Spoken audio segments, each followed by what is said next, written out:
Chapter 1. Reborn as a Eunuch. The Great Jing Dynasty. The Cold Palace. By the will of heaven, the Emperor decrees.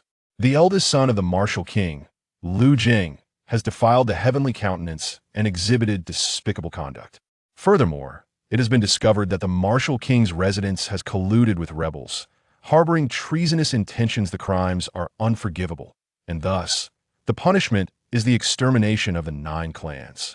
Yet, out of benevolence, considering the late martial king's past military achievements and his willingness to surrender his wealth to replenish the national treasury, the emperor grants Jing a reprieve from death, allowing a single remnant of the Liu family to persist. However, while the death penalty is averted, the living punishment cannot be escaped. Jing shall be consigned to the clean affairs room, destined to serve as a slave for eternity. A distant voice echoed within Jing's mind. Dog Emperor, wretched beings, you all deserve to die. Overwhelmed by intense hatred, Jing, who had been in a state of drowsy confusion, suddenly opened his eyes and instinctively cursed aloud. Abruptly, he froze, gazing at the unfamiliar surroundings with a sense of bewilderment. The crimson wooden beams of the ceiling, the sunlit paper windows, the vintage-style screen, all these elements suggested that Jing was not in a modern city. Where's this? As he murmured, a flood of memories surged into his mind. Soon, Jing comprehended the gravity of his situation. He had traversed through time. Moreover, he had become a eunuch in an ancient court. The kingdom he now inhabited was known as the Great Jing Dynasty. Goodness, this is truly tragic. Having absorbed all the information in his mind, Jing's expression darkened considerably. While others might traverse to become sovereigns, saints, or noble heirs, at the very least, they could retain their manhood. Yet he had become a eunuch. Furthermore, he discovered that the life of his predecessor had been quite woeful. His former self had been the eldest son of the martial king and unrelated royal of the Great Jing Dynasty, bearing the same name, Jing. His ancestor, the late martial king, was a celebrated founding hero of the Great Jing, a martial artist who had reached the pinnacle of martial prowess, accompanying the founding emperor in his conquests and sharing a brotherly bond with him. Much of the territory of the Great Jing had been earned through the martial king's efforts. After the establishment of the dynasty, his ancestor was conferred the title of martial king, exerting great influence over the realm, revered as the most esteemed figure in the Great Jing, second only to the founding emperor. However, that was a tale from 500 years past. The current martial king's residence had already fallen into decline, and the predecessor had met his demise due to a mere jest regarding the beauty of the Empress, overheard by her secret guards during a royal outing, leading to allegations of treason and the extermination of his entire clan. He was left as the sole survivor, castrated and sent to the palace to serve as a eunuch. From a royal scion, the future heir of the martial king, he had plummeted to the status of a palace eunuch.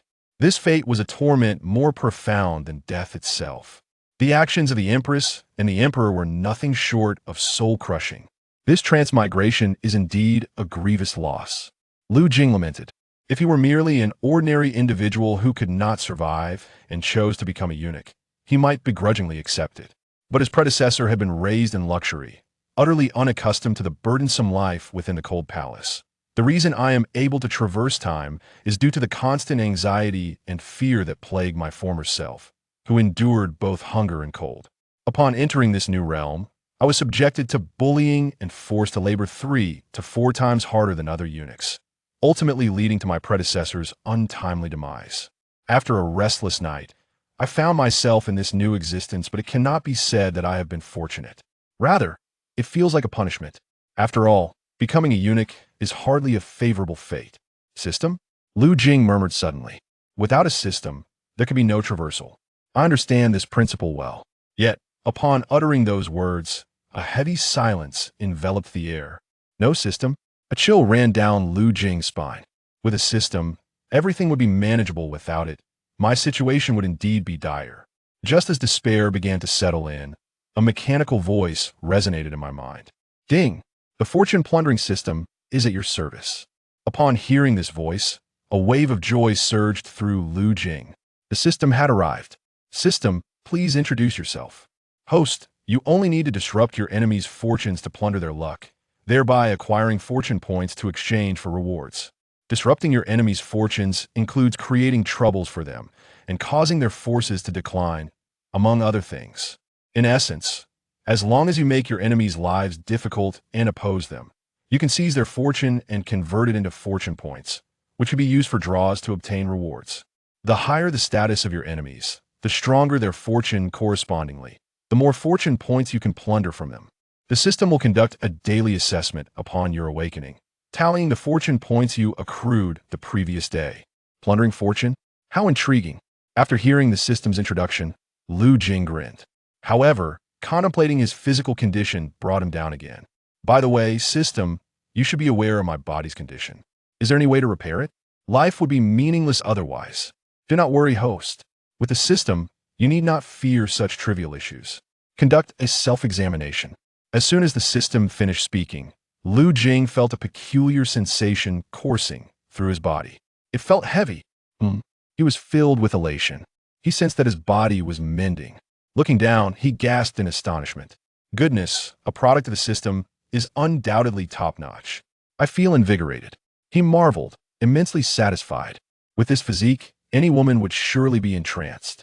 The system has rectified the deficiencies and a novice gift pack has been dispatched. You may view it by accessing your personal panel. Jing nodded and opened his personal panel. Host, Jing. Age, 20. Cultivation method, none. Cultivation level, none. Items, Peiyuan Pill 1, Bewitching Fragrance 2. Peiyuan Pill, Bewitching Fragrance? Jing's eyes brightened upon seeing the items listed. Accompanying the items were descriptions. Consuming the Peiyuan Pill instantly grants 10 years of martial arts cultivation.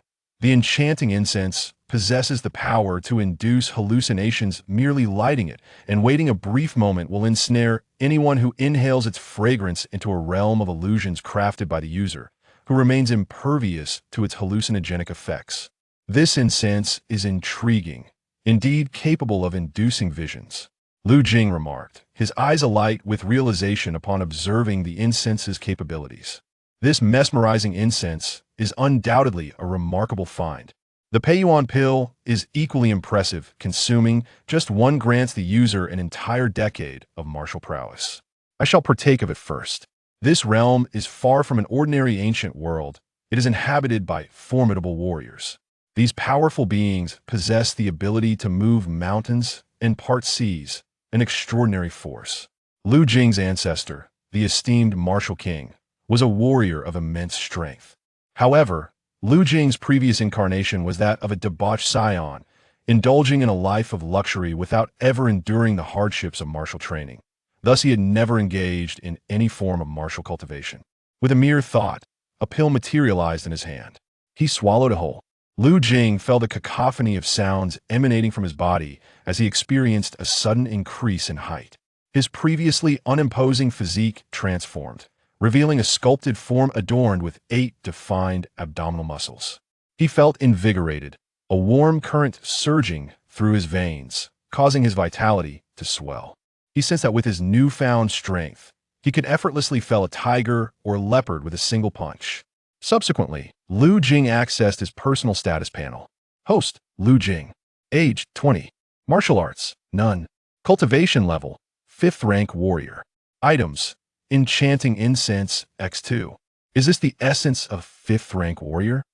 Jing exclaimed in astonishment, feeling the surge of power within him. The hierarchy of warriors is categorized from low to high as follows: 9th rank, 8th rank, down to 1st rank, innate realm, master realm. Though Jing's current 5th rank might not be deemed particularly formidable, in a smaller locality, he would at least be regarded as a notable figure. Many warriors with inferior talents and insufficient resources may spend their entire lives without ever reaching this level. Of course, in the grand capital of dying, where the mightiest gather, a 5th rank warrior is merely regarded as a middling figure. Nevertheless, with Jing's present strength, he possesses a modicum of self-defense within the depths of the palace. At the very least, he would no longer be bullied by the ordinary eunuchs and maidens. Indeed, with the system, my circumstances have transformed dramatically. Jing exhaled in relief. To usurp the fortunes of my enemies, I must first dismantle their luck. Suddenly, Jing recalled the system's stipulation. At present, The only individuals who could be considered as adversaries, aside from that wretched emperor and the queen, were hardly anyone else. The thought of the wretched emperor filled Lu Jing with ire. His former life as a privileged and carefree young master, destined to languish in blissful idleness, had been utterly obliterated by the scheming emperor and that venomous queen. His youthful sister, merely 6 years of age, so small and endearing, had been taken by the soldiers, crying out for her brother to save her, while he stood helpless. Now, her body lay unknown, discarded in a mass grave. His parents, who had showered him with love, were now deceased. Several of his close relatives, entangled in his misfortunes, had also met their demise in prison.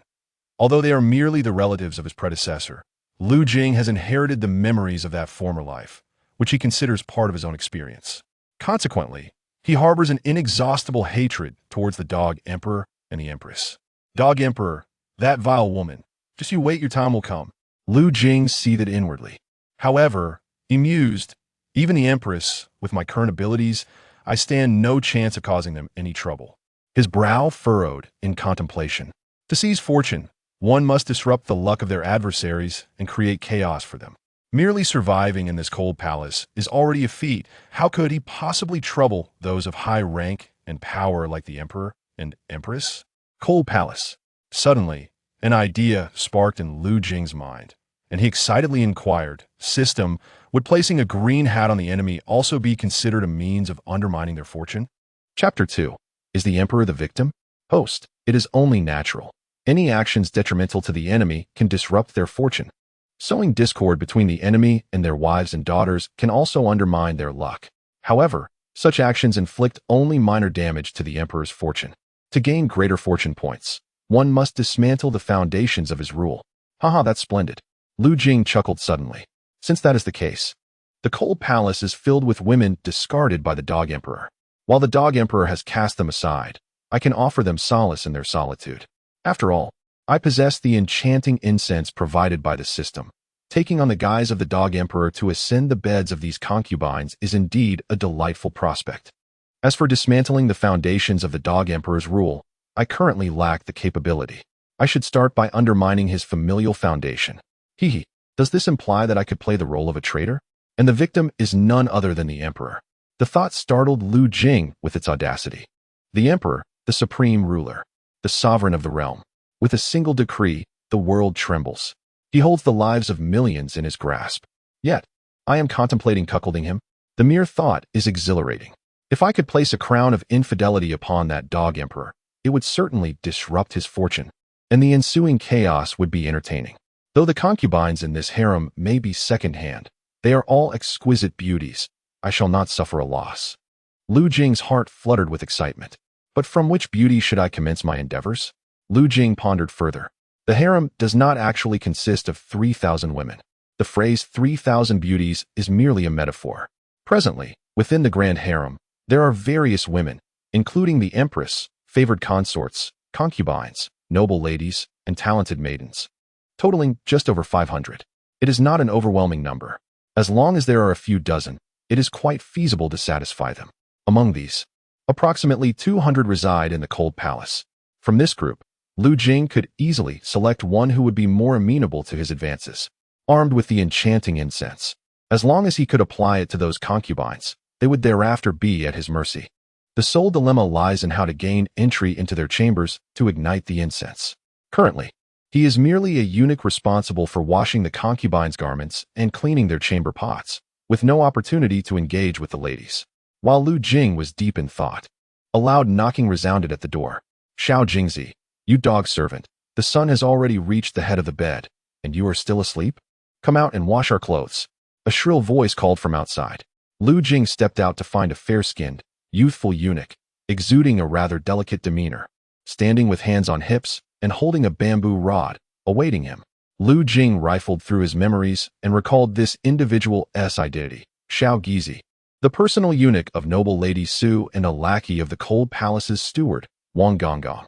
This person, relying on his status and connections within the palace, often bullied Lu Jing, shoving all the dirty work onto him, thanks to the backing of Wang Gonggong and noble Lady Su. Even the meager monthly stipend that belonged to his predecessor was devoured by him. Although Su Guiran was not a particularly formidable concubine, she nonetheless held the status of a woman of the emperor. While Wang Gonggong was merely a steward in the cold palace, he wielded considerable power. With these two figures backing him, Xiao Gizi's standing was vastly superior to that of Lu Jing, a eunuch who had offended the empress. Upon seeing Lu Jing exit, Xiao Gizi raised his bamboo stick, pointing it menacingly at Lu Jing, and scolded sharply, "You wretched servant, sleeping in so late, even later than the ladies. Do you fancy yourself a lord from the outside?" During this time, he had thought Lu Jing had learned his lesson, but was surprised to find him still as defiant as ever. "If I don't teach you a lesson today, you may not recognize your own place." With that, he prepared to strike. However, upon looking up, he was met with a fierce and malevolent gaze from Lu Jing, whose eyes burned with a tempest of murderous intent. Xiao Gizi hesitated, the bamboo stick suspended in midair.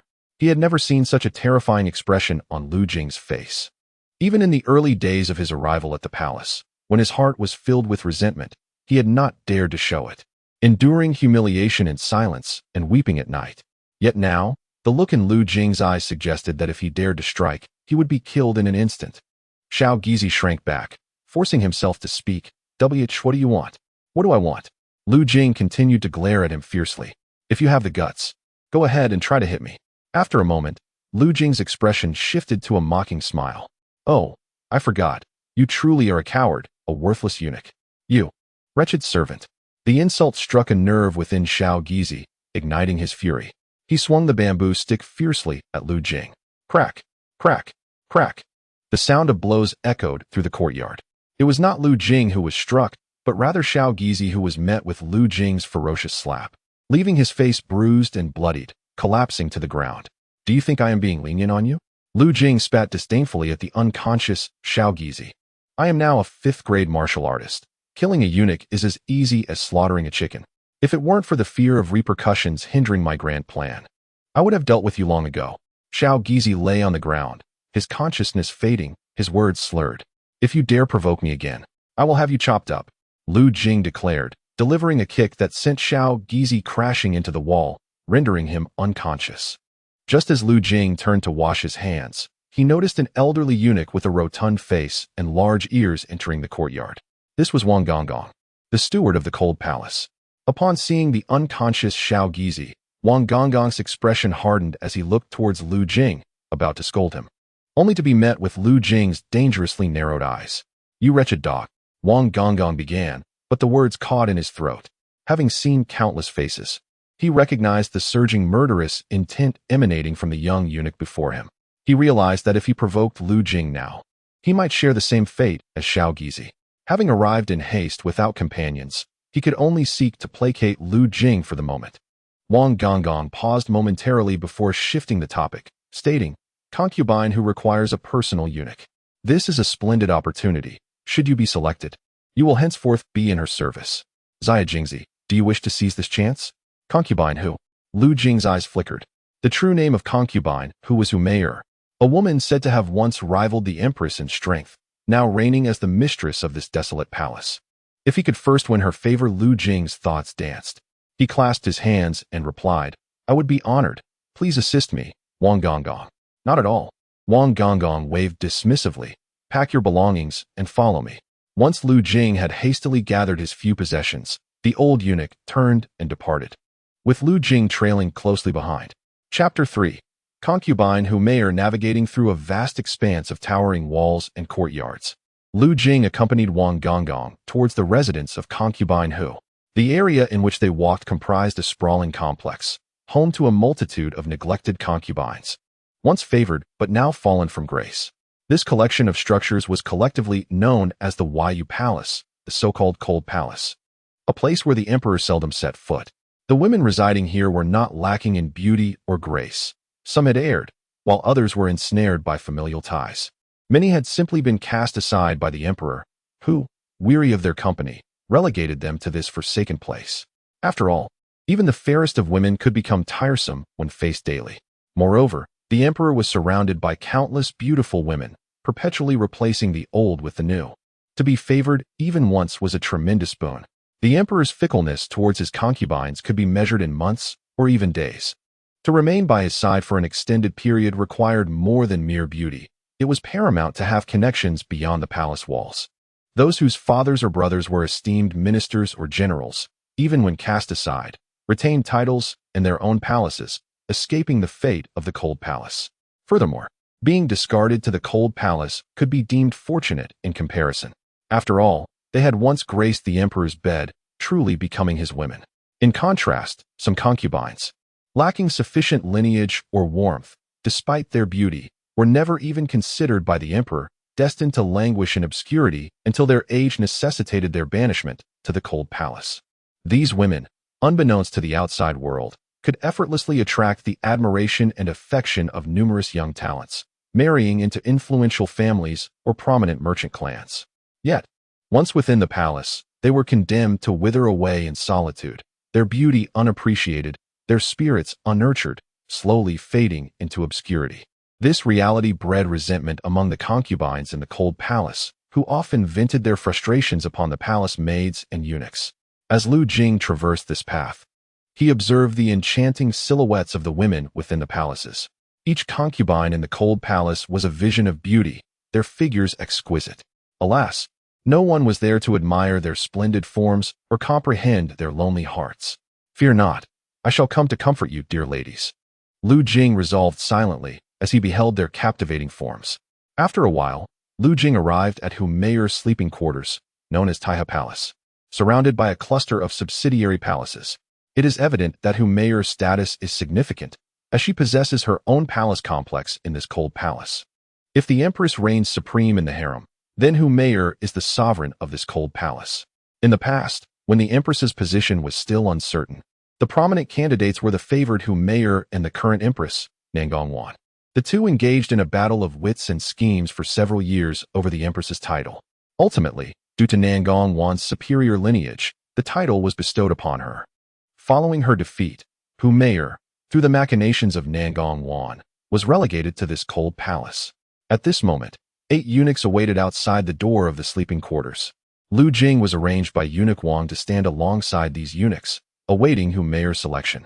A careful observation revealed that, apart from Lu Jing, the other eunuchs trembled noticeably, their bodies shaking as if they were about to face execution. Only Lu Jing appeared composed and unperturbed. Your Highness, everyone has arrived. Please make your selection. Eunuch Wang respectfully called out to the inner chamber. A languorous and melodious voice drifted from within. Shortly thereafter, supported by 2 palace maids, Humeire emerged from the chamber. A mere glance was enough to leave Lu Jing utterly captivated. Her hair flowed like a cascading waterfall, her skin as fair as freshly fallen snow, with exquisitely shaped collarbones reminiscent of a butterfly, lips of fiery red, and a delicate nose complementing her elegant oval face. Her features were nothing short of breathtaking. Her enchanting peach blossom eyes seemed capable of bewitching one's very soul. Every smile and frown exuded an irresistible allure. Beneath her robes lay a figure of striking beauty. She was a vision, as if she had stepped out from a painting. This woman seemed to possess an innate ability to invoke desire in men, a natural seductress. With just a glance, Lu Jing felt a surge of forbidden passion within him. Initially proud and unflustered, unlike the others, he now found himself bowing nearly to a 90-degree angle, fearful of revealing his own unusual reaction. If one were to encapsulate Humeire's allure in a single idiom, Lu Jing could only think of one: exquisitely delightful. Alas, he mused, this foolish emperor surely cannot be lacking in physical prowess. How could such a stunning woman be relegated to the harem? If it were him, he would be utterly captivated. Just then, Humeire's enticing voice broke through his thoughts. Lu Jing looked up, only to find her delicate finger pointing directly at him. A subtle smile graced her enchanting visage, rendering her utterly flawless. She chose him? Lu Jing's heart soared with joy. Today, Humeire was selecting a personal eunuch, someone to assist her handmaids with her daily needs and affairs. Any laborious or menial tasks that the handmaids could not or would not undertake would fall to Lu Jing. Thus, at times he could engage in close proximity with Humeire. If he truly became her personal eunuch, it would be considerably easier to exert influence over her in the future. Very well, Xiao Jingzi, you may remain, the royal eunuch remarked, casting a glance at Lu Jing, his eyes reflecting an inscrutable meaning. The other eunuchs, relieved that they had not been chosen, regarded Lu Jing with a hint of sympathy. Lu Jing, immersed in his elation, failed to notice the expressions on the faces of the royal eunuch and the others. Once everyone had departed, Humayr returned to her palace. Her personal maid led Lu Jing to a storeroom near the Taiha Palace. This was where the other eunuchs carried out their duties and resided, and it would also be Lu Jing's future abode. Inside the storeroom, for eunuchs were engaged in their tasks. Another one has arrived? Sigh. I wonder how long he will last. TSK, he is quite robust. No wonder the lady chose him. He should be able to endure longer than the previous one if he gets beaten. He looks decent too, huh? The newcomers began to speculate upon seeing Lu Jing. The maid instructed Lu Jing to set down his belongings and granted him a midday respite to familiarize himself with the palace before reporting to the inner chambers in the afternoon. After which she departed from the storeroom. You lot, come here and massage my back, Lu Jing called casually from a nearby chaise lounge, beckoning the 4 eunuchs. As Humayr's personal eunuch, responsible for liaising with her maid regarding the affairs of the Taiha Palace, he considered himself somewhat of a superior among them. The eunuchs exchanged glances, bewildered. What is this fellow's situation? Does he truly believe himself to be a high-ranking eunuch? What is the matter? Can't understand human speech? Come over here. Lu Jing's tone grew increasingly harsh. These servile wretches, utterly unrefined. Hey, young lad, do you really think you are a high-ranking eunuch? You must not be aware of the predicament you are in, right? Hand over some spare coins, and I shall reveal to you how to prolong your existence a few more days. The eunuchs approached Lu Jing, encircling him with expressions of mockery, entirely disregarding him. Oh, Lu Jing raised his head, frowning slightly. He seemed to grasp the gravity of the situation. Being a personal eunuch was not a favorable position. What predicament? Are you unaware of the circumstances in the Taiha Palace? The 4 eunuchs gazed at Lu Jing, grinning maliciously. Bang! Lu Jing delivered a swift kick to one of the eunuchs, sending him sprawling several meters away, howling in pain.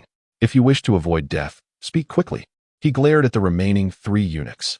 Seeing this, the other eunuchs displayed expressions of terror and promptly divulged the details of the situation. Chapter 4. The cruel concubine, such cruelty? After a cup of tea had passed, Lu Jing, having listened to the eunuch's accounts, felt somewhat bewildered. It turned out that serving as Humayr's personal eunuch was far from an easy task. In fact, it was exceedingly difficult. Once a candidate for Empress, Humayr had been relegated to the cold palace, her status plummeting drastically, with resentment brewing within her and no outlet for her frustrations. She unleashed her anger upon her subordinate eunuchs. She regarded the lives of the eunuchs and maidens with utter disdain, particularly those of her personal eunuchs, who often faced reprimands and beatings. If one commits a grave mistake, the consequence is immediate execution, while other concubines may exhibit cruelty.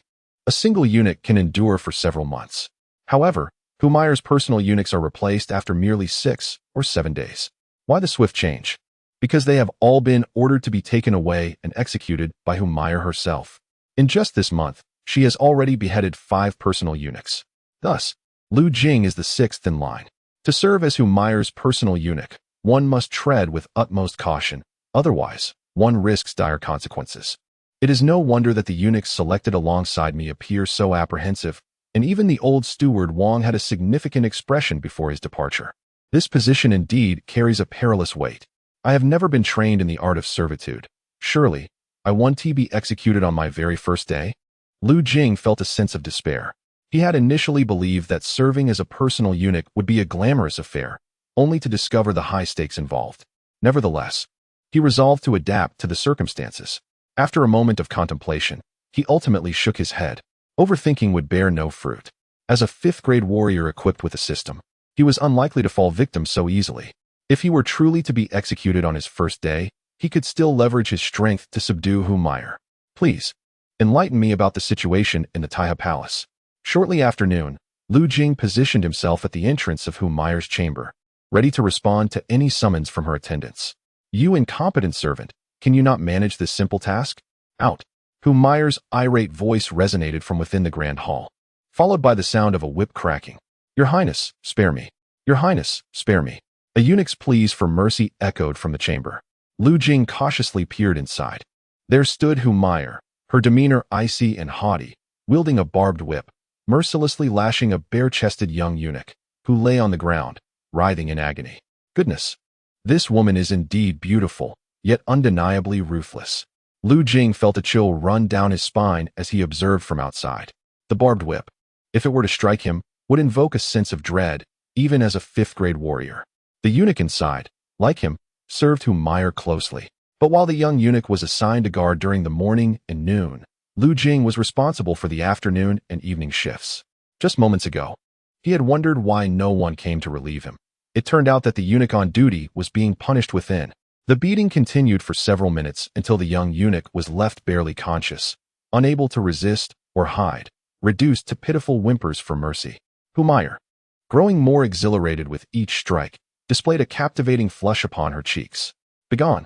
Seemingly fatigued from her exertions, Meyer's dulcet voice rang out. The young eunuch, feeling as though he had been granted a reprieve, dragged his battered body out of the hall, half crawling, half rolling. Hey, what happened to you?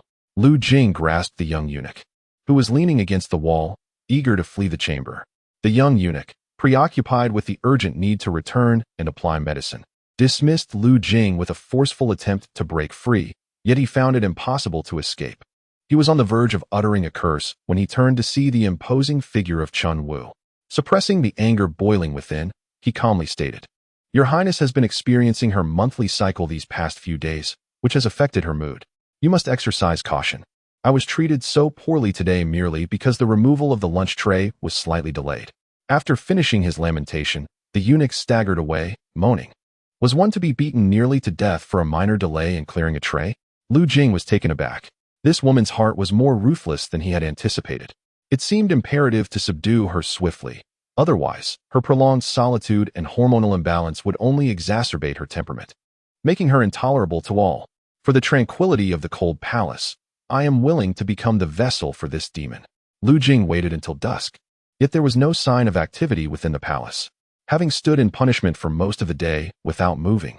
Even his physique as a fifth-tier warrior felt weary and strained. As he prepared to leave, he spotted someone emerging from the palace. It was a maidservant under Meyer. "Sister Honger," Lu Jing greeted respectfully. "Xiao Jingzi, follow me," Honger replied flatly, turning to depart. Lu Jing's heart leaped with joy. If he could gain entry to Meyer's chamber tonight, he would seize the opportunity to ignite the intoxicating incense within, thus allowing him to take action against her. Upon entering the chamber, he was enveloped by a delicate scent of rouge, the decor lavishly exquisite, each detail revealing a young woman's refinement and elegance. Meyer had just emerged from her bath, wrapped in a towel, her figure subtly outlined beneath the fabric, exhibiting a perfect silhouette. The damp strands of her hair cascaded down, enhancing her alluring charm.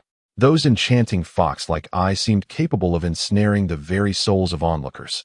"Xiao Jingzi, gather those broken vases and take them outside," Honger instructed, pointing to several shattered vessels on the floor. It was evident that these vases had been deliberately broken, likely a result of Meyer's frustration. "Yes," Lu Jing replied, carefully collecting the shards. During this task, he sought a discreet place to hide the intoxicating incense. But with Honger supervising closely, he found it nearly impossible to act. At that moment, as Lu Jing was tidying up the fragments, Meyer, with the assistance of several maidservants, was at the vanity drying her hair when her robe suddenly slipped. This scene was inadvertently witnessed by Lu Jing, who, upon glimpsing her silhouette, felt his blood rush with fervor. Unable to resist, he stole a few more glances at the breathtaking sight before him. Despite Lu Jing's identity as a eunuch, Meyer continued to leisurely dry her hair, while a maidservant approached to drape the robe over her. Meanwhile, Lu Jing continued to gather the vase fragments, casting furtive glances at Meyer. "Do you find it pleasing?" Suddenly, Meyer's cool voice pierced through the air, startling Lu Jing into a jolt. Chapter 5. "Your Highness, you are the most beautiful woman I have ever encountered." Lu Jing realized, only then, that Meyer was observing him through the copper mirror with a frosty gaze. He quickly knelt and bowed his head, exclaiming, "This servant is deserving of death. It is only that your Highness is so extraordinarily beautiful that I could not help but steal a few glances." "Oh." Upon hearing these words, Meyer broke into a radiant smile, her laughter as delicate as the fluttering petals of a flower, revealing her delight. Lu Jing, witnessing her joy, felt a surge of happiness within himself and continued to extol her virtues. "Your Highness, you are the most beautiful woman I have ever encountered. None in this palace can rival your beauty. Yet, A hint of sorrow clouded her expression as she responded, "Alas. Even if I were to be the fairest of them all, he would still not cast a glance in my direction." Suddenly, she commanded, "Undress." Lu Jing was taken aback, momentarily speechless. Meyer donned her bathrobe and abruptly stood up, her countenance icy and filled with disdain. With an air of superiority, she regarded Lu Jing as if he were refuse, her gaze indifferent. "I am undoubtedly the most beautiful woman in the palace. However, you, a lowly insect, dare to defile me with your filthy eyes? Would you prefer to receive 100 lashes, or shall I simply gouge out your eyes? The choice is yours." At her words, Lu Jing felt a tremor in his heart. Just moments ago, this woman had been all smiles, and now she had turned hostile. He recalled the young eunuch who had been whipped 2 or 3 dozen times, leaving him battered and bleeding. To endure 100 lashes would surely leave him on the brink of death. Nevertheless, receiving lashes was preferable to losing his eyesight. As a 5th-grade warrior, he believed he could withstand the punishment. Gritting his teeth, he declared, "This servant chooses to endure the lashes. I beseech your highness to mete out your punishment." With that, Lu Jing removed his upper garment, revealing his robust physique.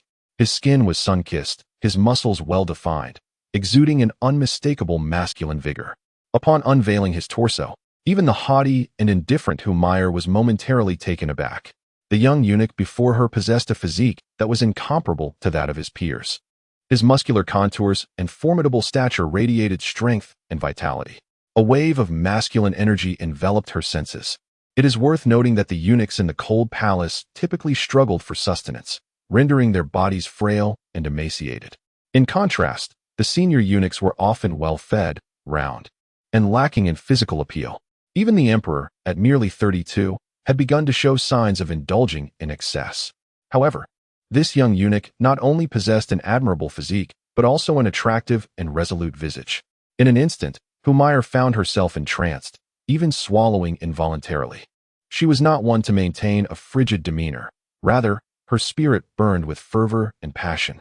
Having been deprived of intimate encounters for far too long, she felt an undeniable stir within her. The other maids, too, could not resist stealing glances at Lu Jing's form. Having reached their 20s, these young women, outside the palace, would already be helping with farm work, yet here they remained, confined within these walls for countless years. They often engaged in clandestine discussions about men, and their lack of exposure only fueled their fascination with matters of romance, leading them to speak quite unabashedly. Meanwhile, kneeling on the ground, Lu Jing remained oblivious to the psychological state of Meyer and the others, merely sensing a heaviness in the atmosphere and worrying about the impending lashes. Realizing that continuing to gaze at him would betray her composure, Meyer reluctantly averted her eyes. After a moment's hesitation, she commanded, "Honger, bring forth my whip." She had initially contemplated sparing Lu Jing, yet felt that doing so would undermine her authority and thus deemed it necessary to impose a minor punishment. In her mind, she had already resolved to administer a few symbolic lashes to the young eunuch before her. After a moment, a maid named Honger emerged from an inner chamber, gently suggesting, "Your Highness, the whip has broken into 2 pieces. Shall I fetch a new one from the storeroom?" Upon hearing this, Honger made to exit. "No need." Meyer called her back, waving her hand dismissively. "I am quite fatigued from the day's exertions. Let this wretched servant go unscathed." With that, she cast another glance at Lu Jing, whose figure was exposed, and sighed softly. "Alas, what a pity." "What did you say, Your Highness?" Honger inquired, her brow furrowed in confusion. "It is nothing," Meyer replied, motioning for Lu Jing to leave. "Begone." A wave of relief washed over Lu Jing, and he felt inexplicably bewildered by the sudden reprieve. Nonetheless, he recognized that avoiding punishment was indeed fortunate. After bowing in respect, he hastily exited Meyer's quarters. "Honger, prepare another bath for me." Your Highness, did you not just bathe?" "I command you to make the arrangements without further ado." "Forgive me, Your Highness. I shall attend to it at once." This woman's capriciousness was indeed challenging to navigate. Lu Jing glanced back at the Taiha Palace, exhaling a sigh. He had missed his chance to ignite the enchanting incense earlier, and it appeared that today was not the day to act against Meyer. "Very well. I shall let Meyer be for now, and see if I can manage the other concubines." With that thought, Lu Jing departed. He wandered through the cold palace for quite some time, inadvertently finding himself near the residence of Su Guiran, the master of Shao Gizi. Is this Su Guiran's abode? Recognizing the location from memory, Lu Jing intended to enter and seek an opportunity when suddenly, several armed eunuchs emerged from the side. "Who are you? What business do you have here? Do you possess a token?" The leading eunuch inquired with a barrage of questions. Lu Jing noticed the two characters, Donchong, embroidered on their garments. Bowing respectfully, he replied, "Reporting to you, esteemed sir, I am a personal eunuch of Hu Guofei. It is my first day on duty, and I have taken a wrong turn. I was just about to return." With that, he presented his waist token. "Return then," the armed eunuch said after glancing at the token, waving his hand dismissively. "Yes." Lu Jing bowed again in deference before leaving. With Donchong officials everywhere, it seemed that accomplishing his tasks would prove arduous. He turned back to glance at the Donchong eunuchs, letting out a resigned sigh. During his earlier circuit, he had encountered several groups of guards and patrolling eunuchs at various palace gates. Without a token, he simply could not gain entry into the residences of the other concubines. Though the cold palace was of lesser significance, it still housed the emperor's women, and thus, the thoroughfares were surely guarded to prevent unauthorized access. After all, even the towering palace walls, standing at over 10 meters, could be scaled with ease by the warriors of this realm. Hence, vigilant guards were essential to ward off thieves or illicit flower pickers from entering the palace and bringing disgrace upon the royal family. The guards in the cold palace are certainly not ordinary men, but rather eunuchs from the Eastern Depot. These eunuchs are skilled in martial arts, wielding power akin to that of the imperial guards, and are renowned for their formidable prowess. Apart from the chief eunuch in charge and those assigned to special tasks, the lesser eunuchs are restricted to the palaces of their masters or designated work areas, having little freedom to roam elsewhere. To gain access to the various consorts' chambers, one must ascend to the rank of the chief eunuch, a position reportedly appointed by Humayr. Thus, it becomes clear that the path forward necessitates winning over Humayr first. Returning to his quarters, he began to contemplate strategies for charming Humayr. In truth, the solution seemed simple. If he could find an opportunity to ignite the captivating incense within her chamber, she would thereafter be at his beck and call. However, he lacked a chance to be alone with her in the Hall of Supreme Harmony. His service to Humayr typically involved waiting outside her chamber, with few opportunities to enter, let alone use the enchanting incense. He resolved to be patient. Eventually, an opportunity would present itself. Lu Jing shook his head. The following day, the faint sounds from outside stirred Lu Jing from his slumber. Ding! Daily settlement begins. Congratulations on defeating the little Guazi, earning fortune points, 5. Upon opening his eyes, the system's voice echoed in his mind. A glimmer of realization struck him. Indeed, little Guazi could be considered his adversary. He inquired, "System, can I draw lots now?" Host, a minimum of 10 fortune points is required for a draw. "Ah, I see." Lu Jing sighed. The chatter outside continued to penetrate his ears. His shifts were in the afternoon and evening, allowing him to indulge in a leisurely morning while others had already risen to fulfill their duties. Being awakened in such a manner stirred a sense of irritation within him. He stepped outside his room, only to find 7 or 8 young eunuchs engaged in laundry and dishwashing, their voices piercing and shrill, akin to metal scraping against metal, causing discomfort throughout Lu Jing's body. How ridiculous, making such a racket so early. Lu Jing barked at them. The group turned to face him, their expressions stiffening. They were well aware of Lu Jing's considerable strength and fierce temperament, having witnessed him assert his dominance on his very first day. Seeing him emerge, they promptly fell silent. Unable to return to sleep, Lu Jing dragged over several chairs and beckoned to them. "Hurry over and give me a massage." The eunuchs exchanged glances, their faces betraying a hint of anger. They still had work to complete. Failing to do so could result in penalties, and while missing a meal was a minor concern, the threat of being whipped loomed larger. With a resounding clap, Lu Jing smashed one of the chairs to pieces. "What? Are you itching for trouble? Come over here if you want me to ease your skins." Lu Jing felt no need to be courteous to these eunuchs. According to the memories of his predecessor, many within the palace bore deep-seated grievances, acting as subservient sycophants before their masters, yet harboring foul tempers that often led to the maltreatment of young maidens and newly arrived eunuchs. If you treat them with courtesy, they might respond with disdain. A tall, slender eunuch, with a somewhat effeminate demeanor, approached with a forced smile, seemingly attempting to mediate. Lu Jing shot him a glare. "You dare to call me Lu Gonggong, yet you refer to yourself as Xiao Jingzi?" The man awkwardly touched his nose. "Lu Gonggong, we have not yet completed our tasks. If we all attend to you, we may fail our duties and implicate you in the punishment. What do you think? Lu Jing nodded. Very well then. The slender eunuch beamed with joy. But Lu Jing continued, there is no need for all of you to serve me. Just 2 will suffice. When they tire, you may send others in their stead. Upon hearing this, the previously relaxed expressions of several eunuchs immediately turned somber again. Lu Jing paid them no further heed and reclined. Hurry and send 2 over, or you will regret it later. The tall eunuch, possessing a measure of authority, gestured, and 2 eunuchs promptly approached Lu Jing to massage him. Lu Jing lay comfortably, enjoying the moment. Aside from dealing with Humayr, he found himself rather unburdened, free from any menial or arduous tasks. Of course, the solitary drawback was the ever-present danger to his life. After resting until past noon, it was time for Lu Jing to switch shifts, and he stood outside Humayr's chambers, awaiting his turn. Before long, the maid Hong'er emerged from within. Good afternoon, Hong'er. Lu Jing greeted her with a sincere smile. Hong'er looked at him in surprise. Unlike the usual eunuchs who visited their chambers, trembling and cautious, this Xiao Jingzi, despite his recent ordeal, radiated a rare brightness. She nodded slightly. Xiao Jingzi, I see your voice has not yet changed. Are you new to the palace? Indeed, Hong'er. I have only been here for just over a month, he replied. Hong'er nodded. Such a pity. She sighed. It was unfortunate for such a handsome and robust man to have entered the palace as a eunuch.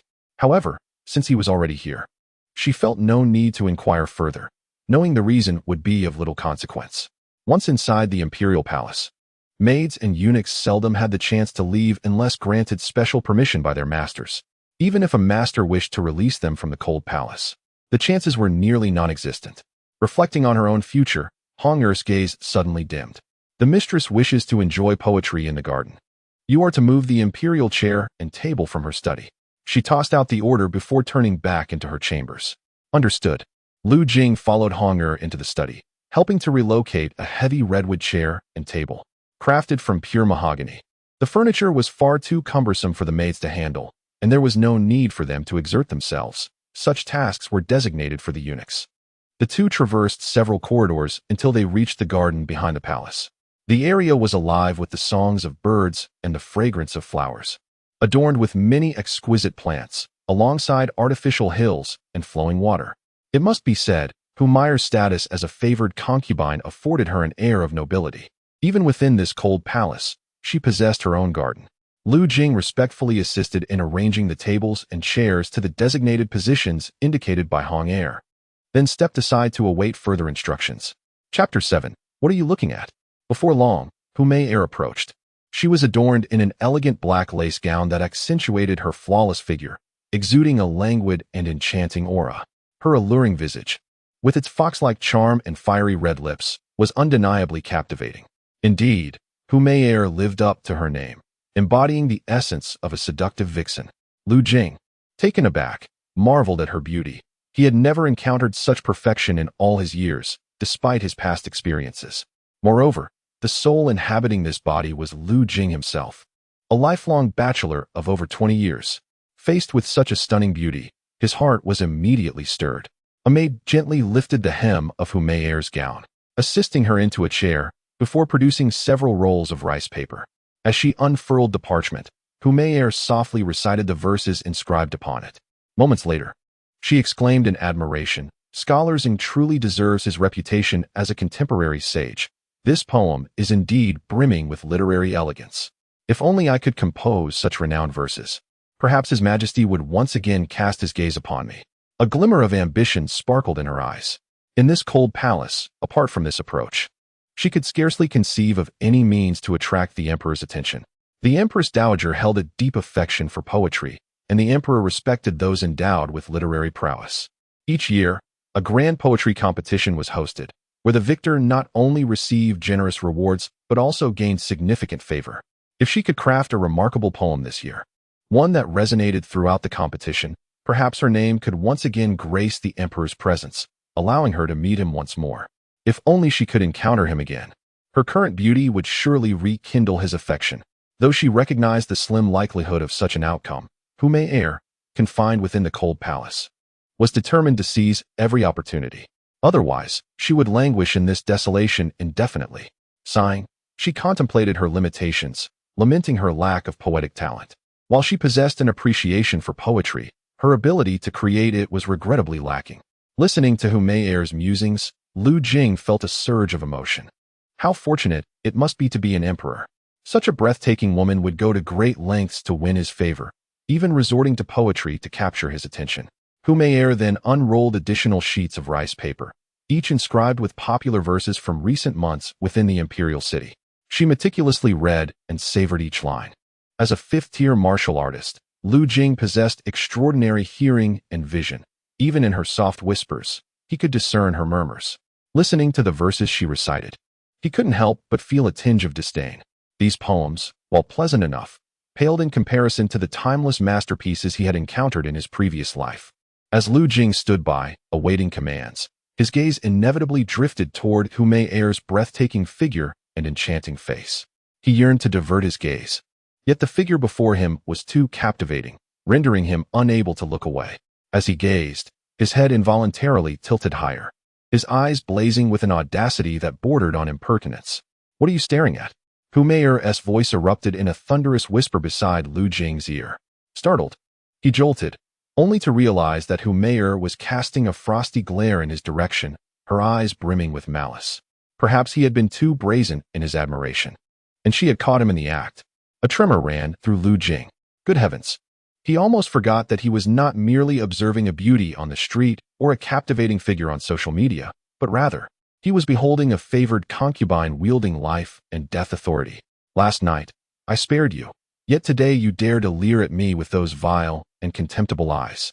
It seems that unless I remove your eyes today, you will never comprehend the rules of propriety, Humayer declared, her tone frigid, her gaze nearly igniting with fury, her enchanting visage shrouded in frost. Lu Jing understood that if he failed to provide her with a satisfactory excuse, he might indeed face the grim fate of losing his sight. Without hesitation, he knelt before her. "Your Highness, please forgive me. Since childhood, I have harbored a passion for poetry.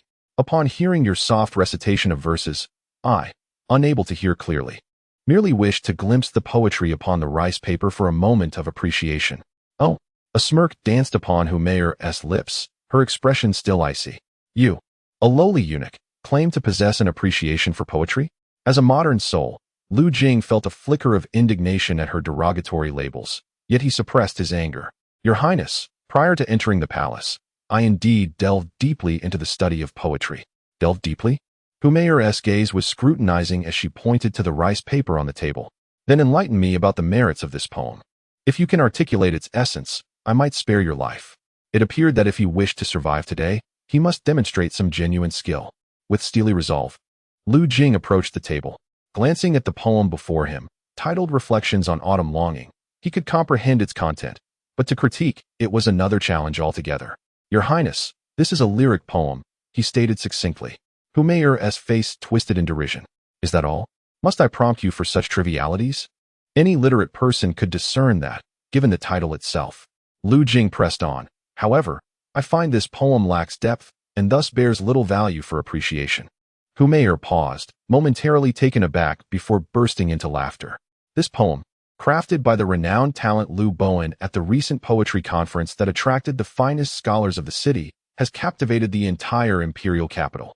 Even the Empress Dowager has spoken highly of it, and you dare to deem it mediocre? Such an affront verges on heresy. A transgression of this magnitude warrants more than just the loss of your sight.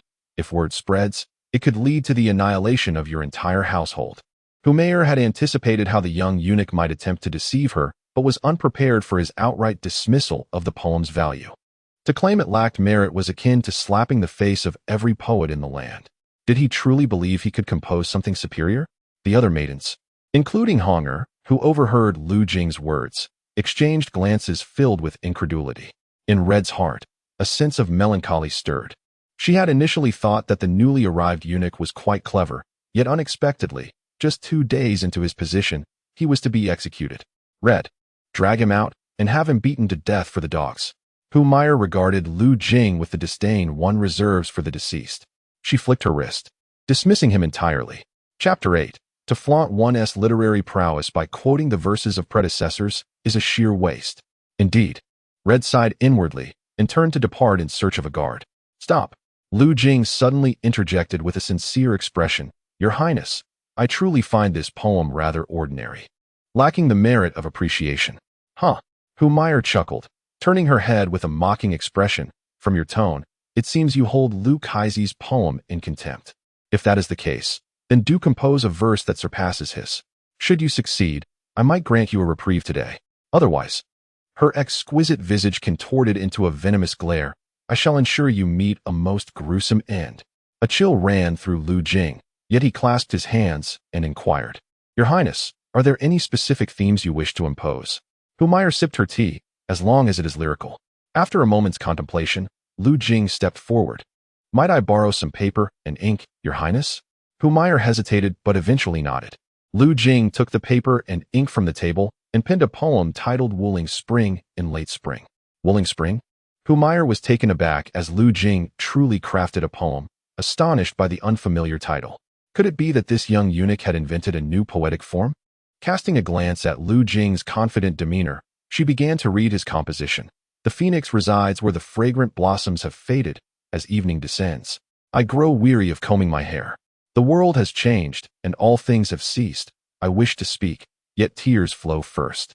Upon reaching that line, Humayr's expression froze, an inexplicable emotion swelling within her. The world has changed, and all things have ceased, she murmured, her thoughts drifting to her own plight. Reflecting on her former glory and how she had now fallen from favor, relegated to the cold palace, her eyes glimmered with unshed tears. This poem resonated deeply with her sentiments. I have heard that the spring at Shuangxi remains delightful, and I yearn to drift upon a light boat. Yet I fear that the boats of Shuangxi cannot bear the weight of my sorrow. As Humayr finished reading, her emotions surged tumultuously. This poem is truly exquisite. She turned her gaze towards Lu Jing, her expression a mix of scrutiny and astonishment. You wrote this? Lu Jing smiled faintly, then bowed. I humbly report, Your Highness, that this poem was inspired by my feelings not long ago. As a time traveler, to fail to honor the verses of predecessors is a flagrant waste. Humayr nodded, continuing to savor the poem. The more she contemplated it, the more she found it exceptional, far surpassing Lu Bowen's autumn thoughts. To her surprise, Lu Jing had not boasted. He indeed possessed talent, particularly as this poem echoed her own sentiments, stirring her deeply. Yet, she could not shake the feeling that the poem bore a distinctly feminine touch. Although men too have long hair requiring grooming, it was rare to see such themes expressed in verse. Nevertheless, claiming this poem as her own would be entirely fitting. Upon this reflection, Humayr felt a sudden surge of joy. If His Majesty were to behold this poem, would he perhaps develop a sense of pity for her? Lu Jing observed the contemplative Humayr, knowing that his position today was secure. The reason he presented the poem Wooling Spring was that it resonated deeply with Humayr's sentiments, and it could serve as an offering for the Dog Emperor. However, the hope that the Dog Emperor would rekindle his affection for her upon reading a fine poem was somewhat naive of her. Yet, he could seize this opportunity to concoct a pretext, disguising himself as the Dog Emperor to visit her in the cold palace, intending to take his revenge for the humiliation he had endured these past few days. Of course, if the Dog Emperor truly came to see Humayr because of a poem, he could bask in the reflected glory, further alleviating Humayr's suspicions. And for a brief moment, they could be kindred spirits. This poem is quite remarkable, Humayr exclaimed, setting down the Xian paper, unable to suppress her admiration. The literary prowess displayed in such a composition was undeniable. Yet, she was astonished that it emanated from a eunuch. In her eyes, the caliber of this poem could rival the renowned verses of history. No wonder this young eunuch had the audacity to disdain Lu Kaizi's new work. It turned out he possessed a gem of his own. Should this poem circulate, it could elevate him to the status of a great talent.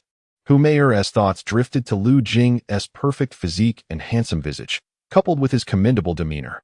Such a combination indicated he was certainly not of humble origins. He must have once been a scion of a wealthy and noble family. Now, having become a eunuch, there must be a tumultuous tale behind his circumstances. She surmised that, like herself, he was a pitiable soul who had endured significant upheaval, capable of crafting such evocative verses. As this notion crossed her mind, her gaze toward Lu Jing softened considerably. Thank you for your kind words, Your Highness. Lu Jing feigned an expression of deep excitement, as if receiving praise from Humayr were an immense honor. Humayr hesitated before inquiring, Xiao Jingzi, have you shown this poem to anyone else? Lu Jing shook his head. Your Highness, aside from you, I have never shared it with anyone. That is well, Humayr replied, her face brightening with joy as she turned to her attendant. Honger, fetch me 100 taels of silver. Yes. After a brief interval, Honger returned from the chamber with a row of silver ingots. Humayr took the ingots and presented them to Lu Jing, her tone authoritative. This poem is now mine.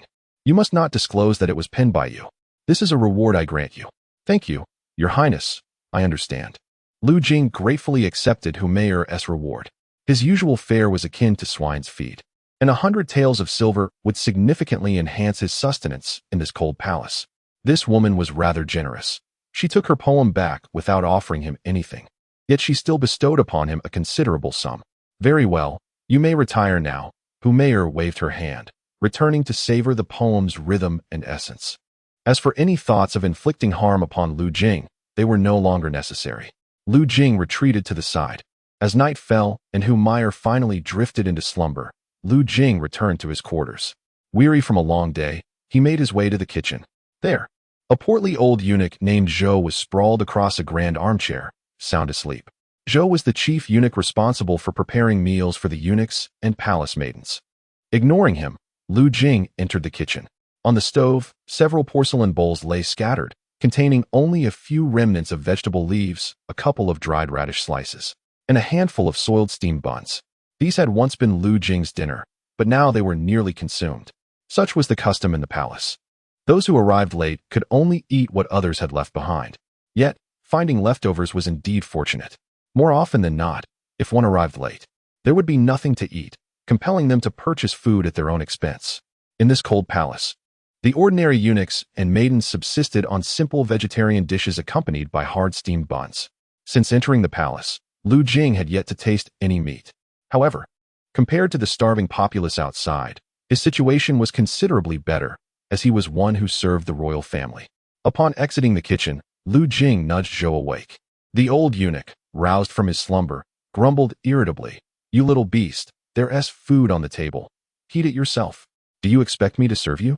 Lu Jing found it perplexing, as the denizens of this cold palace seemed to possess an irritable temperament, their words laden with curses. He produced some silver coins and tossed them to Zhou, stating coolly, "I wish to dine. Prepare me some fine dishes. Remember, it must include chicken, fish, and white steamed buns." With that, he turned and settled into a nearby chair to rest, utterly fatigued from standing all day.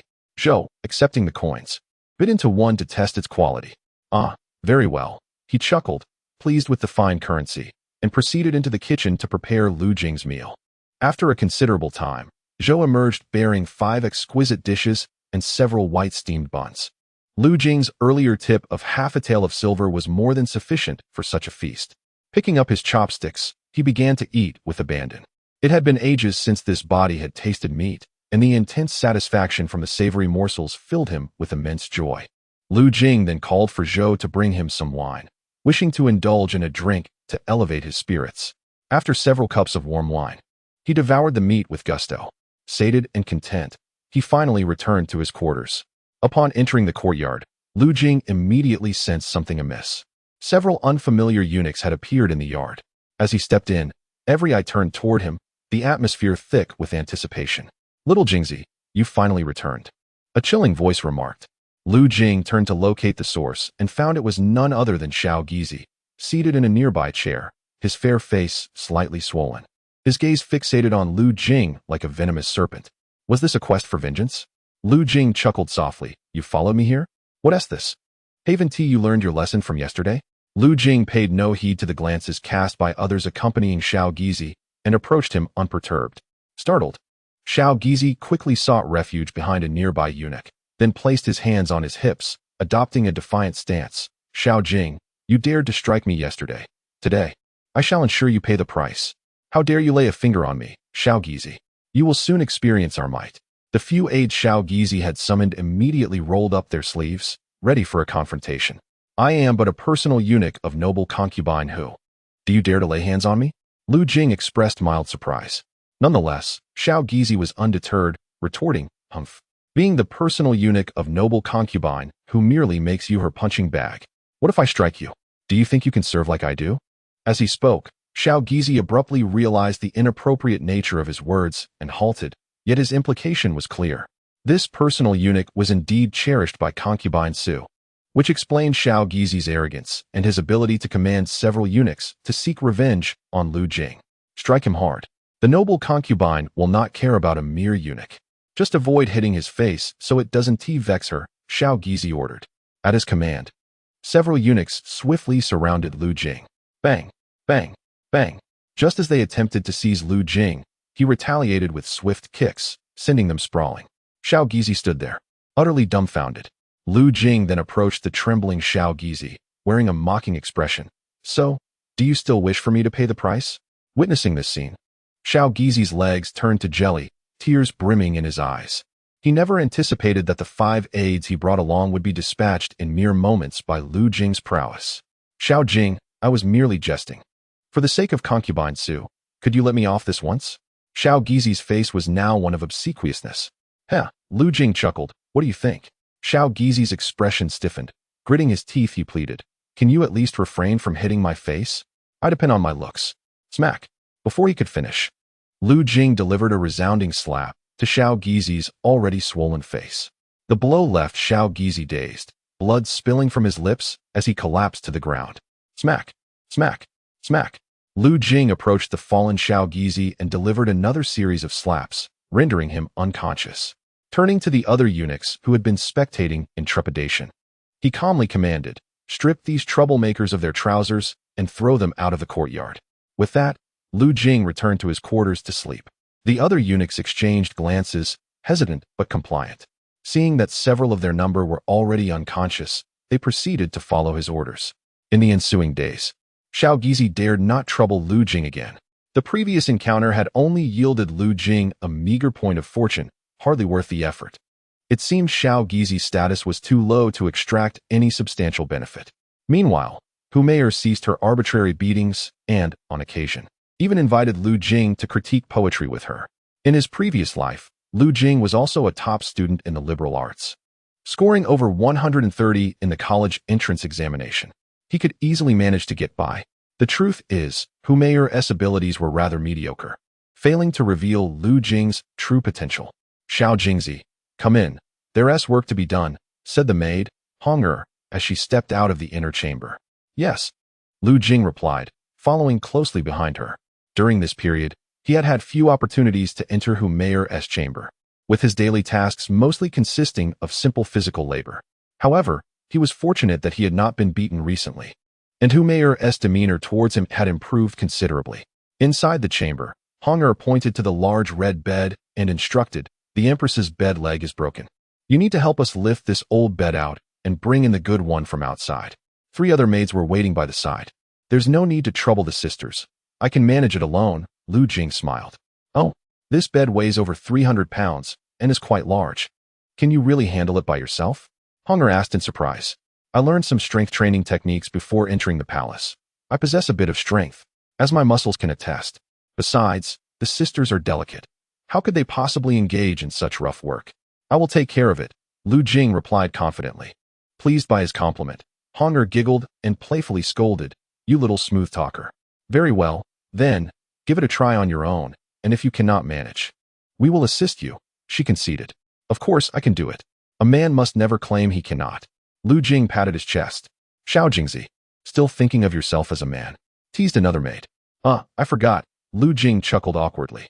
In truth, he was not just an ordinary man. He was quite the robust one. He then earnestly approached the task of lifting Humayr's bed. With his 5th grade strength, lifting 1,000 or 2,000 pounds was a trivial matter, let alone something weighing around 300 pounds. Indeed, with a gentle exertion, he effortlessly raised the bed. Wow, he really can do it. Xiao Jingzi is impressive. From now on, let him handle all the heavy lifting. The maids exclaimed in amazement. I hope you can endure under the Empress's command for a while longer. Seeing him lift the bed with ease, the maids gasped in astonishment. After carrying the broken bed outside and pretending to wipe his brow, he declared, Ladies, I can manage this alone. You may return to your duties. Very well. We shall leave it to you, they agreed, each returning to their tasks. Watching them depart, Lu Jing smiled mysteriously. What a splendid opportunity. He took the good bed back. Then, Noticing no one was around, he replaced the sandalwood incense in the chamber and lit the mesmerizing fragrance. As the enchanting scent wafted through Humayer's chamber, he could not help but clench his fists in excitement at the thought of her bewitching features and figure. Calmly, he exited the scene. As the sun set, Lu Jing glanced at the sky, his heart racing with anticipation. The time was nearly upon him. He looked up and murmured to himself, making his way toward the Taihe Palace. At that moment, a singular thought consumed him. Tonight would be a sleepless one. Chapter 10, A Long. Endless night, what did you say? His Majesty will be spending the night in the Taihe Palace? In the inner chamber, Humayer, who had been wallowing in self-pity before the bronze mirror, suddenly sat up and turned her head in disbelief to gaze at Lu Jing, who was kneeling on the ground.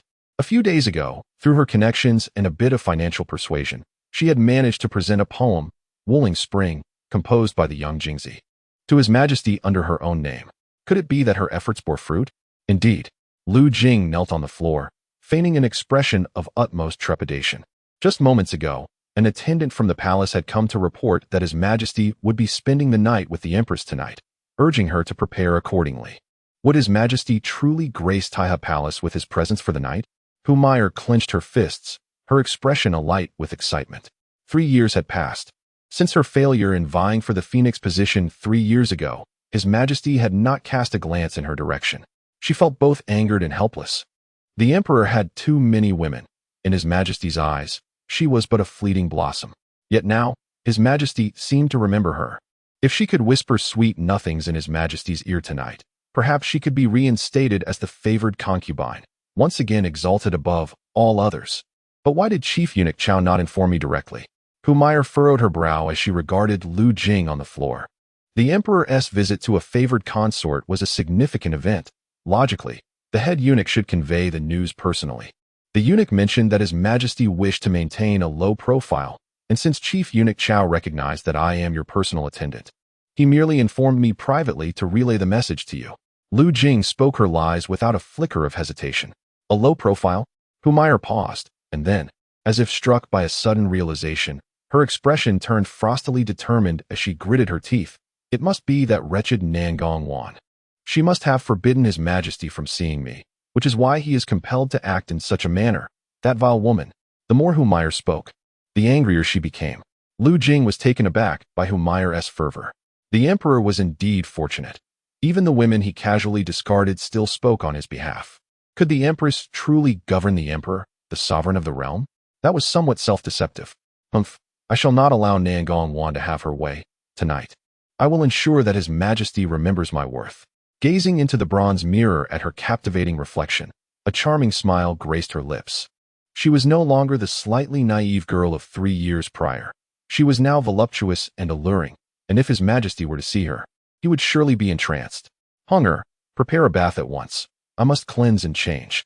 Humayer, in high spirits, waved her hand and commanded, and grant 300 taels of silver.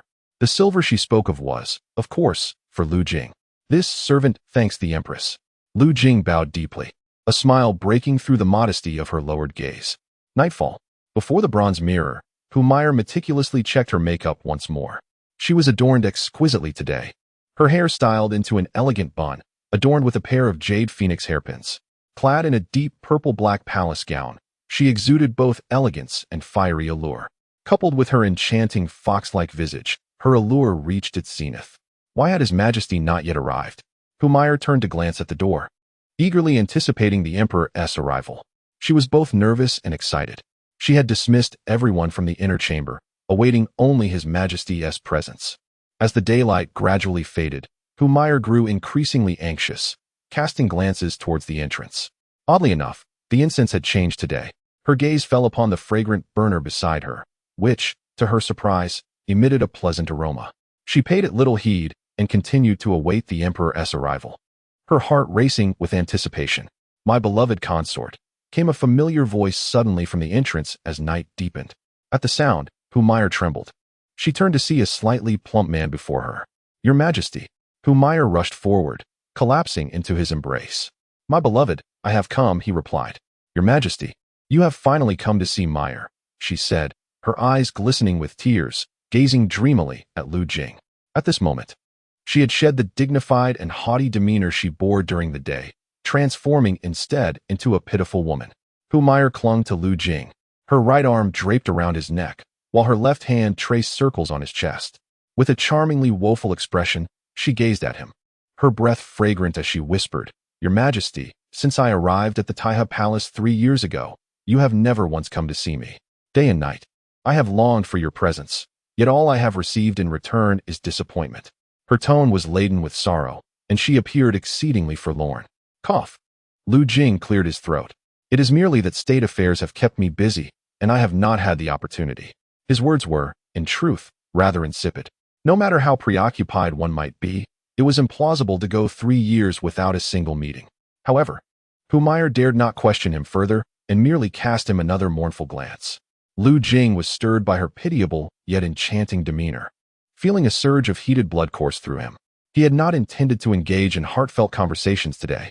The enchanting incense lasted merely 3 hours, a fleeting 6 hours in total. "My beloved, the night is long, let us rest." The following morning, Lu Jing awoke abruptly. Beside him, Humayr was still in a deep slumber, having only fallen asleep in the early hours of the morning, and it had been scarcely an hour since she had drifted off. Recalling the events of the night before, Lu Jing rubbed his waist, momentarily lost in thought. This woman, capable of rivaling the Empress herself, the master of the cold palace, an exquisite beauty, had been with him. Could it be true that I have truly adorned the Emperor's crown with a green hat? Lu Jing could hardly believe it. Everything that transpired felt like a dream. Yet the emptiness in his loins testified to the reality of the situation. To have an affair with the favored consort and bring shame upon the Emperor was a capital crime, punishable by extermination. Yet, amidst such peril, the thrill was unimaginable, accompanied by an immense sense of accomplishment. The Emperor would never suspect that within his harem there existed a man tending to his beloved consort. Lu Jing gazed at Humayr, her cheeks stained with tears, and a profound sense of pride welled within him. What was the glory of being the sovereign, the ruler of all under heaven, if not to become the object of his own torment? And this was merely the beginning. In the future, even more concubines would receive his favor. As the sun began to rise, Lu Jing hastily rose to depart. Chapter 11. The Lottery. The innate master Yuhuatian. Supporting his waist, Lu Jing returned to his abode, the voice of the system resonating in his mind. Ding. Daily fortune settlement begins. Congratulations, host Lu Jing, for successfully diminishing the fortune of your adversary, earning fortune points. 118. Note: if the host captures Humayr under his own identity, he will receive even more fortune points. Total fortune points, 124. You may engage in 1 intermediate draw, along with 2 primary draws, or 12 primary draws. Would you like to proceed? Intermediate draw, primary draw? Lu Jing paused, pondering the meaning of the system's words. Host, by consuming 10 fortune points, you may obtain 1 opportunity for a primary draw, which yields primary rewards. Spending 100 fortune points grants 1 chance for an intermediate draw. Expenditure of 1,000 fortune points secures 1 opportunity for a high-level draw. The higher the draw opportunity, the greater the chance of acquiring superior rewards. Oh, I see. Lu Jing nodded, deciding on 1 intermediate draw and the rest as primary draws. Initiating 1 intermediate draw. Congratulations, you have obtained the character Yuhuatian. Yuhuatian. Eunuch, a pinnacle master of innate prowess. Yuhuatian. Lu Jing was slightly taken aback upon seeing the name of the reward. He was familiar with this figure, the chief of the Shichong in the television series. His infamous phrase, "first strike, then report," was well known to Lu Jing. To receive such a reward, and from a formidable pinnacle master of innate skill, was indeed remarkable. Could it be that a person could be the reward? Moreover, being an innate martial artist, would he be disobedient? Lu Jing inquired anxiously. It was said that the powerful commander of the Jinyi was merely an innate martial artist, on par with Yuhuatian. In the martial world, innate martial artists were indisputable masters. Until the appearance of grandmasters, innate warriors represented the pinnacle of combat strength, capable of dominating the realm and facing thousands alone. As for grandmasters, they were legendary figures seldom seen. Lu Jing, merely a 5th-grade martial artist, lacked the confidence to command a pinnacle master of innate skill. Host, the rewards provided by this system are diverse, and offering a person is merely standard procedure. Furthermore, Please rest assured that anyone provided by this system will be steadfastly loyal to the host and will not rebel for any reason. I see. Lu Jing nodded, feeling relieved. If the Pinnacle Master were disobedient, it would be better not to have him. However, if he could be entirely obedient, the benefits would be immense. Having an innate master at his command would undoubtedly secure his future safety. By pursuing Humayer, he could reward his brothers and receive such substantial rewards, far surpassing mere gains. Initiating primary draw. Congratulations, you have obtained item. Peiyuan Dan X1.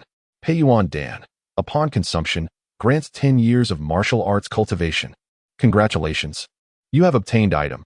Biyun Peach X10, 000. Biyun Peach, a remedy for children's ailments. A series of system notifications echoed in Lu Jing's mind. Upon seeing the items he had drawn, his expression twitched slightly. The most invaluable of all is undoubtedly the Peiyuan pill. However, what on earth is the Biyun Peach? Well, it does have some utility, albeit I seldom wish to use it in my endeavors. As expected, the lottery relies entirely on luck. The disparity in rewards for draws of the same tier is rather significant. First, I shall consume the Peiyuan pill to enhance my cultivation level. Setting aside my thoughts, Lu Jing swallowed the Peiyuan pill, and a warm current coursed through his entire body. He then opened his personal panel. Host, Lu Jing. Age, 20. Cultivation method, none. Cultivation level, peak 4th rank warrior. Items, Bewitching Incense 1, Biyun Peach 10, 000. Followers, Yu Huatian, innate warrior. Fortune value, 4. At this moment, a new section for followers appeared on the personal panel. However, Lu Jing's attention was drawn to the cultivation level. Only a peak 4th rank. He was somewhat astonished to see that his cultivation had increased by such a slight margin. Previously, after consuming a Peiyuan pill, he had transformed from an ordinary person into a 5th rank warrior. Yet now, he had only ascended by 1 rank. It seems that as one progresses to the pinnacle of cultivation, the difficulty of enhancing one's strength surpasses my expectations, Lu Jing mused. Nevertheless, he was not overly concerned. Peak 4th rank strength was more than sufficient in this cold palace. Moreover, with the system at his disposal, as long as he continued to pursue the concubines and reap rewards, he would likely cultivate into a formidable martial arts master in no time. Subsequently, he began to contemplate how to better utilize Yu Huatian's capabilities. Keeping him by my side for protection? That seems unnecessary in terms of martial prowess. As long as I remain vigilant, no one in this cold palace should pose a threat to me, making his presence rather superfluous. Additionally, I cannot assign him an identity. Lu Jing then considered. Yu Huatian's primary role is as the chief of the Western Depot, and his greater function lies in wielding power. If he could gain control over the Eastern Depot, a force of violence, then I would have established a foundation within the entire dying, bolstering my confidence against the Dog Emperor and that vile Empress. He quickly reached a decision. Why not send him out of the palace to serve as an undercover agent in the Eastern Depot? To see if he could seize control over it and make it work to my advantage? Resolutely, Lu Jing summoned Yu Huatian. Soon, a charming yet unassuming man with a gentle demeanor appeared before him. My lord. He knelt on one knee, speaking respectfully. Yu Huatian, you are to leave the palace and seek opportunities to gain control over the Eastern Depot or the Jinyui, among other power structures. Understood. Yu Huatian nodded. Oh, by the way, can you leave the palace? Lu Jing suddenly recalled this concern. My lord, while it is difficult to enter the palace, exiting is relatively easier. I possess a secret technique to conceal my presence, as long as I do not actively reveal my strength. Escaping from the cold palace should not pose much of a challenge. That is good to hear. Lu Jing exhaled in relief. Go forth. In an instant, Yu Huatian vanished from sight. What a fruitful arrangement. Having set Yu Huatian on his path, Lu Jing reflected on how he had not only shared the bed with the favored consort, but also reaped numerous rewards afterward, breaking into a wide smile. Such a life is exceedingly comfortable. In the future, if I casually pursue a concubine, wouldn't I be able to treat her as an experience package, effortlessly collecting rewards? Contemplating this, Lu Jing felt an overwhelming sense of joy within. System, as long as I can seduce any emperor's concubine, can I truly acquire such abundant fortune points? Host, to obtain more fortune points by engaging with the esteemed concubines of the imperial harem, certain conditions must be met. Firstly, the higher the status and favor of the concubine being seduced, the greater the impact on the emperor's fortune.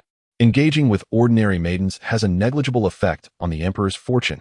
Secondly, the more times you engage with the same favored concubine, the lesser the impact on the emperor's fortune, and consequently, the fewer fortune points you will receive. Lastly, the more infatuated the concubine is with you, the greater the fortune points you will earn. The system meticulously explained to Lu Jing. I see. Lu Jing nodded, feeling a tinge of regret. It was indeed not as simple as he had hoped. His plan to casually find a concubine to accumulate fortune points had been thwarted. Chapter 12. Is the eunuch acting on someone's behalf? At noon, Humayr had just awakened from her slumber. Has your majesty departed? Noticing the absence of anyone by her side, her mood initially dipped. Yet, recalling the events of yesterday, her exquisite face flushed slightly. Last night, the emperor was truly remarkable. The emperor of the past could only be described with great difficulty. However, last night, perhaps due to the long absence of affection towards her, it seemed the emperor still harbored fondness for her. Humayr smiled dreamily. As long as the emperor still cherished her, there remained hope for her resurgence. If she could reclaim her position as a favored concubine, she would ensure that Nangong Wan tasted the bitterness of 3 years spent in the cold palace. Lu Jing reclined leisurely in a chair, attended to by 2 robust young eunuchs who were massaging him. Who should he pursue next? This question occupied his mind.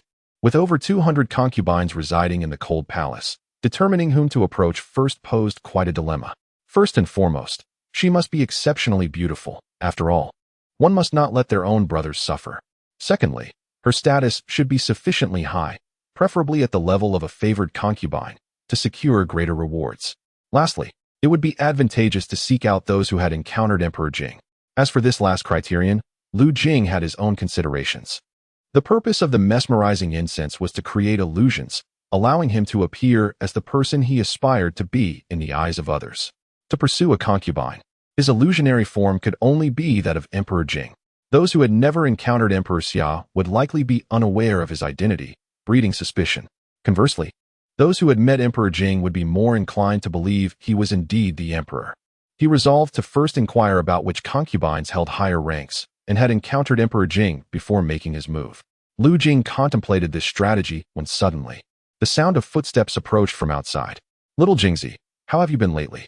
Eunuch Wang entered, accompanied by 2 robust young eunuchs. Upon seeing Lu Jing, a voice reminiscent of a duck's quack rang out. Thanks to your grace, I am doing quite well, Lu Jing replied, casting a brief glance at him with a nonchalant tone. Not only was he doing well, but he had also successfully seduced Humayr. It appeared that being associated with consort who indeed had its advantages, as he had learned to be attended upon like his masters. Grand Eunuch Wang cast a glance at the 2 young eunuchs massaging Lu Jing and, with a sinister tone, inquired, Is there something you wish to discuss, my lord? Lu Jing, without raising his head, responded, What is it, old dog? It was evident that this old cur had known from the outset that serving as Humayr's personal eunuch was no honorable task. Yet he still sent me to undertake it, clearly harboring malevolent intentions. Although he held the position of chief eunuch in this desolate palace, as a 4th-grade martial artist, I had no obligation to treat him with courtesy. Furthermore, it was likely that his position would soon change hands. Last night, Lu Jing had subtly suggested to Humayr, using the identity of the emperor, that her personal eunuch, Xiao Jingzi, be promoted to chief eunuch, thereby allowing him to liaise directly with Xiao Jingzi in the future, informing Humayr of when she needed to prepare. However, it remained uncertain whether Humayr had taken this matter to heart. Seeing Lu Jing's nonchalant demeanor, Wang's expression grew colder as he remarked, It's nothing, merely came to see you. After saying this, he waved his hand and departed with his entourage. TCH, old dog. I am not your wife. What business do you have here? Lu Jing spat in the direction of the departing old eunuch. Suddenly, he narrowed his eyes. This old cur had previously allowed Xiao Gizi to oppress the former owner of this body, leading to his untimely demise. Then he had sent me into Humayr's chambers, placing me in peril. Today, it seemed he had come to ascertain whether I had met my end at her hands. I bore no grudge against this old dog. Why was he so intent on my destruction? A flicker of realization crossed Lu Jing's mind. Could it be that he was acting on someone else's orders? This thought led him to recall the incident of the former owner's family being annihilated. The former owner's father had been a prince. If their downfall was merely due to a few careless words about the Empress, it would indeed be too incredulous. Perhaps there were greater forces at play behind the scenes. Never mind. This matter could be investigated later when Yu Huatian ascended to a higher position. At Taiha Palace, in a garden, Humayr sat at a stone table, listlessly sipping tea and nibbling on pastries. Opposite her sat a stunning woman, equally as enchanting in both visage and form. The woman possessed a tall, graceful figure and an air of dignified gentility, embodying the essence of a refined lady. Clad in delicate lavender garments, her face was as radiant as the moon, her eyes sparkling with brilliance. After elegantly savoring a sip of tea, she glanced at Humayr and spoke in a voice as melodious as wind chimes. "Sister, you seem quite different today." "Oh." Humayr paused, a hint of a smile gracing her exquisite features as she curiously asked, "In what way am I different?" The woman pondered briefly before replying, "Your spirit today appears rejuvenated. In the past, your brows were often furrowed with worry and despair. Yet now, you exude joy and contentment. It is as if a barren land has been nourished and revitalized." "Huh." Humayr playfully scoffed at the woman, blushing slightly. "You silly girl, what are you saying?" "Sister, I am merely speaking the truth. Your current state indeed resembles that of a young wife awaiting her husband's return from a long journey." The woman replied with a soft smile. Humayr felt a slight flush on her cheeks, her gaze evasive as she spoke. "Perhaps it is due to a letter that arrived at my home a few days ago. It mentioned that my 70-year-old father has taken a new concubine who has given birth to a younger brother. I find some joy in this, which alleviates my gloom." "Is that so?" The woman was momentarily taken aback, then nodded in agreement, acknowledging that it was indeed good news. With a sigh, she shook her head and said, "Sister, you still receive news from your family. My father, brothers, and other relatives have all been exiled, their fates unknown. Here I am in this cold palace, devoid of hope for a lifetime. I would have preferred never to enter the palace, to lead a simple life as an ordinary woman, bearing children and supporting my husband, which would be 100 times better than my current plight." As she spoke, her expression turned sorrowful. Her name was Xiaqinglan, originally of a more esteemed status than Humayr, being the daughter of a former prime minister, who was granted the title of noble consort upon entering the palace. However, after her father's fall from grace, he was exiled far away, and she too was implicated, relegated to the cold palace. She and Humayr were the only two noble consorts in this desolate place. Their statuses were comparable, their temperaments harmonious, and their circumstances similar, leading them to frequently share their reflections on their fates, finding warmth in each other's company, now as close as sisters. Chapter 13.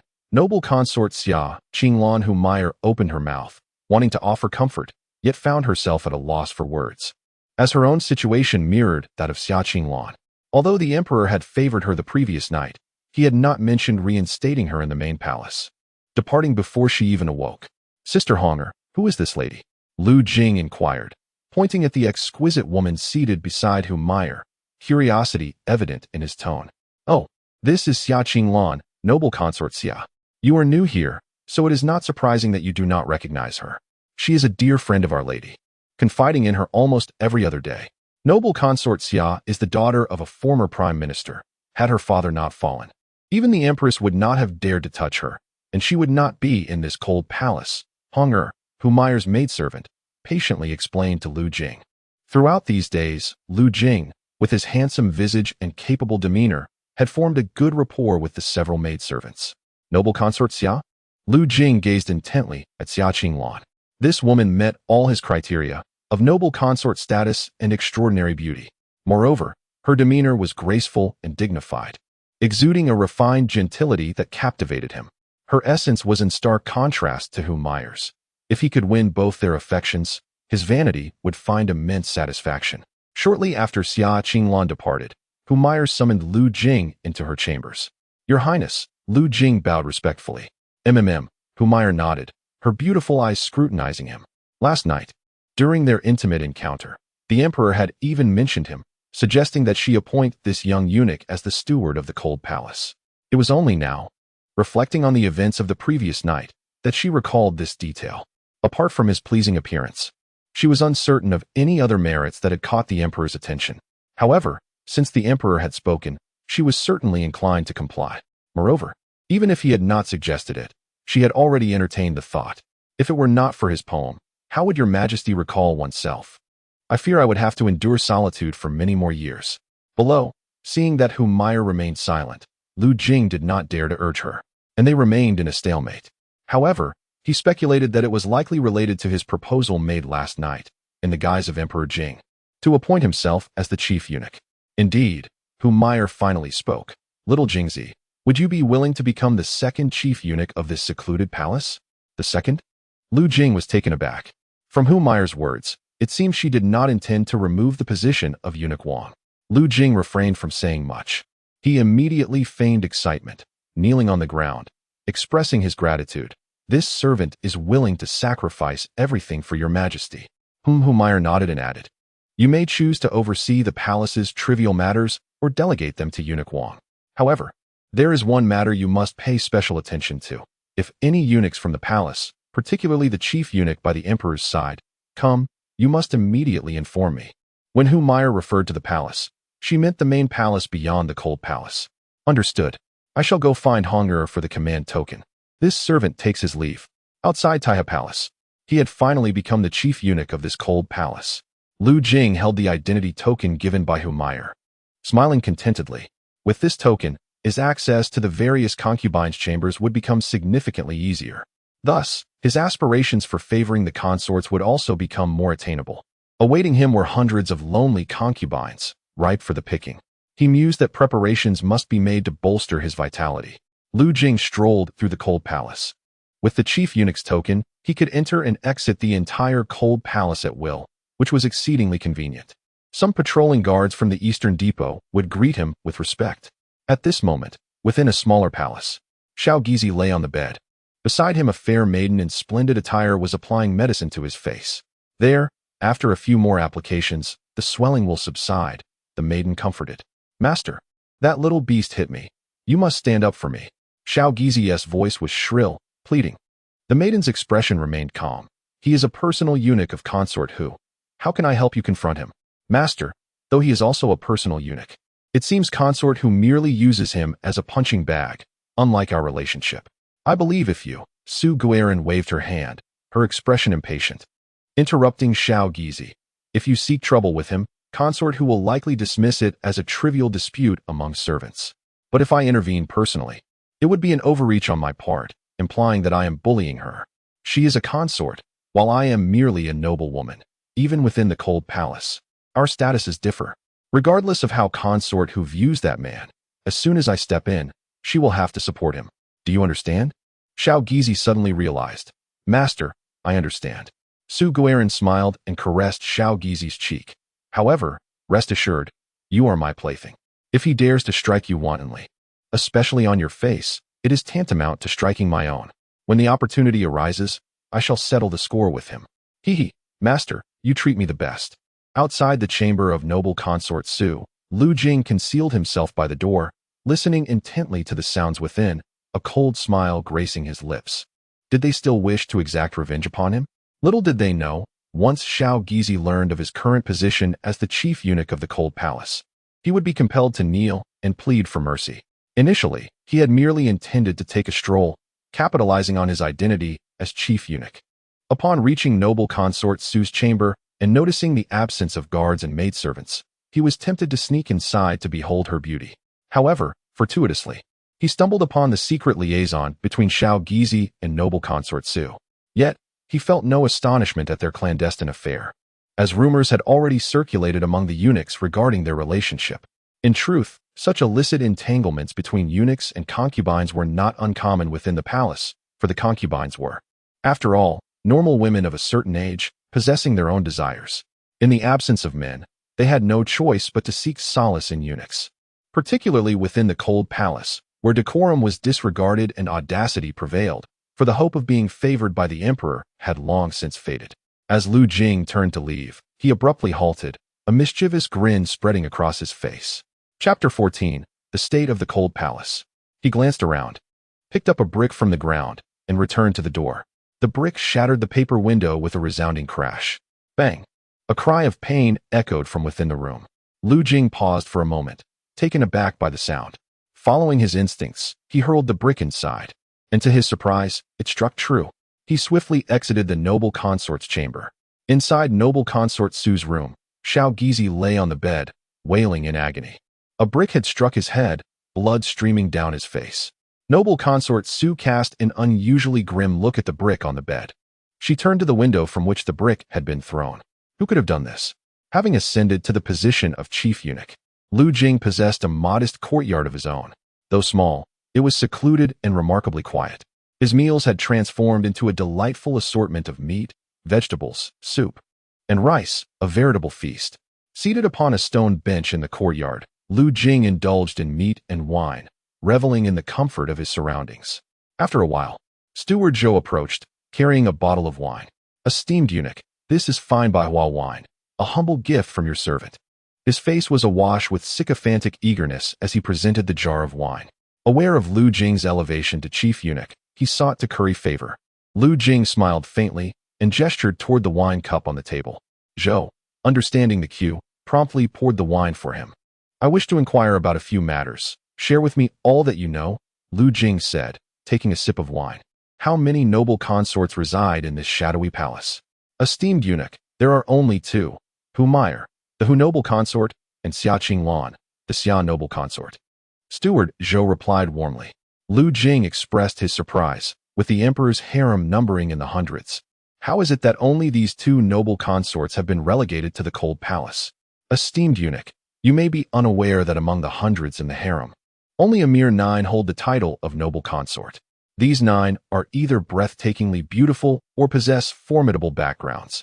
Even if the emperor loses interest, they would not be banished to the cold palace. Hu noble consort and Xia noble consort are exceptions, their circumstances being rather unique, which is why they find themselves here. Steward Zhou elucidated. Lu Jing nodded in understanding. In the depths of the palace, which consort holds a higher status? Eunuch Zhou cast a suspicious glance at Lu Jing, finding it rather peculiar. As Lu Jing was specifically appointed by the esteemed Hu Guifei as the head eunuch, why would he still need to curry favor with other masters? However, he dared not inquire further.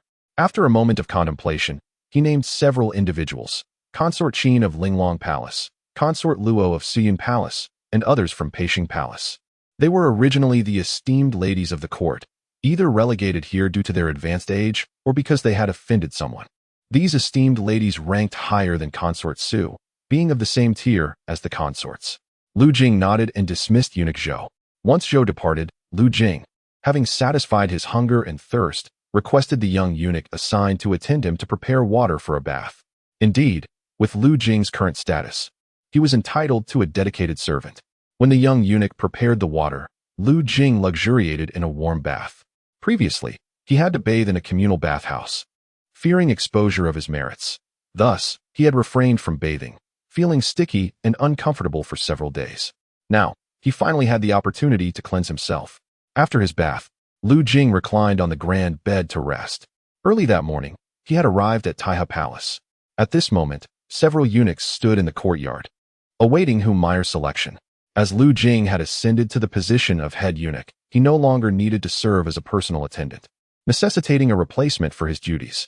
Lu Jing then sensed a piercing gaze directed at him. Turning, he found Eunuch Wang scrutinizing him with his shadowy eyes. Little Jingzi, don't presume that your elevation to head eunuch places you on equal footing with me, Wang sneered disdainfully. I am a distinguished eunuch appointed by the Ministry of Internal Affairs. You are merely a servant of the consort. He intended to temper Lu Jing's arrogance. Otherwise, this young wretch might truly believe himself invincible, relying on the consort's favor. He pondered how this servant had managed to win Hu Guifei's affection, landing such a high position. Yet, are we not all servants to our masters? Just because you've been a head eunuch for a few years, do you consider yourself a master? Lu Jing retorted without hesitation. Those words echoed Wang's own sentiments from days prior. Wang's expression darkened with malice. You insolent wretch, I never noticed your sharp tongue before. I have long recognized your true nature, you old dog. Never had Wang been so publicly humiliated. His aged face twisted with fury as he pointed at Lu Jing. Cursing, you insolent brat, don't think for a moment that the consort can protect you from my wrath. I have countless ways to dispose of you. Wang Gonggong, what do you mean by this? Do you look down upon me? Do you wish to harm someone appointed by the consort? Suddenly, a voice emerged from the inner palace. Hu Meyer, her expression cold, stepped forth from her chamber. Wang bowed respectfully. Your Highness, you misunderstand. I was merely offering this young man a word of caution. Hu Meyer's face was laced with derision. Does my entourage require your counsel? The esteemed eunuch Wang remained utterly unperturbed, merely bowing his head and stating, "That was an overstep on my part. I hope the Empress will forgive me." Humayr casually pointed to a nearby eunuch, saying, "It is he. Take him and the others away." The old servant took his leave. Eunuch Wang, with a deep bow, cast a glare at Lu Jing before turning to exit the Hall of Supreme Harmony. Humayr watched his retreating figure, her expression as cold as ice. "Dog slave." She spat, then turned to Lu Jing, commanding, "Come inside with me." Within the inner chamber, Humayr, filled with rage, smashed a teacup. "Dog slave. Dog slave. If I were still the noble consort, I would have him torn to shreds." It was evident that Wang's previous demeanor had incensed her. Although he had appeared respectful, his insincerity and dismissiveness were palpable. If she were still the primary consort, she would see to it that he faced severe consequences for his insolence.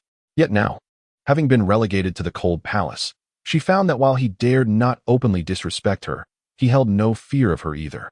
He was the designated head eunuch of the cold palace, appointed by the Directorate of Internal Affairs, and thus wielded some power.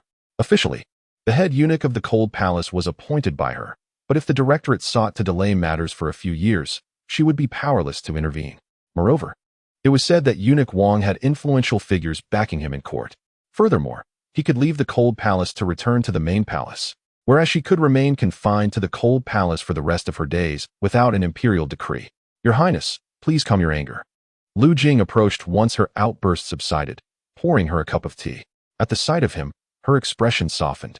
If Lu Jing could compose more exquisite poetry, it might capture the emperor's attention once more, possibly leading to her reinstatement in the main palace. He was her sole beacon of hope. Chapter 15. The Unparalleled Beauty, Little Jingzi. Humayr suddenly turned her gaze to Lu Jing, her eyes ablaze with intensity. "Your servant is here. The emperor has favored me greatly, and your contribution has been significant. What reward do you desire?" "A reward?" Lu Jing pondered momentarily before politely responding. "It is my duty to alleviate the Empress's burdens. Moreover, being appointed as the head eunuch is already a considerable reward. I dare not ask for more." Humayr smiled with satisfaction, her enchanting eyes appraising Lu Jing. This young eunuch knows how to conduct himself well. She waved her hand dismissively. "Your position as head eunuch was granted by the emperor. I am clear in my rewards and punishments. Since you have rendered great service, you shall receive a fitting reward. Do not feign modesty, speak freely. Whether you desire wealth or something else, I can grant it. Could I request your body?" Lu Jing mused internally. Ever since their intimate encounter 2 nights prior, he felt an insatiable restlessness within him, a longing that was difficult to contain. Now, confronted with Humayr, the alluring vixen, and recalling her wildness that night, he found himself yearning. Yet, he dared not voice such thoughts. After a moment of contemplation, he replied, "Your Highness, I wish to learn martial arts. Might you bestow upon me some martial arts manuals or similar resources?" "Learn martial arts?" Humayr was taken aback. "At your age, how do you intend to pursue such training?" "I have heard that martial artists begin their training from a young age, establishing a foundation that differs from ordinary individuals in their breathing techniques. After the age of 16, it becomes increasingly challenging to pursue martial arts." Lu Jing pondered for a moment and said, "Your Highness, I merely wish to give it a try.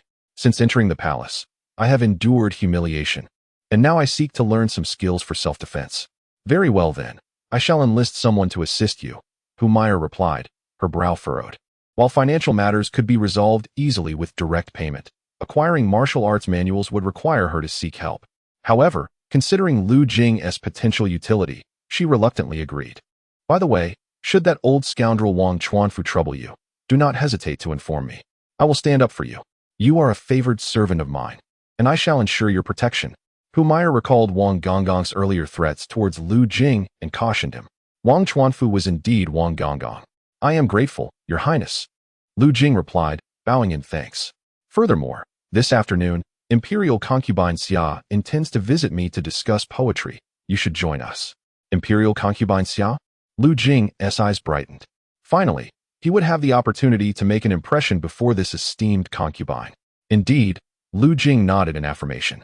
In the afternoon, after resting for a while, Lu Jing proceeded to the Taihe Palace. At that moment, Honger was already waiting at the entrance of the chambers. "Sister Hong," Lu Jing greeted with a smile. Being addressed as sister by such a handsome young man caused Honger to blush, and she was too shy to meet his gaze. Since consuming the Peiyuan pill, Lu Jing's demeanor had grown increasingly robust and masculine, possessing an irresistible allure for a young girl like Hong'er. Master Lu, you are now a senior eunuch. Simply call me Hong'er, she replied, lowering her head in bashfulness. With Lu Jing now being the chief eunuch, he technically held a higher position than Hong'er. He smiled and nodded before entering the chambers with her. Hong'er, may I ask you something? Lu Jing inquired suddenly during their walk. Of course, master, she responded. Do you know what hobbies imperial concubine Xia enjoys? Lu Jing asked. Thinking Lu Jing merely wished to curry favor with Xia Qinglan, Hong'er found no oddity in his inquiry and replied, Imperial concubine Xia enjoys elegant pursuits, such as poetry and calligraphy. If you wish to present a gift, you might consider something in that realm. I see, Lu Jing nodded thoughtfully. Following Hong'er, he arrived in the garden where Meyer was enjoying afternoon tea with Xia Qinglan. Before them lay numerous rolls of xian paper. Sister, this heptasyllabic poem is the latest work of Grand Scholar Chao Lin. It is said that the Empress Dowager praised it as a rare gem of poetry, Xia Qinglan remarked, pointing to a poem on the table. Meyer glanced at it and casually commented, it is indeed quite good. Upon seeing Lu Jing approach, she smiled slightly and introduced him. Qinglan, this is the Lu Jing I mentioned to you. Lu Jing, pay your respects to the esteemed concubines, Lu Jing said, bowing. Xia Qinglan acknowledged him with a slight nod. Meyer had already informed her that a young eunuch possessed commendable poetic skills, and she was inclined to invite him to join in their literary discussion. Though Xia Qinglan's temperament was gentle and more amiable than Meyer's, the awareness of rank and propriety remained evident. It seems somewhat inappropriate to engage in poetic discussions with a lowly eunuch. However, since it was Meyer who summoned him, she felt reluctant to refuse. Noticing that Xia Qinglan's demeanor towards Lu Jing was rather indifferent, Meyer understood that she was unaware of Lu Jing's capabilities and thus underestimated him. With a smile, she suggested, Lan, why not pose a challenge for Xiao Jing to compose a poem? Please, Your Majesty, bestow upon him a topic. Lu Jing recognized this as an opportunity to create a favorable impression on Xia Qinglan and was, therefore, quite eager. Though he possessed the enchanting fragrance that allowed him to traverse the depths of the cold palace at will, he cherished it, for he had only one vial remaining. His desire was to win over Xia Qinglan through alternative means, perhaps by captivating her with his charm.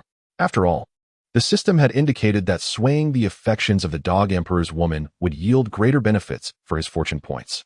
Very well, Mu Wanqing nodded.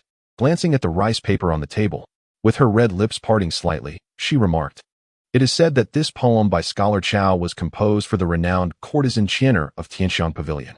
Now, I ask you to write a poem for me as well. Lu Jing cast a glance at the poem on the table, a tribute to feminine beauty. After a moment of contemplation, he began, In the East, there exists a fair maiden, unparalleled and solitary. With a single glance, she captivates the city, and with another, the nation. Upon hearing this, both Meyer and Xia Qinglan's eyes sparkled with delight. A splendid poem, they exclaimed in unison. How remarkable it was that Lu Jing had crafted such a fine piece in such a short span of time. With a glance, she captivates the city, and with another, the nation. Xiao Jing, that line is truly commendable. Meyer praised. Lu Jing smiled and replied, Your Majesty, this poem is not just a gift for the esteemed concubine Xia, but for you as well. To me, both of you are extraordinary beauties, unparalleled in the realm. The term extraordinary beauty delighted Meyer, who mused that if this poem were to circulate, it might redefine the descriptors of beauty to extraordinary and captivating. Xia Qinglan also nodded in agreement, her gaze toward Lu Jing brimming with curiosity. Generally, eunuchs would cower before them, yet this young eunuch, while respectful, exhibited a certain boldness that intrigued her. Chapter 16. The Astonishment of Xia Qinglan. Your Majesty, please present me with another challenge, Lu Jing urged, seizing the moment. Meyer turned her attention to Xia Qinglan, who pondered for a moment before stating, Compose a poem that conveys sorrow. Having been relegated to the cold palace, with her family exiled and lost to her, she felt a pervasive melancholy and wished to see if Lu Jing could articulate the depths of her sorrow through his words. After contemplating, Lu Jing replied, Your Majesty, I once penned a piece that expresses sorrow. Would it be acceptable to substitute it for a poem? That is permissible, she affirmed. May I write it down? Of course. Meyer then directed a nearby maid, Hong'er, prepare paper, and ink. Yes, at once. After a brief interval, the materials were brought forth.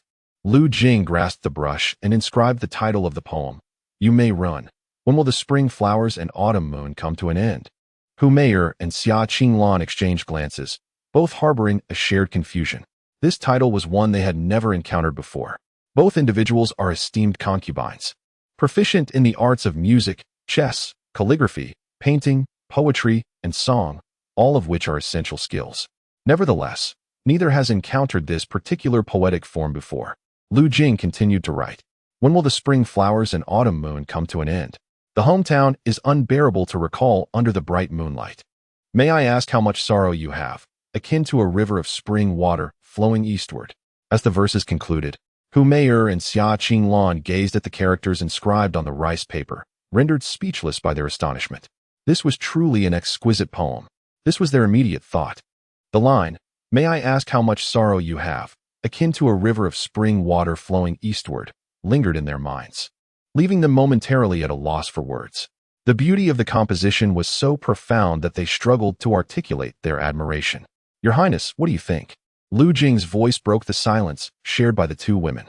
Xia Qinglan exhaled deeply.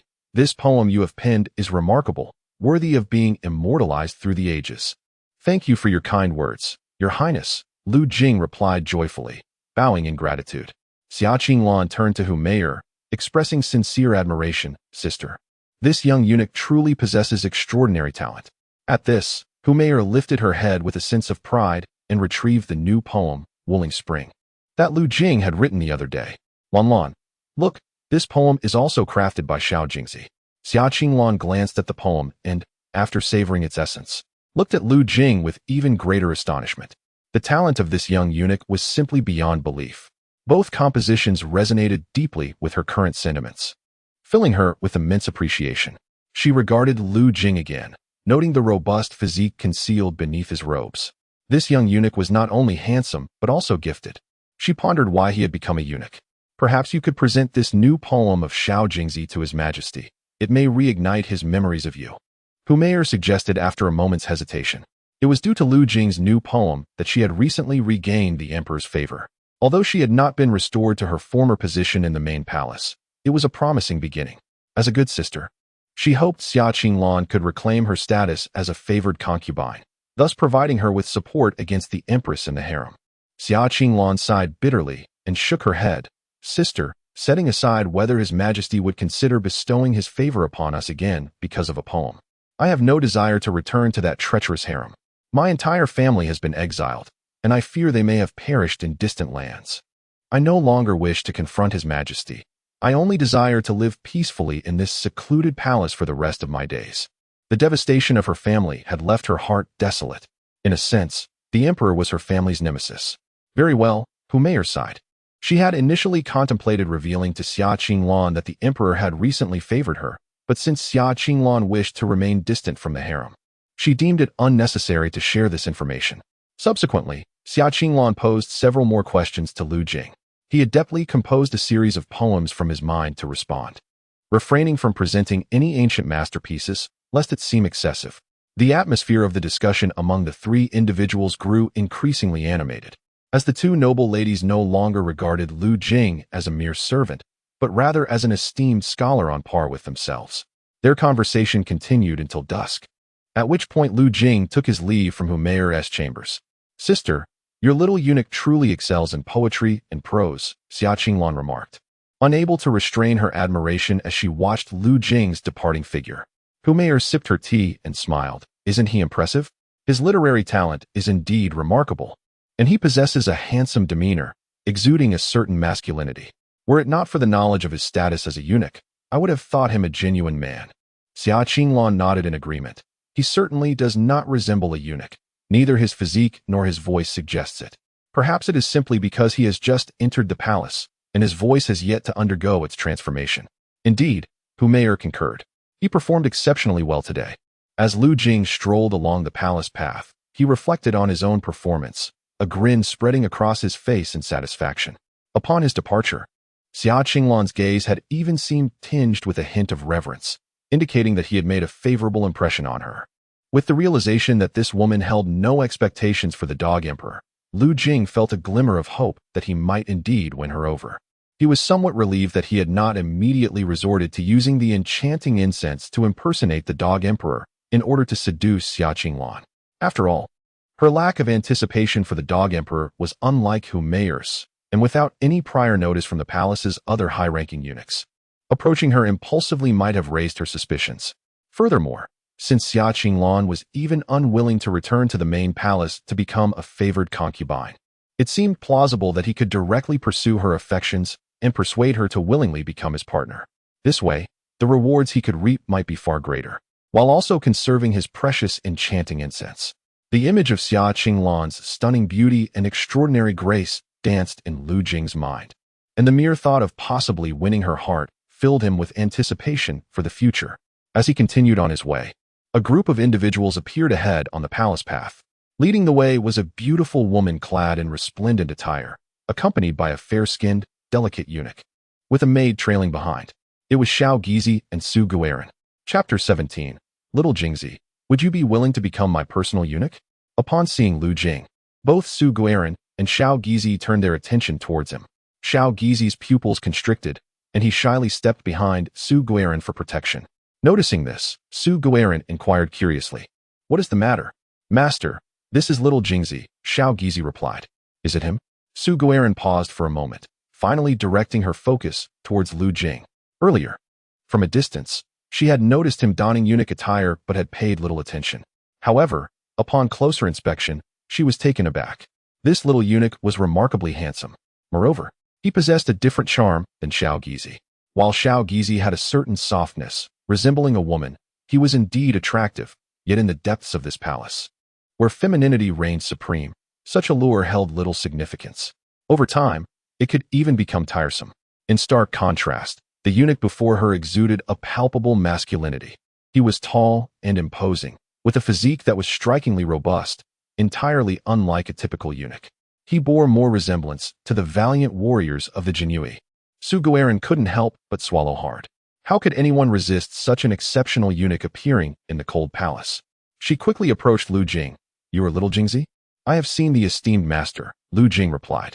Lu Jing maintained a calm demeanor as he offered a respectful bow to Lady Su. Although he currently held the position of the chief eunuch, his authority surpassed that of a mere noble, thus he felt no obligation to show her excessive deference. Lady Su, however, paid little heed to this, her gaze captivated by Lu Jing. The more she observed him, the more her admiration blossomed.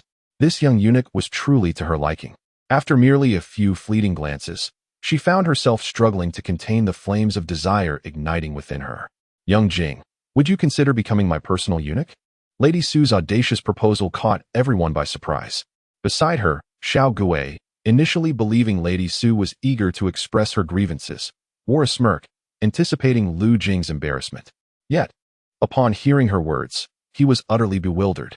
How could young Jing become Lady Su's personal eunuch? What would become of him? Had his mistress already turned her affections elsewhere after just one meeting?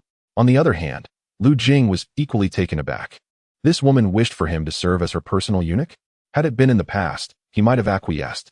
After all, as a consort, Lady Su was indeed strikingly beautiful, a figure that could be deemed a goddess in his former life. The allure of spending an intimate evening with her was undeniably tempting. However, upon reflecting on her entanglement with Xiao Gui, his interest in Lady Su swiftly waned. "My lady," Xiao Gui implored, shaking Lady Su's arm with a pitiful expression. "If you make him your personal eunuch, what will become of me?" Lady Su cast a dismissive glance at Xiao Gui. "You? I have grown weary of you. Return to the servant quarters and attend to your duties." "What?" Xiao Gui's face drained of color, disbelief etched across his features. The thought of returning to the servant quarters filled him with dread. Not only would he be physically taxed, but he feared the retribution from the eunuchs he had tormented over the years, empowered by Lady Su's influence. The prospect of being mercilessly tormented by them sent chills down his spine. In a moment of desperation, he glared at Lu Jing, gritting his teeth. "You wretched little thing. How dare you seduce my mistress?" With that, he disregarded the lesson learned from their previous altercation and charged at Lu Jing with reckless abandon, intent on marring his handsome visage. If Lu Jing's face were ruined, surely Lady Su would lose interest in him. However, as he approached, Lu Jing swiftly retaliated with a powerful kick, sending Xiao Gui sprawling several meters away. Lying on the ground, Xiao Gui howled in agony. "You scoundrel! Get the hell away from me!" Lu Jing's fierce expression brooked no argument. The maidservants behind Lady Su turned pale at the sight, but her attention remained fixated on Lu Jing's legs, her eyes alight with delight. "Young Jing, have you considered my proposition? If you agree to become my personal eunuch, I shall personally petition the Empress to have you transferred. You will no longer endure punishment and may even gain considerable power." With a smile that radiated expectation, Lady Su seemed unfazed by Xiao Gui's lamentations. In her mind, she was certain that Lu Jing would acquiesce to her request. After all, becoming her personal eunuch would not only allow one to escape the clutches of the formidable Hu Gui Fei, but also, through one's own influence, rise to prominence within this desolate palace. Lu Jing regarded Su Guiren with an air of indifference. "My lady, I am now the head eunuch and cannot serve as your personal attendant." "What?" Su Guiren's smile faltered. "You are now the head eunuch?" Lu Jing nodded and presented his insignia. "My lady, the Empress granted me the title of head eunuch of the Yu Palace 2 days ago." As Su Guiren beheld Lu Jing's insignia, the reality of his elevation struck her. How could this be? Su Guiren clenched her teeth, feeling a deep sense of resentment. This strikingly handsome young eunuch, whom she had intended to summon to her chambers, had unexpectedly become the head eunuch of the entire cold palace. Consequently, Lu Jing's authority now surpassed her own. "If there is nothing else, I shall take my leave," Lu Jing said, delivering a forceful kick to the groaning Xiao Gizi before departing. Once Lu Jing had gone, Xiao Gizi struggled to rise from the ground and crawled towards Su Guiren. "My lady, since that Lu Jing has declined to be your personal eunuch, please allow me to continue in that role. I will work even harder to satisfy you." Xiao Gizi wept pitifully, looking utterly aggrieved. Su Guiren cast him a sidelong glance, remaining silent as she watched Lu Jing's retreating figure, her expression darkening. Could it be? Just a few days prior, this lad was nothing more than a punching bag for Hu Gui Fei, and now he had ascended to the position of head eunuch? Had Hu Gui Fei taken a liking to him? Cursed be it. If only I had encountered him sooner. Su Guiren murmured to herself. With ample time at his disposal, Lu Jing did not return directly to his quarters, instead opting to meander through the cold palace. Armed with the head eunuch's insignia, he could traverse the palace freely. Being a martial artist of the 4th rank, scaling walls was a trivial task, and he contemplated taking advantage of the night to inspect the beauty of the noble ladies within the cold palace. Before long, he arrived at the entrance of Linglong Palace, the residence of the concubine Qin Shiyun. Ensuring no one was in sight, Lu Jing scaled the wall and entered the palace. The night had fallen. Following the glow of light, he approached the door of Qin Shiyun's chamber. Voices could be heard within, speaking in hushed tones. "Xiaolan, am I getting old? My lady, you have just turned 30, a splendid age. How could you possibly be old?" Lu Jing pierced through the paper of the window, witnessing the scene within. A breathtakingly beautiful woman, clad in a delicate gauze garment, was engaged in her grooming. With captivating eyes and a natural beauty devoid of makeup, she gazed sorrowfully into the mirror. Behind her, a maid attended to her hair, while a bathtub nearby suggested she had just finished bathing. Chapter 18. The self-pitying Madame Qin. "If only I had arrived a little earlier," Lu Jing lamented, regretting the missed opportunity to behold such a splendid sight. "If I were not aging, how could His Majesty have cast me into this cold palace, not having seen me for 8 long years?" Qin Shiyun's voice echoed once more. The maidservant, unsure of how to respond, stood in silence. Qin Shiyun spoke to herself. "After 15 years in the palace, I have only been favored by His Majesty a handful of times. It has been 8 years since I last laid eyes on him." A self-deprecating smile graced her lips as she continued. "They say once you enter the palace, you soar to become a phoenix. Yet, in my eyes, the harem is a vast ocean, and my beloved has become a mere stranger. This harem is not a platform for phoenixes, it is a cage. I long to break free, but find myself helpless." Her expression was steeped in sorrow as memories flooded back. The anticipation upon entering the palace, the joy of being favored, the confusion of being neglected, and the despair of being relegated to the cold palace. Looking back, she realized she had spent 15 long years within these walls. How many more such years could she endure? No, she no longer wished to live this way. "My lady, perhaps you should consider finding a personal eunuch," her maid suggested. Biting her lip. "Find a personal eunuch? Why?" Qin Shiyun asked, her brow furrowing in confusion. Suddenly, she froze, turning to her maid. Are you implying a relationship of that nature? The maid nodded. My lady, many other mistresses in the palace have done so. Why not you? Having served Qin Shiyun for many years, the maid felt a sisterly bond, emboldening her to broach such a rebellious suggestion, one that could lead to severe consequences. She could not bear to see her mistress, in the prime of her life, languishing in solitude within the cold palace. Qin Shiyun felt her cheeks flush. She was aware that the concubines in the cold palace sometimes sought the company of personal eunuchs. In moments of loneliness, she too had contemplated following suit. Though such thoughts were quickly extinguished by the values instilled in her since childhood. Now, upon hearing her maid's proposal, a flicker of desire ignited within her. She had preserved her chastity for 8 years for His Majesty, who likely no longer remembered her existence.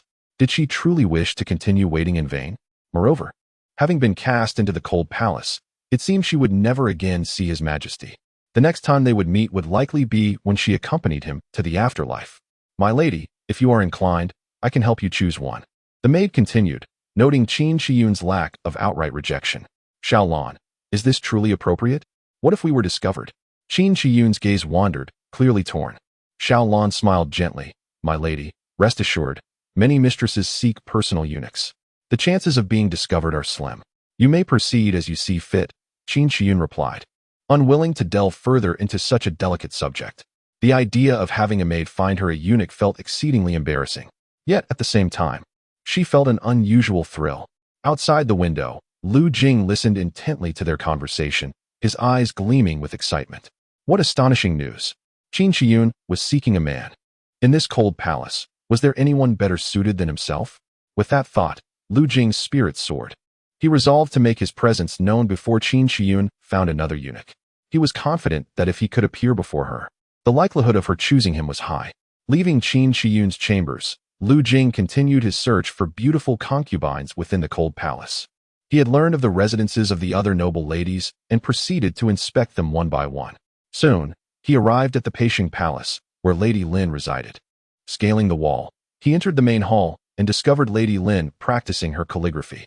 Lady Lin was indeed a great beauty. Jing remarked that there was nothing particularly captivating about her writing, and thus he departed. He then visited the sleeping quarters of other ladies, catching glimpses of their beauty before taking his leave. Some were already asleep, compelling Jing to turn back. Having observed 6 ladies, he concluded that the most beautiful among them was Qin Shiyun, followed closely by Lady Lin. In his heart, Jing ranked the ladies based on their beauty, solely relying on his initial impressions and aesthetic standards. Coincidentally, Lady Qin sought a eunuch to alleviate her loneliness, which seemed to bode well for him. Jing chuckled to himself. After having witnessed several enchanting women, he felt a surge of desire. Since savoring the pleasures of Humayr, he had developed an obsession with matters of intimacy, yearning for another taste. Therefore, he was determined to possess Qin Shiyun. Lost in thought, Jing found himself near an unfamiliar palace. Where was this? He felt a tinge of confusion. The cold palace was vast, resembling a small city, and unfamiliarity could easily lead one astray. Approaching a palace gate, he looked up to see the Cloudshi Palace. The Cloudshi Palace? Was this not the residence of Xia Qingluan? Jing's eyes brightened. He had previously obtained a map of the cold palace, noting that Lady Xia resided in the Cloudshi Palace. With curiosity piqued, he decided to take a look. Thinking of Xia Qingluan's beauty, he scaled the wall into the palace to see what she was doing. Inside, the palace was brightly lit, illuminated by various candles and lanterns, clearly indicating a higher standard of treatment compared to other ladies and concubines. Sounds emanated from one particular building, prompting Jing to stealthily approach. He pierced the paper of a window, and the scene before him nearly caused his nose to bleed. Before him was a bathing pool. From his vantage point, he had a perfect view of Xia Qingluan, who was luxuriating in the bath, completely unclothed. Astonished, Jing could hardly believe his luck. He had fortuitously stumbled upon Xia Qingluan bathing. At that moment, the noble consort reclined comfortably in the tub, her eyes closed, while a maid attended to her thick, flowing hair. My lady, you are truly beautiful, remarked the maid, gazing at Xia Qingluan's flawless figure, unable to suppress her admiration. Even as a woman herself, she could not help but marvel at Xia Qingluan's beauty. Xia Qingluan offered a faint smile, responding, "What is beauty worth? It only serves to indulge oneself in solitude, wasting away in this cold palace. My lady, Perhaps one day His Majesty will forgive you due to Minister Xia's affairs. And you may have the chance to return to the palace, said the maid, her eyes glistening with emotion. She understood that her words were somewhat self-deceptive. Xia Qinglan sighed. If the other ladies in the cold palace have a glimmer of hope to return to the main palace, I, however, have no possibility whatsoever. My family's male relatives have been deemed traitors by His Majesty, and consequently, I have incurred His Majesty's wrath. How could he possibly allow me to return? The only reason I have not been relegated to the Bureau of Courtesans is due to his fear of losing face. Xia Qinglan's expression was devoid of joy or sorrow, clearly resigned to her fate. Your Highness, the integrity and loyalty of Prime Minister Xia and Minister Xia are known throughout the realm. How could they be traitors? Surely, there must be some misunderstanding? Xia Qinglan shook her head. I am unaware of the specifics regarding my father's and brother's circumstances, but I am certain of their unwavering loyalty to the great Jing. Prime Minister Xia and his associates are virtuous men. How could His Majesty? The maid Eunuch clenched her teeth. Your Highness, next year I shall arrange for your departure from the palace. At that time, you must seek a suitable match for marriage. Xia Qinglan suddenly opened her eyes and gazed at her maid, who had served her for 7 or 8 years. Eunuch was now 22. Outside the palace, girls her age would already have children running about. Your Highness, I do not wish to leave. I want to remain by your side, the maid replied. Her voice choked with emotion. Alas, what significance is there in following me? To rot together in this dismal cold palace? Xia Qinglan shook her head. I have no chance to see the world outside again. You must go and behold it for me. Chapter 19. Martial arts techniques outside the window. Lu Jing listened to their conversation, feeling a sense of melancholy. The plight of women confined within the cold palace, and indeed throughout the entire imperial harem, was truly tragic. The only opportunity to leave the palace would likely come when the tyrant emperor passes away, at which point they would be taken away to accompany him in death. Oh, tyrant emperor, I have betrayed you, which might be considered a good deed, for otherwise you would occupy the throne without fulfilling your duties, causing all those beautiful maidens to wither like flowers. Lu Jing turned and departed from Xia Qinglan's chambers. Reflecting on it, he realized he had encountered Xia Qinglan's father a few times in his previous life. The Xia family was annihilated for treason. Could the extermination of the Wu Wang family be connected to their association with the Xia family? Suddenly, Lu Jing paused in his steps as he was leaving Yunqi Palace. He recalled that in his previous life, he had some impression of Xia Qinglan's father, Prime Minister Xia. His memories depicted the man as a pedantic elder, fond of expounding grand principles, who had engaged in discussions with his own father, the Wu Wang, only to storm off in frustration. The content of their conversations remained unknown to Lu Jing, but it was unlikely they involved treasonous plots. He was well aware of his father's character. Aside from a penchant for business and profit, he harbored no grand aspirations. Otherwise, he would not have allowed Lu Jing to indulge in a life of leisure and indulgence. Rebellion was out of the question. Such matters could be investigated later when Yu Huatian ascended to power. The following day, having stayed out late to visit the young ladies, Lu Jing slept until noon. After freshening up and enjoying a meal, a young eunuch approached him. Greetings, my lord, the young eunuch bowed. Upon recognizing him as his previous partner, the other eunuch who served Hu Meyer, named Shao Ganzi, Lu Jing inquired, What brings you here? My lord, the lady requests your presence, Shao Ganzi replied. Very well. Lu Jing nodded and accompanied Shao Ganzi to Hu Meyer's chambers in Taiha Palace. Along the way, Shao Ganzi lavished him with compliments, chattering incessantly. Lu Jing was filled with goosebumps from the flattery he received, so he casually interrupted to inquire, Shao Ganzi, have you been punished by the Empress recently? Thanks to your good fortune, the Empress has been in excellent spirits these past few days. I have not been beaten. Shao Ganzi replied with a beaming smile. He genuinely believed this was due to Lu Jing's presence, for prior to his arrival, he had been subjected to daily beatings. After Lu Jing's arrival, the Empress's temperament improved significantly within just a couple of days, often murmuring Lu Jing's name, a change he keenly observed. Thus, he truly regarded Lu Jing as a harbinger of good fortune.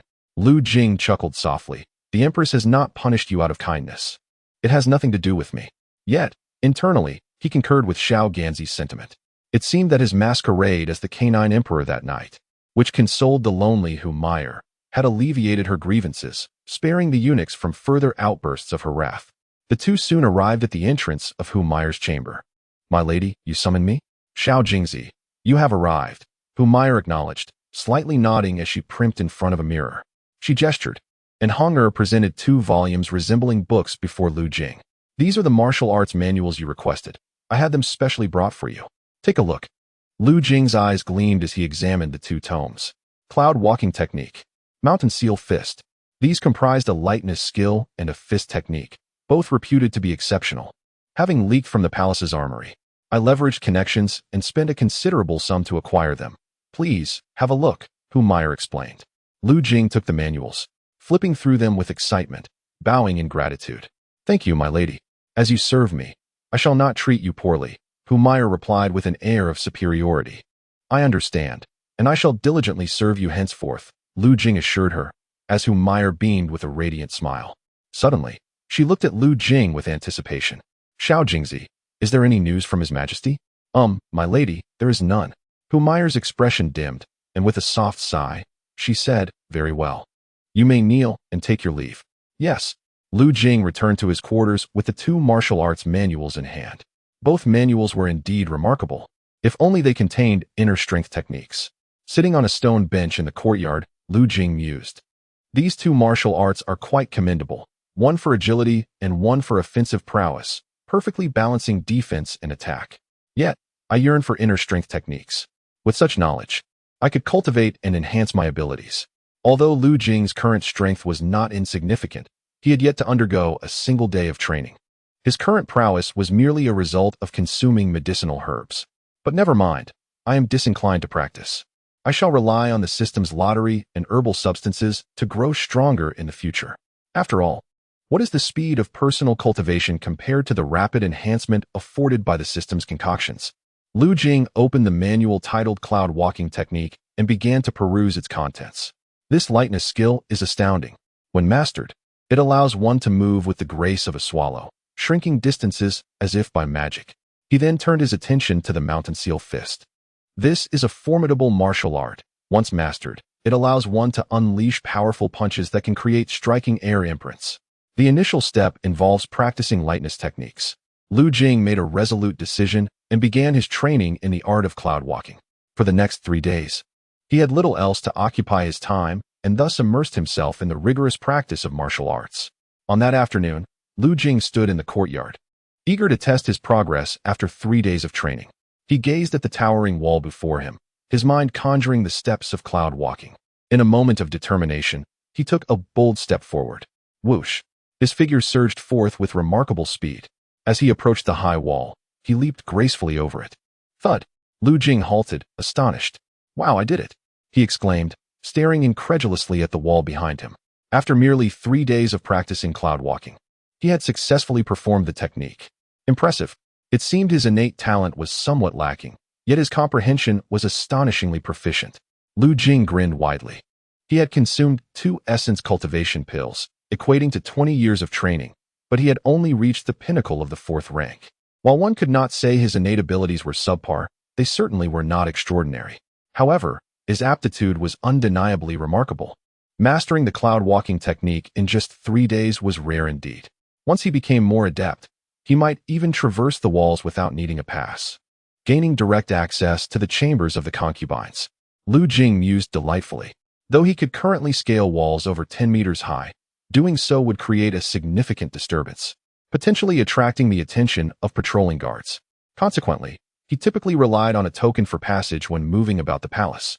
This, however, meant that others would be aware of his whereabouts, raising concerns that any incidents could lead back to him. Yet, if he were to master cloud walking, he would be able to enter and exit the cold palace undetected. No, not just the cold palace, perhaps even the entire inner court. The mere thought of this filled Lu Jing with boundless motivation. Chapter 20. A Dream of Yellow Millet. In the cold palace, within a certain courtyard, Master Wang sat leisurely, sipping tea, while a young eunuch spoke. Master, this is the situation of young Jing in recent days. The young eunuch finished his report and lowered his head, awaiting Master Wang's response. Had Lu Jing been present, he would have recognized this young eunuch as the one currently assigned to attend to him. Master Wang nodded and waved his hand, signaling the eunuch to depart. This little rascal seems to be living quite well, he mused, setting down his teacup, his gaze penetrating the distant sky, his expression dark and uncertain. He had originally intended for Lu Jing to be tormented to death by Hu Meier to fulfill his mission. Unexpectedly, Lu Jing had caught Hu Meier's eye, becoming her appointed chief eunuch. This development complicated his plans, and he cursed his miscalculation. The thought that he had personally delivered Lu Jing to Hu Meier left him with a twinge of regret. Moreover, this fellow surprisingly still possesses some strength. None of the five can match him.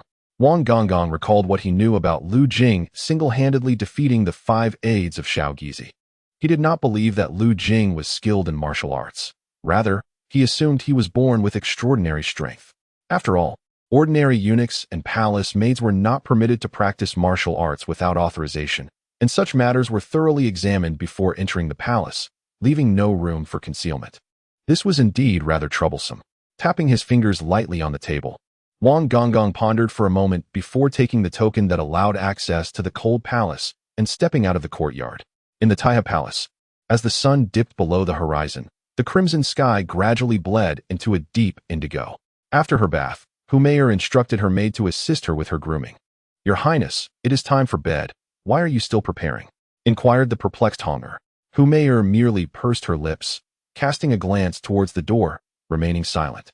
She was, of course, awaiting the Emperor's visit. She had already entrusted someone to deliver her new verses to His Majesty, hoping he would visit her as he had done a few days prior. Regrettably, 3 days had passed without any response, nor had there been any news from Xiao Jingzi. Nevertheless, she feared the Emperor might arrive unexpectedly, so she always took care to adorn herself in the evenings, anticipating a delightful surprise and wishing to avoid embarrassment before His Majesty. "Your Highness, are you thinking of the Emperor's arrival?" Honger asked tentatively. Hu Meier sighed. What if the Emperor, like last time, were to come suddenly? Although the likelihood was slim, she still clung to that hope. Honger sighed inwardly, choosing not to speak. In her view, the Emperor's previous visit had been astonishing. After all, he had come to indulge the lady, not to discuss poetry. It was unlikely he would return for poetry alone.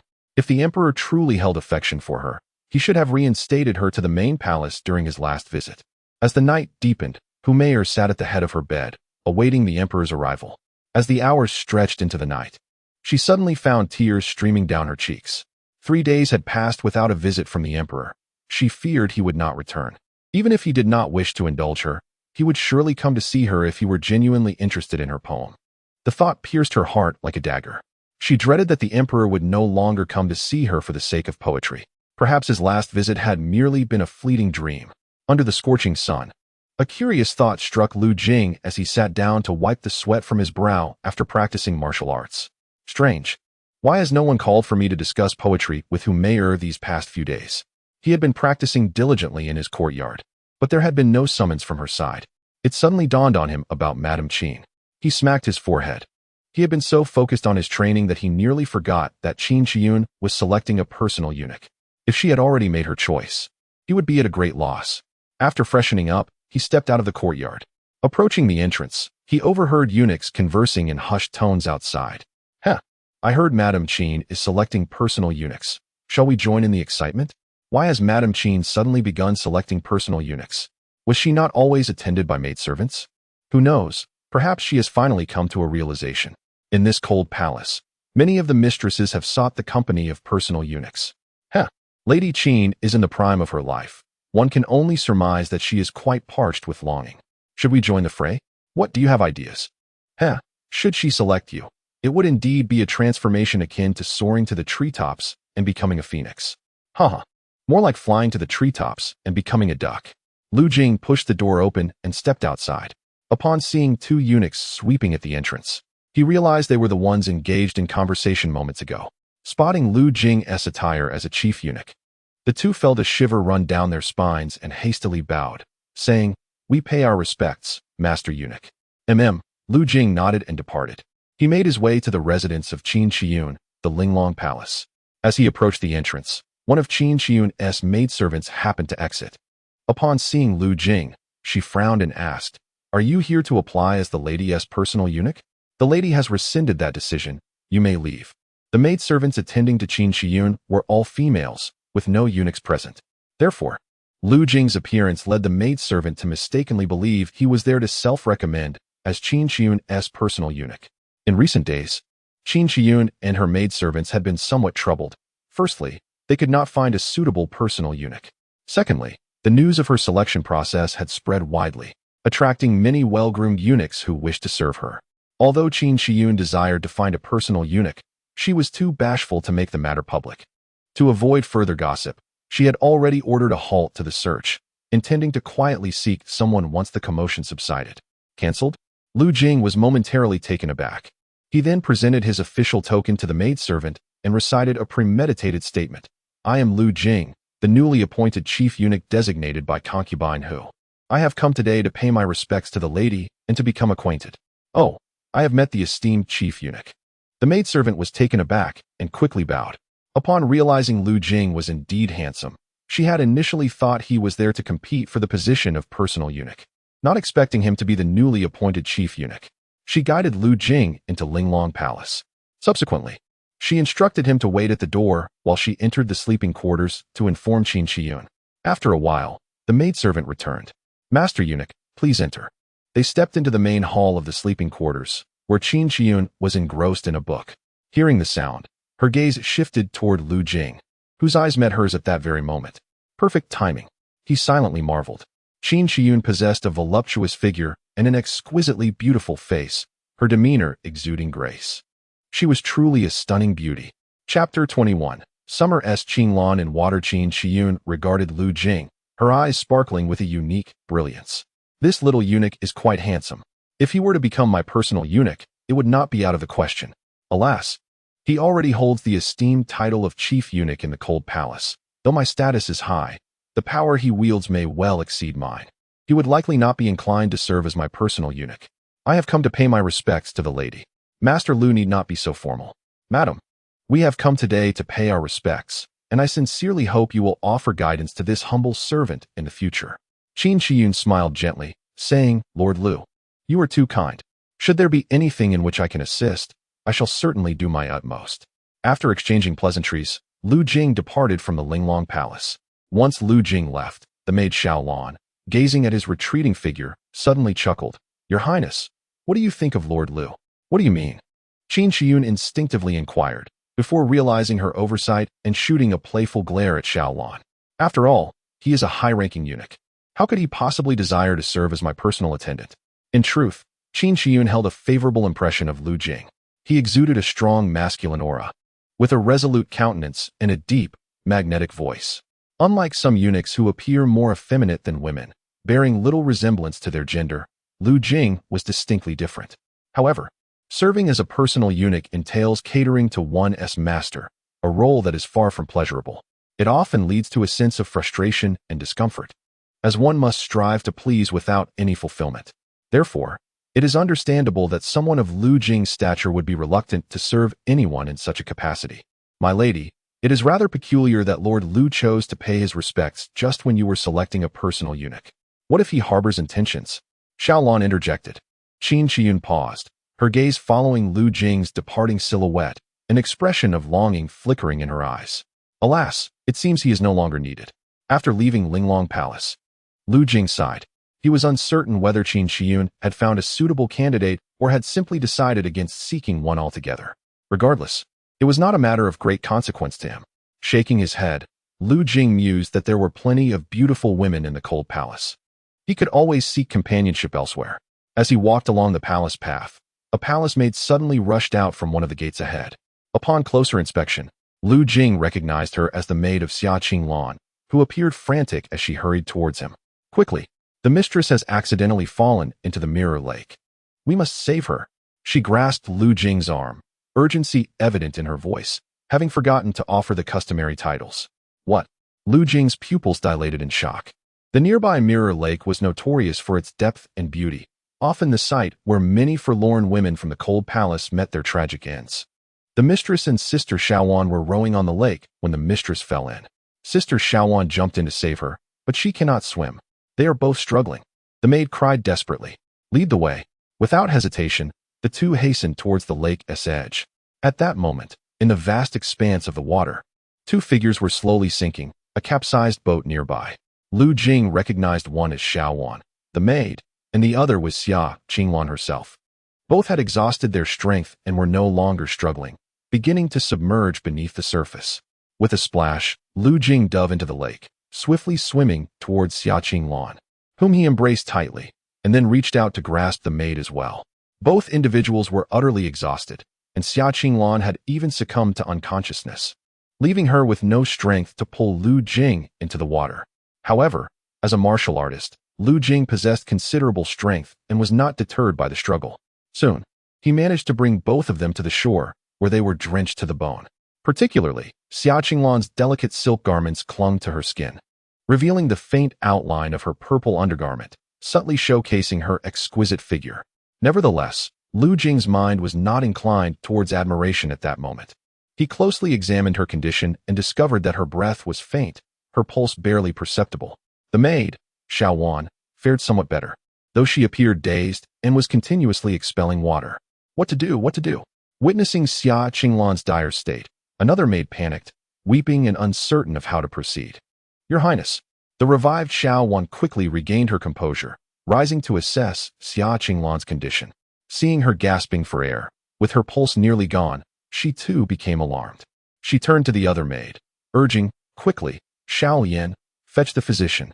The maid named Xiao Yan, realizing the urgency, nodded and darted away. Lu Jing understood that at this moment, no physician could be of assistance. Immediate resuscitation was imperative.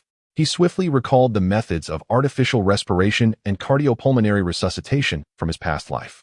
Opening Xiaqinglan's mouth, he took a deep breath and pressed his lips to hers. What are you doing? Seeing Lu Jing kiss Xiaqinglan directly, Xiao Wan's complexion turned pale, and she instinctively attempted to push him away. Surely not.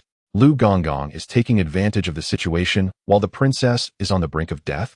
Just moments ago, she had been grateful to Lu Jing for rescuing them. But now, witnessing this scene, she was overwhelmed with a sense of dread and revulsion. Lu Jing paid no heed to Xiao Wan's attempts to shove him away and continued performing artificial respiration on Xiaqinglan. After completing the breaths, he crossed his hands over her chest and began rhythmic compressions. Your Highness is a noble consort. Do not act recklessly. Xiao Wan's eyes widened in anger. Initially uncertain of Lu Jing's actions, she now comprehended that he was taking advantage of this critical moment to dishonor the consort.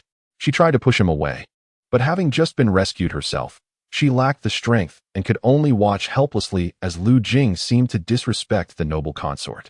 However, she was undeterred, persistently attempting to shove Lu Jing aside in an effort to protect Xiaqinglan.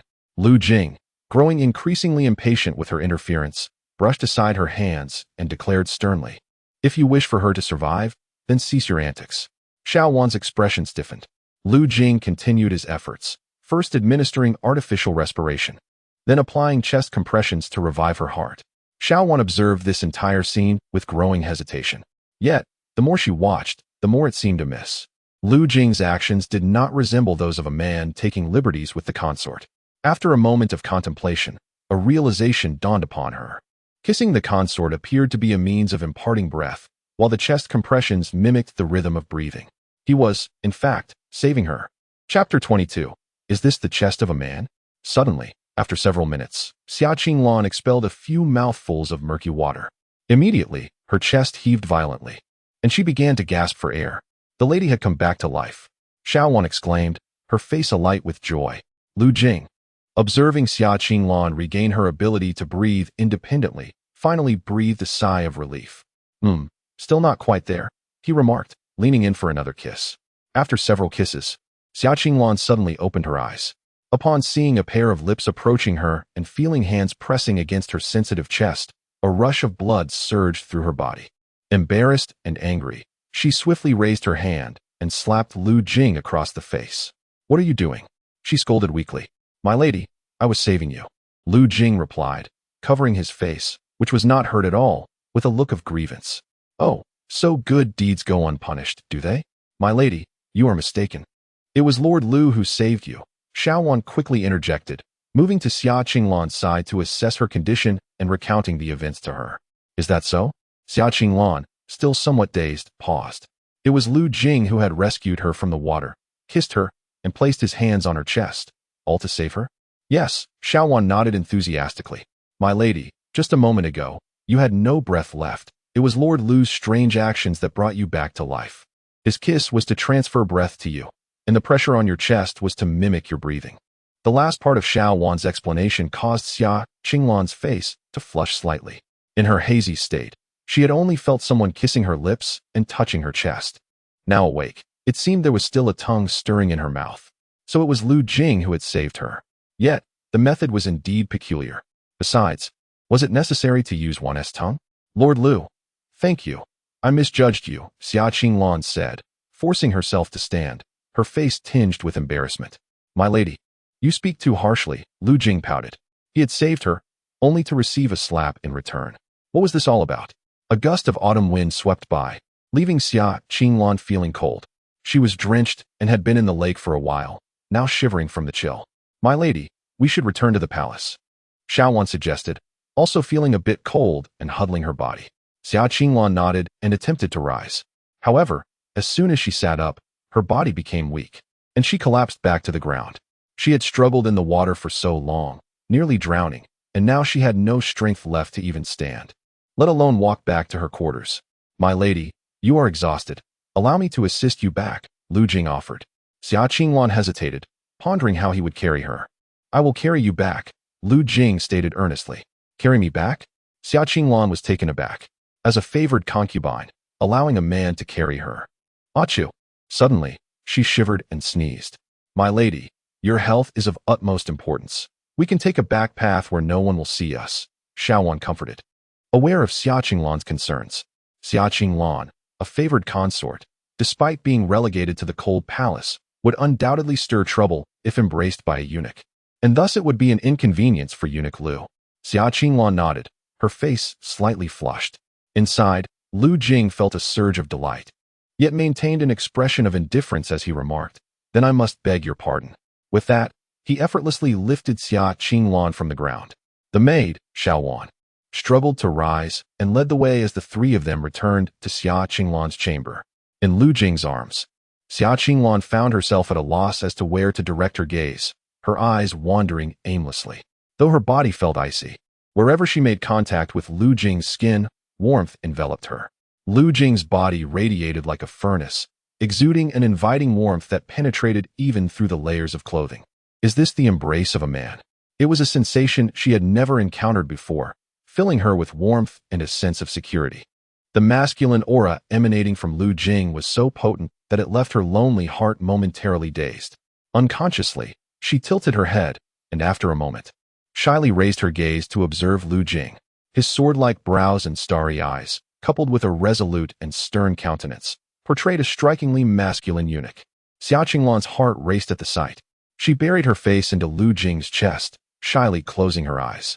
Meanwhile, Lu Jing, cradling Xia Qinglan, felt her delicate form was exceedingly soft, and her fragrance stirred a tumult within him. Particularly, the accidental brush against her pronounced curves sent electric sensations coursing through his body. He found himself both enjoying and struggling with this conflicting experience. Amidst this blend of contrasting feelings, they finally arrived at Xia Qinglan's chamber. Lu Jing gently set her down beside her bed. Your Highness, please change your clothes. Otherwise, you may catch a chill, Xiao Wan advised, bringing a fresh set of garments for Xia Qinglan. As she accepted the clothing, she glanced at Lu Jing. Understanding her silent request, Lu Jing replied, Your Highness, I shall take my leave. With that, he exited the chamber. After a short while, Xiao Wan called for him, prompting Lu Jing to return. At this moment, Qin Shiyun had donned a simple white robe. Her complexion appeared pale, exuding a fragile allure that starkly contrasted with her usual dignified elegance, presenting an entirely different charm. Eunuch Lu, thank you for today. Had it not been for your intervention, I would likely have lost my life, Xia Qinglan expressed sincerely, her beautiful eyes fixed upon Lu Jing. The memory of that brush with death still sent shivers down her spine. If not for Lu Jing, she would have truly perished in her own mirror lake. Lu Jing promptly replied, Your Highness, you flatter me. It is merely my duty. Xia Qinglan nodded slightly, then, with a hint of weakness, inquired, Eunuch Lu, you saved me. What reward do you desire? After a moment's contemplation, Lu Jing clasped his hands together and responded, Your Highness, I seek nothing for myself. Please focus on resting well. He was not being modest. Rather, he genuinely believed that beyond her well-being, Xia Qinglan had nothing to offer him. As for riches, he found little need for them within the palace, having retained a substantial sum from the several hundred taels gifted by Humayr previously. Certainly, allowing oneself a moment of rest is something he could never articulate. Is there anything you require? Xia Qinglan was taken aback. She could discern that Lu Jing was not merely being polite, but genuinely had no needs of her. While other eunuchs would eagerly seize any opportunity for her favor, Lu Jing had resolutely declined. The thought of Lu Jing urging her to rest filled her heart with warmth. After a moment's hesitation, she replied, "Then consider it a favor granted by me. Should you ever find yourself in need of assistance, do not hesitate to ask." "Very well. It should be right here in the palace." At that moment, Lianer, the maid who had gone to fetch the physician, rushed in accompanied by an elderly man clad in a white robe. "Your Highness, are you unhurt?" Lianer exclaimed, astonished to see Xia Qinglan already on her feet. Just moments ago, she appeared on the brink of collapse. How could she have suddenly revived? "It was Lord Lu who saved Her Highness," Xiaowan interjected. "Lord Lu?" Both Lianer and the physician were momentarily taken aback, turning their attention to Lu Jing. What remarkable skills must one possess to rescue someone on the verge of drowning? "Your Highness," the physician bowed respectfully to Xia Qinglan. "Allow me to check your pulse." "Thank you, Physician Yin," Xia Qinglan replied, her complexion slightly pale. As she extended her hand, the physician examined her wrist, stroking his beard as he diagnosed. "You have merely caught a chill and are somewhat depleted of energy. There is nothing of great concern. I shall prescribe some nourishing remedies for you." Upon finishing, he wrote a prescription and instructed Lianer to fetch the medicine. After they departed, Lu Jing clasped his hands together. "Your Highness, since you are well, I shall take my leave." Xia Qinglan gazed at Lu Jing, feeling an unexpected reluctance to part. Yet, lacking any valid reason to retain him, she could only nod in acknowledgement. "Your Highness, today was exceedingly perilous. You must refrain from boating in the future," Xiaowan, having changed her attire, stepped out from a side room. "Had I not encountered Lord Lu, you would truly have." Xiaowan's voice trailed off, still shaken by the earlier events. She was acutely aware of how close Xia Qinglan had been to death. It was only due to Lu Jing's remarkable intervention that she had survived. Listening to Xiaowan, Xia Qinglan fell into silence. Had it not been for Lu Jing, she would indeed have perished. He had saved her life, yet she found herself without means to repay him. The memory of being kissed by Lu Jing in her haze resurfaced, causing her cheeks to flush. "I've heard that Meyer's personal eunuch often faces harsh treatment. Should I speak to my sister and arrange for Lord Lu to oversee my quarters?" A fleeting thought crossed Xia Qinglan's mind. "Lianer." Just then, an urgent voice rang out from outside. Humayr, accompanied by her maid Honger, hurriedly entered. Upon seeing Xia Qinglan safe and sound in bed, she let out a sigh of relief. "Lianer, I just heard from Xiaowan that you fell into the mirror lake. Are you greatly harmed?" She approached the bedside, grasping Xia Qinglan's hand with concern. Moments ago, Xiao Lian sought out the imperial physician in the cold palace and fortuitously encountered Humayr's maid, Honger. She relayed the distressing news of Xia Qinglan's fall into the water and subsequent unconsciousness, urging her to inform Humayr. Upon receiving this alarming information, Humayr hurriedly arrived to assess Xia Qinglan's condition. To her relief, Xia Qinglan appeared to be relatively unharmed and quite alert. The situation was not as dire as anticipated. "Sister," Xia Qinglan said, her eyes brimming with tears, "if it weren't for Eunuch Lu, I would have drowned today." "Eunuch Lu?" Humayr was momentarily taken aback, puzzled by the mention. "Who is that?" "Your Highness, it is Lu Jing." "Eunuch Lu," Xiaowan interjected, providing clarity. Humayr suddenly comprehended. What on earth transpired? How is this related to Xiao Jingzi? Xia Qinglan recounted the tale of how Lu Jing had rescued her, omitting the details of artificial respiration and cardiopulmonary resuscitation. "Truly, this Xiao Jingzi is a fortuitous star, not only aiding me immensely but also saving you," Humayr exclaimed, astonished by the revelation. Since her encounter with Lu Jing, he had continually surprised her, not only by composing several exquisite poems that garnered her favor from the emperor, but also by rescuing her dear sister. "LNLN. Since Xiao Jingzi saved you, I shall certainly reward him handsomely," Humayr declared. "Sister, I intended to reward him as well, but he declined," Xia Qinglan replied. "Oh," Humayr found it hard to believe. "He actually refused a reward?" "Indeed," Xia Qinglan nodded. Eunuch Lu and the other eunuchs seemed to possess a different demeanor. Humayr wholeheartedly agreed, saying, setting aside other matters, few eunuchs exhibit his level of talent. Indeed, he is talented, possesses a fine demeanor, and is quite handsome. One wonders what led him to become a eunuch, Xia Qinglan sighed. Perhaps there are hidden circumstances, Hu Meier suggested.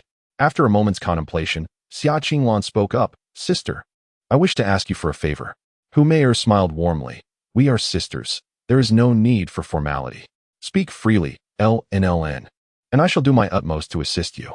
Xia Qinglan, with a hint of playfulness in her tone, said, Sister, I would like to request that Eunuch Lu be assigned to Yunxi Palace. Hu Meier paused, taken aback. May I ask why? Xia Qinglan's cheeks flushed as she hesitated, eventually confessing, Sister, as you know, I am not particularly fond of eunuchs, and the palace lacks suitable attendants for various tasks, making certain matters rather inconvenient. For instance, today when I fell into the water, there was no one but my maid to assist me. I thought Eunuch Lu would be quite capable, yet I wonder if you would be willing to part with him. After a moment's hesitation, Hu Meier considered her options. She had hoped to assign Lu Jing to liaise with visiting eunuchs, ensuring she would be promptly informed should the emperor arrive. However, she reasoned that if the emperor truly wished to visit, he would undoubtedly find a way to notify Lu Jing. Thus, she nodded in agreement. Very well. Since you desire Xiao Jingzi to assist you, I shall acquiesce.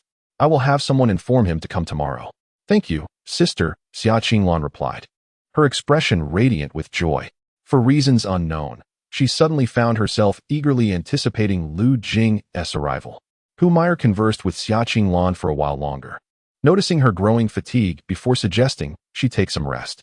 After leaving the Yunxi Palace, Lu Jing returned directly to his courtyard. He felt a sense of satisfaction from rescuing Xia Qinglan today, marking a promising beginning. As he pondered her exquisite beauty and graceful figure, he became filled with anticipation for the future. If he could win over Xia Qinglan, it would be nothing short of perfection. Chapter 24. I shall provide you with wealth. Lu Jing practiced his martial arts in the courtyard. With a powerful punch, he struck a large tree within the yard. The sound of cracking echoed as the tree, roughly the size of a person, split apart under the force of his blow. Impressive. Lu Jing marveled at the unexpected strength of the Einshir fist he had just executed. A strike of such magnitude would surely leave a person bruised and battered. Suddenly, a series of knocks resonated at the door. Wiping the sweat from his brow with a towel, Lu Jing approached the entrance.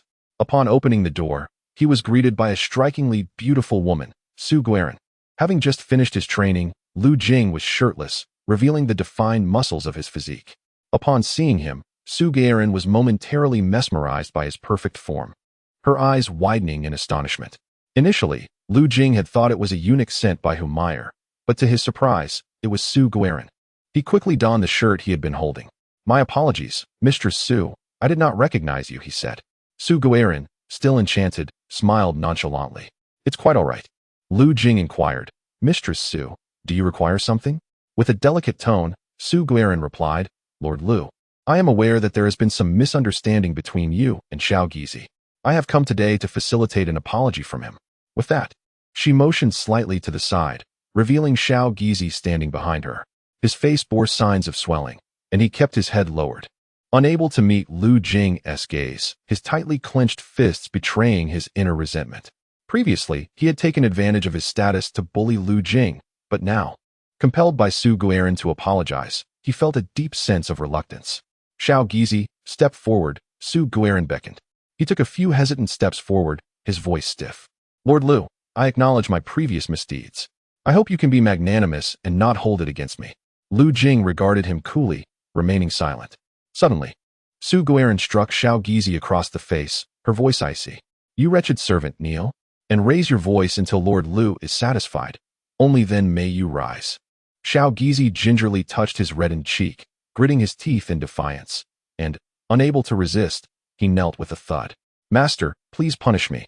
Su Guiran turned her gaze toward Lu Jing, her expression softening, taking on a somewhat ingratiating tone. Lord Lu, should you still harbor anger, feel free to deal with him as you see fit. Lu Jing scrutinized Su Guiran, curiosity piqued. What does Mistress Su mean by this? Simply that I wish to preserve our friendship and not let Xiao Gizi's actions cause a rift between us, she replied with a light laugh. Upon hearing Lu Jing's words, a chill coursed through his heart. What bond could possibly exist between him and her?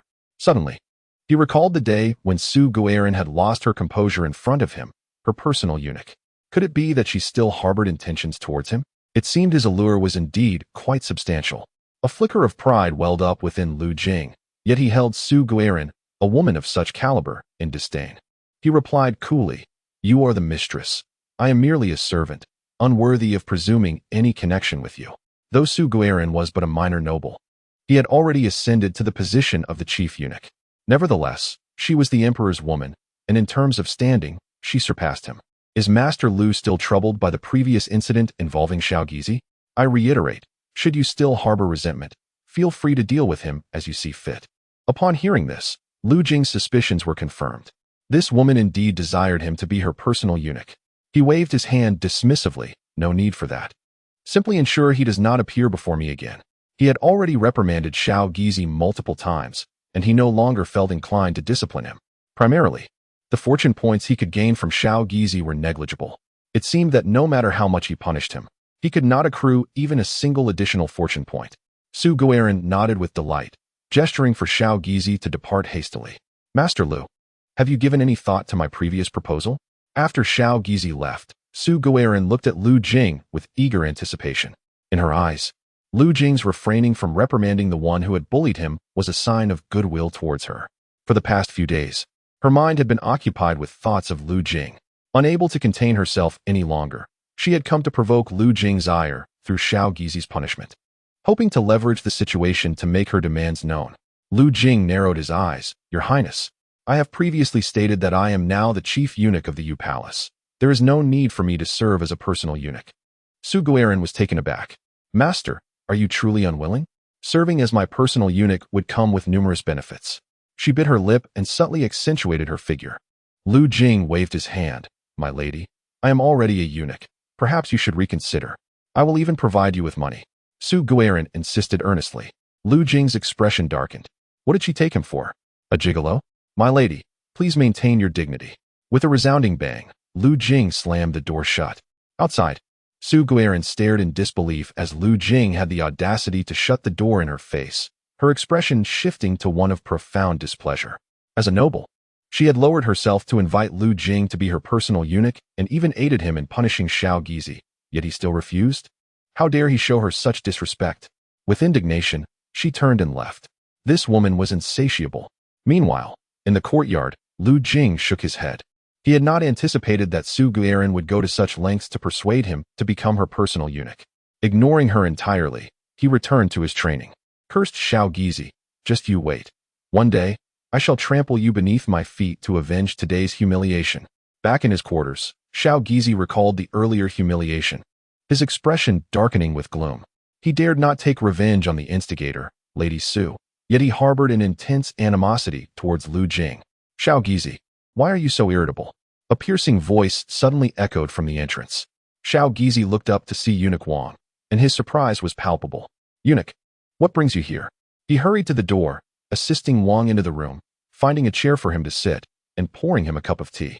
Once seated, Wang noticed Xiao Gizi's swollen face and inquired, What happened to your face? Xiao Gizi immediately felt wronged. Eunuch, it was that Lu Gonggong who struck me. You mean Lu Jing? Yes, Eunuch, that's him. Wang scoffed disdainfully. A mere servant not even listed in the Ministry of Internal Affairs. He hardly qualifies as a Gonggong. Eunuch, you don't understand. He has severely beaten me. As he spoke, Xiao Gizi recounted the events of the past few days to Wang. Then, with a touch of pleading, implored, Eunuch, you must stand up for us. Upon hearing Xiao Gizi's words, a glimmer of intrigue sparkled in Wang's eyes. Chapter 25. Who accuses this official in the court? Are you saying that Lady Su has taken a liking to Lu Jing? Yes, Xiao Gizi nodded, somewhat embarrassed. He had served Lady Su for nearly 2 years, never expecting her affections to waver. After a moment of contemplation, Wang suddenly smiled and said, Lu Jing, I have a plan that will allow you to take revenge on both Lu Jing and Lady Su. Furthermore, I can reward you with an additional 200 taels of silver. What do you think? Xiao Gizi was taken aback. Such a fortunate opportunity? Hesitantly, he asked, Eunuch, what is your plan? Wang glanced at the doorway and then whispered a few words into Xiao Gizi's ear. After listening, Xiao Gizi's expression fluctuated. Eunuch, why would you treat Lu Jing this way? He could not help but question. He did not believe Wang would risk such peril merely to avenge him. If discovered, it could lead to a death sentence. Wang's countenance darkened, coldly stating, Do not question what should not be asked. You need only give me your answer. Will you, or will you not? After a moment of contemplation, Xiao Gizi gritted his teeth and nodded. Eunuch, Xiao Gizi is willing to go to great lengths for you. Humph. This is not about us. It is solely for your own sake. Yes, I understand. In the afternoon, the palace maids of Taihe Palace arrived to summon Lu Jing. Upon entering the inner chamber, he found Meyer, who was immersed in appreciating poetry in her study. She donned a black dress with delicate lace. Her fair skin subtly visible, making her quite alluring. Such an outfit would have been deemed bold in a past life, yet Meyer wore it with confidence, revealing her fiery disposition. Your Highness, Lu Jing greeted with a respectful bow. Xiao Jingzi, I am already aware of your heroic deed in saving concubine Xia. Thanks to you, Lan may have truly perished otherwise, Meyer remarked, setting aside her poetry to gaze at Lu Jing with admiration. It is merely the duty of a servant. Such rewards I shall not bestow upon you, declared the esteemed consort, since the esteemed Lady Xia has conveyed that you harbor no desire for gifts. I shall consider this a debt of gratitude owed to you. Should you have any requests in the future, do not hesitate to bring them forth, and I shall endeavor to fulfill them. Thank you, Your Highness. Meyer paused before continuing. There is another matter. The esteemed Lady Xia wishes for you to serve as her personal eunuch. Would you be willing? Rest assured, your life will not be one of hardship, for you have saved her. Though her tone suggested no room for negotiation, Lu Jing was amenable to the proposition. Serving as Lady Xia Qinglan's personal eunuch would undoubtedly provide him a closer opportunity to win her favor. After all, he had previously rescued her, and it seemed unlikely he would endure any toil. Your Highness, I am willing, he affirmed. Excellent. Meyer nodded with satisfaction. At the break of dawn the following day, Lu Jing reported to the Yunshi Palace. Inside the main hall, Lady Xia Qinglan was seated at the dining table, partaking in her morning repast.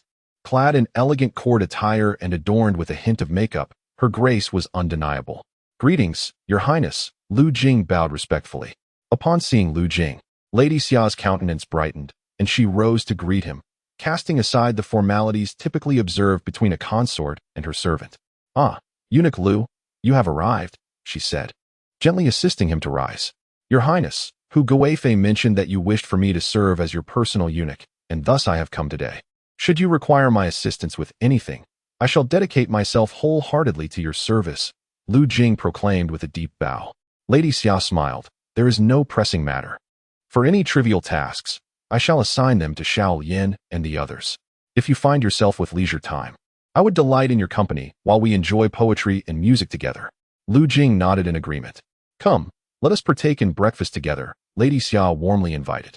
Lu Jing surveyed the table laden with exquisite pastries, noodles, and rich meat porridge, far more sumptuous than his previous meals. Your Highness, may I partake without reservation? He inquired. Feast without hesitation, she replied. Lu Jing seated himself and began to eat heartily, while Lady Xia remained opposite him, observing his every bite. His handsome and resolute visage captured her attention, prompting her to gaze longer than she intended. As Lu Jing savored the pastries, he suddenly looked up at Lady Xia. Your Highness. Ah, what is it? She responded, her heart fluttering at their sudden eye contact. Before entering the palace, I had heard tales of Prime Minister Xia's unwavering integrity and exemplary governance. How could he be exiled under the charge of treason? Surely, there must be some misunderstanding. Lu Jing inquired curiously, hoping to glean some hidden truths regarding the circumstances surrounding the downfall of the Wu Wang family, which was likely tied to Lady Xia's father. Lady Xia's expression shifted to one of sorrow. The affairs concerning my father and brothers are not matters I inquire about. However, I firmly believe they are men of loyalty and honor. The accusations of treason are utterly unfounded and the result of treachery. Lu Jing nodded slightly. I too believe that Prime Minister Xia and his kin have been wrongfully ensnared by deceitful individuals. Xia Qinglan waved her hand, choosing to refrain from further discussion. What about you? What led you to choose to enter the palace as a eunuch? I perceive that your demeanor and eloquence are extraordinary. Your talents rival those of the finest scholars. You must have once held a position of significance, unlike other eunuchs who enter the palace out of desperation. Lu Jing pondered for a moment before replying. Your Highness, I was wronged and pursued by treacherous individuals outside, leaving me with no means of survival. Thus, I sought refuge within the palace as a eunuch. Xia Qinglan furrowed her brow. Why not report to the authorities? Lu Jing let out a bitter smile. Your Highness, the adversary possesses immense power. Reporting would be futile. Who would dare accuse me before the court? The Emperor himself is the highest authority in this grand realm. Understanding dawned on Xiaqing Lan, and she sighed, feeling a pang of sympathy for Lu Jing. A talent like him would never willingly enter the palace unless pushed to the brink. However, she sensed that he had been ensnared by some formidable figure. Yet he did not divulge the details, and she had no desire to pry further. After all, even if she learned of it, as a consort relegated to the cold palace, she would be unable to assist him. If she were to discover that his enemies were the Empress and the Emperor, it might very well frighten her to death. The two engaged in light conversation for a while, and by noon, Lu Jing departed from Yunxi Palace. As he approached a nearby alley, he spotted a familiar figure ahead, Xiaolan, a maidservant of Qin Shiyun. Upon seeing Lu Jing, Xiaolan approached with a hint of surprise and curtsied. "Greetings, Master Lu." Indeed, Lu Jing assumed she was merely passing by and returned a casual nod. Just as he was about to leave, Xiaolan suddenly spoke again. "Master, the madam wishes to invite you for a private meeting tonight. Would that be convenient for you?" Lu Jing was momentarily taken aback, then his heart surged with joy. Was she implying a clandestine rendezvous? Chapter 26. You are a false eunuch. He glanced at Xiaolan and noticed her averted gaze, confirming his suspicions. Suppressing his excitement, he maintained a calm facade. "Very well, I understand. Then, Master, after the hour of the dog, the madam will await your arrival," Xiaolan replied, before hurriedly departing. Indeed, what delightful news. After Xiaolan left, Lu Jing could not contain his joy. A beautiful lady was descending from the heavens. After the hour of the dog, which was after 9 in the evening, the implications of Qin Shiyun's invitation to her chamber were unmistakable. The mere thought of potentially winning her over tonight sent waves of exhilaration through Lu Jing. Upon returning to his quarters, he devoted the entire day to martial training, eagerly anticipating the evening's encounter. As night fell, Lu Jing completed his preparations and made his way to Qin Shiyun's chamber. Standing at the entrance of Linglong Palace, he felt a surge of anxiety. Why am I so nervous? Taking a deep breath to steady his nerves, he strode confidently into the palace. The lanterns lining the path illuminated his way, guiding him to Qin Shiyun's room. Inside, the chamber was brightly lit, and shadows danced in the glow. Clearing his throat, he announced from outside, "Madam, it is Lu Jing, here to keep our appointment." "Master Lu, please enter," came a gentle voice from within. With that, Lu Jing pushed the door open and stepped inside. Before him sat Qin Shiyun, adorned in a resplendent crimson robe, her hair elegantly styled and her face subtly made up, exuding a captivating charm and femininity. The late hour and her meticulous grooming clearly indicated her anticipation for Lu Jing's favor. As Lu Jing beheld the stunning beauty before him, a fervor ignited within his heart. However, upon noticing his entrance, Qin Shiyun's gaze faltered, betraying her inner turmoil despite her day-long preparations. In the past few days, she had pondered deeply and ultimately resolved to defy convention and embrace life for herself. "Master Lu, please take a seat," she gestured, inviting him to sit. Lu Jing nodded in acknowledgement. "Here, have some tea," she offered, pouring a cup for him. Lu Jing pretended to savor the tea, stealing a glance at Qin Shiyun. It was evident that she was on edge. Her hand trembled slightly as she poured, a clear indication of her unease. Lu Jing shared in her tension, yet his emotions were predominantly charged with excitement. "Madam, you summoned me. May I inquire about the matter at hand?" Lu Jing cut straight to the chase, uninterested in idle conversation. Qin Shiyun was taken aback by his forthrightness. She glanced toward the door, confirming that all the maidservants had been dismissed, leaving only the two of them in the chamber. Steeling herself, she spoke softly, "Master Lu, I have resided in this cold palace for 15 years. Throughout this time, I have maintained my virtue, never straying from propriety. Yet, I cannot resign myself to withering away in this desolate place. I yearn for a life rich in experience." With newfound resolve, Qin Shiyun locked her gaze with Lu Jing's, her eyes shimmering with fervent determination. Lu Jing grasped her intent but feigned ignorance, asking, "So, what is it that you desire, madam?" A blush crept onto her face as she replied, "I wish to embrace my femininity and have you as my personal eunuch. What say you, master? Are you inclined to accept?" Hopeful yet anxious, Qin Shiyun awaited Lu Jing's response. He offered a faint smile before decisively shaking his head. Her expression fell, utterly taken aback by his refusal. If he had no intention of accepting, why had he come this evening? Surely it was not merely to humiliate her. She was aware that eunuchs in the cold palace sometimes took pleasure in tormenting and degrading lower-ranking ladies. Was Lu Jing harboring such intentions? The thought of such humiliation surged within her, overwhelming her with a profound sense of disgrace. To have extended such an invitation and to be met with refusal was a bitter pill to swallow. Gritting her teeth, she implored, "Master, if you agree.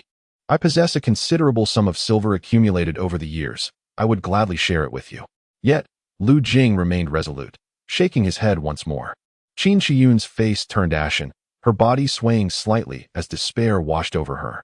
At the moment when she felt a mix of embarrassment and confusion, Lu Jing's calm voice broke the silence. "I will not be your personal eunuch, but I can consider making you my woman." His words struck Qin Shiyun's mind like a thunderclap. She paused, bewildered. "What did you say?" Lu Jing smiled.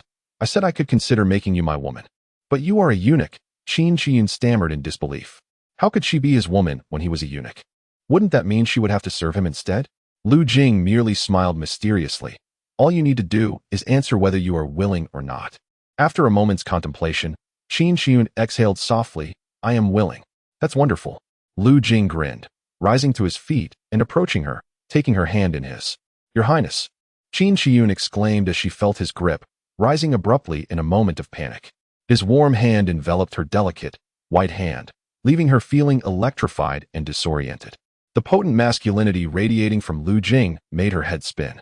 "It's getting late," he said with a mischievous grin, lifting her effortlessly and carrying her towards the bed. Qin Shiyun gasped as he tossed her onto the bed. By the time she regained her senses, her pupils dilated in shock. "You're a fake eunuch." The next morning, Lu Jing awoke leisurely, reflecting on his satisfaction from the previous night. As a peak fourth-grade martial artist, his physique was exceptionally robust. Daily luck calculation begins. Beep. Congratulations, host, on successfully courting Qin Shiyun and damaging the Emperor's luck, earning luck points. 108. Current luck points. 112. As Lu Jing reminisced about the previous night's experiences, the system's announcement rang out once more. Chapter 27. Eunuch Limitless Technique 108 points? Not bad at all. Lu Jing nodded in satisfaction. System, initiate one intermediate draw and one basic draw. Initiating intermediate draw. Beep. Congratulations, you have obtained the Eunuch Limitless Technique. Eunuch Limitless Technique, a top-tier dual cultivation technique. Practicing this technique allows martial artists to enhance their power during the harmonization of yin and yang. While ordinary individuals can prolong life, nourish their bodies, and enhance their beauty. Note, the stronger the cultivators involved, the better the effects.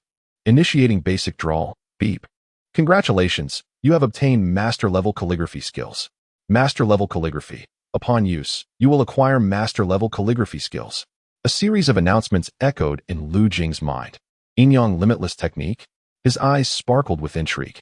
It appeared to be an exceptional technique. The prospect of dual cultivation that enhances power was nothing short of a dream come true. The contents of the technique quickly materialized in Lu Jing's consciousness. After absorbing the technique, Lu Jing turned his gaze towards the still, slumbering Qin Shiyun. Without any hesitation, he pushed her awake. Qin Shiyun opened her eyes groggily, only to find Lu Jing gazing at her ardently. "You haven't left yet?" She suddenly awoke, her face flushed with shyness as she inquired. Reflecting on the events of the previous night, she still found it somewhat unbelievable. Lu Jing was, astonishingly, a false eunuch, and exceedingly skilled. "You should leave quickly.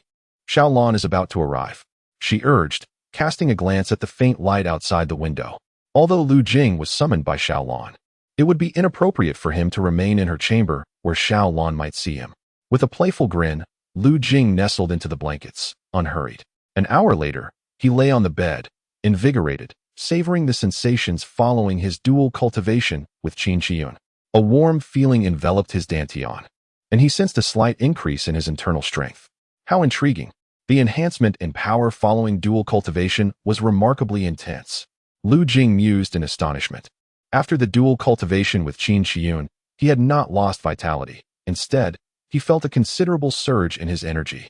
This method of cultivation was not only engaging, but also immensely satisfying. Had it not been for Qin Shiyun's repeated reminders that her maid Xiaolon was approaching, fearing an embarrassing situation, he would have wished to continue their passionate endeavor for a few more rounds. "You are truly remarkable." At that moment, Qin Shiyun, lying beside him, could not help but express her admiration. This was the highest praise a man could receive. Lu Jing turned his head, smiling gently as he caressed her hair. By the way, why are you a false eunuch? Qin Shiyun finally thought to ask this pivotal question. That is not for you to concern yourself with. Lu Jing waved his hand dismissively. What you need to know will be revealed in due time. Qin Shiyun nodded, accepting his discretion without further inquiry. She nestled her head against Lu Jing's chest, playfully declaring, "Then I shall be your woman from now on. You must never forsake me." She had already succumbed to Lu Jing's charm and desired to remain by his side in the future. "Rest assured, as long as you behave well, I will treat you with utmost care," Lu Jing replied, gently squeezing her chin. "Moreover, do not disclose my situation to anyone, including your maid." Qin Shiyun acquiesced with a soft hum. "All right, I must take my leave now." Hearing footsteps approaching outside the chamber, Lu Jing realized someone was preparing to enter, likely Qin Shiyun's maid, Xiaolan. Qin Shiyun also rose, disregarding her state of undress, and, akin to a devoted wife readying her husband for departure, tenderly assisted Lu Jing in donning his garments. After bestowing a kiss upon her, Lu Jing left the chamber, departing beneath Qin Shiyun's reluctant gaze. Upon exiting the chamber, he encountered Xiaolan entering. Their paths crossed, and Xiaolan was momentarily taken aback to see Lu Jing still present. It was nearly noon, and she had not anticipated that he had yet to leave. Regaining her composure, she bowed respectfully. "Greetings, Master Lu." Lu Jing nodded, continuing his exit. Xiaolan watched his retreating figure, unable to resist stealing another glance. It seems the lady has been quite lonely these years, only now allowing Master Lu to depart. It must have been a trial for him, she murmured to herself. In her eyes, the relationship between Lu Jing and Qin Shiyun was one where Qin Shiyun reveled in pleasure while Lu Jing served her. With Lu Jing only just leaving, it was evident that Qin Shiyun had not allowed him to depart until now. As Xiaolan entered the room, Qin Shiyun lay on the bed, her gaze fixed on the canopy above, a peculiar smile gracing her lips. "Your Highness, you have arrived?" Qin Shiyun turned her head, a smile illuminating her face. "Madam, you appear to be quite different," Xiaolan remarked, her eyes widening in astonishment as she observed Qin Shiyun. The current Qin Shiyun exhibited a vibrant complexion and a youthful aura. What seems different? Your skin appears more radiant and youthful." After saying this, Xiaolan retrieved a bronze mirror. Qin Shiyun glanced at her reflection, momentarily taken aback. Indeed, while her complexion had always been decent, today it seemed remarkably improved. Could it be that the affections of a man had such remarkable effects? She quickly shifted the topic. "Xiaolan, I did not sleep well last night. I intend to rest a while longer. Please prepare hot water for me. I wish to bathe and change upon awakening." "Yes, madam." Once Xiaolan departed, Qin Shiyun lay back, reminiscing about the events of the previous night, feeling a sense of exhilaration she had never experienced before. Chapter 28. The peculiar little Dongzi. Upon leaving Qin Shiyun's chamber, Lu Jing felt a surge of joy. He had been pent up for days, and after last night's release, he felt utterly invigorated. The beautiful women in the cold palace were numerous. The daily interactions without any consummation had been stifling, and he was fortunate to have had the opportunity with Qin Shiyun. As Lu Jing contemplated, he returned to his quarters. Feeling that he had not rested adequately, he reclined for a bit longer. Awakening in the afternoon, he summoned the steward, Gong Gong Zhou, to prepare a lavish meal for him. After dining and replenishing his energy, he took another brief rest before commencing his martial training and practicing lightness skills. After training for over half an hour, feeling fatigued, he paused to rest. "Young master, I have come to see you." At that moment, his attendant, the eunuch Xiao Dongzi, entered. He regularly attended to Lu Jing's needs and was tasked with cleaning the courtyard every week. Thus, upon seeing him, Lu Jing paid little mind and allowed him to proceed with his duties. While resting on a stone chair, Lu Jing soon noticed Xiao Dongzi's furtive glances through the window, seemingly observing him. However, whenever Lu Jing turned to look, the young man hastily averted his gaze. "Xiao Dongzi, is there something on your mind?" Lu Jing unexpectedly inquired, startling the young eunuch. No, nothing at all," Xiao Dongzi quickly replied, returning to his cleaning. Lu Jing scrutinized him suspiciously but refrained from further questioning. "Gong Gong, may I tidy your room?" After a moment, Xiao Dongzi ventured. As Lu Jing had previously stated that any entry into his quarters required prior notification, Lu Jing regarded him with surprise. This young man, usually quite lazy, seemed unusually eager today. Xiao Dongzi lowered his head, appearing guilty. Lu Jing nodded, very well. 15 minutes later, Xiao Dongzi completed his task and took his leave. Lu Jing watched his departing figure, pondering for a moment before entering his room. There was something amiss with Xiao Dongzi. Lu Jing deemed it prudent to exercise caution. He probed for a moment, but found nothing amiss. His wealth and belongings remained intact. Could it be that I have misunderstood him? After conducting another thorough inspection of the room, he still detected nothing missing and chose to disregard the matter. Subsequently, Lu Jing made his way to the chamber of Xiaqing Lan. They had agreed the previous day to engage in a discussion of poetry and literary composition that afternoon. Upon entering Yunshi Palace, he found Xiaqing Lan seated gracefully, diligently practicing her calligraphy with a brush. "Your Majesty," Lu Jing greeted with a respectful bow. Xiaqing Lan warmly invited him to take a seat. "Your calligraphy is truly commendable," Lu Jing remarked casually, glancing at the Xian paper laid out on the table. Possessing master-level skills in calligraphy, he could easily discern that Xiaqing Lan's proficiency had reached an impressive standard, although it still fell significantly short of his own expertise, which surpassed hers by 2 major tiers. Xiaqing Lan, surprised, inquired, "Oh, you also understand calligraphy?" Lu Jing smiled modestly, "A little, just a little." Xiaqing Lan nodded in acknowledgement. She recalled their previous encounter in Humayer's chamber, where she had observed Lu Jing's writing, which was rather ordinary. Thus, his claim of having a slight understanding did not raise her suspicions. She did not perceive it as an act of modesty. "In this desolate palace, I find little to occupy my time, aside from relishing in poetry, writing, and listening to music. Would you accompany me?" "Certainly." Xiaqing Lan retrieved a slender booklet. "This contains exquisite verses and phrases that arrived from Jiangnan a few months ago. I have only just acquired it. Let us appreciate it together and share our insights afterward." As she spoke, she unfurled the booklet and began to read. Lu Jing nodded, rising to peer at the contents alongside her. Xiaqing Lan was momentarily taken aback as Lu Jing leaned close to her side. She had intended to finish reading before passing it to him, but he had approached her directly. Such proximity was rather improper, given that one was a eunuch and the other a noble consort, highlighting their difference in status. However, Xiaqing Lan felt neither offended nor repulsed. Instead, she experienced an inexplicable sensation. As she inhaled the robust masculine aura emanating from Lu Jing, her mind wandered, and she suddenly found the poetry in the booklet rather dull, losing her enthusiasm for analysis.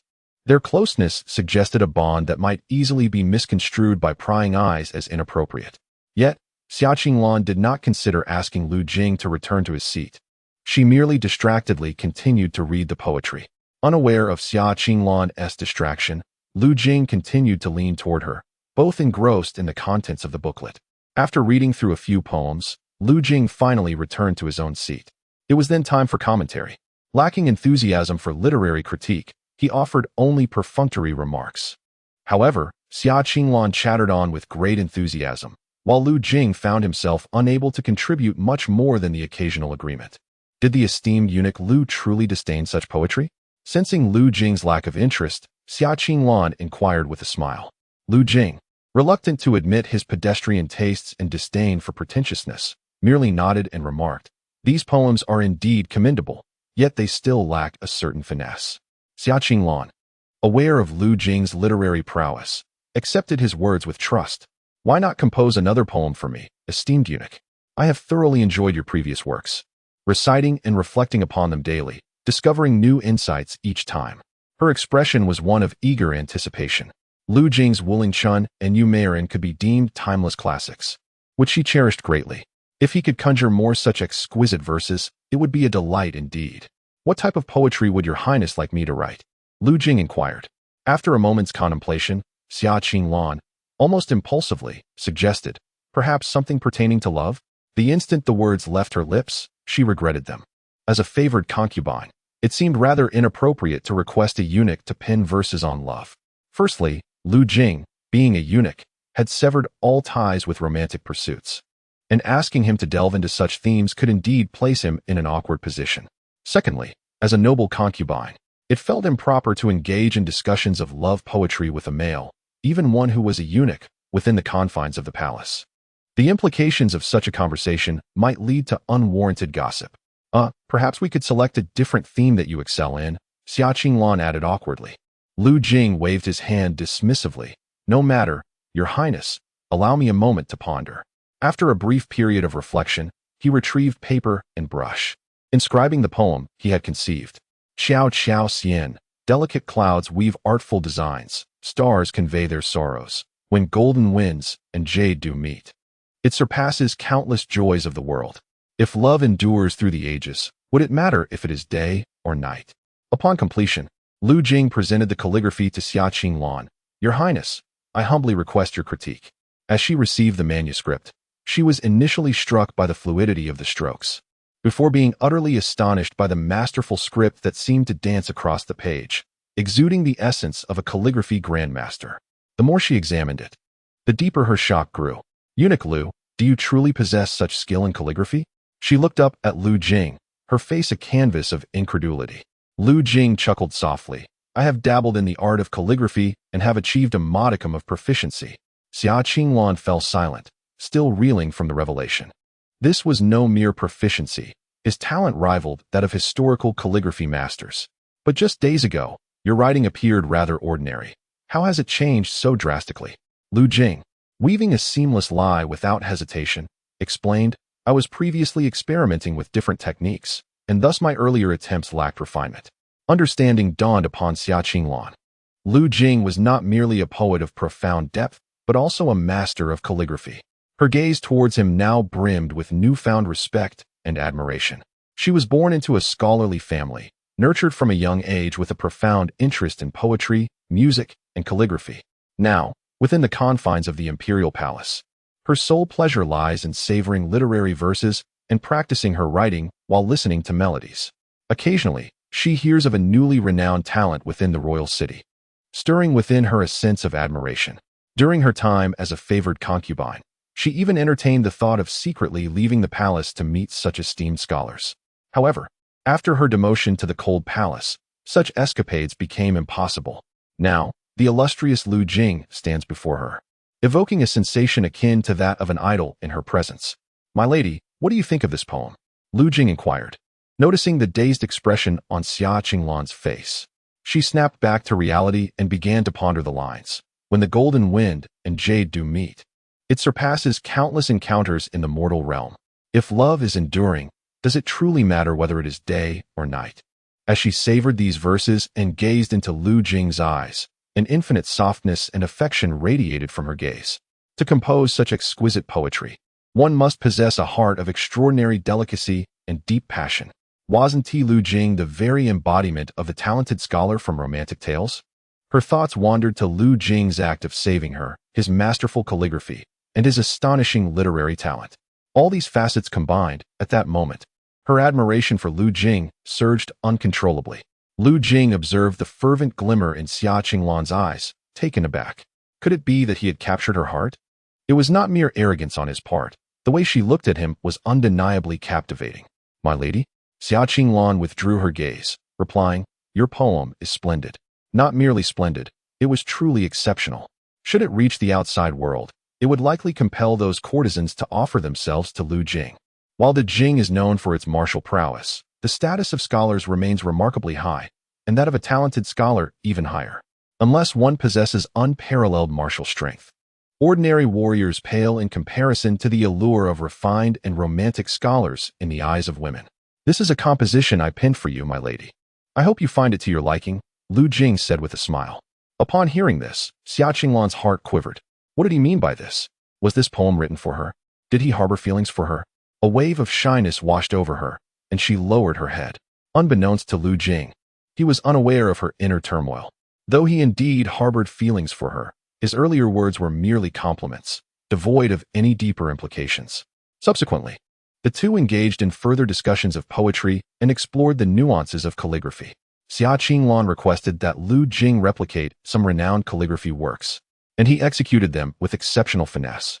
In fact, Xia Qinglan felt that the essence of his writing surpassed the originals. She ultimately confirmed that Lu Jing's calligraphic skills were extraordinarily high, almost astonishingly so. His brushwork was varied and vibrant, brimming with vitality and beauty, truly embodying the aura of a master. Master Lu, would you be willing to teach me calligraphy in the future? Xia Qinglan gazed at the calligraphy copy created by Lu Jing, her voice tinged with a hint of pleading. Lu Jing nodded. Since the princess has spoken, how could I possibly decline? Thank you. A radiant smile blossomed on Xia Qinglan's face. Lu Jing found himself momentarily entranced by her exquisite beauty. Xia Qinglan was, in every sense, a true beauty, remarkably attractive, hailing from a distinguished family, and possessing an elegant demeanor. In his previous life, she would have been considered a goddess, a figure he never had the chance to converse with. Yet now, he felt a surge of confidence that he could make her his own. It was an utter waste of resources that such a stunning woman was relegated to the cold palace by that foolish emperor. Lu Jing couldn't help but feel a pang of regret, only to be struck by the thought. I wonder how many more beautiful women are in the emperor's harem? After dealing with the cold palace, I must also venture into the main palace to ensnare a few concubines, not to mention the empress. I desire her to sing my praises in bed. The mere thought of so many enchanting women awaiting his attention stirred Lu Jing's spirit. After exploring calligraphy with Xia Qinglan for a while longer, he finally took his leave from her chambers. Chapter 30. Lu Jing couldn't frolic for much longer, could he? Just as he was about to return to his quarters, he encountered several young eunuchs approaching him head-on. Damn that little Jingzi. Thinking he's invincible just because he possesses a bit of strength, leaving us in such a wretched state. My face has been swollen for days, grumbled the leading eunuch, Xiao Gizi, as he touched his cheek in indignation. Rest assured, Xiao Gizi, that little brat was merely fortunate enough to catch the eye of the favored concubine and has become a prominent eunuch. But fear not. Eunuch Wang has assured us that we shall not regard him as a threat, chimed in one of the young eunuchs with a cheeky grin, pushing his way to the front. Indeed, you need not worry. We recognize only Eunuch Wang as our superior, echoed others, pledging their loyalty. Xiao Gizi sneered coldly. Don't worry, he won't be frolicking for much longer. The others were taken aback. Eunuch, is that little Jingzi destined for misfortune? Just wait and see, Xiao Gizi replied, continuing to converse with the other eunuchs as they approached Lu Jing. Upon recognizing Lu Jing ahead, their expressions froze. Surely, he hadn't overheard their earlier conversation? Xiao Gizi calculated the distance between them, convinced that Lu Jing couldn't have heard his words, which allowed him to breathe a sigh of relief. Eunuch Lu. The young eunuchs recognized Lu Jing and promptly bowed in respect. Despite their earlier disdainful remarks, they felt compelled to show him deference in his presence. Lu Jing cast a casual glance at Xiao Gizi, who seemed to flaunt his insolence. Why, Xiao Gizi, why have you not paid your respects? Are you feeling a bit rebellious? Xiao Gizi trembled slightly, hastily bowing. I greet Eunuch Lu. He was still nursing his pain and could not afford another beating. Lu Jing regarded him with a meaningful look before turning on his heel and departing. As Xiao Gizi watched Lu Jing leave, he finally let out a breath he had been holding. Humph, he scoffed, leading his companions away. Could he truly have any means to contend with me? Upon returning to his quarters, Lu Jing reflected on Xiao Gizi's earlier remarks, plunging into deep thought. His strength had already reached the pinnacle of the 4th rank. From the distance, he had clearly heard the words of Xiao Gizi. He refrained from confronting the young eunuch on the spot, curious to see what this minor official could possibly devise against him.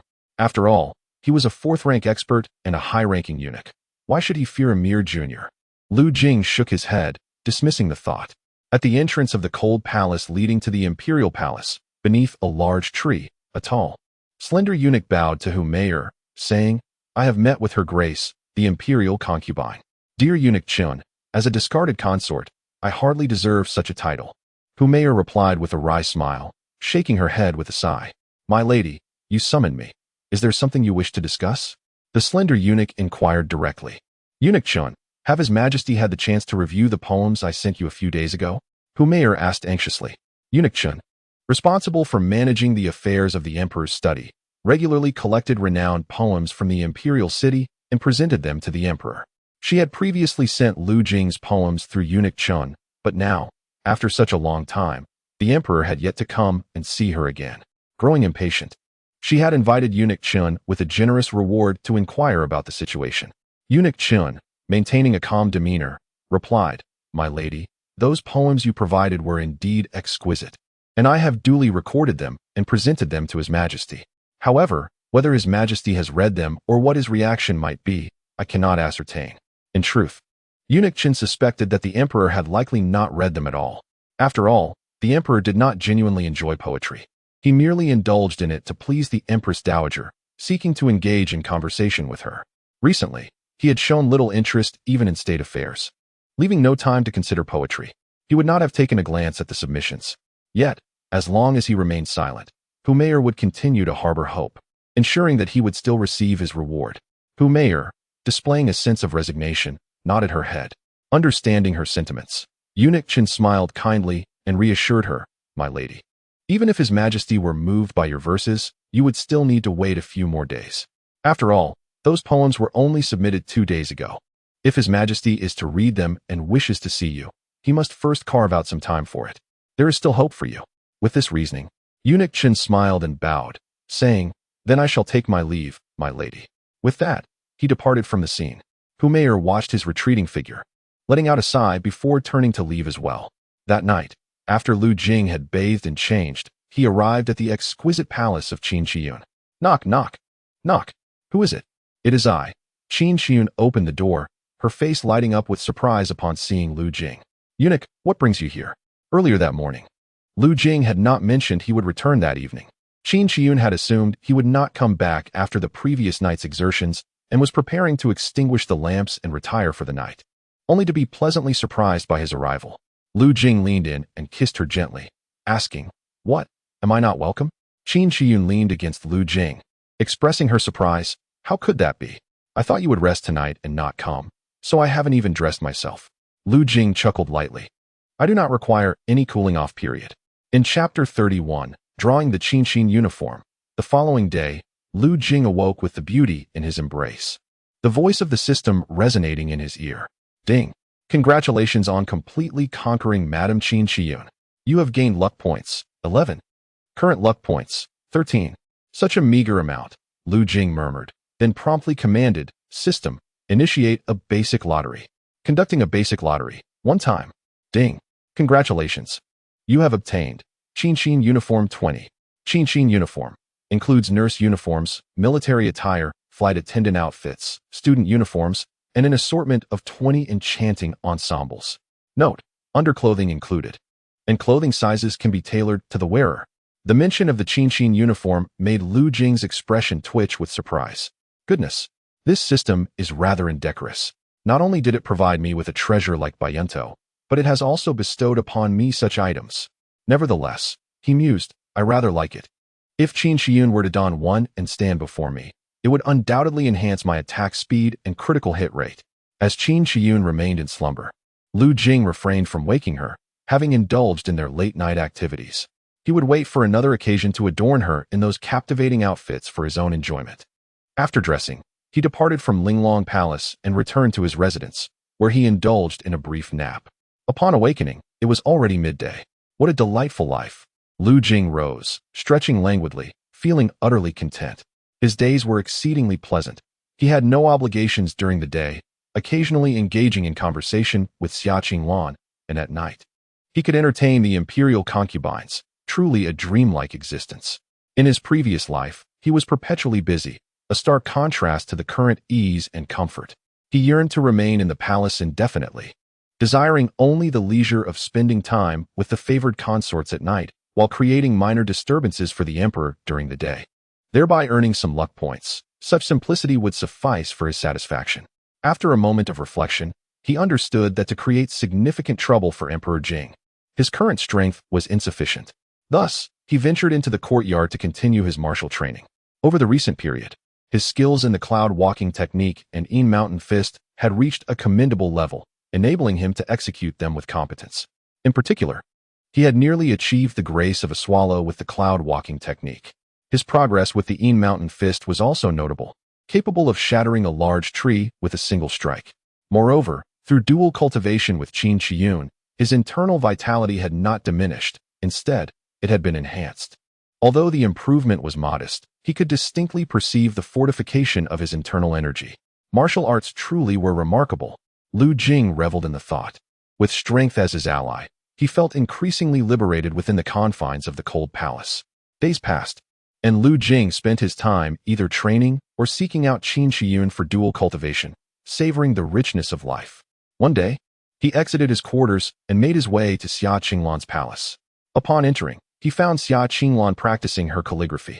"Lord Lu, you have arrived." As Xia Qinglan beheld Lu Jing, her eyes immediately sparkled with delight. Lu Jing nodded in acknowledgement. Xia Qinglan lifted the characters she had just pinned and presented them before Lu Jing, inquiring with eager anticipation, "What do you think? How do they look?" Lu Jing cast a fleeting glance and commented, "Your writing is commendable, my lady." Satisfied, Xia Qinglan nodded but continued to probe. "Do you believe there is room for improvement?" After a moment of contemplation, Lu Jing replied, "In terms of technique, my lady, your strokes appear somewhat airy and lack a natural cohesion. I wish to enhance my skills. Could you offer me some guidance?" Xia Qinglan implored, entirely regarding Lu Jing as a mentor, her tone imbued with humility. Lu Jing hesitated slightly, responding, "My lady, mastering calligraphy requires me to teach you in a hands-on manner. However, given your esteemed status, it would be inappropriate for a mere eunuch like myself to touch your noble form." Xia Qinglan waved her hand dismissively. "I am but a discarded consort now, hardly worthy of such reverence. Moreover, you have already saved me. There is no need for formalities." Lu Jing nodded. "In that case, I must beg your pardon, my lady." With that, Lu Jing positioned himself behind Xia Qinglan, adopting a posture akin to embracing her, as he extended his hand over hers, which grasped the brush, ready to guide her in her practice. By heavens, so smooth, so tender, so soft, he mused inwardly, captivated by the exquisite delicacy of her hands, as white as jade. The fragrance that enveloped Xia Qinglan seemed akin to an intoxicating elixir, igniting a fervor within Lu Jing the moment their bodies made contact, his desires surging uncontrollably. "Lu Jing, you are too close." Xia Qinglan's voice, barely above a whisper, broke the trance, a blush blooming upon her cheeks, betraying her embarrassment. As Lu Jing held her hand, his touch was both gentle and intimate, evoking a sensation that he was taking advantage of her. Furthermore, his proximity was nearly that of an embrace from behind. While Xia Qinglan, bent over to practice her calligraphy, appeared as though she was being subdued by him against the table. The intimacy of their actions was unmistakable. Should an outsider witness their interaction, it would be hard to misinterpret the nature of their relationship. Clearing his throat, Lu Jing said, "My lady, I apologize. I was too engrossed in contemplating how to instruct you." In truth, he was not pondering her instruction, but rather indulging in the exquisite sensations of her presence. Momentarily lost in reverie, Xia Qinglan shifted slightly, nodding in an awkward acknowledgement. Lu Jing, though somewhat distracted, continued to guide her. His warm hands enveloped her delicate ones, carefully inscribing characters on the paper.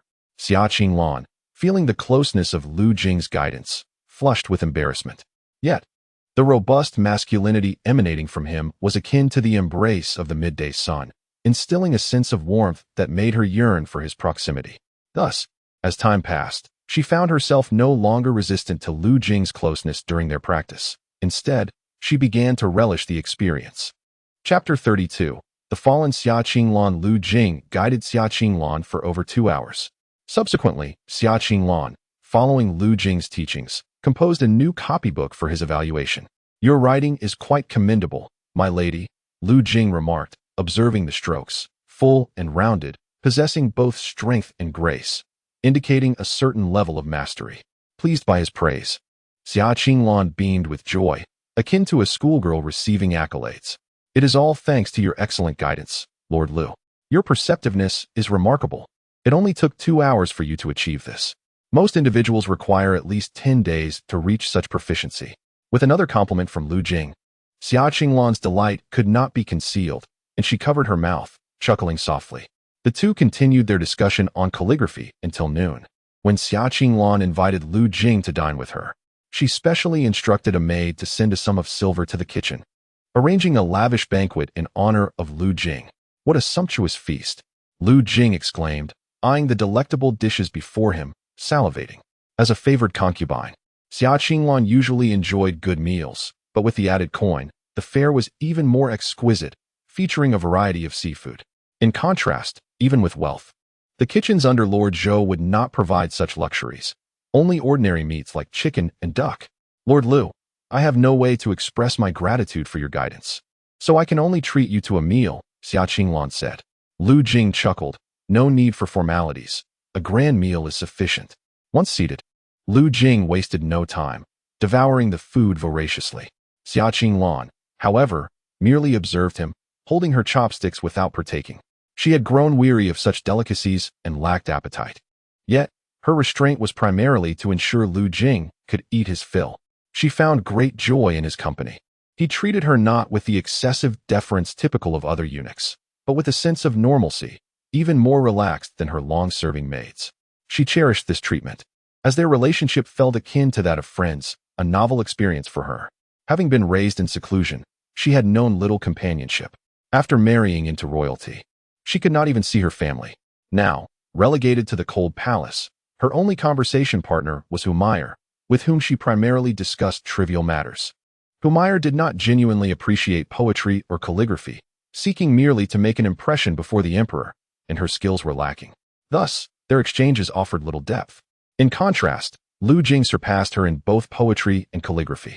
Consequently, Xia Qinglan held him in high regard and cherished their connection. She wished this moment could last indefinitely. How wonderful it would be if Lu Jing could accompany her in the future. "My lady, why aren't you eating?" "It's quite delicious," Lu Jing inquired. His mouth full, Xia Qinglan smiled, picked up a piece of meat, and placed it in Lu Jing's bowl. "I am not hungry. Please enjoy it yourself." Lu Jing was taken aback. Goodness.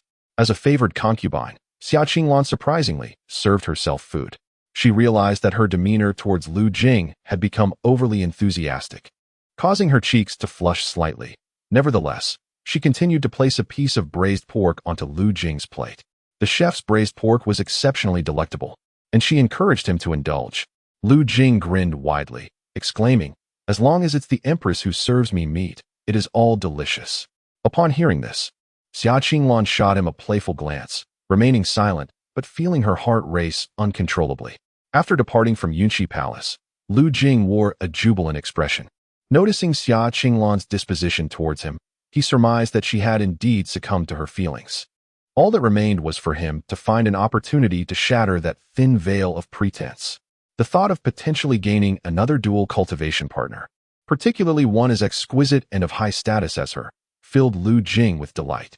Observing that time was still on his side, he decided to explore the other beautiful concubines residing in the cold palace, selecting suitable companions for his cultivation. The women eligible to be concubines of the emperor were undoubtedly unparalleled beauties. As Lu Jing wandered, he found himself captivated by nearly every woman he encountered. That dog of an emperor, wasting such an abundance of beautiful women. "The reason I couldn't find a girlfriend in my past life is due to people like you monopolizing resources," he grumbled shamelessly as he continued on his way. Before long, he arrived at a secluded area within the cold palace. This part of the palace was devoid of life, with dilapidated little courtyards starkly contrasting the opulence of where Xia Qinglan and Humayr resided. It dawned on Lu Jing that this was the southwestern district of the cold palace, previously inhabited by lower-tier concubines and maidens. A few years back, a devastating epidemic had claimed many lives in this area. The Imperial Household Department, fearing contamination of the main palace, had sealed it off, neglecting the fates of those within. Those concubines were left without sustenance, succumbing to illness or starvation. The cold palace was vast, and though this area was no longer sealed, it remained abandoned due to the previous epidemic. Wishing to avoid any ill fortune, Lu Jing contemplated leaving. However, upon turning a corner, he was suddenly struck by a faint scent of blood in the air. A jolt of alarm coursed through him as he noticed a few drops of blood on the ground. After a moment of deliberation, he decided to follow the trail of blood deeper inside.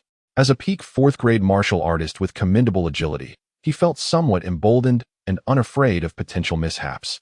The blood led him to a particular courtyard. Lu Jing circled around it, confirming that someone had indeed vanished from this spot. Were they hidden within? He hesitated, contemplating whether to investigate the dilapidated courtyard. Whoever it was, to be able to traverse the palace while wounded, could not simply be an assassin, could they? If he were to rescue someone attempting to assassinate the dog emperor, would that not create trouble for him? After a brief moment of reflection, he steeled himself and scaled the wall to enter the premises. As he stepped into the courtyard, a musty odor enveloped him. This place has languished in neglect for far too long, its ruins bearing testament to decay, and dust permeates the air. Occasionally, remnants of white bones can be discerned, likely the remains of concubines who perished here from starvation or disease. As twilight descends, the atmosphere grows increasingly somber, and Lu Jing, without any illuminating tools, finds his vision limited. He can discern no signs of human presence, not even a footprint, despite the pervasive dust that blankets the ground. It is evident that the adversary possesses formidable strength. A notion begins to form in Lu Jing's mind. The individual must be highly skilled, as their agility allowed them to leave no trace despite their injuries. Yet, they must have sustained significant wounds, for the blood trailing behind betrays their presence, indicating a hastily abandoned escape. After searching the courtyard for some time, without uncovering any signs of life, Lu Jing's brow furrows in contemplation. Could it be that the person has already departed? Just as he is about to leave, his gaze unexpectedly falls upon an abandoned well nearby. Although the well has been forsaken for years, its opening shows no signs of cobwebs, which strikes him as peculiar. Instinctively, he becomes wary and approaches the well cautiously. As he peers into the depths, a sudden flash of dark light shoots up from the bottom. Startled, Lu Jing swiftly evades the beam of light. A resounding crash reverberates as something strikes the door behind him, splintering it apart. Before he can discern what it was, a figure bursts forth from the well. With a swift motion, a fist, imbued with a fragrant breeze, hurtles toward Lu Jing's face. He gathers his strength and counters with a punch of his own, the two forces colliding with a thunderous impact. The sheer power of their clash sends shockwaves through the dilapidated walls of the courtyard, causing them to collapse under the force. Following the exchange, Lu Jing deftly employs the cloud walking technique to retreat to a nearby rooftop. The woman who had exchanged blows with him stumbles back, visibly shaken but managing to regain her composure. She coughs heavily, the sound echoing through the dim twilight. In the obscured light, Lu Jing cannot discern her features. Yet he is aware that she is a woman, for her captivating silhouette is unmistakable, and the alluring scent that accompanies her further confirms it. Who are you? Why do you linger in this desolate palace? Lu Jing inquires. A eunuch like you dares to inquire about my identity? Her tone is icy, laced with disdain. Yet her voice carries a melodious, magnetic quality. Lu Jing chuckles softly. From your voice, it's clear you are a beauty. A mere eunuch from the Eastern Depot. Her temper flares, unyielding in its ferocity, though she remains unaware of the implications of her words. Enough with the eunuch remarks.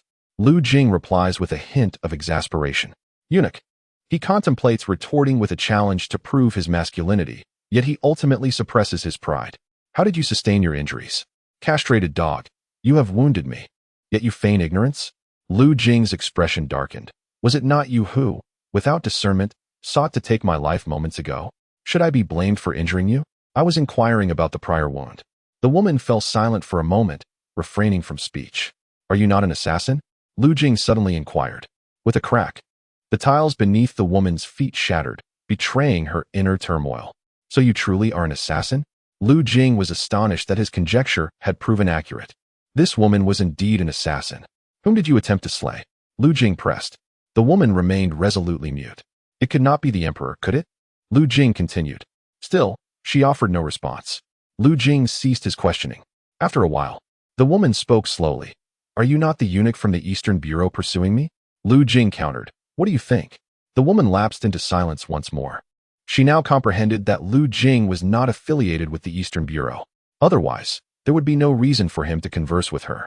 Initially, upon seeing Lu Jing donned in eunuch attire and possessing formidable martial prowess, she instinctively assumed he was from the Eastern Bureau. Who are you truly? The woman inquired again. In the cold palace, a eunuch seemingly possessing third-grade strength, yet not from the Eastern Bureau, was indeed perplexing. Lu Jing smiled. I asked you a question, and you did not reply. Thus, I see no obligation to divulge my identity to you. What do you intend to do? The woman asked in a low voice. She was typically reticent, but given her current predicament, she had no choice but to buy herself some time to mend her internal injuries. Tell me what you have done, or I shall summon the Eastern Bureau to apprehend you. The woman scoffed. If you dare notify the Eastern Bureau, you will not escape either. A third-grade warrior appearing in the cold palace, yet not affiliated with the Eastern Bureau, would undoubtedly be investigated. Lu Jing was momentarily taken aback. It seems she had a point. Rest assured, I have connections. I am not afraid of capture, Lu Jing replied nonchalantly. Since you are an assassin, any murder committed within this palace is a capital offense. Why not share with me what you have done? The woman fell silent once again. Observing this, Lu Jing shrugged. Very well, since you are unwilling to speak, I shall take my leave. With that, Lu Jing turned and departed the premises. The woman watched him leave, standing in contemplation for a moment before she too exited the small courtyard. Chapter 34. The Imperial Guards enter the palace having departed the courtyard and walked 100 meters away. Lu Jing glanced back at the dilapidated walls of the courtyard, then touched his chest, which felt heavy and painful. This woman, despite sustaining such grievous injuries, possessed considerable strength. She likely far surpassed my own capabilities. At this moment, Lu Jing's demeanor had shifted from earlier indifference to one of grave concern. Their earlier confrontation had left his internal energy in turmoil, resulting in some internal injuries.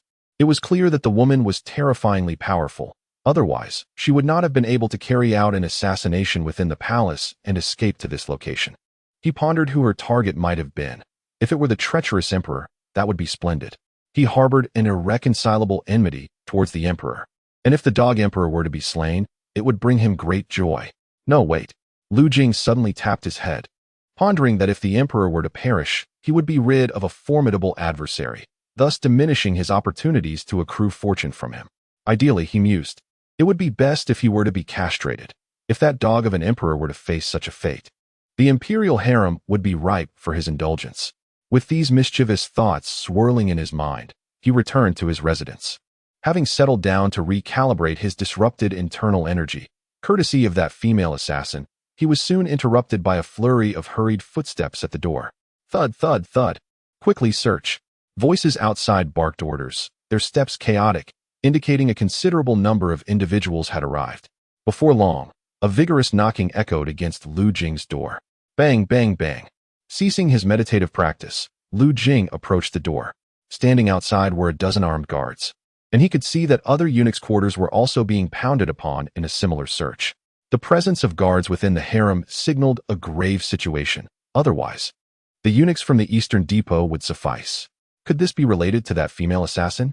Greetings, Master Eunuch. The leading officer, a small commander, performed a slight bow upon seeing Lu Jing's attire. But what has transpired? Lu Jing inquired. Master Eunuch, there has been an appearance of assassins within the palace. We have been ordered to investigate, and we respectfully request permission to search your quarters. Assassins? Lu Jing feigned fear. What sort of assassins? Who have they attempted to assassinate? Forgive me, Master Eunuch, but I cannot disclose further details, the small commander replied, clasping his hands. I understand. Lu Jing stepped aside, granting the commander and his men entry into his abode. After a thorough search yielded no findings, the guard spoke. Master Eunuch, should you encounter any suspicious individuals, please report to the Eastern Depot or the palace guards. Certainly. After bidding the guards farewell, Lu Jing's gaze darkened with contemplation. He decided to visit Humayur's palace. As the mistress of the Cold Palace, she might possess some insights into the situation. On his way, Lu Jing observed numerous guards and eunuchs from the Eastern Depot bustling about the Cold Palace, conducting thorough searches for assassins. Had he not possessed the token of the chief eunuch, navigating the palace would have been quite the challenge. Upon arriving at Humayur's palace, Lu Jing was taken aback to find Eastern Depot eunuchs stationed at her entrance. Typically, they only guarded pivotal intersections and palace gates. Yet now they were stationed at Humayur's door. After revealing his identity, he entered the palace. My lady, what has transpired? Why are there so many armed guards in the palace? Lu Jing inquired softly, leaning closer to Humayur. Her face was etched with worry as she gritted her teeth. An hour ago, His Majesty was attacked by an assassin. What? Lu Jing exclaimed, incredulous. Who possesses such audacity to attempt an assassination on His Majesty? It is unclear. I have heard it was a female assassin, highly skilled, who fought to a standstill with the master protecting His Majesty. Had it not been for other experts in the palace coming to assist, that formidable guardian might not have been able to repel her. Lu Jing cautiously asked, my lady, is His Majesty gravely injured?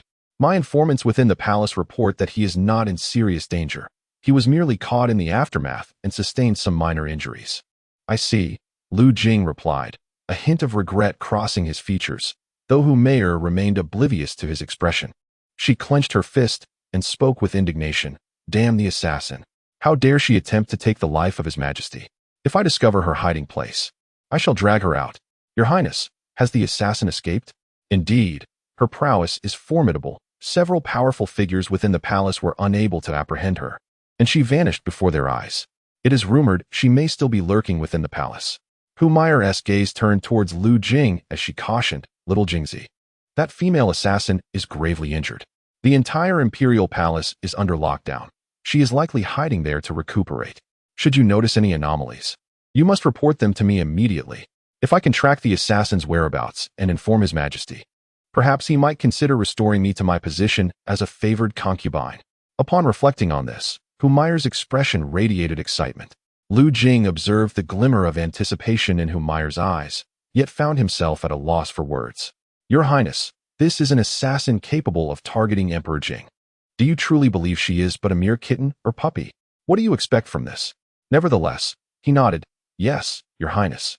After departing from the Hall of Supreme Harmony, Lu Jing noted that the Imperial Guards and the eunuchs from the Eastern Depot were still searching nearby, rather than proceeding to the derelict area where the female assassin was believed to be. Thus, he hastened back to the spot where he had previously discovered her bloodstains. He could trace the assassin's path through the blood, and surely the Imperial Guards or Eastern Depot eunuchs could do the same. Since the assassin had targeted the despotic emperor, their goals aligned. He felt compelled to assist her by erasing the evidence she had left behind. However, upon returning to the initial site of the bloodstains, he found them mysteriously erased. Advancing a few dozen meters further, he still saw no traces of blood. Could it be that she had cleaned it up? Lu Jing's gaze shifted towards a nearby building. He surmised that the female assassin, having regained some strength, must have come to cleanse the area. The previous ability to follow her trail indicated her severe injuries had rendered her too weak to tend to the bloodstains at the time. Very well, I shall not intrude upon her, he decided.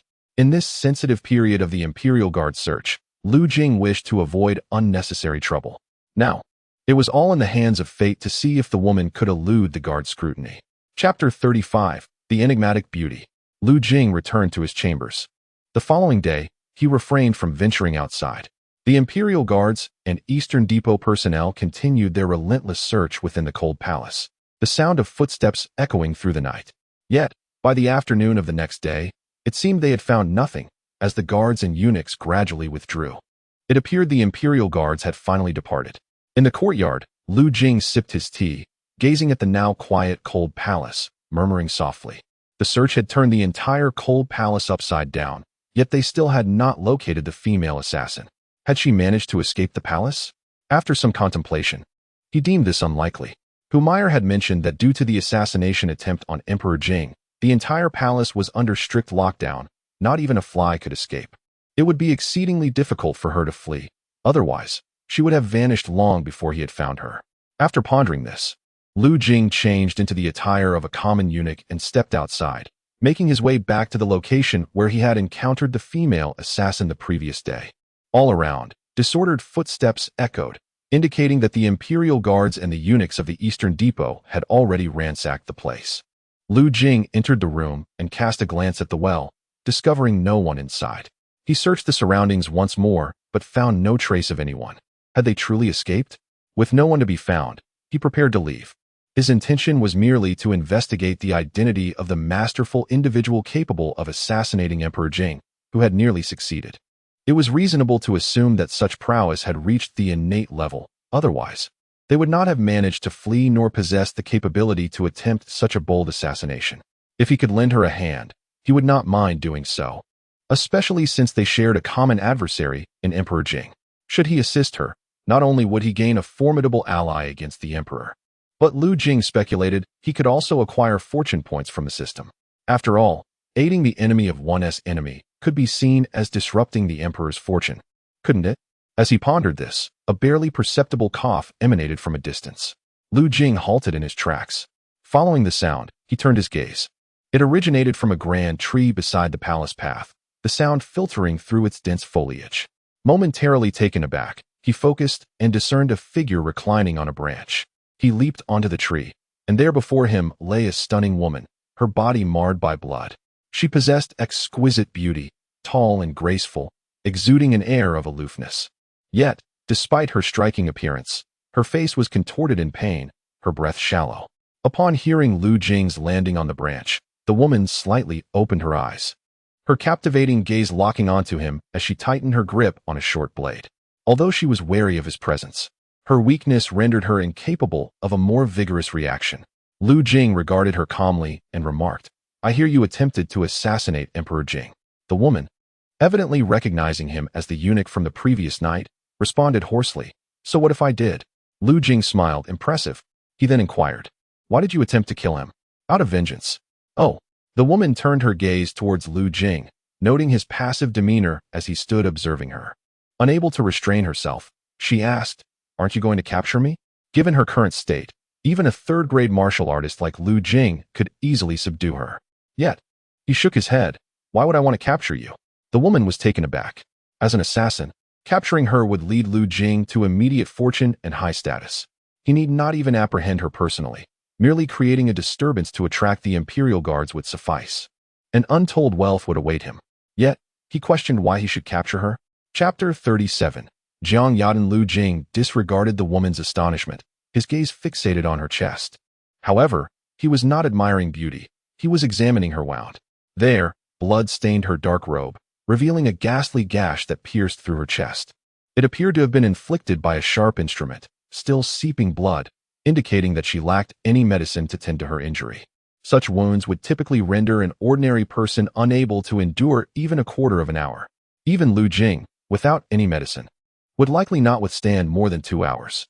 The fact that she has managed to persist from yesterday until now speaks volumes of her formidable prowess, capable of assassinating the emperor. "How could you infiltrate the palace without bringing any medicinal supplies?" Lu Jing inquired, astonished. "My supplies were lost during the battle." The woman replied weakly. After speaking, she directed her gaze towards Lu Jing, her eyes glimmering with a flicker of hope. In truth, she had deliberately revealed her cough, having spotted Lu Jing searching for her from the trees nearby. From last night until today, the Imperial Guards and eunuchs from the Eastern Depot had not conducted a large-scale search of this area, merely routine inspections. This led her to conclude that Lu Jing had not gone to Gaomi. Otherwise, this vicinity would have been thoroughly besieged. Thus, having initially fled to another location, she returned here to hide this morning. Though uncertain as to why he had not reported her and still dared to come and check on her, she realized that he was, at present, the only individual in the palace capable of rescuing her. Hence, she purposefully sought to capture Lu Jing's attention. She was not particularly afraid of death. Rather, she felt that she could not perish until her vendetta was avenged. Lu Jing understood the woman's gaze. However, he had no intention of procuring medicinal supplies for her. At this juncture, if he were to seek out the palace physician in the cold palace for medicine, anyone would suspect that it was meant for an assassin, which would lead to complications. Observing Lu Jing's lack of response, the woman's expression dimmed. Just then, an untimely growl from her stomach shattered the silence between them. Embarrassed, she turned her face away, unable to meet Lu Jing's eyes.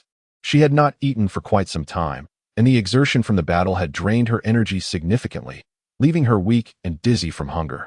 Lu Jing chuckled softly. "I cannot find any medicine, but I can certainly procure some food for you." "No, it's unnecessary," she declined. Disregarding her refusal, Lu Jing turned and departed. After a quarter of an hour, he returned, carrying a chicken, several steamed buns, and a flask of water. "First, let us satiate your hunger," Lu Jing offered, extending the items toward her. Noticing her hesitance to accept, he continued, "Only by filling your stomach can you regain your strength and seek vengeance against the emperor." The woman glanced at the food he presented, her throat slightly moving in contemplation. "Rest assured, it's not poisoned." Lu Jing took a bite of the roasted chicken and bun, then took a hearty swig from the flask. After a prolonged silence, the woman finally accepted the food from Lu Jing's hands. Staring at the half-eaten chicken and bun, along with the flask dampened by Lu Jing's lips, she hesitated. In any other circumstance, she would never have consumed something that had been partially eaten, especially by a man. Yet now, after a moment's pause, she turned and began to eat quietly. A beauty is still a beauty. Even when famished, her manner of eating was refined rather than ravenous. Lu Jing found a peculiar delight in observing this stunning woman as she ate. After the woman finished her meal, 7 or 8 minutes had passed. "What is your name?" Lu Jing suddenly inquired. The woman paused for a moment before replying, "Jiang Yadan." "A lovely name," Lu Jing nodded, then asked, "Why did you attempt to assassinate the emperor?" The woman remained silent. Lu Jing chose not to press further. Once Jiang Yadan had satisfied her hunger and thirst, she sat cross-legged to cultivate and heal her injuries. Her formidable strength allowed her to suppress her wounds without the aid of medicine, relying solely on her skills and robust physique. After observing her healing for a while, Lu Jing eventually departed from the location. Shortly after Lu Jing's departure, Jiang Yadan, who had been focused on her healing, slowly opened her eyes. She gazed in the direction Lu Jing had left, silently contemplating. Then, she closed her eyes once more, resuming her cultivation. After leaving Jiang Yadan, Lu Jing proceeded to the quarters of Xiaqing Lan. The vicinity of her chambers was now guarded by eunuchs from the Eastern Depot. Although these eunuchs were low-tier martial artists, they would meet a grim fate if they encountered someone as dangerous as Jiang Yadan. Nevertheless, their presence signified the Eastern Depot's regard for the imperial concubine. Upon presenting his token, Lu Jing gained entry into Xiaqing Lan's chambers. "My lady," Xiaqing Lan greeted Lu Jing with a bright expression, inviting him to take a seat. As soon as he settled down, she voiced her concerns. "There have been assassins in the palace these past few days. Your residence lacks guards. It would be wise to exercise caution." Xiaqing Lan felt as though she were losing her mind, despite the news of the emperor's assassination barely stirring her emotions. The thought of Lu Jing potentially encountering an assassin filled her with unease, prompting her to offer a warning. Lu Jing, touched by her concern, nodded reassuringly. "Do not worry, my lady. I can take care of myself. But you, as the imperial concubine, would face considerable trouble if an assassin were to target you." Xiaqing Lan felt a flicker of joy at Lu Jing's concern for her. "I am not in any danger. The Eastern Depot's guards are present," she replied. The two then continued their discussion about poetry, with Lu Jing taking the opportunity to critique Xiaqing Lan's calligraphy. In the evening, Xiaqing Lan wished to invite Lu Jing to dine with her. However, recalling the tense atmosphere of recent days and the potential for their closeness to attract trouble, Lu Jing politely declined and subsequently left the Yunxi Palace. Chapter 38.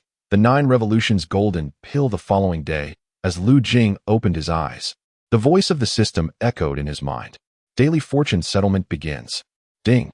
Congratulations to the host for assisting Princess Jiang Yadan of the Great Xia dynasty in successfully damaging the emperor's fortune, earning fortune points. 155. Current fortune points. 159. Wow. Lu Jing sprang upright from his bed. Did I read that correctly? 155 fortune points? He was astonished. He had merely shared a meal with Jiang Yadan and unexpectedly gained 155 fortune points. Wait, Jiang Yadan is the princess of the Great Xia dynasty? After the initial shock, Lu Jing noticed the system's phrase, the Great Xia dynasty. He recalled hearing that name from his tutor during his childhood in the royal residence. Concerning this dynasty, as a former underachiever, I cannot recall the specifics. I only vaguely remember that the Great Xia dynasty is a nation of the past, long vanished from history. To my astonishment, Jiang Yadan turns out to be a princess of the Great Xia. Is it possible that she is the last remnant of the Great Xia? Thus, by merely providing her a meal, I have garnered such an abundance of fortune. Is it due to her being the eldest princess of the Great Xia dynasty? Or perhaps it is because she assassinated Emperor Jing. Or could it be a combination of both? Lu Jing pondered these thoughts in silence. With such a bounty of fortune in hand, his spirits soared, and he immediately commenced a lottery. System, conduct 1 intermediate draw and 5 primary draws. Initiating intermediate draw. Congratulations. You have obtained the 9 Revolutions Golden Pill. 9 Revolutions Golden Pill, a miraculous healing elixir, capable of reviving the dead and mending broken bones. Note, effective only for those of master rank and below. Initiating 5 primary draws. Congratulations. You have obtained Vitality Pill. Congratulations. You have obtained 100 bags of laundry detergent. Congratulations. You have obtained Complete Anthology of Chinese Poetry. Congratulations. You have obtained Traditional Methods of Flavoring Production. Congratulations. You have obtained Vitality Pill. A series of notifications echoed in Lu Jing's ears. The 9 Revolutions Golden Pill? That is indeed a valuable treasure. And 2 Vitality Pills. Quite impressive. Lu Jing took out one of the Vitality Pills and consumed it. As his vitality surged, his internal power increased, and he officially broke through to the 3rd rank of martial artist. So powerful, Lu Jing clenched his fists, exhilarated by the immense energy within him.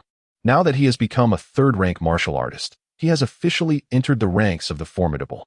In less than a month, he transformed from an ordinary person, utterly defenseless, to a 3rd rank martial artist. Typically, martial arts prodigies require decades of cultivation to attain such a level.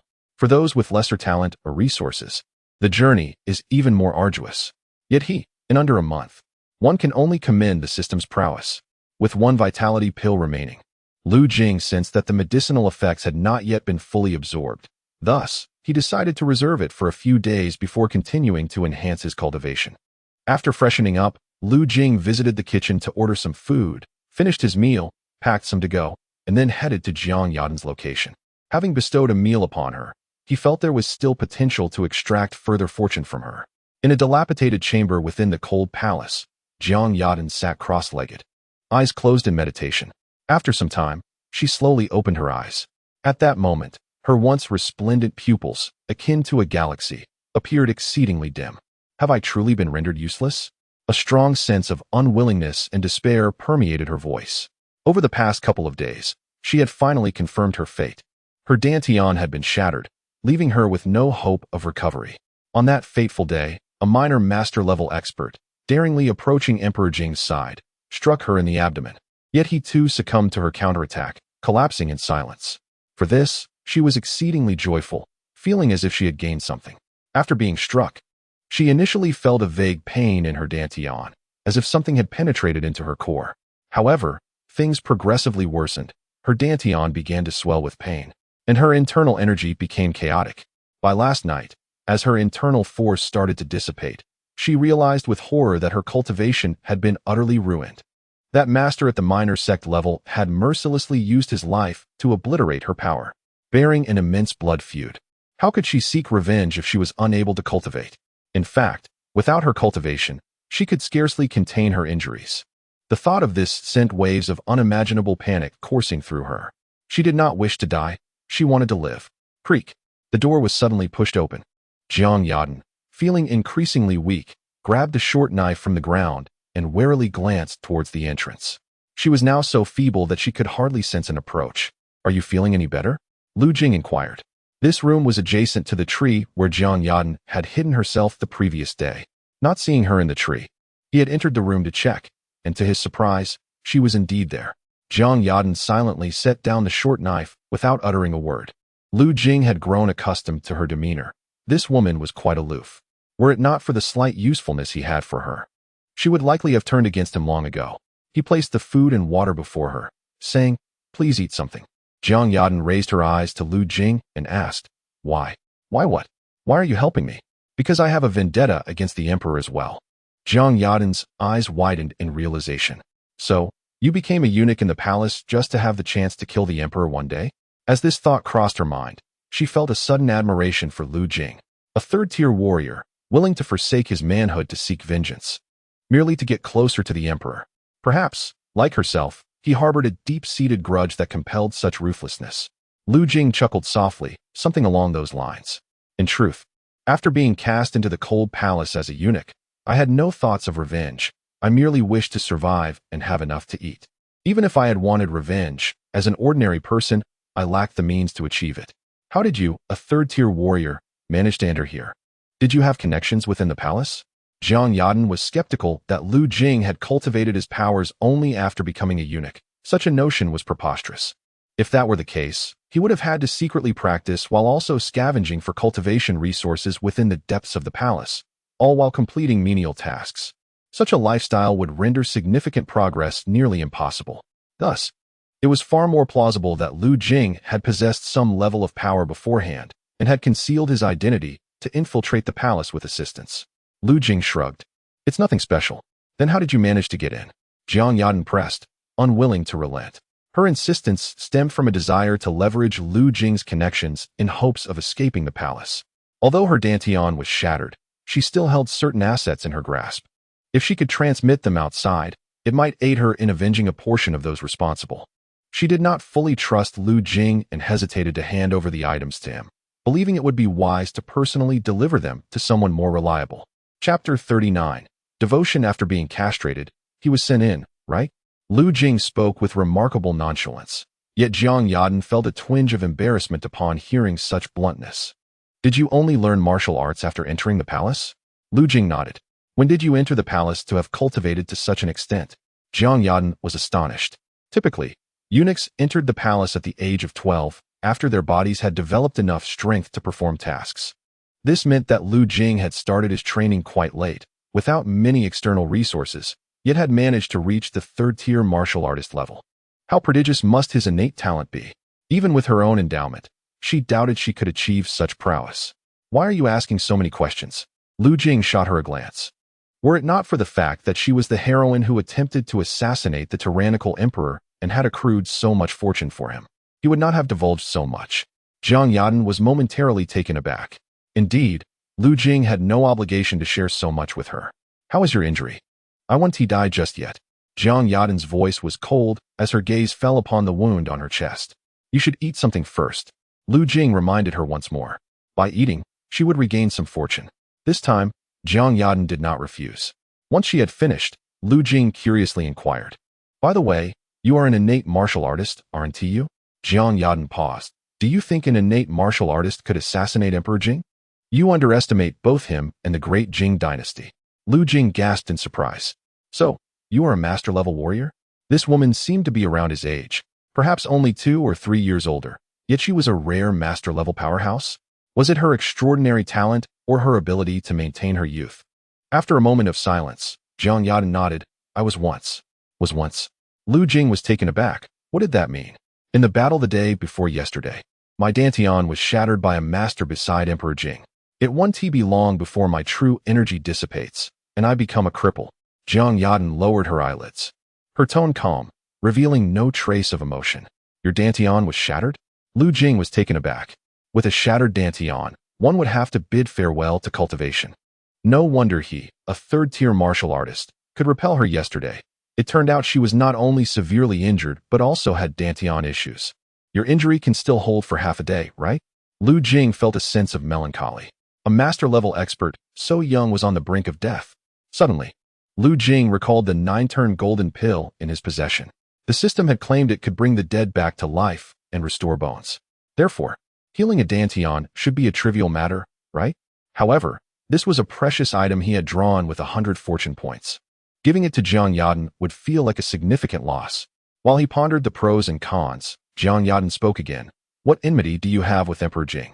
Seemingly fearing that Lu Jing might not trust her and reluctant to share, she added, if you truly share my deep-seated grudge against him, I can provide you with the means for revenge. Oh, Lu Jing's lips curled slightly, questioning what capital he possessed. Jiang Yadan replied, in any case, it is sufficient to topple the entire great Jing dynasty. With such formidable power at your disposal, how could you personally attempt to assassinate the dog emperor? He's merely one among my many adversaries, Lu Jing explained. I did not come to the palace with the intent to kill him. Rather, I aim to seize back some possessions that rightfully belong to me. Unfortunately, unforeseen complications arose. Lu Jing paused in contemplation before stating, he is the nemesis of my clan. Jiang Yadan was momentarily taken aback, then nodded in understanding. The emperor, being the sovereign of the realm, could easily eradicate an entire lineage with a mere command.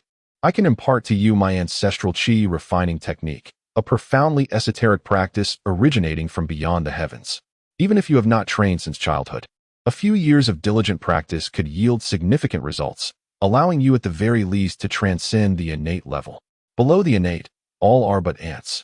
Without transcending the innate, one can never truly be considered a formidable warrior. Despite being a third-tier martial artist at such a young age, Lu Jing recognized that breaking through to the innate level required not only superior foundations, but also a technique capable of facilitating such a breakthrough.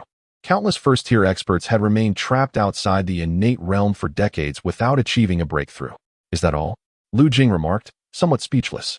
He possessed a system and was not particularly concerned about potential future limitations in breaking through to the innate level. Indeed, the innate realm was hardly a challenge.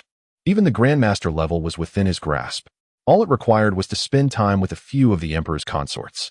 Thus, he found little value in any profound cultivation techniques, and the notion of diligently practicing felt excessively exhausting. It was far more appealing to grow stronger through the use of elixirs or dual cultivation. Moreover, given that Jiang Yadan, a Grandmaster, had failed to assassinate the Emperor, achieving the innate level for himself seemed futile. Seeing Lu Jing's dismissive attitude towards her offering, Jiang Yadan felt a surge of frustration. With a stern countenance, she remarked, Do you have any idea how many powerful individuals in the outside world covet this technique? It is an unparalleled method capable of breaking through the boundless realm and shattering the void. If word got out that I possess such a technique, even in my prime as a grandmaster, I would have to retreat into seclusion. Very well, then. You may teach it to me. Jing waved his hand, uninterested in further discussion. Although his enthusiasm was lacking, acquiring an additional technique for experimentation was still advantageous. The narratives in novels were indeed true. Saving someone would yield rewards. However, it would be even better if Jiang Yaden could offer herself as a reward. Jing found himself intrigued by her physique. A dual cultivation with a grandmaster-level expert could likely elevate him to the second tier in just one night, he mused. Of course, he dared not voice such thoughts aloud. Despite Jiang Yaden appearing exceedingly weak at the moment, she was still a grandmaster. If she were to hear such words and retaliate in anger, it would be a loss beyond measure. Jiang Yaden observed Jing's indifferent demeanor, her expression darkening. Here she was, prepared to impart an unparalleled technique. Yet he displayed impatience as if he were reluctant to accept it. Did he truly think she was begging him to embrace her teachings? Since you are disinterested, then forget it, she said coldly, feeling a spark of irritation in her chest. Jing shrugged, unfazed by her dismissal. Jiang Yaden gazed at him, her teeth grinding in frustration. This man truly had no idea what kind of opportunity he had let slip away. It was merely a martial art technique, after all. She had expected him to possess some treasure or hidden power to bequeath to her. Jing cast a casual glance at Jiang Yaden. For him, gold, silver, and established power were far more tangible. With wealth and influence, he could orchestrate minor schemes in the great Jing and cause trouble for the emperor. Mastering a martial art would require years of cultivation to bear fruit, whereas the prospect of directly drawing from fortune was undeniably more appealing. Chapter 40. I acknowledge you as my master. Yet, I shall not yield. Jiang Yaden was infuriated. She had previously believed that this man, having entered the palace as a eunuch, possessed a resolute and ruthless nature, only to discover he was merely a greedy hedonist. You do possess something indeed. Jing's eyes brightened. This woman was the eldest princess of the great Xia dynasty, having reached the level of a master at such a young age. Surely, she had immense resources and influence backing her. If he could secure her support, facing the emperor would become significantly less daunting. Cough, cough. Jiang Yaden suddenly coughed heavily. Her dantian had been devastated, and her cultivation was beginning to deteriorate, rendering her unable to suppress her injuries. At that moment, her once rosy complexion had turned pale, devoid of color. After a brief period, as she managed to stabilize her condition, she looked weakly at Jing and solemnly stated, I do not have long to live. I shall impart to you the supreme technique, divine Xia technique, as a reward for your assistance these past few days. Jing hesitated for a moment before nodding and sitting cross-legged. Jiang Yaden softly recited the incantation, transmitting the entirety of the technique to Jing. This is the complete essence of the divine Xia technique. If your innate talent is sufficient, achieving mastery shall not be an issue. Even if lacking, you may still attain a foundational level. Jing nodded silently and began to circulate the technique within him. Instantly, his vital energy surged, and his internal power flowed. This technique was indeed extraordinary. Regrettably, its cultivation was still not as swift as dual cultivation. Next, Jiang Yaden retrieved a jade pendant from her sleeve and handed it to Jing. Take this pendant and find the guest in room 5 on the 3rd floor of the Zhuexiang Lu in the Imperial City. Explain my situation to her, and she will provide you with a considerable reward. She continued, additionally, after my demise, you may hand my body over to the Eastern Bureau, claiming it to be an accidental discovery. This may afford you a favorable position within the palace, facilitating your cultivation and future efforts to avenge yourself against the emperor. With that, Jiang Yaden waved her hand, signaling Jing to depart. She wished to conceal her dying state from others. Jing, holding the jade pendant, paused for a moment. This woman was intriguing and seemed to place considerable trust in him. After providing her with 2 meals, she rewarded him with an extraordinary martial art technique, demonstrating her gratitude. He chuckled softly. What if I could save you? Jiang Yaden was taken aback.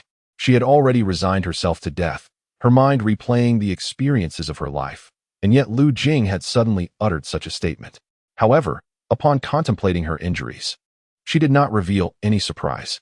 She shook her head. It is futile, My dantian has been corroded by that master's annihilative force, severing the life force within me. Without the cultivation to suppress my injuries, even the finest elixirs would struggle to restore me. After a brief pause, she continued, with my dantian ruined. I have lost the will to live. Such a catastrophic affliction cannot be remedied, even in the most prosperous era of the Great Xia. Even if I were to survive, I would merely become an ordinary person, a fate I cannot accept. It is better to end it all. Are you truly resigned to such an end? Lu Jing inquired. A tragic smile graced Jiang Yadan's exquisite face. What choice do I have? I have the means to save you and restore your dantian, Lu Jing asserted. Jiang Yadan's pupils contracted as she fixed her gaze on Lu Jing. Do you truly possess the ability to rescue me? How will you know unless you try?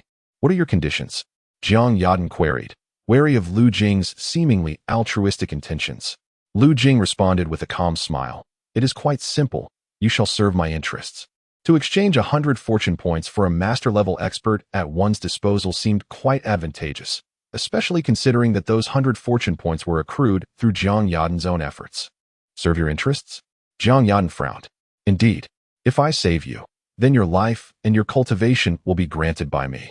Henceforth, I shall be your master, and whatever I command, you must obey. Lu Jing's gaze held an inscrutable significance as he looked at Jiang Yadan. If she were to serve him, perhaps the prospect of sharing intimate moments with a master-level beauty would be thrilling. A master? Jiang Yadan stammered, her mouth suddenly parched, struggling to voice the term.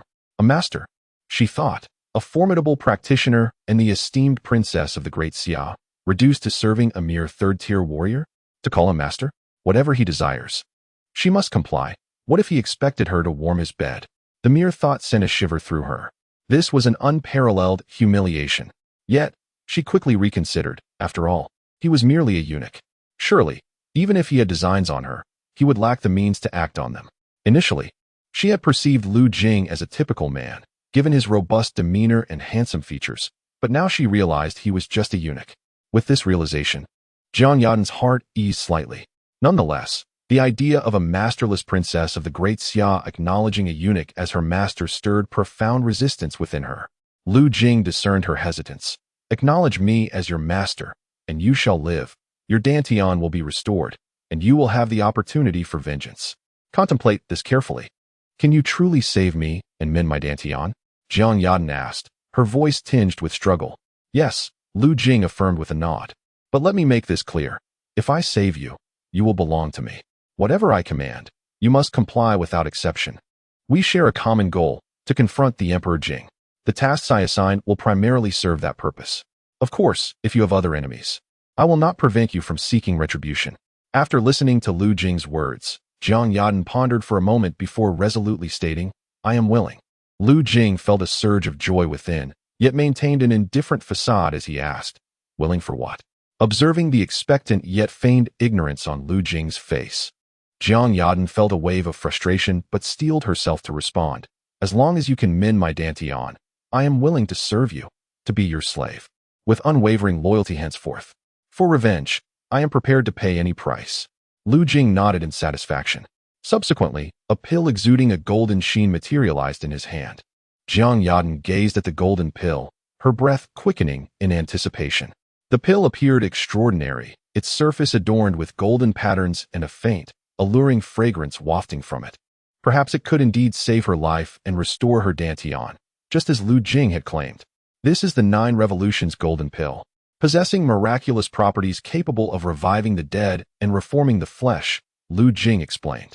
Reviving the dead and reforming the flesh. Such miraculous medicine truly exists in this world? Jiang Yadan was profoundly shaken. Chapter 41, Bestowing You a New Life. This pill is my ancestral sacred medicine. Originally intended for use only in dire situations of life and death, and I now bestow it upon you. However, you must remember that having accepted my gift, you are henceforth my subordinate. You are to swear an oath with your martial heart to serve me as your master, and from this moment on, you shall not defy any of my commands.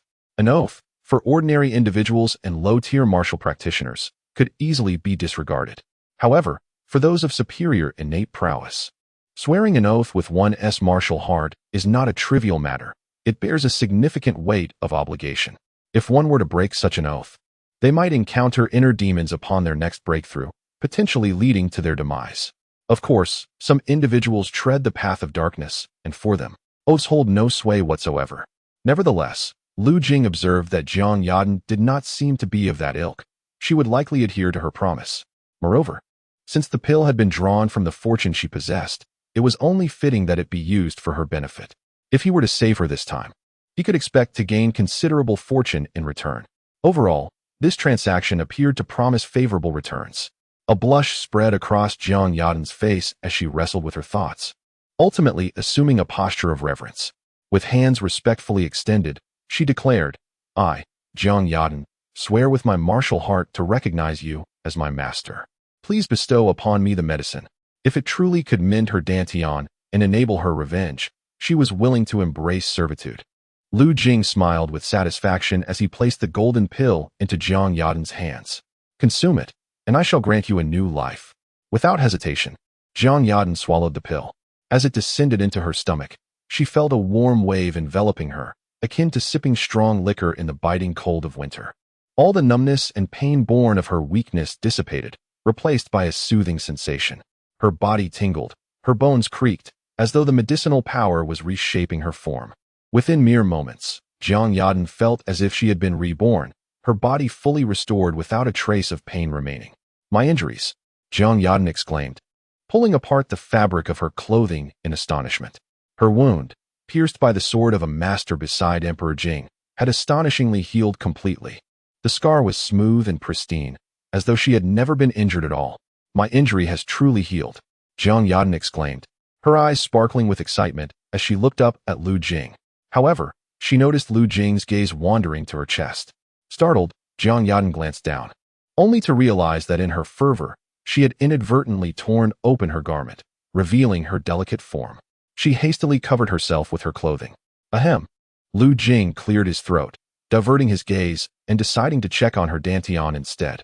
Jiang Yadan, feeling quite embarrassed, nodded and began to sense the condition of her dantian. It had also been restored. She gasped in surprise, her face alight with joy, as if she had escaped the clutches of death. Lu Jing, however, was not taken aback. The system had indicated that this 9-transformation golden pill could revive the dead and restore flesh and bones. Thus, mending a dantian was hardly a formidable task. "Thank you so much," Jiang Yadan said gratefully, her eyes shimmering with appreciation as she shyly expressed her thanks. Such an elixir of this caliber held immense value, beyond measure. If bestowed upon those reclusive ancient beings or the rulers of dynasties, Lu Jing could ascend to great heights. Yet, he had chosen to give it to her. Jiang Yadan felt she could never repay such kindness. Lu Jing waved his hand dismissively. "You are now under my protection. My act of saving you was merely for my own benefit." Jiang Yadan nodded, fully understanding this notion, yet her gratitude towards Lu Jing remained profound. "How do you feel now? Is your body completely restored?" Jiang Yadan sensed the changes within her body and frowned. "The injuries have healed, but my realm has diminished." "Diminished?"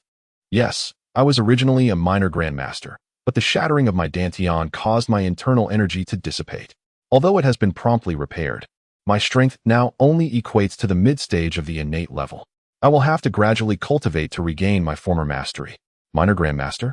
Lu Jing was not entirely familiar with the classifications of martial prowess beyond the first rank. Jiang Yadan, noticing his confusion, continued to elucidate.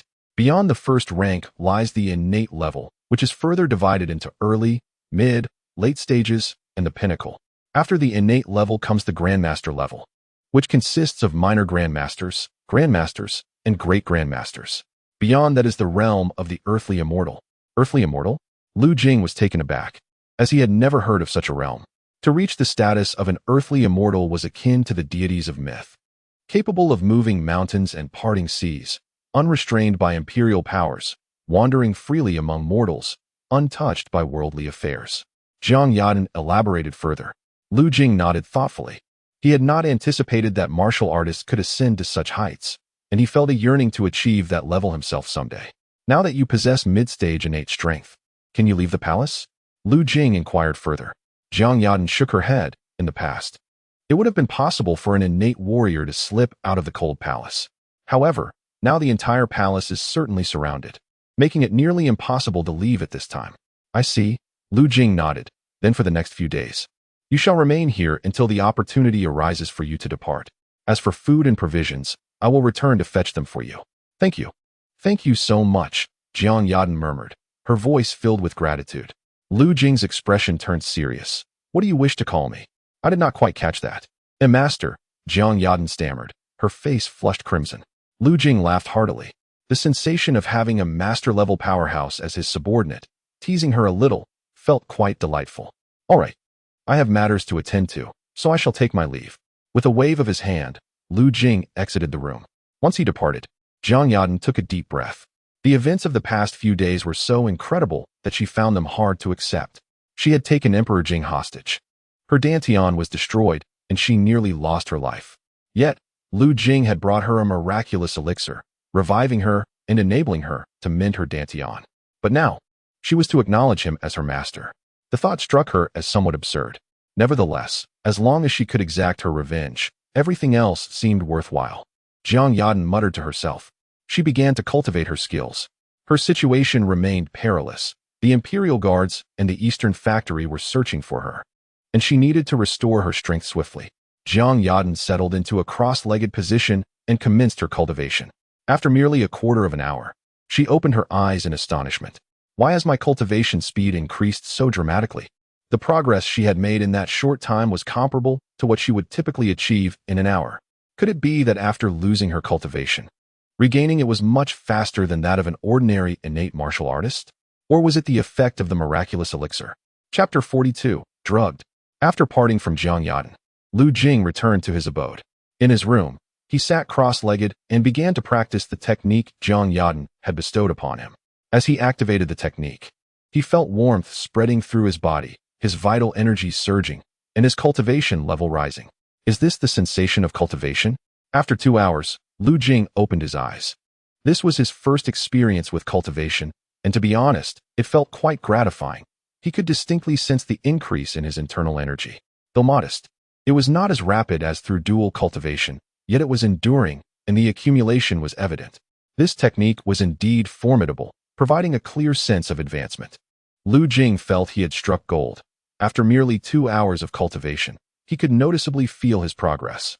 Typically, a martial artist would not perceive any growth without several days of practice. This technique was truly impressive. No wonder Jiang Yadan had achieved mastery at such a young age. Besides her exceptional talent, this technique must have played a significant role. Lu Jing focused intently on his cultivation. In the courtyard, after finishing his practice, he began to train in boxing. His fist struck the air, producing a continuous sound. After several punches, he was drenched in sweat, his complexion flushed, with perspiration rising from his skin. Huh! Lu Jing let out a bellow, unleashing a punch through the air. Bang! The distant stone table shattered under the force of his blow. Lu Jing had honed his Einshur fist to a certain level, capable of delivering powerful punches from a distance, a truly formidable skill. At a certain moment, Lu Jing concluded his practice. He returned to his seat to rest. His Einshur fist had reached a point where he could wield it effortlessly, and his Yuxing step had also attained minor success. It seemed evident that his martial arts comprehension was remarkably strong. Lu Jing felt exceedingly pleased. His martial arts talent surely cannot compare to prodigies like Jiang Yadan. However, his comprehension is indeed somewhat astonishing. In such a brief period, he has already grasped 2 martial arts techniques, which is nothing short of remarkable. Regarding talent, he wonders if future lotteries might yield rewards capable of altering his innate abilities. Lu Jing recalls the 9-turn golden pill he previously obtained, a medicinal elixir for healing injuries. Perhaps he might also draw a potion that could enhance his talent in the future. Nevertheless, even if such luck eludes him, he remains untroubled. With the system at his disposal, he can simply consume more medicinal herbs. Armed with the yin-yang wuzhigong and by indulging in relationships, he too can grow stronger. Suddenly, a series of knocks resounded at the door. Lu Jing raised an eyebrow. Who could it be? He donned his outer garment and opened the door, only to find the eunuch responsible for attending to him, Xiao Dongzi, standing there with a broad grin. Master, he greeted. Lu Jing regarded him briefly. Xiao Dongzi, what brings you here? Master, I am here to clean the courtyard today. Oh, then go ahead. Lu Jing waved his hand dismissively. Indeed, it was the appointed time for him to attend to his own domestic affairs. Xiao Dongzi took up his cleaning tools and began tidying Lu Jing's quarters. Lu Jing settled down in the courtyard, feeling fatigued from his earlier practice, and retrieved a book to peruse. This was a historical tome he had acquired from Xia Qinglan the previous day, as he sought to familiarize himself with the history of the great Jing. Having been a frivolous youth in his past life, he possessed little knowledge and had to rely on books to educate himself. To his surprise, he discovered that the great Xia once wielded considerable power. After flipping through the pages for some time, he found himself reflecting. Although the history book primarily chronicled the events of the great Jing, it also touched upon the existence of the great Xia. The great Xia dynasty had once been the sovereign ruler of the world, its national strength unparalleled. The former Jing dynasty had been a vassal state of the great Xia, obligated to pay tribute annually. However, 20 years prior, internal strife had led to the downfall of the great Xia, resulting in its fragmentation into numerous nations, with the Jing dynasty claiming some territories that had belonged to the great Xia. Jiang Yadan had claimed that she did not seek to assassinate the Jing emperor, but rather intended to reclaim something that rightfully belonged to her. Lu Jing pondered what it was she wished to retrieve. He resolved that during his next encounter with Jiang Yadan, it was imperative to clarify this matter. Now that she was his servant, he needed to understand her circumstances. After perusing for a while longer, evening had arrived. Lu Jing set the book aside and was about to head to the kitchen for a meal when he saw Xiao Dongzi emerge from within. "Master, you must be weary from reading. Please, have a cup of tea," Xiao Dongzi said, presenting a bowl of tea to Lu Jing. Just as Lu Jing was about to take a sip, he caught sight of an uncontrollable excitement flickering in Xiao Dongzi's expression. His eyes narrowed slightly. Something seemed amiss with this lad. Suddenly, he recalled the words of Xiao Gizi from a few days prior, suggesting that Xiao Gizi might be plotting against him. Coupled with Xiao Dongzi's current demeanor, he couldn't help but suspect they might be conspiring to poison him.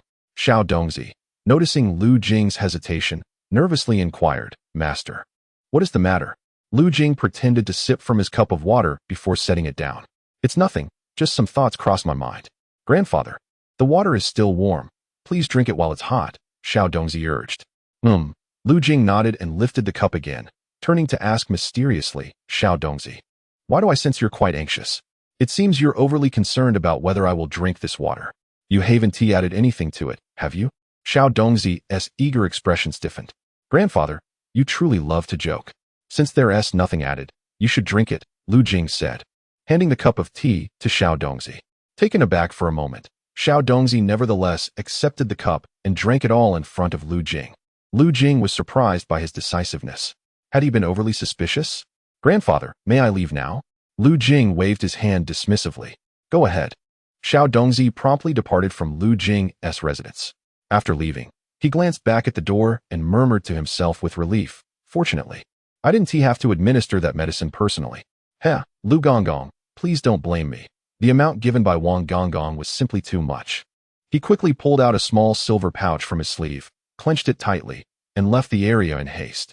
Once Xiao Dongzi had departed, Lu Jing conducted another check of his valuables in the room, discovering nothing amiss. How strange. Could it be that he had misjudged Xiao Dongzi? Although he voiced this thought, a vague sense of unease lingered within him. Never mind, let us eat first. He thought it best to prioritize his hunger. He made his way to the kitchen and requested Zhou Gonggong to prepare a meal for him. Before long, a small eunuch brought over the dishes. Lu Jing began to eat. After indulging in a hearty meal, he sat in the courtyard to digest while perusing some books on the history of this world. How peculiar.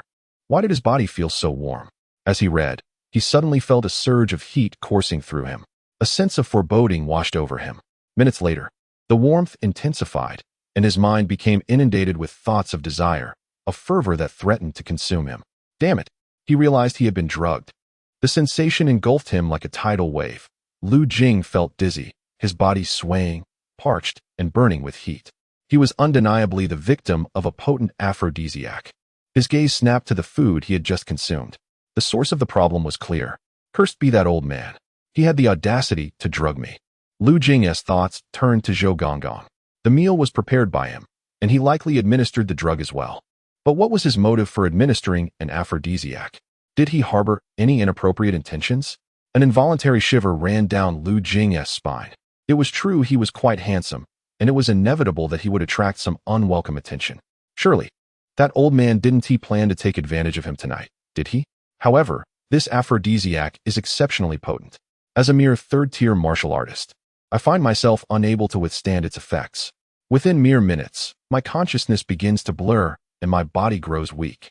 Gritting my teeth, I force myself to regain my composure, preparing to venture out. Since I've been drugged, it seems prudent to seek out Qin Shiyun directly. Originally, I intended for her to rest this evening, for she has been exhausted by my antics over the past few days. Yet now, it appears I must find her. Just as I reach the door, I hear voices from outside. A eunuch mentions that it will be about a quarter of an hour before we can enter. Go. He possesses great strength. It is said that he can take on 5 or 6 men alone. Will he not turn against us when he realizes we intend to harm him? Rest assured, that drug is called Miao Yusan. The average person who consumes a dose will be overwhelmed by desire and rendered weak, only alleviated by release. Such a potent aphrodisiac is too much for even us eunuchs to bear, leading to a loss of reason.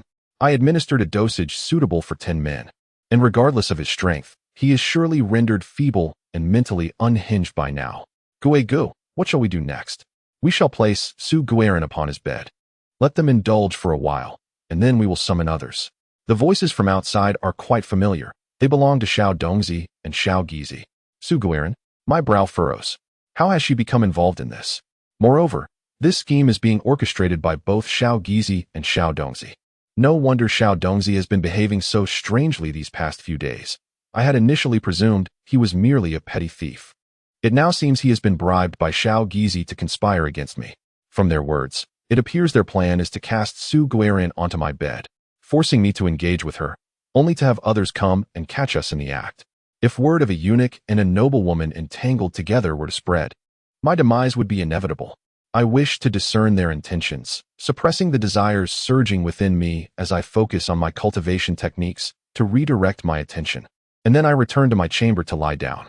Xiao Gizi and Xiao Dongzi stealthily push open the door and enter my room. They move cautiously, carrying a figure wrapped in blankets. At this moment, I lie on the bed, tossing and turning, groaning incoherently, a picture of someone ensnared by the drug's effects. Am I truly out of my mind? Indeed, with a dosage meant for 10, even an elephant would succumb, for a eunuch unable to release his desires. The torment would be unbearable, potentially even damaging his mind. Xiao Gizi chuckles gleefully, reveling in his triumph. With a sudden kick to my rear, he taunts. You dare to strike at your Guigong?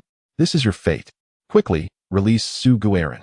The two of them place the bundled figure onto the floor, unveiling the blanket to reveal Su Guiran, who appears equally disoriented. Her face flushed and wild, her clothing disheveled, her modesty exposed, a cloth stuffed in her mouth. Xiao Gizi yanks the cloth away, prompting Su Guiran to plead immediately. I want it. Such a wanton creature, aroused by the mere presence of a man. Xiao Gizi scoffs at Su Guiran on the ground. Although Lady Su's debauchery was induced by the effects of the drug, the thought of her casting him aside upon seeing Lu Jing filled him with profound resentment. When Eunuch Wang suggested a scheme to eliminate Lu Jing, he readily acquiesced. Even if this would lead to Lady Su's demise, he was willing to accept it. Quickly, let us move Lady Su to the bed and then depart. It would be troublesome if we were discovered, urged Xiao Dongzi, his voice tinged with trepidation. The gravity of their actions weighed heavily on him. The crime they were committing warranted a death sentence. Were it not for Eunuch Wang's directives, he would never have dared to undertake such a deed. What is there to fear? Xiao Gizi retorted, casting a sidelong glance at Xiao Dongzi. We have Eunuch Wang backing us, even in the face of calamity. He can help us cover our tracks in this cold palace. With that, he kicked Lu Jing's posterior and directed Xiao Dongzi to assist in hoisting Lady Su's unconscious form onto Lu Jing's bed. Lu Jing, overhearing their conversation, was taken aback. It was Eunuch Wang orchestrating these two. No wonder they had the audacity to involve Lady Su. That old dog was indeed up to something. His persistent troubles were likely not merely due to a personal grievance. However, Lu Jing felt no fear, having chosen to become his adversary. He was prepared to convert this into an opportunity to enhance his fortune. The two cast Lady Su onto Lu Jing's bed, where she instinctively sought the warmth and presence of the man beside her, immediately beginning to nuzzle against him while shedding her garments. Lu Jing suppressed his revulsion and embraced her. Indeed, Eunuch Wang's aphrodisiac is potent enough to ignite even a eunuch's desires, Xiao Gizi remarked with satisfaction. Turning to Xiao Dongzi, he inquired, where have you placed the items?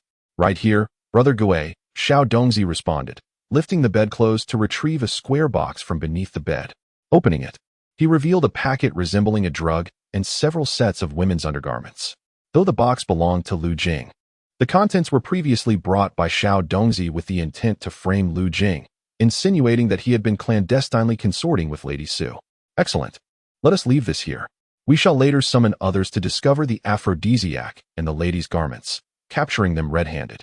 Once reported to the Ministry of Internal Affairs, Lu Jing will be left with no escape. Xiao Gizi sneered coldly. Once the two were caught in the act, and the aphrodisiac and lady's garments were unearthed from Lu Jing's quarters, his demise would be assured. Glancing at Lady Su, entwined with Lu Jing, his expression turned icy. Lady, do not blame me. This is of your own making. Brother Gue, Xiao Dongzi's countenance reflected a mix of emotions. Lady Su has treated you well in the past. How can you betray her so? Treated me well? Xiao Gizi scoffed. The moment a new face appeared, she discarded me without a second thought. And you think she is a virtuous woman? I am aware of several servants and eunuchs who perished at her hands. Do you recall how my predecessor, young Yongzi, met his untimely end? She grew weary of him, fearing he might speak ill of her, and orchestrated his drowning with my complicity. Xiao Gizi and Xiao Dongzi were in cahoots, unperturbed by the potential for exposure. However, despite his nonchalance, Xiao Dongzi's expression grew serious. Xiao Yongzi was a former eunuch who had illicit dealings with Lady Su, a fact he had heard whispers of, yet he never anticipated such a grim fate for him. It seems that Lady Su is indeed a formidable character. Xiao Gizi waved his hand, intending to lead Xiao Dongzi away. It turned out he was here to deliver something, not to steal. A somewhat subdued voice suddenly echoed in the dim room. Chapter 44. Why does that old dog oppose me? Xiao Gizi and Xiao Dongzi's bodies stiffened abruptly. With great difficulty, they turned around to find Lu Jing sitting up, having seized Lady Su beside him, his icy gaze fixed upon them. That look was akin to that of one regarding a corpse. You weren't drugged? Xiao Gizi's voice trembled slightly. If Lu Jing had not been drugged, there was no way they could overpower him. If I had been drugged, I must say, the potency of your concoction is quite impressive. It has certainly affected me. Lu Jing replied in a low, restrained tone.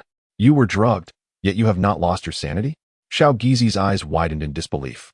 He had administered a dose sufficient to incapacitate Lady Su entirely, yet Lu Jing had endured a dose meant for several individuals and still retained his wits. What a terrifying constitution. Humph. Lu Jing sneered coldly, directly inquiring. Was it the head eunuch who sent you? You heard everything just now? Xiao Gizi's face blanched with fear. Lu Jing suppressed the anger boiling within him. Why does that old dog oppose me? I do not know, Xiao Gizi uttered hastily, attempting to flee. Suddenly, a large hand grasped his shoulder, yanking him back. Bang! Xiao Gizi fell to the ground, crashing against the table, the impact resounding loudly. Observing this, Xiao Dongzi, already terrified, collapsed to his knees and divulged everything. Lord Lu, it's not my fault. It was the head eunuch and Xiao Gizi who coerced me. They intended to drug you and Lady Su, and then summon people to catch you in the act. The items in your room were also delivered by the head eunuch to frame you for an affair. Lu Jing had initially intended to inquire further, but now his mind was solely occupied with thoughts of women. He had no time for questioning or bickering with them. He seized a pouch of aphrodisiac nearby, taking a handful and forcing it into Xiao Dongzi's mouth. He then proceeded to shove the remaining powder into the still wailing Xiao Gizi's mouth. Both attempted to spit it out, but Lu Jing clamped their mouths shut, preventing any escape. Once he confirmed they had swallowed it all, he finally released them. Cough. Xiao Gizi coughed heavily, looking up at Lu Jing with eyes filled with rage. You actually fed us an entire pouch of that substance? This sizable pouch contained enough for 20 doses, and Lu Jing had given it all to them. This was a lethal quantity. Lu Jing remained silent, exerting all his willpower to suppress the effects of the drug within him.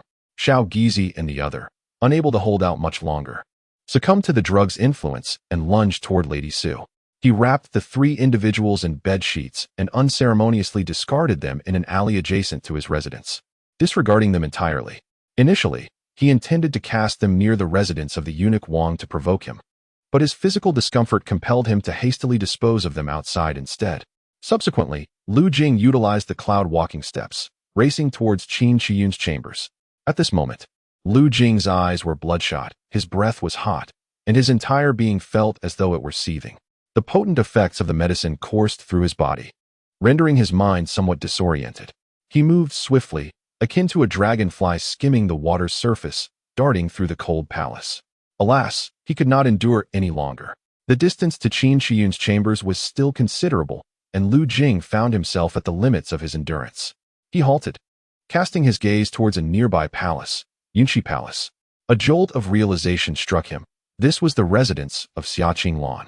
Gritting his teeth, he resolved, no matter, this will have to suffice. With a leap, he entered the palace. Inside Yunshi Palace, Xiaqing Lan had just finished her bath, and all her handmaidens had departed. She sat before her vanity, assessing her beauty through the copper mirror.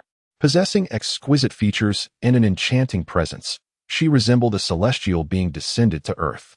In the outside world, with her beauty and noble lineage, marrying a high-ranking official as his primary wife, enjoying a lifetime of wealth and honor, would have been an effortless endeavor. Yet now, she found herself abandoned in the cold palace, left to fend for herself. The emperor, blind to her worth, had cast her into obscurity, exiling both her brother and father, leading to her family's ruin. She harbored resentment, even hatred, towards the emperor. If only Lu Gonggong were not a eunuch. For reasons unknown, Xiaqing Lan suddenly recalled Lu Jing. His handsome visage and remarkable talent had garnered her affection. Were he not a eunuch, she might have defied societal norms and sought a clandestine relationship with him. Yet, such thoughts were merely her unrequited fantasies. Suddenly, the door swung open, and as Xiaqing Lan prepared to extinguish the candle and retire, she gasped in alarm. "Who are you?" Lu Jing covered her mouth to stifle her scream, signaling her to be quiet. "You, Lu Gonggong, why have you come here at such a late hour?" Xiaqing Lan, startled, recognized him and inquired, astonished. What business did Lu Jing have in her chambers at this hour? Struggling to suppress his inner turmoil, Lu Jing remained silent. "What is the matter with you?" At that moment, Xiaqing Lan noticed the primal desire reflected in Lu Jing's gaze, as if he yearned to consume her whole. His fiery eyes locked onto her, sending a chill down her spine. She swallowed hard and pressed. "What is wrong? You seem unwell." Lu Jing felt as though he were engulfed in flames, every cell in his body ablaze. "Help me." There may be inconsistencies in the narrative due to excessive edits in previous chapters, including hints regarding Xiao Dongzi, which may render the plot somewhat perplexing. Chapter 45, Abundant Fortune Values. Morning. A ray of sunlight pierced through the room. Lu Jing groggily awakened. Opening his eyes to find Xiaqing Lan still in slumber, her face adorned with a contented expression. He exhaled deeply, feeling utterly exhausted. That scoundrel Xiao Gizi had administered a dosage meant for 10 individuals, nearly costing him his life. Had it not been for his robust constitution, he would not have survived the ordeal last night. Suddenly, a thought struck him as he glanced at Xiaqing Lan, recalling her reactions from the previous night, leaving him somewhat perplexed. Instinctively, he directed his gaze towards the bed sheets, only to be taken aback. There, upon the pristine white linens, a scarlet stain spread ominously. His mind went blank. Was it possible that Xiaqing Lan was a maiden? Surely not. A woman of such beauty, holding the esteemed position of a favored concubine. Had the dog emperor never laid a hand upon her? Lu Jing found it hard to fathom, utterly incredulous. Could it be that he had stumbled upon an extraordinary fortune? Ding. Congratulations to the host for saving Jiang Yaden, earning 475 fortune points. Ding. Congratulations to the host for punishing Xiao Gizi and Xiao Huazi, earning 5 fortune points. Ding. Congratulations to the host for conquering the favored concubine Xiaqing Lan, earning 125 fortune points. Current fortune points, 608. At that moment, a series of notifications echoed within Lu Jing's mind, interrupting his thoughts. So many fortune points? He gasped. The 9-turn golden pill he had given Jiang Yaden had proven to be a wise investment. From her alone, he had amassed 475 fortune points. Marvelous. Lu Jing grinned widely. Exhilarated. This was the first time he had accrued such a substantial amount of fortune points, an impressive total of 608. Enough for 6 intermediate draws. Meanwhile, Xiaqing Lan let out a soft murmur as she slowly opened her eyes, meeting Lu Jing's gaze. They stared at each other in astonishment. Xiaqing Lan was the first to shyly lower her head, unable to meet his eyes. She had never anticipated that her fleeting thoughts would materialize so swiftly. Lu Jing was, in fact, a faux eunuch. "You're awake," Lu Jing said, gently caressing her delicate nose, his tone imbued with affection. She was the first woman to entrust her innocence to him. Xia Qinglan replied softly, nodding. She had countless words she wished to share with Lu Jing, yet found herself at a loss for where to begin. Are you still a maiden? Lu Jing inquired, pointing at the crimson mark on the bed sheets. Xia Qinglan, blushing, nodded shyly. The emperor has yet to touch me. How could this be?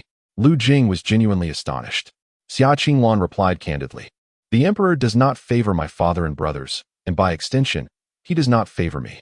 Since entering the palace, I have remained in solitude, having only seen the emperor from a distance on a few occasions. Lu Jing felt a pang of indignation towards the dog emperor. Such a beautiful woman, and he had never even laid a finger on her. Even if he did not harbor affection for Xia Qinglan, he certainly should not squander such beauty. Lu Jing's thoughts were not so noble. If he were not fond of a woman, but she was beautiful, he would not turn her away. For instance, he also had an interest in the Empress. Is it not because I teased you a bit that you sought to annihilate my clan and enter the palace as a pure maiden? I shall conquer you. Lu Jing mused inwardly, convinced that the dog emperor was simply incapable. Why are you such a fake eunuch? Xia Qinglan leaned against Lu Jing's shoulder, her breath fragrant as she inquired, her eyes brimming with curiosity. Lu Jing chuckled softly. What? Do you not prefer me as a true man? No. I am merely intrigued by how you entered the palace. It's a secret, Lu Jing replied nonchalantly. He wished to keep his secrets hidden, even from the woman he cherished. Then I shall not ask further. Xia Qinglan embraced Lu Jing, burying her head in his chest. Lu Jing felt a flicker of emotion. This woman, with her seemingly dignified and elegant demeanor, surprisingly displayed a submissive nature once she became his. Such a significant matter, one that could potentially endanger her life, seemed not to warrant her inquiry. As they held each other for a while, a knock resounded from outside the door. My lady, are you not yet awake? The voice of a maid penetrated the room. At the sound, Xia Qinglan's complexion paled in fright. If Xiao Lan and the others were to witness her so openly lying in bed with Lu Jing, she would be utterly mortified. Xiao Lan, I did not sleep well last night. Please return at noon. My lady, are you unwell? I am fine, just stayed up too late reading. I shall take a nap. Oh, very well. Once the footsteps retreated, Xia Qinglan finally exhaled in relief. Though Xiao Wan and the others were her most trusted confidants and would not betray her, she still felt uneasy about exposing her relationship with Lu Jing. I apologize. I did not realize it was your first time last night, Lu Jing said with genuine regret. It is of no consequence. I am quite happy, Xia Qinglan murmured, her voice barely audible, clearly finding the admission somewhat difficult. That is good to hear. The two lingered affectionately for a while before Lu Jing finally rose to leave. Creak. Just as Lu Jing stood to dress, he felt his legs weaken, nearly toppling over. His body was in a state of extreme fatigue, his legs threatening to buckle beneath him. It is often said that only the plowed oxen are exhausted, not the fields. And he was beginning to grasp the truth of that saying. Xia Qinglan, an ordinary person, though fatigued from her first experience, was not nearly as drained as he. Here he was, a third-rank martial artist, rendered so feeble that he could barely stand after just one night. Chapter 46. This old dog must die. I forgot to use the dual cultivation technique last night. Lu Jing suddenly slapped his forehead, filled with regret. Had he employed the yin-yang infinite technique the previous night, he would likely not be so weakened today, perhaps even enhancing his cultivation. However, in truth, his consciousness had been rather muddled at the time, making his forgetfulness quite understandable. Are you all right? Seeing Lu Jing struggling to maintain his balance, Xia Qinglan donned a light garment and stood up, concerned. I am fine. Lu Jing waved his hand dismissively. I must return now. All right. Xia Qinglan nodded obediently, fearing the discovery of Lu Jing's overnight stay. Such an affair between a consort and a man, if uncovered, would be a grave crime, regardless of their statuses. While she herself was unperturbed, her concern lay with Lu Jing. Dressing quickly, Lu Jing bid farewell to Xia Qinglan and, supporting his waist, made his way back to his quarters. To avoid being seen, he refrained from using the main entrance, instead scaling the palace wall and taking a circuitous route before heading towards his residence. Upon returning to his residence, Lu Jing observed a gathering of young eunuchs and palace maids in the alley next to his door, with some eunuchs from the Eastern Depot also present. To his astonishment, Consort Su was engaging in a clandestine affair with Xiao Gizi and Xiao Dongzi. Such audacity was truly staggering. It was rumored that they had resorted to stimulants, and now, due to their excessive indulgence, both Xiao Dongzi and Xiao Gizi had been rendered senseless, oblivious to the scandalous nature of their actions in the alley. Consort Su's reckless behavior was shocking. She had allowed them to consume such potent aphrodisiacs for their amusement, displaying a boldness that was quite astonishing. The scandal of a eunuch consorting with a royal consort had become common knowledge, and the consequences for them would undoubtedly be dire. The onlooking eunuchs whispered amongst themselves, their tones tinged with a sense of schadenfreude. Regardless of any grievances they may have had with the trio, witnessing others' misfortunes brought them a measure of joy, serving as a diversion in their otherwise mundane lives. As Lu Jing approached, the outer circle of the crowd immediately bowed in respect, greeting him with deference. "Greetings, Master Lu," they chorused. Lu Jing nodded, feigning curiosity. What transpired here? Master, Consort Su was caught in a liaison with Xiao Gizi and Xiao Dongzi, seeking excitement in the alley. And now that they have been discovered, the eunuchs from the Eastern Depot have come to investigate, a young eunuch eagerly explained. Is that so?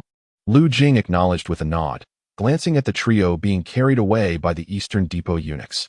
Xiao Gizi and Xiao Dongzi were frothing at the mouth, having succumbed to unconsciousness, still exhibiting signs of the unrelieved effects of the drugs. Each was supported by 2 eunuchs from the Eastern Depot. Consort Su, though conscious, appeared dazed, as if her wits had fled her. The eunuchs from the Eastern Depot dared not touch her, given her status as a royal consort, and thus allowed a palace maid to assist her as they escorted her away.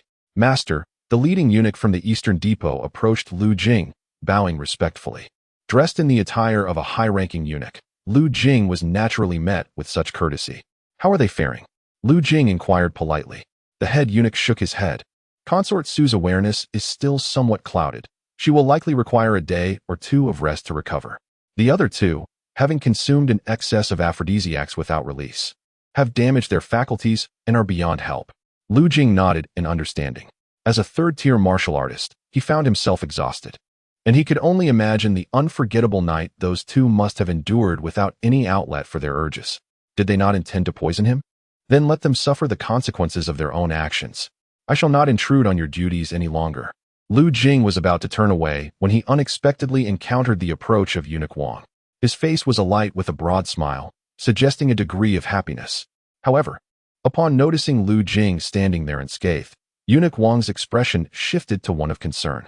What are you doing here? Lu Jing smiled, gesturing to the nearby house. Eunuch Wang, why should I not be here? My residence is right here. Eunuch Wang's face froze, and a sense of foreboding washed over him.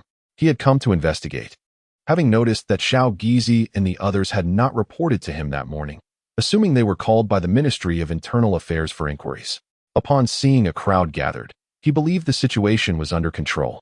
Little did he expect that Lu Jing was now standing there without a care in the world. Thus, it appears that the trouble lies with Xiao Gizi and his companions. He approached the eunuchs from the Eastern Depot, who were preparing to carry someone away, only to behold Xiao Gizi and another, both foaming at the mouth and on the brink of death, causing his heart to sink. He turned to Lu Jing, his expression icy. Xiao Jingzi, did you orchestrate this? Lu Jing, upon hearing himself referred to as Xiao Jingzi once more, let out a cold laugh. Showing no deference, you old dog, if you wish to slander someone, you ought to present evidence. No matter how you spin it. I am the grand eunuch appointed by the imperial concubine, standing on equal ground with you. You unjustly tarnish my reputation. Do you truly believe yourself to be above reproach? Everyone had witnessed the illicit affair between Xiao Gizi and Su Guiran. It was a crime deserving of extermination of 9 clans. What business was it of his? It was you, after all, who claimed Xiao Gizi as your godson. Now that his secret liaison with the consort has been exposed, I hope you will disclose everything you know to the eunuchs of the Eastern Depot. Do not let your personal ties cloud your judgment and sully the heavenly visage. Grand Eunuch Wang, having been mercilessly berated by Lu Jing, bore an expression of extreme displeasure. He had anticipated that this time he would finally be rid of Lu Jing. Yet unexpectedly, Xiao Gizi's plan had faltered. What had gone awry? Wang turned to a nearby young eunuch, whose trembling demeanor revealed his fear. The young eunuch hurriedly divulged all he knew. Upon hearing this, Wang's expression darkened further. He had initially intended for Xiao Dongzi to administer the poison into Lu Jing's drink. However, fearing that an excessive amount might cloud the water and attract Lu Jing's attention, he had personally instructed a head chef eunuch to poison Lu Jing's meal instead. He had believed he was being sufficiently cautious. To his astonishment, Lu Jing had not been poisoned. but instead had managed to poison Xiao Gizi and his companion. Was it possible that the young eunuch had betrayed him and divulged the entire scheme? His gaze turned malevolent as he shook his hand dismissively and departed the scene. This old dog must be eliminated. Only then will the cold palace truly be under my control. Lu Jing watched Wang depart and spat disdainfully. This old dog dared to conspire against him. Thus, he must meet his demise. However, before extinguishing his life, he needed to uncover the motive behind Wang's actions against him. Lu Jing suspected it was related to his identity, yet the specifics remained elusive and could only be revealed by Wang himself. He then flicked his sleeve and left. Chapter 47. The triple draw Grand Eunuch Wang returned to his quarters with a sullen expression. He beckoned a young eunuch who had been specifically assigned to serve him, who approached cautiously, inquiring, "My lord, do you have any instructions?" Wang lightly tapped the tabletop and replied, "Summon the head chef from the kitchen." "Yes, my lord." After a brief interval, the eunuch returned with a somewhat plump head chef. "My lord, did you call for me?" The head chef assumed that Wang intended to reward him for his recent efforts, and thus approached with a hint of eagerness. "You are quite lucky, aren't you?" Wang's tone dripped with sarcasm. "Thank you for your kind words." The head chef, oblivious to Wang's underlying anger, clasped his hands and looked up at him with sycophantic admiration. However, upon discerning the murderous intent in Wang's expression, his heart sank with trepidation. What was transpiring? "The esteemed elder, you have not only failed to accomplish what I requested of you, but you have also divulged the matter?" Xiao Yuan was flustered, feeling utterly wronged. "Elder, I followed your instructions to the letter and did not inform anyone. Yet, how is it that Xiao Jing was not drugged, while Xiao Gui and the others fell victim? It is inconceivable." A look of terror crossed Xiao Yuan's face. "I personally prepared the meal and administered the drug, and it was I who delivered it to Lord Lu. I ensured I saw him consume it before I left." Elder Wang spoke solemnly. "Then how is it that he remains unharmed?" Xiao Yuan felt a headache coming on. How could he possibly know? Seeing that Xiao Yuan appeared genuinely unaware, Elder Wang furrowed his brow. "Did you truly drug his meal?" Xiao Yuan knelt on the ground. "Elder, I assure you, it is absolutely true. How could I not devote myself to your matters? This is your reward." Elder Wang, with an expressionless face, tossed several silver ingots to Xiao Yuan. "Keep your mouth tightly sealed, or else I understand. I understand." After Xiao Yuan left with the money, Elder Wang's expression turned to one of confusion. If it was not an issue on Xiao Yuan's part, what could be the reason? Xiao Yuan was rather straightforward. Incapable of deceiving him, his earlier reaction did not seem feigned. The more Elder Wang pondered, the less he comprehended, ultimately heaved a sigh. "Forget it. If the covert approach fails, I shall resort to direct action." Were it not for the larger figures involved in Lu Jing's affair, he would have been instructed to proceed more discreetly. Furthermore, he wished to keep his involvement as inconspicuous as possible to avoid entanglement in murky waters, fearing future repercussions. Initially, he had contemplated exhausting Lu Jing through excessive labor, even transferring him to serve the beloved consort who, hoping she might deal with him. Who would have thought that he would win her favor, becoming the chief eunuch and standing on equal footing with himself, rendering his petty schemes ineffective? Given this, he deemed it unnecessary to employ such trivial stratagems any longer. Upon returning to his quarters, Lu Jing felt a pervasive sense of uncleanliness. He summoned his servants to prepare a bath, indulging in a warm soak. Exhaustion overwhelmed him, leading to a much-needed nap, from which he awoke in the afternoon. The first thing he did upon waking was to check his status panel. Host, Lu Jing. Age, 20. Martial art, Yinyang Wu Ji Gong. Skills, Yinshan Fist, Yinxing Technique. Cultivation level, 3rd rank martial artist. Expertise, master level calligraphy. Items, Soul Confounding Incense X1, by Yin Peach X9988. Pei Yuan Pill X1, Laundry Powder X100, Anthology of Chinese Poetry, Homemade MSG Production Technique. Followers, Yu Hua Tian, Peak Innate Martial Artist. Fortune value, 611. He decided to try his luck with a lottery draw. With a substantial fortune value at his disposal, Lu Jing was eager to take a chance. System, conduct a mid-level lottery draw. Initiating mid-level lottery draw. Ding. Congratulations, you have obtained Master-Level Disguise Technique. Master-Level Disguise Technique, capable of altering one's entire appearance at will. Note, only those who are 3 martial realms above the user may potentially discover this. Lu Jing was somewhat astonished upon drawing something. This fully mastered disguise technique is quite intriguing. With this skill, Should I assume the identity of a certain high-ranking official? I could roam freely within the palace, couldn't I? Given my current cultivation level, as long as I do not encounter a formidable innate master, I should be fine. A marvelous acquisition indeed, Lu Jing remarked, continuing with the lottery. Ding. Congratulations, you have obtained the rune. Breath-hiding talisman. Breath-hiding talisman, upon use. It conceals one's presence for half an hour, undetectable by those beneath the level of a terrestrial deity. Excellent, excellent. Lu Jing pressed on with the lottery. Ding. Congratulations, you have acquired 9 revolutions golden pill. 9 revolutions golden pill. A miraculous healing elixir, capable of reviving the dead and restoring flesh to bone. Note, effective only for those of master level and below. Another one? Lu Jing's eyes sparkled with delight. This 9 revolutions golden pill is incredibly powerful. Possessing one ensures that unless one suffers a decapitation or dismemberment, survival is nearly guaranteed. With over 300 fortune points remaining, I shall save them. Lu Jing pondered for a moment and resolved to retain these 308 fortune points. He intended to accumulate 1,000 fortune points before attempting a high-level draw, eagerly anticipating the rewards it might yield.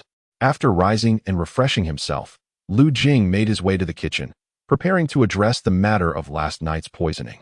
At that moment, Eunuch Zhou was reclining in a grand chair, basking in the sunlight. Lu Jing approached with an impassive expression. How dare that wretched creature obstruct my sunlight? He cursed under his breath. Upon opening his eyes and spotting Lu Jing, Zhou quickly rose and complimented. Ah, it is Eunuch Lu. How may I assist you? Lu Jing's expression turned icy. Did you do it? What do you mean? Eunuch Zhou appeared puzzled. Lu Jing narrowed his eyes. Are you feigning ignorance? Eunuch Lu, was yesterday's meal not to your liking? Eunuch Zhou scratched his head. Lu Jing got straight to the point. Did you poison my meal yesterday? Upon hearing this, Zhou's face drained of color. Eunuch, what do you mean? How could I possibly tamper with your food? If not you, then who? Lu Jing's gaze was piercing. Truly, it was not us. We bear no grudge against you. Why would we poison your meal? Zhou, in a panic, knelt before Lu Jing. Despite his authority over the kitchen, it paled in comparison to Lu Jing, who commanded the entire cold palace. Should Lu Jing wish to punish him, he would have no means of resistance. Not you? Lu Jing furrowed his brow. Absolutely not. Eunuch, please believe me. Zhou hastily gestured. I ask you, who besides you had access to my meal yesterday? Zhou pondered briefly. Eunuch, there are a total of 8 assistant eunuchs in the kitchen. If we consider who could have handled your meal, it seems each of them could. Bring them all to me. Lu Jing paused, as if struck by a realization. Who delivered my meal yesterday? It was Xiao Yuanzi. Zhou scratched his head. It seems he was just summoned by Eunuch Wang's men. Upon hearing this, Lu Jing's heart settled with clarity. What transpires here must remain confidential. Understood. Zhou Gonggong felt somewhat perplexed, yet he nodded in acknowledgement. Lu Jing then requested that Zhou Gonggong prepare some dishes for him, which he packed into a food container before departing. Chapter 48. The Man in Black. Upon returning to his quarters, Lu Jing awaited the arrival of nightfall after satisfying his hunger. As darkness enveloped the sky and most inhabitants of the palace succumbed to sleep, he finally stepped out. His destination, the kitchen. Lu Jing was aware that the kitchen's assisting eunuchs resided in a nearby dwelling, thus he made his way there. With utmost stealth, he leaped onto the roof and entered the courtyard where the others awaited. Haha, luck is truly on my side tonight. Damn it, I refuse to believe this. Let us go again. 3 5s, 1 1, 16.4, Qinglong. Haha, I've won again. The lively sounds of cheers and exclamations resonated from within. Peering through the window paper, Lu Jing beheld a group of 8 kitchen eunuchs engrossed in a game of dice.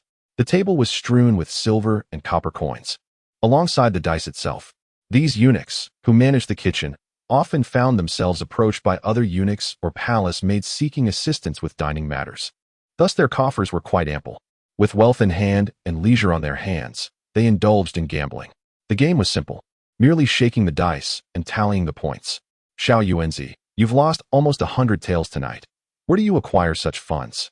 One eunuch inquired, unable to suppress his curiosity. Indeed, where does your fortune stem from? Surely it cannot be that you've caught the eye of a certain noble? Given that Xiao Yuanzi had lost such a substantial amount, yet continued to gamble, the inquiries were natural. 100 taels was no trifling sum. Many ordinary eunuchs in the main palace would toil a lifetime without amassing such wealth, let alone those dwelling in the cold palace. Yet here was Xiao Yuanzi, having squandered so much in a single evening. With a chuckle, Xiao Yuanzi replied, "That is of no concern to you. Tonight, I intend to revel in my gaming." As he spoke, he wagered another silver ingot. Come, let us continue. I refuse to believe I cannot win at least once more tonight." The group resumed their gambling. Lu Jing waited outside for nearly half an hour until their game concluded. Afterwards, the participants dispersed. "Cursed luck, I've lost over 100 taels just like that," Xiao Yuanzi lamented, rubbing his hands together as he returned to his adjacent quarters. Lu Jing followed him discreetly. Since the eunuchs resided in close proximity, Lu Jing remained silent, biding his time until the others had settled down. After lurking beneath the eaves for another half hour, hearing the sounds of slumber emanate from the surrounding rooms, Lu Jing prepared to enter Xiao Yuanzi's chamber. Suddenly, a faint sound of footsteps echoed nearby. Lu Jing squinted. Someone was approaching. He stealthily melted into the shadows. Soon, a robust figure clad in black scaled the wall and entered the courtyard. "Is this a eunuch from the Eastern Depot?" Lu Jing stilled his breath, utilizing the moonlight to observe the actions of the man in black, quickly discerning his identity. The individual appeared somewhat muscular, likely a martial artist. However, his movements bore the telltale signs of an effeminate eunuch, leading Lu Jing to conclude his true nature. What brings the eunuchs of the Eastern Depot here? Lu Jing pondered in confusion. After entering the courtyard, the man showed little hesitation and made a beeline for the small garden's chamber. Was his target the small garden? Lu Jing contemplated for a moment before waiting outside the door. Although the room was locked, it posed no challenge for a martial artist. The dark-clad figure fiddled for a while and soon gained entry into the small garden's room. After a brief wait, the figure emerged from the room and swiftly vanished into the night. Lu Jing entered the small garden's chamber, only to find the previously snoring small garden now eerily silent. He reached out to check for breath. Dead. Who could it be? Confusion clouded Lu Jing's mind. How could the small garden have offended someone to the extent of attracting the Eastern Depot eunuchs to silence him? Could it be that old dog who summoned them? Lu Jing couldn't help but think of Wang Gongong. Perhaps the adversary, unable to frame him, sought to kill the small garden to vent their anger. Or perhaps to eliminate any connection to Su Guiran and others, preventing any repercussions for himself. Yet, this was convenient. He wouldn't have to dirty his hands. Exiting the room, Lu Jing employed the cloud-walking technique, quickly tracking down the figure from earlier. He wished to ascertain their destination. Perhaps they would report to Wang Gongong, thereby confirming his suspicions. The individual's prowess seemed to be no more than the 6th rank. After following for a while, Lu Jing concluded that this person's skills, both in lightness and breath, paled in comparison to his own when he had just consumed his first essence cultivation pill. However, even as merely a 6th rank martial artist, within the Eastern Depot, he would be considered a minor commander. In this desolate palace, the only ones capable of commanding a minor commander from the Eastern Depot, besides Wang Gongong, would likely be a favored concubine or a lady of high rank. The dark figure turned into an alley. Lu Jing narrowed his eyes. At the alley's end lay his residence. After trailing for a while, the figure indeed halted before Lu Jing's abode. After a brief survey, he slipped inside. Witnessing this, Lu Jing was nearly certain that the man had been dispatched by Wang Gongong. Not only did he wish to silence the small garden, but he also sought to eliminate Lu Jing himself. "Is anyone here?" Luo Cheng searched the house, but found no one, frowning as he stepped into the courtyard. It was quite unexpected for Lu Jing not to be resting in his quarters at such a late hour. This would be troublesome to report. He sighed lightly, feeling somewhat helpless. Who could have known that Lu Gongong would be out at this hour, oblivious to his whereabouts? Never mind, he thought. I shall wait and see. He turned to take cover in the room, anticipating Lu Jing's return. No need to wait any longer. A voice floated softly from behind. In an instant, Luo Cheng felt his blood run cold. How had someone approached him without detection? Just as he intended to turn, crack. A powerful hand suddenly seized his throat. He was lifted off the ground. Caught by Lu Jing, Luo Cheng's expression turned to one of horror as he struggled desperately. Yet, no matter how hard he fought, the vast disparity in strength rendered his efforts futile. A master. This thought sprang to his mind. Lu Jing pressed his hand against Luo Cheng's throat, turning him to face himself. Upon recognizing Lu Jing's face, Luo Cheng's pupils constricted. Was this not the Lu Gongong that the Wang Gongong spoke of? The one with a modicum of strength? A modicum? Capturing a 6th-tier martial artist and rendering him completely immobile, This must be at least a fourth-tier martial artist. Wang Gonggong, you have doomed me. Who sent you here? Lu Jing loosened his grip slightly, coldly inquiring. He suspected that this man was indeed sent by Wang Gonggong, but he needed confirmation. That old man, cough, has truly brought me to ruin. Luo Cheng's tone was desolate, a bitter smile crossing his face. He never anticipated that merely accepting a simple commission from Wang Gonggong would lead to his demise here. He would not naively believe that Lu Jing would allow him to leave. The opponent was at least a fourth-tier martial artist, and if discovered without proper authorization, it would undoubtedly be a death sentence. Thus, he saw no path to survival tonight.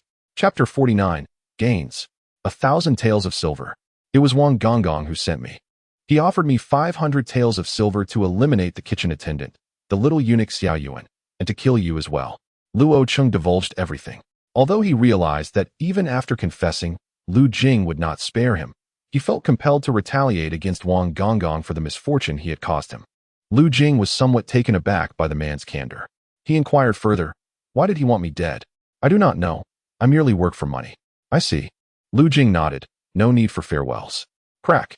He snapped Luo Cheng's neck. It was indeed him. Lu Jing removed the man's mask, discovering that he was the East factory captain who had led the search for Jiang Yaden a few days prior. On that day, Lu Jing had been courteous to him, never imagining that today they would be adversaries.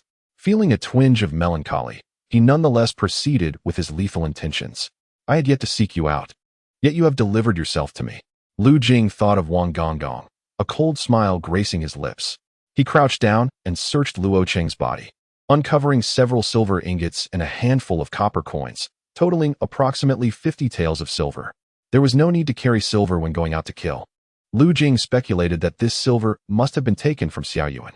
Subsequently, Lu Jing hoisted Luo Cheng's lifeless body and made his way to Wang Gonggong's residence. The moon hung high, stars sparse. The surroundings were eerily silent. Wang Gonggong, bathed in moonlight, sat in the courtyard with a jug of wine beside him. He poured himself a cup, taking a small sip. It should be about time. He set down the cup, glancing at the sky, murmuring to himself. He was not concerned about the night's success. After all, the assailant was a sixth-tier martial artist from the East factory, and even if Lu Jing possessed some brute strength, he would certainly be no match. Suddenly, a sound of footsteps echoed from the eaves. "You, warriors, who do not take your leave." Wang Gonggong shook his head helplessly, continuing to sip his wine. Enjoying a solitary drink under the moonlight. How cultured of Wang Gonggong. Lu Jing's icy voice interjected. Splash. Wine spilled onto the ground. Wang Gonggong abruptly looked up, eyes widening at the approaching figure. It was not Luo Cheng. It was Lu Jing. "You. Surprised, are we?" Lu Jing sat down opposite Wang Gonggong, inquiring with a calm demeanor. Wang Gonggong cast a terrified glance at the lifeless body that Lu Jing had discarded on the ground. Under the moonlight, he discerned that it was the corpse of Luo Cheng. His pupils contracted. To have slain Luo Cheng, how formidable must Lu Jing be? Could he also be a martial artist? In an instant, fear enveloped his heart. It was over. "Speak. Why do you oppose me at every turn?" Lu Jing fixed his gaze upon him and asked. "I have already stated, can I survive?" Wang Gonggong forced himself to maintain his composure as he questioned. "No." Lu Jing shook his head. "However, a swift death is less painful. I can offer you all my wealth. Just spare my life." "Very well, present it." Wang Gonggong remained seated. He understood that if he revealed it now, he would indeed meet his end.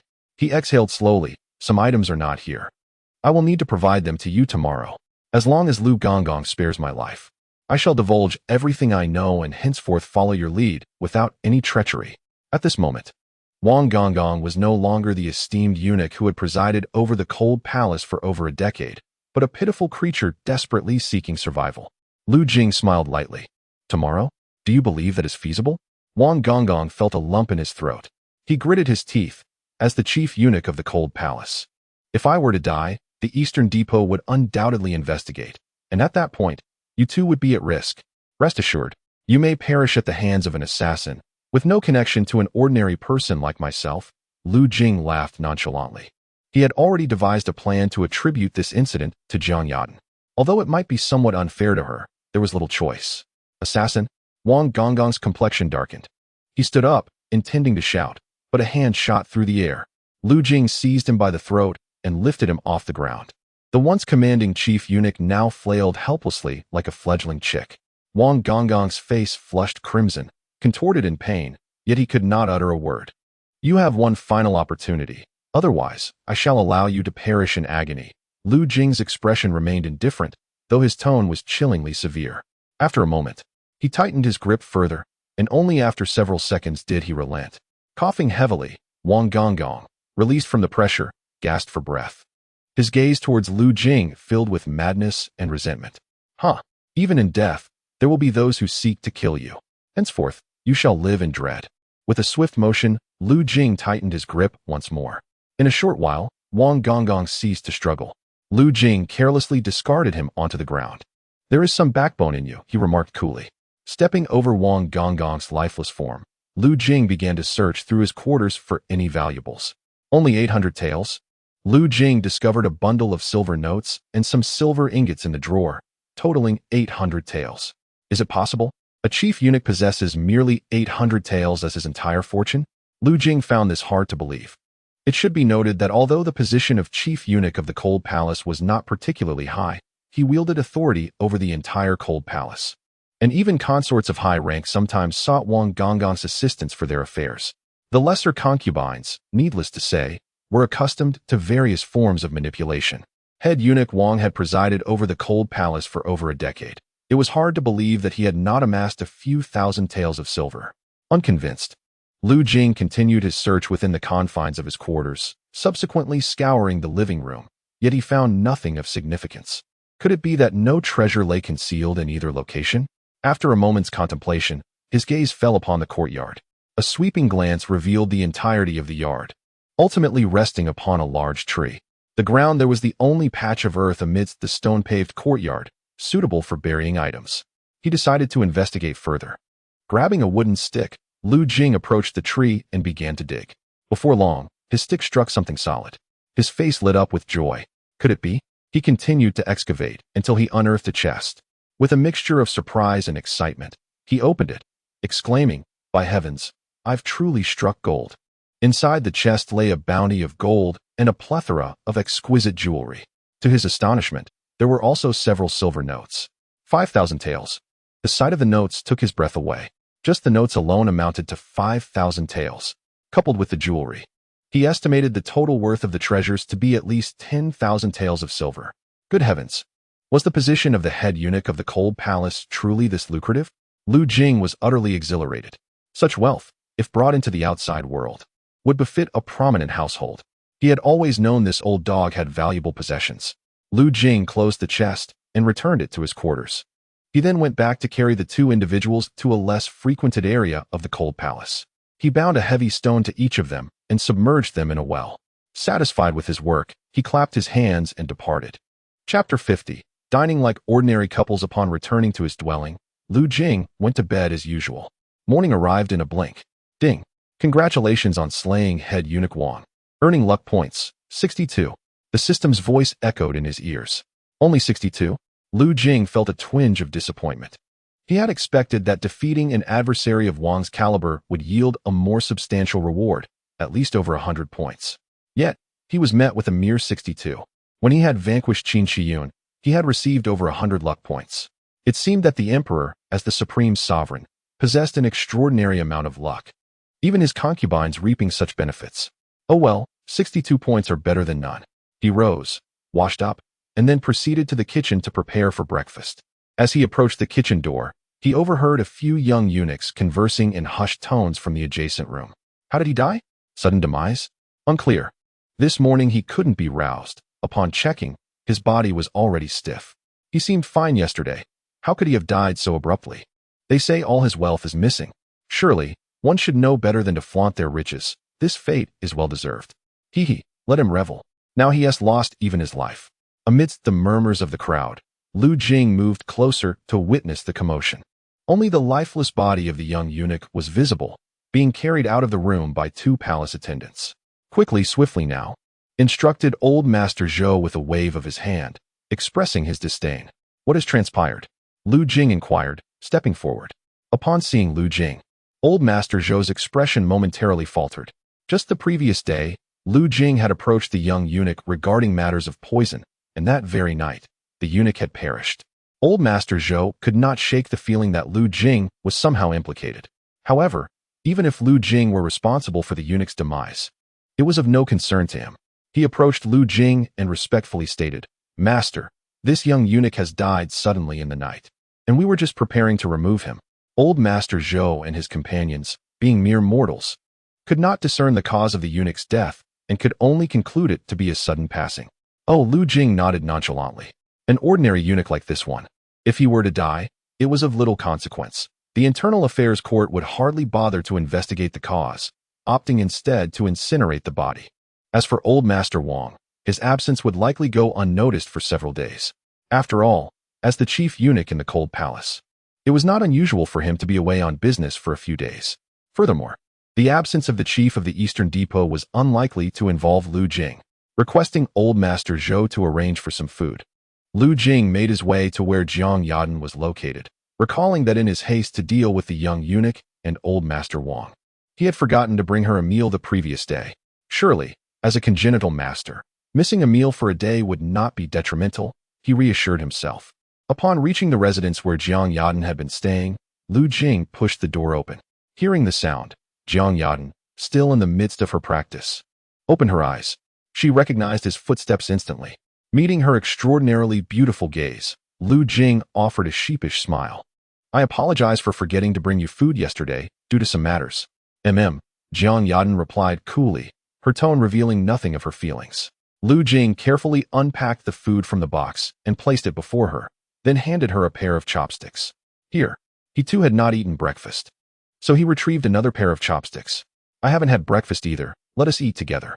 As he spoke, he began to eat. Jiang Yadan furrowed her brow slightly, hesitating for a moment, but ultimately chose to sit down and share the meal with Lu Jing. The two of them, each with a pair of chopsticks, silently served themselves. Lu Jing, while eating, could not resist stealing glances at Jiang Yadan. He could not deny her beauty. He had encountered many alluring women, such as the enchanting Hu Mei'er, and the graceful and dignified Xia Qinglan and Qin Qiyun. However, Jiang Yadan possessed a beauty that set her apart, cold, proud, and imbued with the air of a master. Lu Jing was but an ordinary man. To claim that he did not desire to win Jiang Yadan's affection would be disingenuous. It was not merely a matter of psychological gratification, but also an opportunity to enhance his own cultivation through their mutual practice. Yet, he was acutely aware that although he was nominally her master, he was no match for her in strength. If she were unwilling to serve him, he would find himself at a loss. Meanwhile, Jiang Yadan suddenly lifted her gaze to regard Lu Jing. She had not savored exquisite cuisine like today in quite a long time. At this moment, she set aside her reservations and dined with Lu Jing, finding this experience rather pleasant. There were no life-and-death struggles, no deceitful intrigues, no deep-seated enmities, just a tranquil and delightful moment. "This sweet and sour spare ribs are quite delectable," Lu Jing remarked suddenly. Indeed, Jiang Yadan responded almost instinctively. Yet, as soon as she spoke, a pang of regret washed over her. While most might perceive such dialogue as mundane, Jiang Yadan was not like most people. Her temperament was reserved, seldom dining with others, let alone with a man. Lu Jing's unexpected comment left her somewhat flustered, as if they were a typical couple engaged in an intimate meal. "By the way, when do you expect to leave the palace?" Lu Jing inquired, unaware of Jiang Yadan's inner turmoil. "I am not certain yet. I must at least regain my mastery as a grandmaster." "Grandmaster?" Lu Jing was taken aback. "Doesn't that take a considerable amount of time?" Jiang Yadan sighed. "Although the palace appears calm at the moment, Emperor Jing will not easily let me go. Without the strength of a grandmaster, it is challenging to break through the layers of encirclement." She paused. "However, it should not take me long to restore my grandmaster abilities." "Oh," Jiang Yadan continued, "I am dissipating my previous cultivation to rebuild. My training speed surpasses that of an ordinary innate breakthrough to grandmaster status." "How long do you estimate it will take to regain your grandmaster strength?" "Soon, approximately 3 to 4 months." Lu Jing, who had just taken a sip of soup, spluttered in astonishment. 3 to 4 months? He was stunned. He had assumed her mention of soon implied a time frame of no more than 10 days or a fortnight. 3 to 4 months seemed quite lengthy. Jiang Yadan, believing Lu Jing was awed by her talent, felt a sense of pride. "The golden elixir you gave me appears to have transformed my dantians, significantly enhancing my cultivation speed. In the past, It would have taken at least another year to reach Grandmaster level again. Very well, Lu Jing nodded. You initially stated that you entered the palace to seize control of Emperor Jing and reclaim what was yours. What exactly do you wish to retrieve? Jiang Yadan hesitated, her lips trembling, reluctant to divulge. Lu Jing adopted a serious demeanor. Do not forget, I granted you your life. I am now your master. After a brief moment of silence, Jiang Yadan finally replied, it is a fragment of a map. A map fragment? Yes, that map is of great significance, pertaining to some treasures left by my ancestors. If I can recover it, I will possess greater confidence in my quest for vengeance. Understanding dawned on Lu Jing. Jiang Yadan was the eldest princess of the Daxia dynasty, and it seemed the map was a relic of the royal family. It wouldn't happen to be some kind of treasure, would it? By the way, I must inform you of something. Lu Jing recalled the matter concerning Lord Wang. What is it? I killed the chief steward of the Cold Palace and an officer from the Eastern Bureau. I fear that they may suspect you and come to search the Cold Palace, so you must be cautious in the coming days. Oh, Jiang Yadan replied with a calm nod, refraining from probing further into Lu Jing's motives for the killings. After spending some time with Jiang Yadan, Lu Jing took his leave. He had intended to inquire further, but noticing Jiang Yadan's lingering wariness towards him, he refrained from asking more questions. Chapter 51. A woman in her 30s possesses greater charm. Upon returning to his residence, Lu Jing encountered Honger, a maidservant of Humayr, waiting at the entrance. Sister Honger, what brings you here? Master, the Empress requests your presence. Very well. Lu Jing followed Honger to the Taiha Palace. Inside, Humayr sat with a furrowed brow, adorned in a captivating black lace gown. Your Highness. Lu Jing greeted with a respectful bow. Please, take a seat, Humayr replied, her spirits evidently low. Your Highness, is there something troubling you? Lu Jing inquired after sitting down. With a sigh, Humayr lamented, in just a few days, I shall celebrate my 26th birthday. As I grow older, I find myself anxious, for there has been no word from His Majesty. My heart is heavy with worry. Over time, Humayr had come to understand that the Emperor would not elevate her back to the main palace merely based on her poetry. Yet, if even her verses could not rekindle His Majesty's affections, she feared she would remain in the cold palace for the rest of her life. In the past, she may have felt some resentment, but had not harbored many hopes of returning to the main palace. However, after the Emperor had graced her with his presence recently, her hopes had been rekindled. Now, it seemed those hopes had once again faded, leaving her in profound turmoil and distress. Your Highness, you are merely 26, a prime age. How could you possibly feel old? Moreover, women truly blossom after they turn 30. You are still young and have not yet reached that age. There will surely be more opportunities, Lu Jing said earnestly. Humayr chuckled softly, revealing a bewitching smile. Oh? Little Jingzi, do you truly mean that? Women delight in compliments. And Humayr was no exception, provided the one offering praise was not unwelcome. Of course, Lu Jing replied with sincerity. To be honest, before I entered the palace, I have always favored voluptuous and mature women. The inexperienced young ladies do not appeal to me. You have a way with words, Humayr remarked, casting a playful glance at Lu Jing. Were it any other eunuch, such words would have warranted a severe punishment. However, she held a favorable impression of Lu Jing and did not mind his light-hearted banter. Yet, Humayr sighed once more. I fear the Emperor does not share your sentiments. Lu Jing found himself momentarily at a loss for words. This woman held deep affections for the Emperor, who had left her abandoned in the cold palace for years without a word, yet she still yearned for his attention. Little Jingzi, do you have any suggestions on how I might win back the Emperor's favor? Humayr suddenly turned her gaze towards Lu Jing, her eyes sparkling with anticipation. She could not conceive of any means to regain His Majesty's attention and turned to Lu Jing for assistance. Lu Jing scratched his head, pondering for a moment before asking, Your Highness, may I be so bold as to pose a question? Please, do not hesitate. Do you prefer being with the Emperor or the status of the concubine? Naturally, I prefer the Emperor. Then I am at a loss to assist you. After a brief silence, Humayr pondered, what if I fancy the identity of the noble concubine? This could perhaps simplify matters. Oh, Humayr's eyes sparkled with intrigue. Do you have a plan? Lu Jing contemplated for a moment before responding. Before we proceed, my lady, I wish to understand the dynamics between His Majesty and the Empress Dowager. Naturally, their bond is exceptionally strong. When the Emperor was but a child, his birth mother fell gravely ill. To ensure that the Emperor had support after her passing, His maternal family arranged for the current Empress Dowager to enter the palace as a concubine to the late emperor at the tender age of 13. Following the demise of the emperor's mother, it has been the Empress Dowager who has protected him, enabling him to ascend the throne peacefully. Although they are not biologically related, their affection is profound. The emperor has gone to great lengths to ensure the dowager's happiness.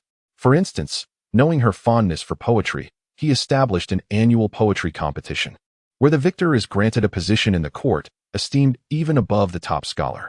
Given your talent, I believe you have heard of this outside the palace. There are countless other examples that illustrate the depth of their relationship.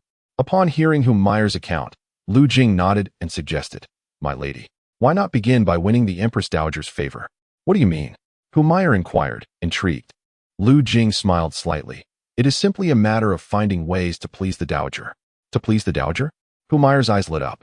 "Indeed," Lu Jing continued. "Did you not mention the Dowager's love for poetry? Perhaps you could present her with the poems I have composed. They might garner her appreciation." "True. The emperor does not particularly enjoy poetry. He merely peruses it to engage in conversation with the Dowager. If I could win her favor." Meyer struck her palm with a fist, visibly elated. To say she was deeply enamored with the emperor would be an exaggeration. Her true affection lay with his power, the power that could restore her to the main palace. She coveted the position of the matriarch of the harem. However, if she could earn the dowager's admiration, perhaps she could be reinstated. With this thought, Meyer felt invigorated. "Xiao Jingzi, I knew you would have a solution." She gazed at Lu Jing, her eyes brimming with gratitude.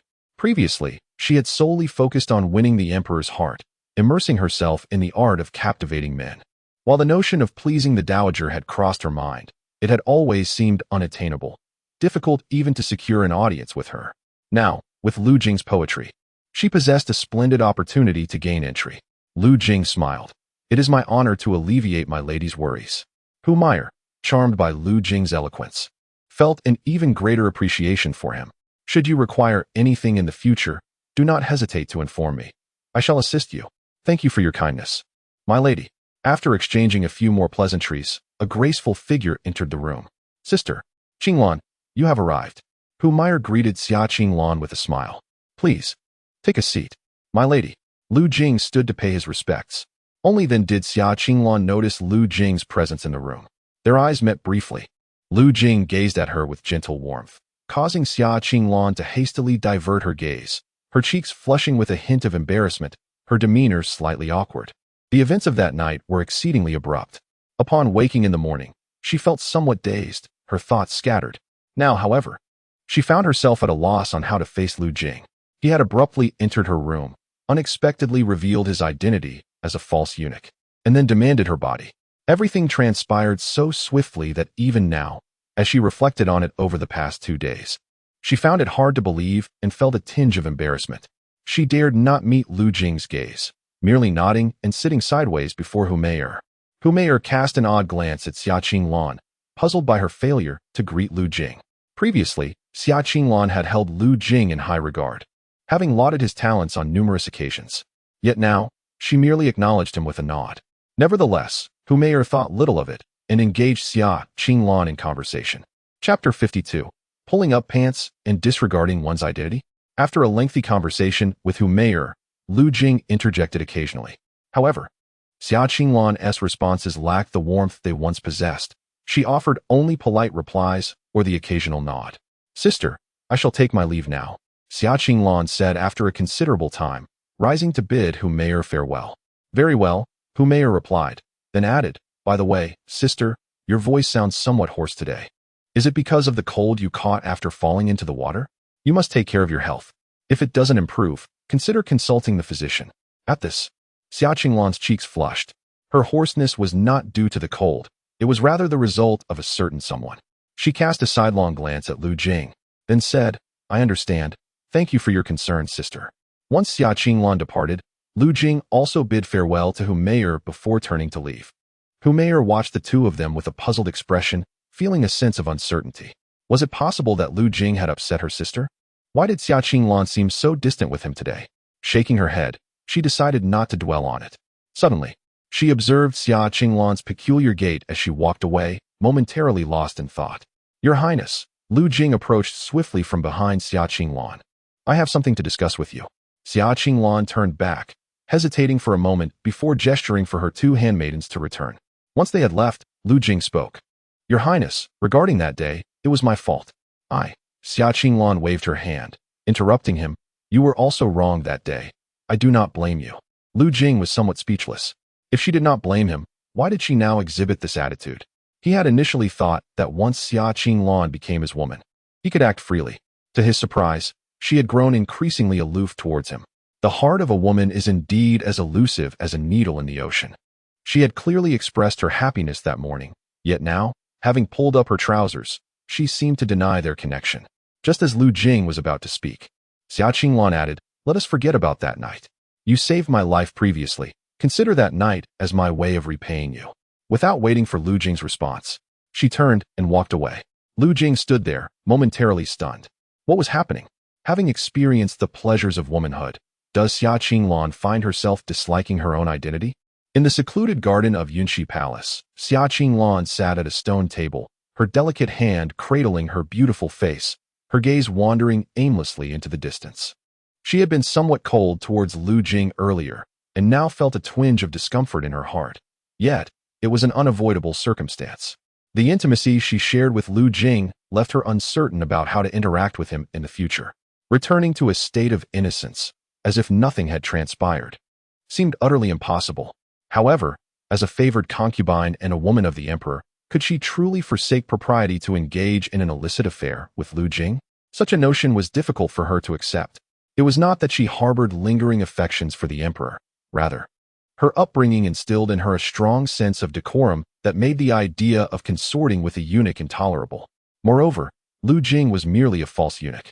Raised in a household of strict morals, with upright and honorable relatives, the thought of her entanglement with Lu Jing filled her with unease.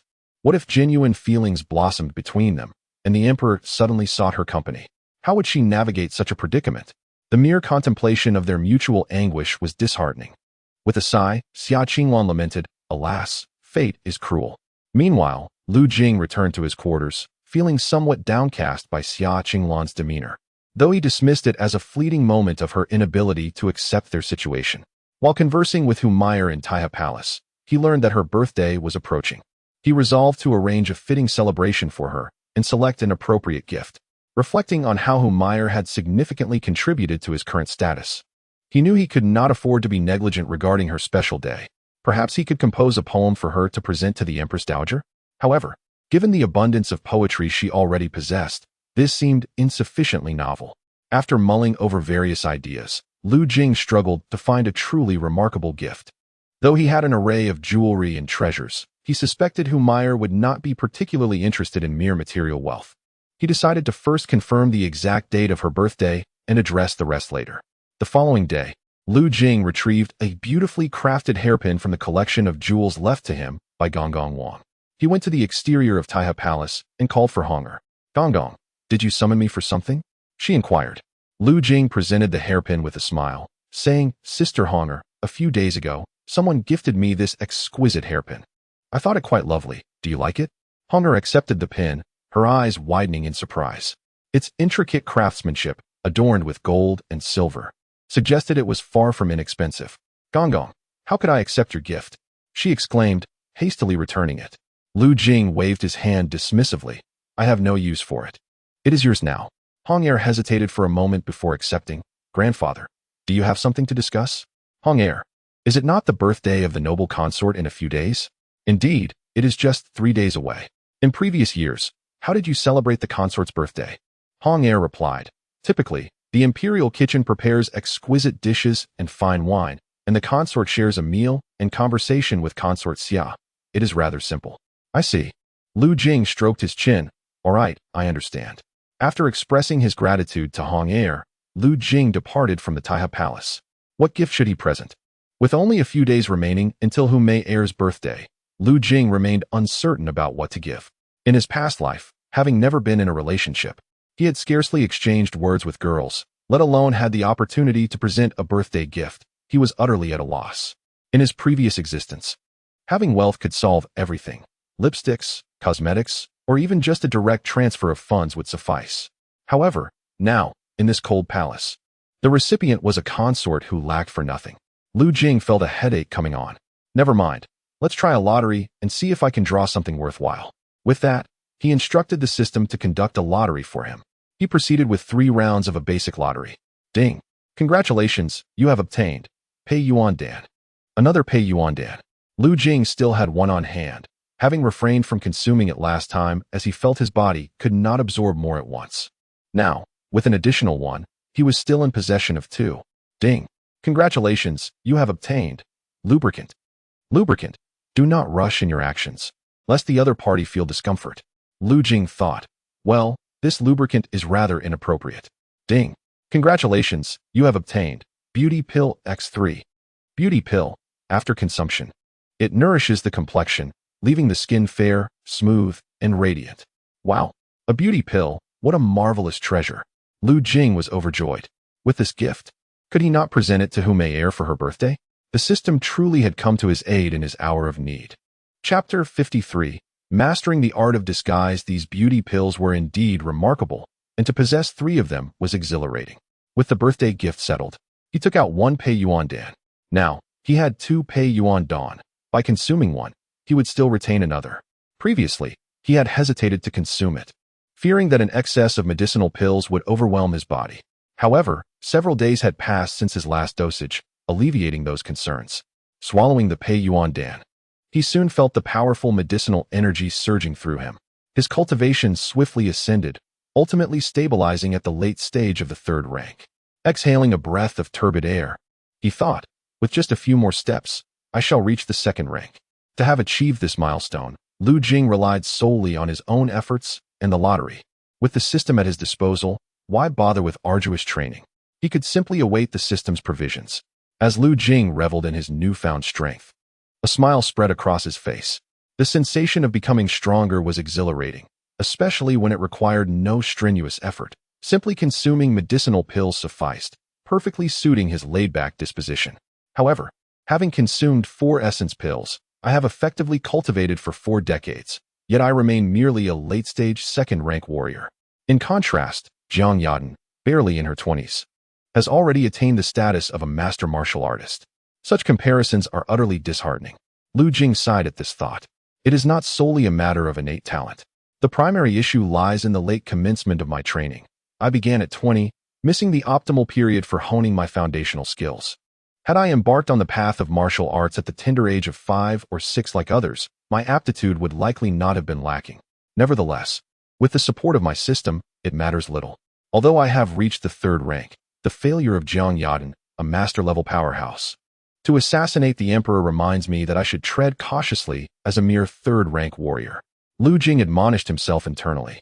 Shortly thereafter, he accessed the system to acquire the utmost level of disguise technique.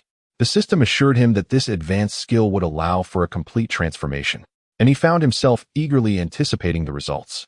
Upon absorbing the information regarding this technique, the visage of Shao Gizi materialized in his mind, and he commenced his first attempt at disguise. His facial features contorted, and soon he bore an entirely different appearance. Wow! Lu Jing exclaimed as he gazed into the copper mirror, utterly astonished. His visage had transformed completely, devoid of any trace of his former features, resembling Shao Gizi to a remarkable degree. This was not mere disguise, it was akin to a complete metamorphosis. Thus, through this technique, I can assume the likeness of anyone? The thrill coursed through Lu Jing. If this were truly feasible, navigating the imperial palace would become a trivial endeavor. He envisioned the appearance of Eunuch Wang and proceeded with the disguise. While the likeness was striking, his physique differed slightly. Observing the aged figure reflected in the mirror, Lu Jing remarked on the disparity. His features had entirely morphed into those of Eunuch Wang, though his stature remained notably more imposing. Eunuch Wang's frame was somewhat portly, lacking the height that Lu Jing possessed. The disguise technique could alter appearances, yet physique remained unchangeable. Nevertheless, it sufficed. Donning the appropriate attire and adopting a stooped posture should render him nearly unrecognizable. Lu Jing contemplated that by masquerading as Eunuch Wang, he might successfully conceal his demise for a time. This technique enabled him to alter his very essence, allowing him to embody nearly any individual. In the future, he might even assume another's identity to enter the inner palace or venture beyond its confines. With this thought, Lu Jing's spirits lifted. There was ample time, and he continued to practice the disguise technique. The following day, Lu Jing summoned 8 young eunuchs. With the previous attendant, Xiao Huazi, deceased, he needed to recruit someone new to assist him. These 8 eunuchs had only recently entered the palace, possessing clean backgrounds, thus he called upon them. They stood in a line as Lu Jing assessed them one by one. Finally, he approached a dark-skinned, earnest-looking youth. "What is your name? What brought you to the palace?" Lu Jing inquired in a cool tone. The young eunuch trembled slightly and stammered, replying to the esteemed master, "My name is Du Feng. My hometown was invaded by bandits, and countless villagers were slaughtered.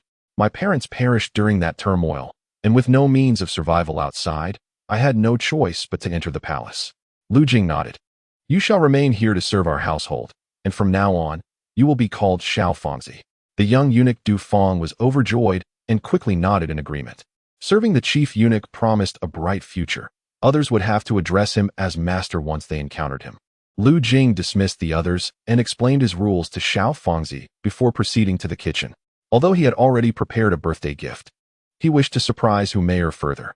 He intended to bake a birthday cake for her. In his previous life, Lu Jing had worked part-time at a bakery during college for a month, thus he possessed knowledge of cake making. The method was not particularly difficult. The key lay in the presentation. "Lu Gonggong, what brings you here?" Upon seeing Lu Jing, Zhou Gonggong approached him warmly. Lu Jing got straight to the point. "Please gather some ingredients for me." Zhou Gonggong was momentarily taken aback. "What ingredients do you require?" "If you seek rare delicacies, I regret to inform you that I cannot procure them. Such items are allocated only for the noble concubine." Lu Jing produced a list, stating that he did not need any extravagant ingredients and that the items on the list would suffice. Zhou Gonggong glanced at the list and noted that it comprised only inexpensive items such as flour, egg whites, and sugar. Although he was puzzled by Lu Jing's intentions, he nodded and assured, "Rest assured, Gonggong, we have all these items in the kitchen. I shall fetch them for you at once." With that, Zhou Gonggong and his aides went to prepare the ingredients. Shortly thereafter, he returned. "Gonggong, everything is ready." Zhou pointed to the items brought over by 2 young eunuchs. Lu Jing nodded, rolling up his sleeves to begin baking the cake. Although Humayer's birthday was the following day, he needed to experiment to ensure a delightful presentation. When the time came to place candles atop the cake, it would surely astonish her. The cake-making process was manageable. However, the presentation might require some refinement. Nevertheless, he was confident that he could replicate the taste of the cakes from his previous life. Adjusting the ratios of various ingredients, Lu Jing crafted 5 cakes, personally overseeing the baking temperatures. Before long, he had produced 5 small cakes. He chose the one with the most appealing appearance, sliced off a small piece, and tasted it. The proportions were satisfactory. A smile spread across his face. While the appearance left something to be desired, the flavor was quite good. There was certainly room for improvement in aesthetics, but with a few more attempts, he could master the flour measurements and baking time. Since Humayer had never tasted cake, she would likely enjoy this flavor. After all, girls generally have a penchant for sweets, and even in a different world, such tastes should remain unchanged. After several more trials, Lu Jing finally created a cake that was both visually appealing and delicious. "Gonggong, what is this delicious treat? It's truly delightful." Several assisting eunuchs sampled the small cakes Lu Jing had bestowed upon them, and one of them, unable to contain his curiosity, inquired, "It is called a cake." "A cake?" "Yes, a type of dessert." "Father-in-law, this cake is truly delightful. I have never tasted such exquisite dessert before. If you were to present it to the ladies of the court, you would surely receive accolades." Lu Jing cast a glance at the young eunuch beside him. "You are quite astute. Indeed, we intend to offer it as a birthday gift to the Empress. However, prior to that, please refrain from disclosing any details." "Understood." Several of them nodded in agreement. Readers have commented that the acquisition of fortune value seems rather arbitrary and lacks rigor. Regarding this concern, the author finds it challenging. The initial premise did not involve fortune value, yet due to censorship issues, it had to be altered, leading to occasional discrepancies between the protagonist's rewards and the outline. Chapter 54. Jiang Yadan seeks a bath departing from the kitchen. Lu Jing carried the meal towards Jiang Yadan's quarters. After exchanging a brief greeting with her, he set down the food and was about to leave when he heard Jiang Yadan's cool voice. "Could you help me find a place to bathe?" Her voice was soft, tinged with a hint of embarrassment. "Bathe?" Lu Jing paused, turning back to look at Jiang Yadan. He noticed her disheveled hair and the smudges on her fair face. I haven't been able to clean myself for several days. My body is covered in sweat and blood, and I feel quite uncomfortable. That's why I wish to bathe. Jiang Yadan glanced up at Lu Jing, then shyly lowered her head. If it's inconvenient for you, then never mind. She felt sticky and even somewhat odorous, a state that her cleanliness obsession could not tolerate. She had checked the nearby wells, only to find them dry, devoid of water. The more distant areas intimidated her, as she feared discovery. Thus, she had no choice but to seek Lu Jing's assistance. At that moment, she found herself unwittingly dependent on him. Lu Jing observed Jiang Yadan, who clenched her fists, clearly anxious about speaking her request. Had she not been truly desperate, she likely would not have broached such a subject. After a moment of contemplation, he realized that bringing Jiang Yadan back to his quarters posed certain risks. While she held some wariness towards him, he could not afford to be overly trusting, not out of fear of her actions, but rather to keep his own identity, specifically that of the chief eunuch in charge of the cold palace, concealed. I will assist you in finding a suitable place, he replied, despite not yet having a specific location in mind. Thank you. Jiang Yadan expressed her gratitude. After departing from Jiang Yadan, Lu Jing disguised himself as Eunuch Wang and made his way to his residence. Greetings, Eunuch Wang. Several eunuchs saluted him as he turned a corner in a narrow alley. Lu Jing nodded coolly in acknowledgement. Once they had left, he allowed himself a secret smile. Success. No one recognized me. Feeling elated, Lu Jing realized that with the guise of Eunuch Wang, he could now access the inner palace freely. Subsequently, he circled around Eunuch Wang's residence, revealing himself to a few eunuchs and palace maids before reverting to his original appearance and leaving the premises. For the next 2 days, Lu Jing remained in his chamber, diligently practicing. Occasionally, he would disguise himself as the royal Eunuch Wang and stroll through the cold palace to assert his presence. It struck him as peculiar that Xia Qinglan had not sought him out for several days. In the courtyard, Lu Jing set down his recently emptied teacup, softly murmuring to himself in puzzlement. Ever since their last encounter, where he had shared a night with Xia Qinglan, she had not summoned her maid to invite him for a chat. After some contemplation, Lu Jing surmised that since that day, Xia Qinglan might have felt uncertain about how to face him, perhaps even a bit shy. He resolved to take the initiative. Thus, he decided to visit Xia Qinglan's quarters to speak with her directly. He rose and made his way towards Yunxi Palace. Little Wan, he called out as he reached the entrance to the palace, just in time to see Xia Qinglan's maid, Xiao Wan, emerging from within. He greeted her with a smile. Xiao Wan, upon seeing Lu Jing, offered a slight bow. I have seen you, Lord Lu. Little Wan, please inform the esteemed concubine that I have come to see her. Generally, it was customary for a eunuch to provide a reason for visiting a concubine. However, Lu Jing had always relied on Xia Qinglan's maid to announce his presence without providing a rationale. Thus, he continued to request that Xiao Wan relay his visit without elaboration. Xiao Wan's expression shifted slightly, and she glanced inside the palace before inquiring, Lord, do you have any urgent matters to discuss? Nothing of great importance. Merely a delightful poem I have composed that I thought she might like to see. Perhaps it would be better to visit another time. The concubine has mentioned that she has been unwell lately and is not receiving visitors. Unwell? Lu Jing furrowed his brow. Is it serious? What did the physician say? He couldn't help but wonder if it was a consequence of their passionate encounter that evening.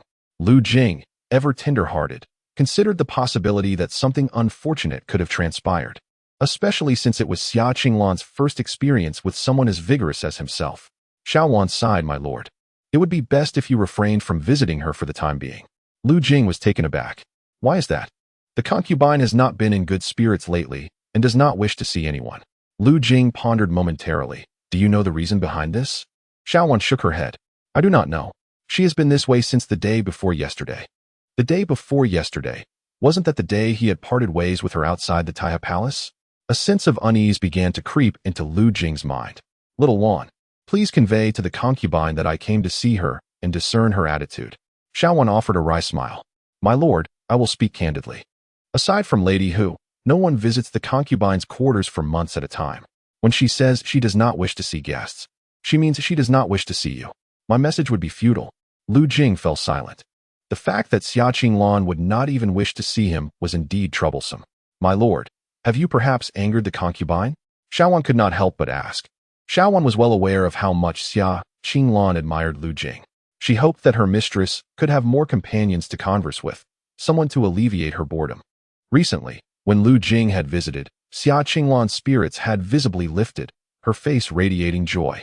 Yet now, everything had changed. Xia Qinglan began to feel increasingly despondent, losing her appetite and appearing burdened by unspoken worries. Xiaowan suspected that this matter was related to Lu Jing and could not help but inquire. Angered by her presence, Lu Jing chuckled bitterly. If his advances could provoke her ire, then he would have nothing left to say. If Xia Qinglan were upset due to his assertiveness, Lu Jing would know how to address it. However, that morning, she had shown no signs of anger. On the contrary, he felt he had won her over. Yet she seemed to want nothing to do with him. It was utterly perplexing. Lu Jing refrained from answering Xiaowan's question and instead said, "Xiaowan, when you return, inform Her Highness that I have come and gone." Understood, Xiaowan nodded. Lu Jing turned to leave. Shortly after, Xiaowan returned to the palace, making her way to the back garden of Yunxi Palace. At that moment, Xia Qinglan was practicing her calligraphy. "Your Highness," Xiaowan called out. "Xiaowan, why have you returned?" Xia Qinglan inquired. "Your Highness, Lord Lu just visited." Xia Qinglan paused her brushwork, asking, "Where is he?" "You mentioned recently not receiving guests, so I let him leave." "Oh." Xia Qinglan set down her brush, her expression tinged with a hint of melancholy. Chapter 55, Seeking Qin Shiyun's Councilwomen. Lu Jing mused as he walked along the palace path, shaking his head with a sigh. He truly did not comprehend Xia Qinglan's intentions. He had assumed that their relationship would deepen once they shared intimate moments, but instead, they had grown more distant. Now, he could hardly even catch a glimpse of her. Forget it, I shall spend the night with Qin Shiyun. Unable to fathom the situation, he decided not to dwell on it further. Glancing at the sky, he turned towards the Linglong Palace of Qin Shiyun. Upon arriving at the entrance, he encountered Qin Shiyun's maid, Xiaolan. "Lord," she said, instantly recognizing the purpose of his visit and ushering him into the quarters. Qin Shiyun was dining and, upon seeing him, joyfully rose to greet him. "Lord, you have come." Lu Jing nodded, eyeing the food on the table. "You are in the midst of a meal. Lord, would you care to join me?" Lu Jing accepted the invitation without hesitation and took a seat. Qin Shiyun instructed Xiaolan to fetch a pair of chopsticks for him. "Lord, my meal is rather modest. I hope you do not mind." Lu Jing waved his hand dismissively. "It is quite satisfactory." Although this was the cold palace, the meals for concubines and above were still rather decent. While lacking in exotic delicacies, there were still home-cooked dishes, ensuring he was not reduced to mere gruel, comparable to what he usually consumed. Lu Jing picked up a slice of meat, scrutinized it briefly, then began to eat in silence. Noticing Lu Jing's somber mood, Qin Shiyun served him a few dishes before asking, "Lord, what troubles you? Are you feeling unwell?" Lu Jing glanced at Xiaolan, who understood his silent request and gracefully withdrew. "Madam, women are truly difficult to comprehend," Lu Jing sighed once Xiaolan had departed. "Oh," Qin Shiyun replied, a look of surprise crossing her face. "What is the matter?" "Alas, never mind," Lu Jing gestured dismissively. Qin Shiyun is also a woman of her own, and discussing Xia Qinglan's matters with her feels somewhat inappropriate. It is likely that even the most notorious philanderers of past lives would hesitate to do so. Qin Shiyun chuckled softly, saying, "Your Majesty, I am also a woman. If you have any inquiries regarding women, feel free to ask me. Rest assured, I shall keep your secrets." From what Lu Jing had just mentioned, Qin Shiyun deduced that Lu Jing was troubled over a woman he cherished. However, despite this, she felt no pangs of jealousy. Their relationship was merely one of mutual benefit, not one of marital bonds, and she saw no need to overextend her concern. After all, the emperor himself had countless women. She was merely one among many. At her age, matters of romance had lost their allure. She wished only to revel in her youth. Avoiding future regrets, Lu Jing slightly parted his lips, contemplated for a moment, and then shared the gist of his predicament with her. Naturally, he refrained from mentioning the identity of the woman involved. Were Qin Shiyun to learn that the dignified and graceful Xia Qinglan had become his woman, she would likely be taken aback. Moreover, he omitted certain details that she ought not to know. Upon hearing the situation, Qin Shiyun understood the implications. It was not surprising that Lu Jing, a handsome man amidst the throngs of beautiful women in the cold palace, would attract the attention of others. After a moment's reflection, she remarked, "Your Majesty, that sister you mentioned likely harbors feelings for you as well. She is simply struggling to accept them at present. In my opinion, pursuing her now would be futile." You should allow her some time and space to contemplate. Once she realizes her feelings or comes to terms with them, you may approach her again. Let her be? Lu Jing furrowed his brow. Wouldn't that push her further away? He was not one to be consumed by romantic notions, fixated solely on Xiaqinglan. There were plenty of beautiful women in the palace. He did not need to focus on just one tree while neglecting the entire forest. However, since Xiaqinglan was genuinely his, possessing both beauty and grace, he was reluctant to relinquish her too easily. Qin Shiyun smiled. Not at all. Women should not be clung to too tightly. A little distance may make her more enamored with you. Besides, if she currently wishes to avoid you, your insistence on seeking her out will only exacerbate her resistance. It is better for her to come to her own realizations. Best to let her feel a twinge of jealousy, she added. Jealousy? Lu Jing was taken aback. Indeed, if she refuses to acknowledge you, showing kindness to other women may provoke her jealousy, compelling her to reconsider. Of course, he needed to tread carefully, ensuring that he did not push her away entirely. Oh, I see. Lu Jing pondered, finding merit in her words. With women, especially exquisite ones like Xiaqinglan, one should not appear overly eager. Given the current circumstances, being too insistent would only drive her further away. When she eventually comes to understand her feelings, she would likely find it difficult to part from him. Thank you for your invaluable assistance. You shall be rewarded. Lu Jing leaned closer to Qin Shiyun and bestowed upon her a kiss. Qin Shiyun cast a fleeting glance at him, her demeanor imbued with a delicate shyness. She found herself perplexingly peculiar for aiding her partner in pursuing another woman, all while feeling no pangs of jealousy. Nevertheless, it was perhaps for the best to maintain a purely physical connection with Lu Jing, devoid of emotional entanglements, as this state would prevent any internal strife. That particular sister might have become too emotionally invested, which led to her current predicament with Lu Jing. Rising to her feet, Qin Shiyun said, Father-in-law, please enjoy your meal. I shall take a bath.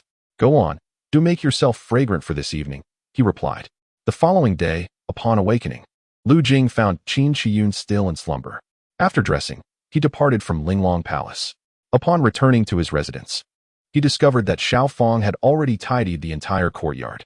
Well done, Xiao Fong. It looks splendid, Lu Jing praised. Thank you for the compliment, my lord. This is the duty of a servant, Xiao Fong replied cheerfully. Lu Jing waved him off, signaling him to leave. Subsequently, Lu Jing settled into a cross-legged position to cultivate.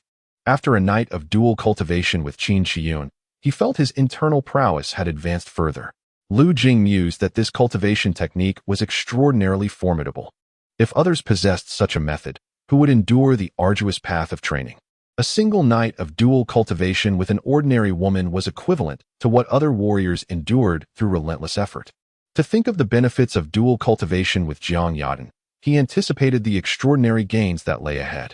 Speaking of Jiang Yadan, her bathing arrangements remained unresolved. Lu Jing hesitated to invite her to his residence, yet he was unsure of an alternative location. Suddenly, an idea struck him. Oh, he could take her to the late Wang Gonggong's residence, now unoccupied. In fact, he could allow Jiang Yadan to reside there until her ascension to the master level. During this period, he could disguise himself as Wang Gonggong to maintain the ruse. With this plan in mind, Lu Jing departed towards Wang Gonggong's former abode. As he approached, he transformed his appearance to that of Wang Gonggong. My lord, where have you been? A eunuch, noticing Wang Gonggong, hurried over. Lu Jing recognized him as a young eunuch who served Wang Gonggong. What brings you here? Lu Jing inquired. My lord, someone from the palace came looking for you, but left upon finding you absent. From the palace? Lu Jing's heart skipped a beat. Did they leave a message? No. The gentleman mentioned he would return tomorrow. Understood, Lu Jing replied with a nod. I have matters to attend to in the coming days. There is no need for them to seek me out. Yes, my lord, the young eunuch responded. Lu Jing waved him away and stepped inside, furrowing his brow. The dwelling of Wang Gonggong was hardly suitable. Should Jiang Yadan reside there, and someone unexpectedly arrive, it could spell trouble. The thought of tomorrow's visitor returning to the palace filled him with apprehension, contemplating the potential complications that could arise. He feared that during their conversation, he might inadvertently reveal his true identity. Reluctantly, he decided to adapt to the situation. Putting aside his concerns, Lu Jing made his way to the kitchen, ordering a selection of dishes to be prepared by the cook. After collecting the food in a box, he proceeded to the room where Jiang Yadan was supposed to be. Upon entering, he discovered that she was not there. Where could she have gone? Lu Jing leapt onto the eaves, scanning the surroundings, but saw no sign of her. After searching the area without success, he returned to the previous room. Jiang Yaden had left him no message. She likely hadn't ventured far and was probably just taking a stroll. He settled down to wait for her. After a while, a gentle breeze brushed against Lu Jing's face. Upon opening his eyes, he was greeted by the sight of an extraordinarily beautiful woman. She possessed an exquisitely delicate oval face, a tall figure, and an ethereal grace. However, the dirt smudged on her face and clothing rendered her appearance somewhat comical and awkward. "How is your recovery?" Lu Jing inquired. "Not bad. Let us eat," she replied. They continued to dine together. During the meal, Jiang Yaden hesitated several times. Seemingly on the verge of speaking, Lu Jing understood her unvoiced questions but chose not to prompt her. He wanted her to ask on her own, lest he appear overly eager. "By the way, how did you manage to enter the palace? Did you sneak in directly?" The atmosphere felt somewhat heavy, prompting Lu Jing to initiate a conversation, deliberately avoiding the topic of bathing. "I had an insider within the palace," she replied. "Oh, then surely they could help you escape?" he asked. "They are likely all dead." Jiang Yaden's tone was somber. Lu Jing was taken aback. "They sacrificed themselves to protect me. Otherwise, I would not have been able to escape amidst the onslaught of so many skilled adversaries. Even if some survived back then, they would surely have been implicated by now, leaving no path for escape." Nodding in acknowledgement, Lu Jing realized that Jiang Yaden indeed possessed considerable backing. Otherwise, it would have been impossible for her to have an insider in the palace to facilitate her entry and ensure her retreat. The two fell into silence once more. Just as they were nearing the end of their meal, Jiang Yaden could no longer contain herself. "Could you arrange for me to take a bath?" she implored, unable to bear the stench and filth clinging to her skin, as if countless ants were crawling over her. She had gone out earlier in search of a place to bathe, but had found none. Initially, she contemplated knocking out a concubine to use her quarters for a bath. But fearing complications that might trouble Lu Jing, she ultimately refrained. Lu Jing chuckled softly. "You can bathe in the quarters of the eunuch I just killed. After all, he is dead." Jiang Yaden's face lit up with joy. "Can we go there now?" Lu Jing gave her a bemused glance. "We must at least wait until nightfall. During the day, you might be seen." Jiang Yaden smiled sheepishly. "All right." After finishing their meal, Lu Jing prepared to leave, but Jiang Yaden called out to him once more. I would like to change into another set of clothes, if that is all right." "Clothes?" Lu Jing turned back, his gaze assessing Jiang Yaden from head to toe. Her current attire was indeed tattered and filthy, with numerous holes. "But where am I supposed to find you some clothes? Even those in the cold palace are aware that the assassin is a woman. If the garments of the palace maids or concubines were to vanish, one might instinctively suspect that they had been taken by the female assassin." This peril was a risk Lu Jing dared not take. Thus, he resigned himself to the situation. Jiang Yaden lowered her gaze, her expression tinged with disappointment. "I shall come to find you an hour after sunset," Lu Jing declared before turning to depart. A sigh escaped him as he felt a dull ache in his head. The memory of Jiang Yaden's earlier, somewhat forlorn expression weighed upon his heart. It was inevitable. The woman was extraordinarily beautiful, her poise ethereal, and when she revealed a pitiful countenance, it was truly heart-wrenching. However, lacking women's garments himself, he could hardly offer her those lottery-acquired undergarments, could he? While he would gladly provide them for her, he feared her reluctance to wear them. Lost in thought, a sudden inspiration struck Lu Jing. As evening fell, Lu Jing made his way to Lady Su's chambers. The scandal of Lady Su consorting with not one, but two eunuchs in plain view had led to her being taken away by the agents of the Eastern Depot, and she would certainly not return. Thus, her garments were now unclaimed possessions. If he were to take them, no one would notice. Upon arriving at the entrance, he found the door ajar and stepped inside. The chamber was shrouded in silence, devoid of candlelight. Lu Jing surveyed the surroundings. As a noble, Lady Su's quarters were modest, merely a courtyard with several rooms. The doors to all the chambers stood open, and various items lay scattered about, as if the place had been ransacked.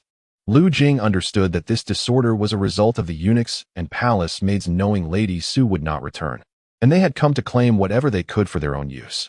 "I hope they have not desecrated those garments," Lu Jing murmured as he entered Lady Su's room.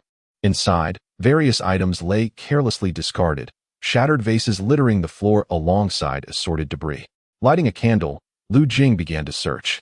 In the wardrobe, he discovered an entire collection of women's clothing. Though some had been rummaged through, they remained unsoiled, albeit somewhat disheveled. Thank goodness they are not damaged, Lu Jing smiled, revealing his relief. These garments could only be worn by someone of noble rank. Even if the palace maids recognized their fine quality, they would not dare to wear them outside. To be caught would be a grave offense, punishable by death, a transgression far worse than mere theft. Not only palace maids, but even the aspiring maidens, were forbidden to don the attire of the nobility, for the repercussions would be severe. Initially, Lu Jing had been concerned that the palace maids or eunuchs might tarnish the garments, but it appeared that was not the case. He selected 3 outfits for Jiang Yadan and was about to leave when his gaze fell upon the intimate apparel within the wardrobe. Jiang Yadan was covered in dirt. If she were to change her clothes, she would certainly need to replace everything, including her undergarments. Since he was assisting her in acquiring clothing, he ought to retrieve a few sets of undergarments as well. He could not allow her to be left exposed, after all. Chapter 57. The ethereal Jiang Yadan having gathered the items, Lu Jing exited and returned to the residence of Eunuch Wang, where he casually summoned a nearby eunuch to draw him some water before proceeding to the area where Jiang Yadan resided. Before reaching Jiang Yadan's residence, a graceful figure appeared ahead. Jiang Yadan seemed to have been eagerly waiting, standing at the entrance of an alley, glancing towards the end of the passageway. Upon spotting Lu Jing, her face lit up with evident delight. "Were you waiting for me?" Yes, Lu Jing replied with a smile. "It seems you haven't had a bath in days. That must be quite uncomfortable." Jiang Yadan nodded, slightly embarrassed. "Come with me." The two made their way to the residence of Wang Gonggong, heading directly to the side hall. In the center of the side hall stood a large bathing tub, steam rising and filling the air with moisture. Flower petals floated in the water, accompanied by various bathing supplies. The young eunuch who had previously boiled the water for Lu Jing had left, leaving only Lu Jing and Jiang Yadan in the residence. Lu Jing retrieved a set of clothes he had procured from Su Gairen's quarters and handed them to Jiang Yadan. "Choose whichever set you like and wear it." Jiang Yadan's eyes sparkled upon seeing the garments in Lu Jing's hands. She had been somewhat disappointed when he mentioned he could not find any clothes, so she was pleasantly surprised now. "Where did you find these?" "That is not your concern. Just know that I took considerable risks to acquire them," he replied. "Thank you," Jiang Yadan said gratefully as she accepted the clothes. Without a change of attire, she would feel quite uncomfortable wearing dirty garments after her bath. "Go wash up." Lu Jing gestured with his hand. Jiang Yadan nodded but remained still. "What is wrong?" Lu Jing turned to inquire. She glanced at the bathing tub beside her and then at Lu Jing, feeling somewhat shy. "Aren't you going to step outside?" "Oh, right," he said, nodding awkwardly. Just as Jiang Yadan relaxed, Lu Jing added, "I'll be in the main hall drinking tea. Call me if you need anything." With that, he turned and entered the adjacent main hall, which was separated from the side hall by only a thin screen, allowing for easy movement between the two spaces. Mere meters apart, Jiang Yadan watched Lu Jing's figure behind the screen, feeling somewhat speechless. As a martial artist of innate prowess, did she really need to call him for a bath? Moreover, the screen was so thin, surely he couldn't see anything. After a moment's hesitation, she sighed and told herself, "He is just a eunuch. It's no big deal." With that, she began to shed her clothes. Meanwhile, Lu Jing held a cup of tea, glancing at the faint, alluring silhouette behind the screen, and couldn't help but marvel. Goodness, such ample nourishment. Soon, the sound of Jiang Yadan entering the water echoed from within. Having not bathed or changed in a long while, the warmth enveloped her entirely, and she couldn't suppress a soft moan. The sound was faint, yet Lu Jing, a third-tier martial artist, heard it quite clearly. It had an ambiguous tone that nearly caused him to spit out his tea. That sound, how peculiar. Is it really necessary? After a considerable time, Jiang Yadan finally emerged, fully dressed and radiant. Upon seeing her in the fresh attire, Lu Jing stood momentarily stunned. A few days ago, Jiang Yadan appeared somewhat disheveled, her hair unkempt and her attire tattered, yet she retained an undeniable beauty. Now, after a refreshing bath, she looked immaculate, radiating an ethereal charm.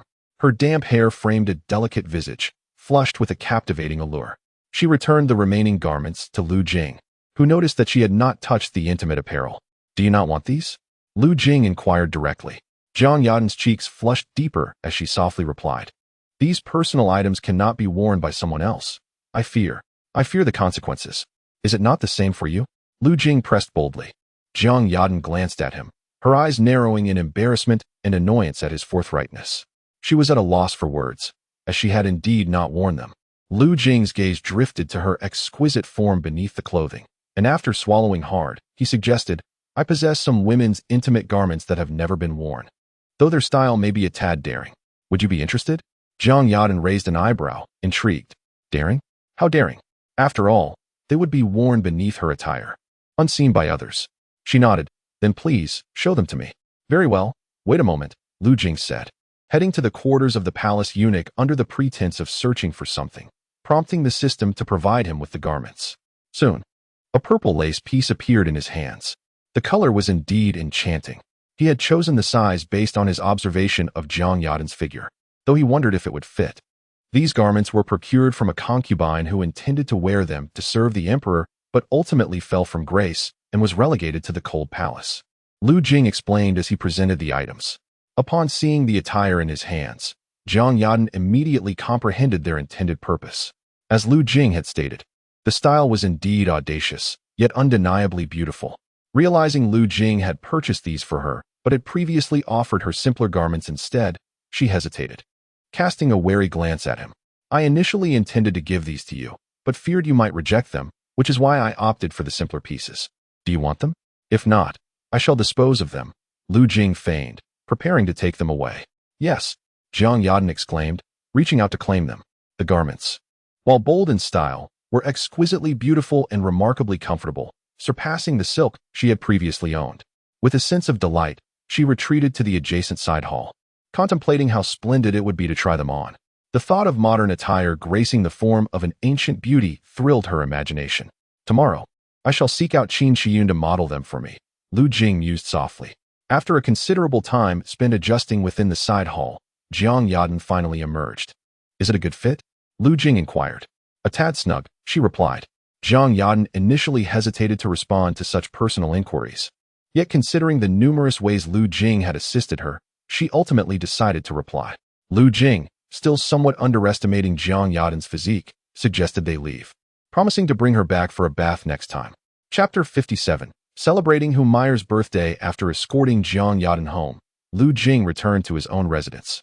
The following day marked Hu Meyer's birthday. Upon awakening and freshening up, Lu Jing made his way to the kitchen to prepare a cake.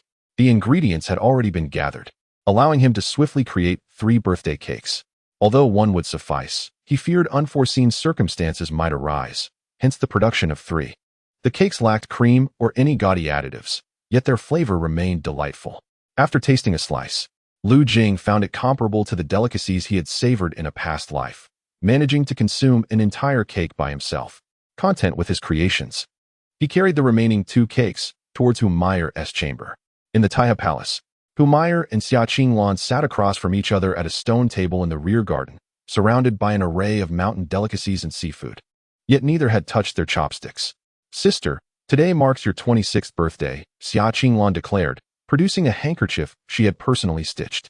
May your mountain-like longevity be as boundless as the landscape. Hu Meyer smiled, accepting the gift with satisfaction. At their level, treasures and jewels had lost their significance. She preferred heartfelt handmade trinkets instead. Sister, you don't seem particularly joyful today, Xia Qinglan observed, noting Hu Meyer's forced smile. Alas, I have aged another year. And returning to the main palace seems a distant hope. How can I find joy in that? Hu Meyer sighed, her smile fading as she took a sip of wine. Unlike Xia Qinglan's indifference, Hu Meyer felt a profound yearning for her return to the main palace. Did His Majesty express anything after reading the poems from Lord Lu? Xia Qinglan inquired. Hu Meyer shook her head. There are no expectations from His Majesty. Shao Jingzi suggested I seek the Empress Dowager's favor. Empress Dowager? Xia Qinglan was taken aback. Yes, if the Empress Dowager appreciates Shao Jingzi's poetry, perhaps I could leverage her support to return to the main palace. However, I have just submitted the poems, and I am uncertain of the outcome. These past few days felt like an eternity for Hu Meyer. As she anxiously awaited news from the Empress Dowager, losing interest in even her own birthday celebration. I see, Xia Qinglan nodded, feeling a twinge of sympathy. She could not comprehend her sister's fixation on returning to the main palace. She thought the cold palace was rather pleasant, free from deceit and scheming. As their conversation unfolded, Hu Meyer's maid, Hong'er, suddenly announced, Your Highness, Lord Lu has arrived. Oh, let him in, Hu Meyer responded. A moment later, Lu Jing entered, carrying 2 cakes. I pay my respects to both princesses, he greeted, performing a bow to Humayr and Xia Qinglan, casting a lingering glance at the latter. Noting her indifferent demeanor, he felt a sense of helplessness. Xiao Jingzi, what brings you here? Lu Jing smiled and said, Your Majesty, today marks your birthday, and naturally, I have come to celebrate it with you. Oh, how thoughtful of you, Humayr remarked, glancing curiously at the cake in Lu Jing's hands. What is this? Your Majesty, this is called a birthday cake. In my hometown, we always make a wish before the birthday cake, and then partake in its sweetness to truly celebrate the day. Lu Jing explained, placing one of the cakes on the table and inserting a solitary candle atop it. There was barely enough space for more, so he settled for just one. Your Majesty, make your birthday wish and blow out the candle. Perhaps it will come true in the future. Originally, Lu Jing had considered singing a birthday song for Humayr, but upon contemplating his lack of vocal talent, he abandoned the idea. Birthday cake? Birthday wish. A look of surprise crossed Humayr's face, finding the concept rather intriguing. Summer Qinglan, standing nearby, couldn't help but glance at Lu Jing, also finding his words peculiar. Your Majesty, do make a wish upon the cake, Lu Jing encouraged. Just keep it in your heart. Speaking it aloud might cause it to lose its magic. Noticing Humayr was about to voice her wish, he quickly reminded her. In truth, he had a strong inkling of what Humayr's wish entailed, most likely a desire to return to the main palace and become his favored concubine. Is that so? Humayr found the notion amusing and silently wished for her heart's desire. Your Majesty, you may extinguish the candle now, Lu Jing prompted. With a smile, Humayr nodded and blew out the candle. Happy birthday, Your Majesty. Lu Jing grinned widely. Humayr nodded in return, feeling elated. This little celebration orchestrated by Lu Jing was indeed charming. Women often cherished such moments of ritual. Lu Jing removed the candle and said, Ladies, let us indulge in the cake. He dared not throw the birthday cake at the birthday celebrant, fearing dire consequences. He had Hunger fetch a dagger to slice the cake into small portions, serving a piece to both Humayr and Summer Qinglan. Esteemed ladies, I personally crafted this birthday cake. Do indulge and let me know how it fares. Oh, you made this. Humayr and Summer Qinglan exchanged glances, intrigued. Then I must savor it properly. Humayr lifted a piece from her plate and took a bite. After chewing and swallowing, her eyes widened in delight. This is absolutely delicious. The cake was truly a delightful confection, with a light, fluffy texture that was sweet yet not overwhelming, perfectly suiting her palate. On the other side, Summer Qinglan also appeared astonished. Having been born into a wealthy family, she had tasted a myriad of desserts. Yet this was her first encounter with such a uniquely textured treat. With a penchant for sweets, she often indulged in desserts when her appetite waned. At that moment, she found herself utterly enchanted by the cake, her face reflecting satisfaction after a few bites. How is the texture, esteemed ladies? Lu Jing inquired, observing their reactions, which clearly indicated their enjoyment. Yet he couldn't resist expressing his pride. Little Jingzi, this dessert known as cake is simply exquisite. Humayr praised wholeheartedly. Originally, Lu Jing had orchestrated this birthday ceremony for her, which she found quite intriguing. Little did she expect that the dessert known as cake would exceed her expectations in flavor. This young man truly knows how to handle affairs. The more she observed, the more she appreciated him. It was delicious. Xia Qinglan no longer hesitated to converse with Lu Jing, offering her praise. Lu Jing smiled. I am glad the two ladies enjoy it. As he spoke, he took the liberty of distributing some cake to several maidens as well. Your Highness, a birthday cake should be shared with everyone. Allowing all to partake in the blessings of the birthday star, Lu Jing explained. Agreed, Humayr nodded in approval. The nearby maidens, upon tasting the cake, also began to voice their compliments. Lu Jing felt quite satisfied with their reactions. There is still another cake here, if the two ladies wish. You may indulge to your heart's content. Lu Jing gestured toward another cake beside him. Humayr replied, Little Jing, I truly cherish the birthday gift you have given me today. It brings me great joy, and you have done wonderfully. Lu Jing chuckled, Your Highness, I have yet to present you with your actual birthday gift.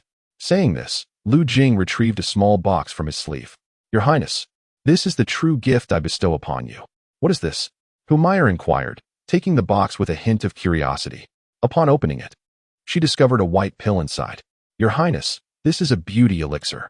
Before I entered the palace, I kindly provided a meal to a wandering Taoist on the brink of starvation, and in return, he presented me with this, claiming it possesses miraculous effects for beautification. Beautification? Humayar's expression turned one of astonishment. Indeed, according to his words, after you consume it, your skin could appear several years younger, Lu Jing explained. Is that so? Humayar chuckled lightly, nodding with indifference. She had previously consumed various beauty pills, yet their effects were negligible, if not entirely absent. Now, hearing Lu Jing's claim of appearing several years younger, she regarded it as an exaggerated gimmick. Thank you, little Jing. I truly appreciate the gift.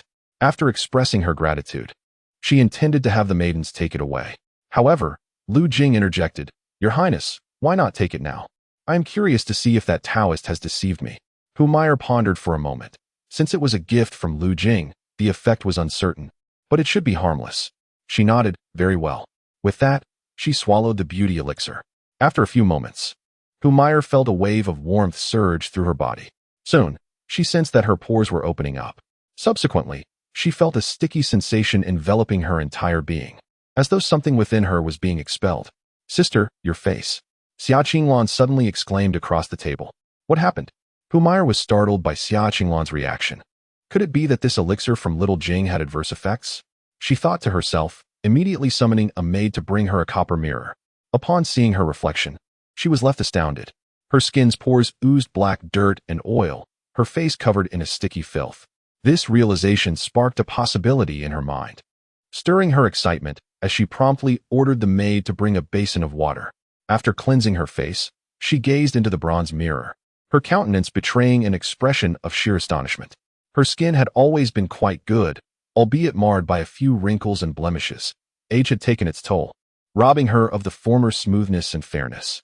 Yet now, her visage seemed to have reverted to that of her 18-year-old self, radiant and luminous. Have I truly regained several years of youth? Humayar murmured to herself in disbelief as she caressed her smooth face. Sister, you have indeed rejuvenated considerably, exclaimed Xia Qinglan, unable to contain her admiration, her tone laced with deep envy. The miraculous elixir bestowed by Lu Jing had undeniably restored youthfulness. The desire to regain youth is a longing shared by many women, and indeed, even men. The reality of this transformation was solely due to Lu Jing's extraordinary pill. As Xia Qinglan felt a pang of bittersweetness for Humayar, she couldn't help but reflect on her own situation. Despite her intimate connection with him, she had received no such gifts. For Humayar's birthday, Lu Jing had gone above and beyond, personally crafting a birthday cake and orchestrating a celebration, presenting her with such a precious elixir. With this thought, she cast a wistful glance at Lu Jing. Noticing her gaze, he turned to meet her eyes, prompting Xia Qinglan to quickly shift her focus elsewhere.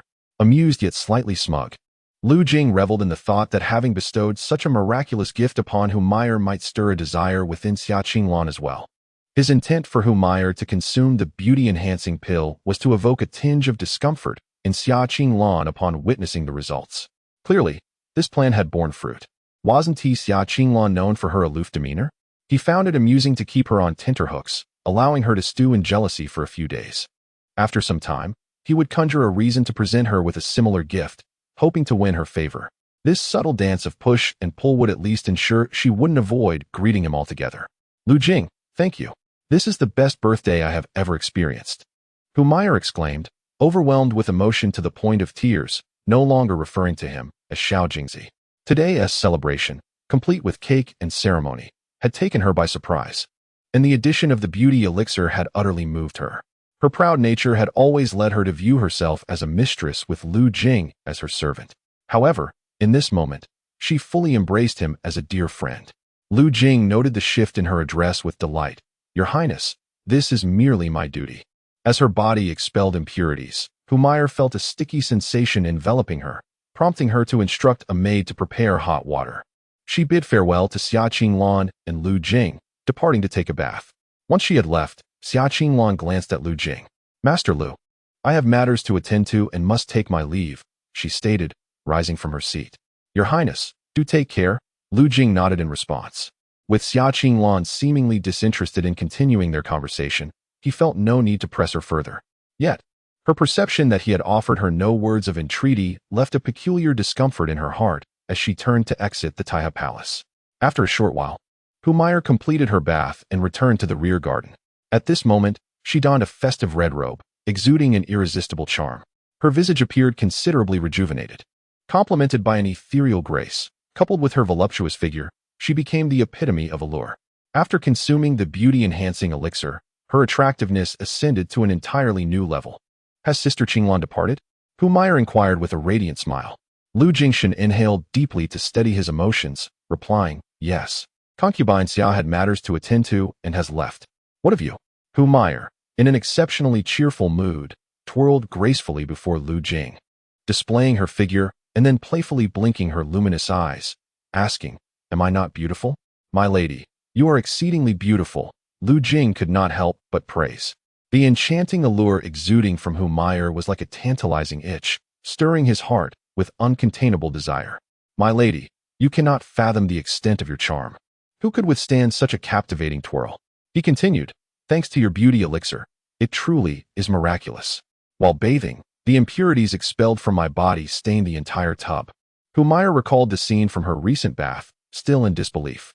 She had not anticipated that such a fragrant and delicate beauty like herself would harbor so many impurities, enough to darken the entire tub.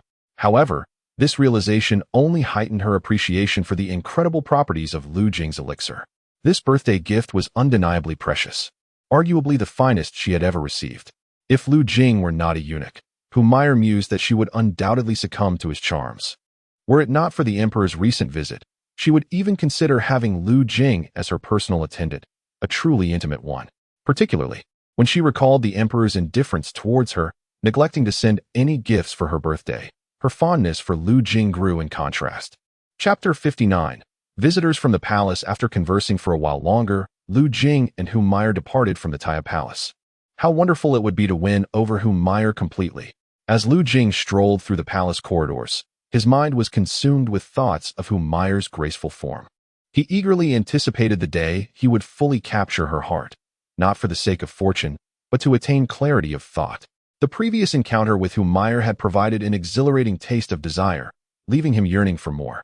Upon returning to his quarters, Lu Jing recalled the impending arrival of visitors from the palace. He pondered who it might be, uncertain of how to respond, as he had no knowledge of whether the visitor was male or female, or their identity. Nevertheless, he felt compelled to investigate. He sensed a connection between this individual and those who sought to harm him. If he could untangle the web, he might uncover the adversaries that would bolster his fortune. He surmised that the mastermind behind these threats was unlikely to be the Emperor or the Empress. With their power, why bother with such complexities when they could simply take action if they harbored malevolent intentions? After delivering the meal to Jiang Yaden, Lu Jing disguised himself as the esteemed Eunuch Wang. He spent over an hour in Eunuch Wang's chamber when suddenly, the sound of the door creaking open echoed through the room. Upon entering, the newcomer immediately inquired, Brother, Eunuch Luo has sent me to ask why you have yet to inform us of the situation here. Is the progress not going smoothly? The voice was sharp, belonging to another eunuch. Lu Jing set down his teacup and raised his gaze towards the individual. Tall and slender, he appeared quite youthful, likely in his early 20s, adorned in a blue robe with subtle patterns, a common attire for eunuchs. Yet, it would be unwise to judge the status of Eunuch Wang and this newcomer solely based on their garments, as he might very well be a representative of some influential figure. However, the fact that he referred to Lu Jing as brother indicated that his standing was not as lofty as that of Eunuch Wang. Lu Jing understood that he need not show excessive reverence. Clearing his throat, he attempted to modulate his voice to resemble that of Eunuch Wang. I have caught a chill these past few days, my throat is uncomfortable, and my mind feels somewhat muddled, leading me to forget. Forgotten? The young eunuch was taken aback. How could one forget such a significant matter? Eunuch Wang must truly be courting danger. What was the outcome? What outcome? Lu Jing queried directly.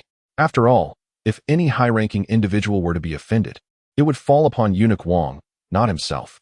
The slender young eunuch's eyes widened. You forgot the task assigned to you by Eunuch Luo? Eunuch Luo has tasked me with many duties. Are you referring to that particular matter? The one involving Lu Jing? Has he been eliminated? The young eunuch's tone rose, clearly expressing his dissatisfaction. Oh, Lu Jing nodded. It is he, and no, he is still alive. What? The young eunuch stood up, astonished. You did not take action? Lu Jing sighed. I have attempted to deal with him several times, but for various reasons, he has evaded me. Currently, he has caught the attention of concubine who has personally requested his protection. Thus, I find myself unable to act against him lately. Concubine who? The young eunuch frowned. Is it that Hu Maier? Indeed. How could this be? If concubine who intervenes, it could complicate matters. However, a mere discarded concubine does not pose much of a threat.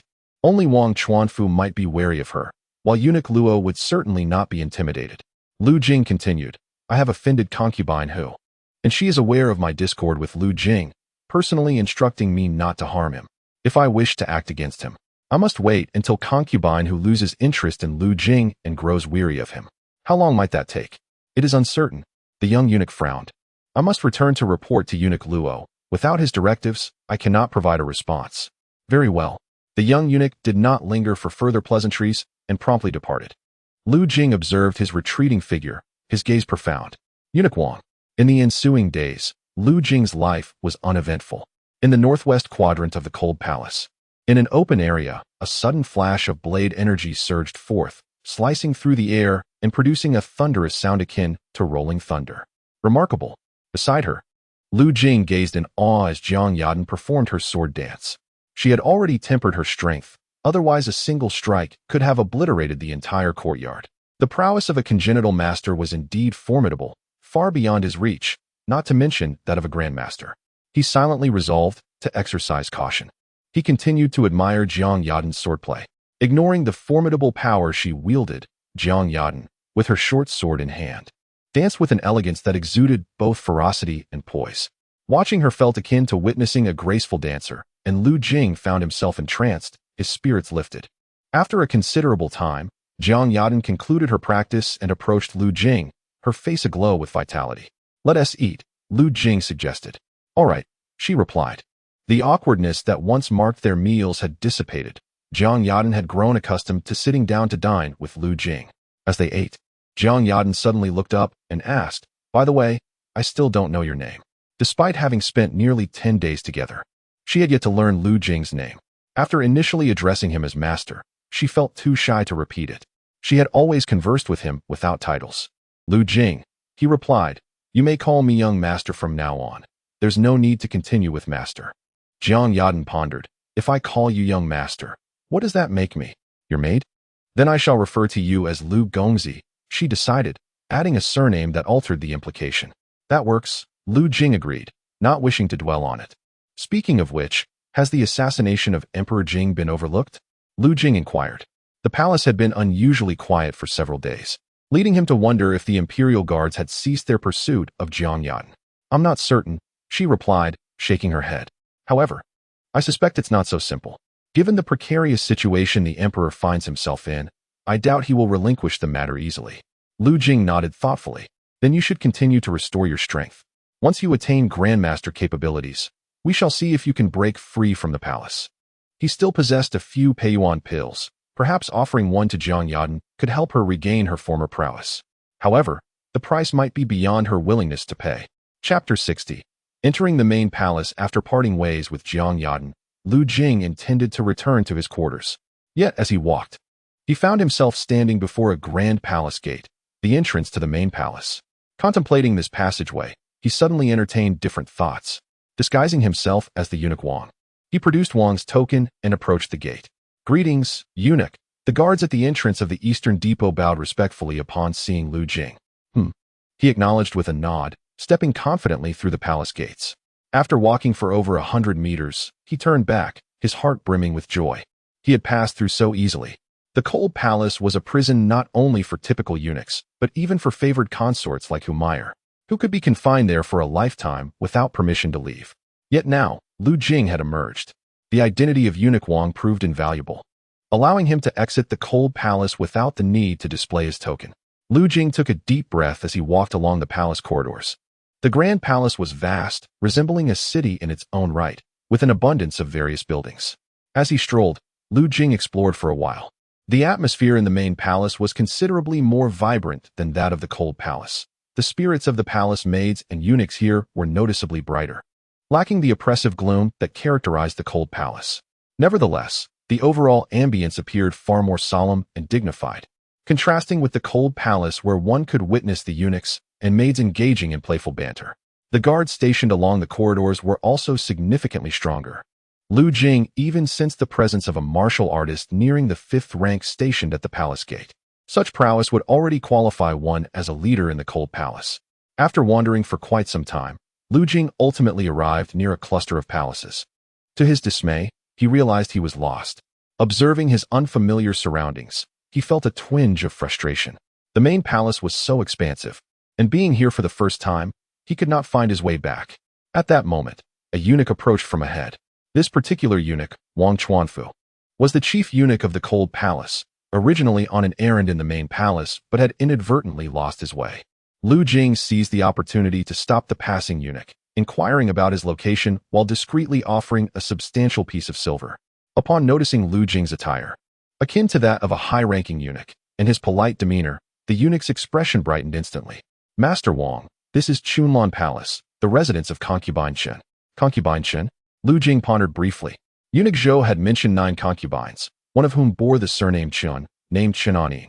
It must be she. What brings you here, master? Are you seeking that official? If you don't mind, I can guide you there, the eunuch inquired eagerly, clutching the silver piece Lu Jing had given him. After a moment of contemplation, Lu Jing replied, I am looking for Eunuch Luo. Uncertain of Eunuch Luo's full name, he decided to take a gamble. If Eunuch Luo was a well-known figure, the eunuch would likely recognize the name. If not, he could fabricate another name. Eunuch Luo? The young eunuch paused, asking, Do you mean Eunuch Luo Yongzhang? Lu Jing nodded affirmatively. Yes, he replied, though he was unsure if that was indeed the correct name, merely responding on a whim. You seek Eunuch Luo? His residence is not far from here. Allow me to escort you, the eunuch offered. Thank you. You flatter me. Thus, Lu Jing followed the eunuch to what was purported to be the residence of Luo Yongzhang. The young eunuch bid farewell at the entrance.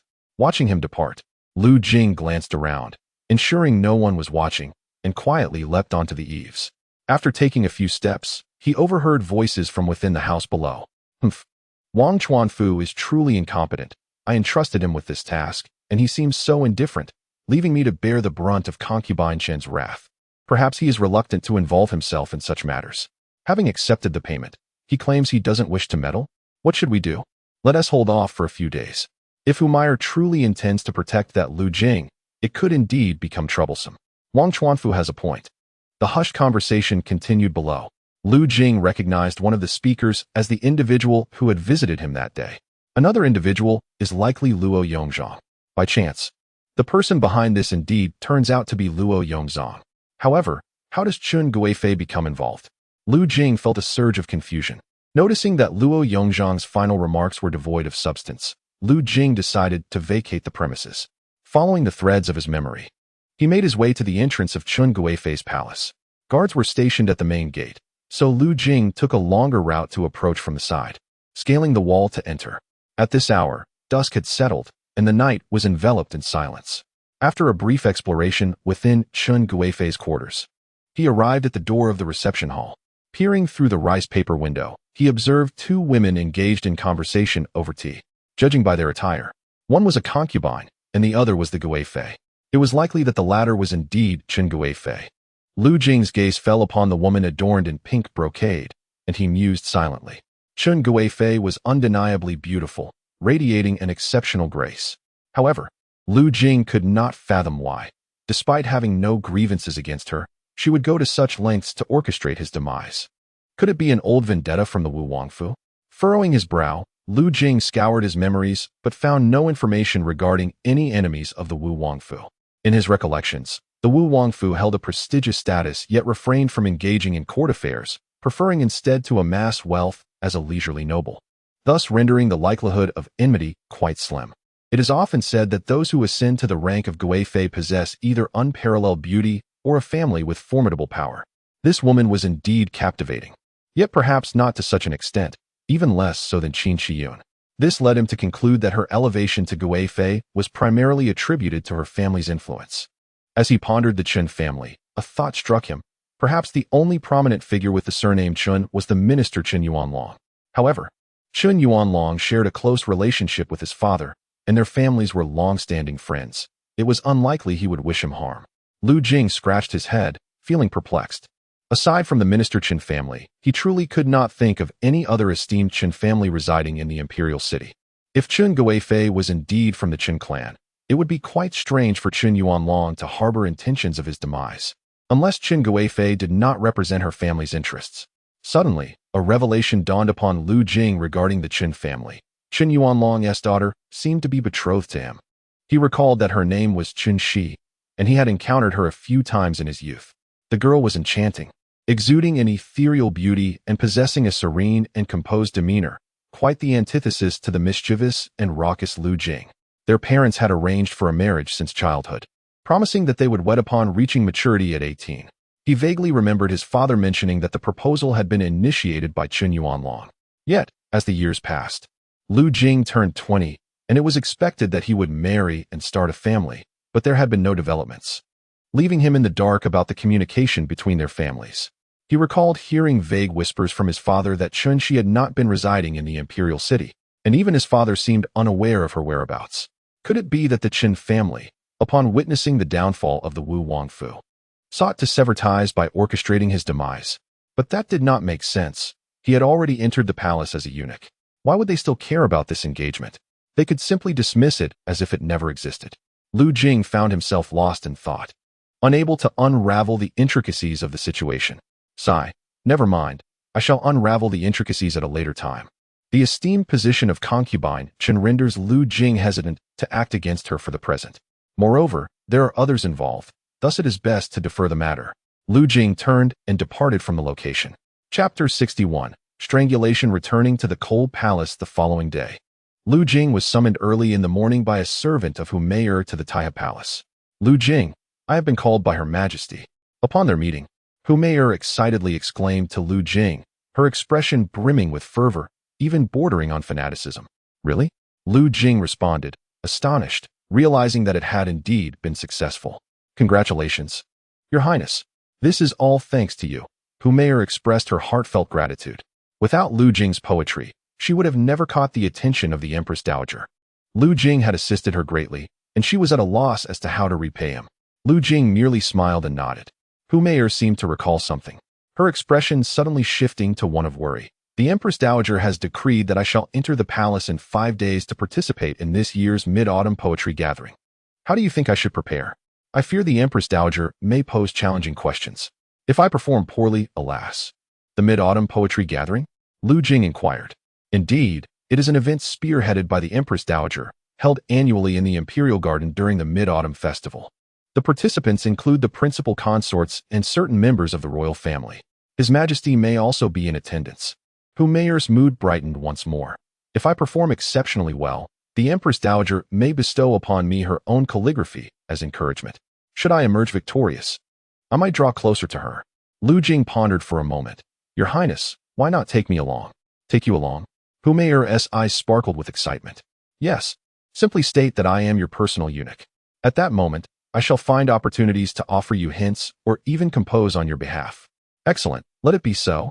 Mayor beamed with joy. Return and prepare diligently. In 5 days, we shall enter the palace to pay our respects to the Empress Dowager. Understood. After engaging in casual conversation with Mayor for a while, Lu Jing finally exited Taihe Palace. He retrieved some food from the kitchen and made his way to the residence of Jiang Yadan. As he approached the vicinity, he suddenly heard a series of piercing sounds from a distance. Lu Jing's heart sank, and he hastily sought refuge in a corner.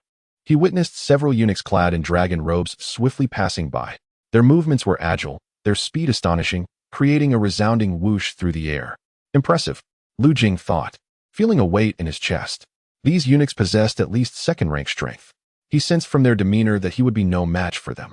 Observing their direction, it appeared they were heading from Jiang Yadan's location. Had she been discovered? Anxiety gripped Lu Jing as he hurried towards Jiang Yadan's residence.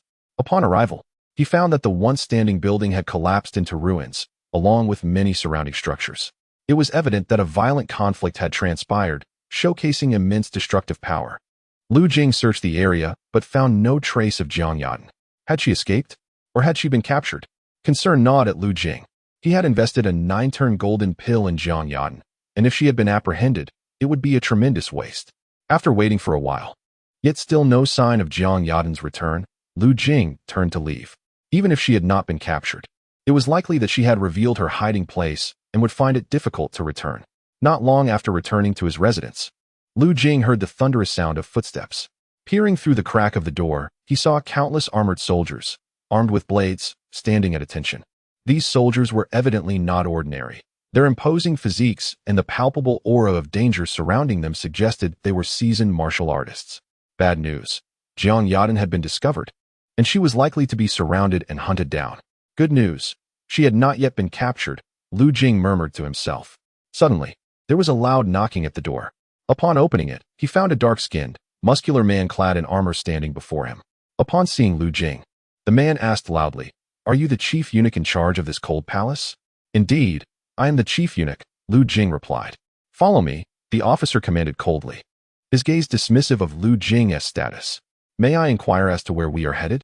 "To the residences of Consort Hu and Consort Xia." "Understood," Lu Jing nodded. He then proceeded with the contingent of soldiers to Consort Hu Meyer's chambers. What is the meaning of this? Hu Meyer frowned upon seeing Lu Jing accompanied by a squad of soldiers. "Your Highness, I am Lu Yan, a captain of the Imperial Guard, and I have been ordered to protect you," the officer declared, bowing respectfully. "Protect me? For what reason?" "Your Highness, following an investigation into the assassin who attempted to harm His Majesty, it was discovered that she has been hiding within the Cold Palace. The Eastern Bureau has been instructed to eliminate her, and we are here to ensure your safety from any potential threat." "What?" Hu Meyer gasped in shock. "The assassin is hiding within the Cold Palace? Rest assured, we are capable of protecting you. Furthermore, she is currently being pursued by experts within the palace and is unlikely to pose a threat to you," the officer assured, his gaze lingering on Hu Meyer for a moment longer. "That is a relief," Hu Meyer sighed. "What about my sister?" she inquired further. "Sister?" The officer paused. "Xia Qinglan. Consort Xia. Fear not, Your Highness, we have everything arranged." With that, the burly officer instructed Lu Jing to lead the group to Xia Qinglan's chambers. After the captain explained the situation to her, Xia Qinglan glanced at Lu Jing with concern. Given the presence of others, she found it difficult to express her worries openly. Lu Jing understood her unspoken words and offered her a reassuring glance, signaling her to remain at ease. Subsequently, Lu Jing departed from Yushi Palace. It appeared that Jiang Yadan was indeed in trouble. Lu Jing sighed. Now, Jiang Yadan could only rely on herself.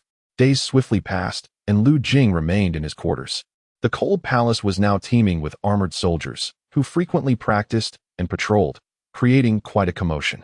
It was time to gather information and ascertain the situation. Lu Jing rose and made his way to Hu Meyer's chambers. Not far from the gates of Taiha Palace, a squad of soldiers was engaged in drills. Lu Jing could roughly ascertain that these soldiers were martial artists, albeit of relatively low rank, mostly at the 8th or even 9th tier. Nevertheless, the palpable aura of lethal intent surrounding them indicated that they were seasoned warriors, forged in the crucible of battle. A formation of martial artists on the battlefield could easily deter even the most formidable experts from engaging recklessly. The fact that ordinary soldiers possessed such strength marked them as key assets of the Jing kingdom. Approaching the guards stationed at the entrance, Lu Jing announced his presence before proceeding into the inner palace. Under the guidance of Honger, he soon encountered Hu Meier in the rear garden. "Your Highness, I trust all is well on your end these past few days?" Hu Meier inquired with genuine concern. Lu Jing shook his head. "Your Highness, have the assassins yet to be apprehended?" "Not yet," Hu Meier sighed. "According to Captain Lu, the assassin has been surrounded several times. However, due to the dispersal of skilled fighters within the palace, they failed to converge swiftly enough to eliminate her, allowing her to escape."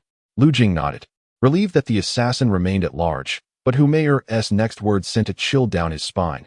However, Captain Lu mentioned that her area of movement is becoming increasingly restricted, and it is anticipated that a successful encirclement will soon be achieved, leading to her demise. Chapter 62. Captain Lu's thoughts emerging from the Taiha Palace. Lu Jing's mood was less than buoyant.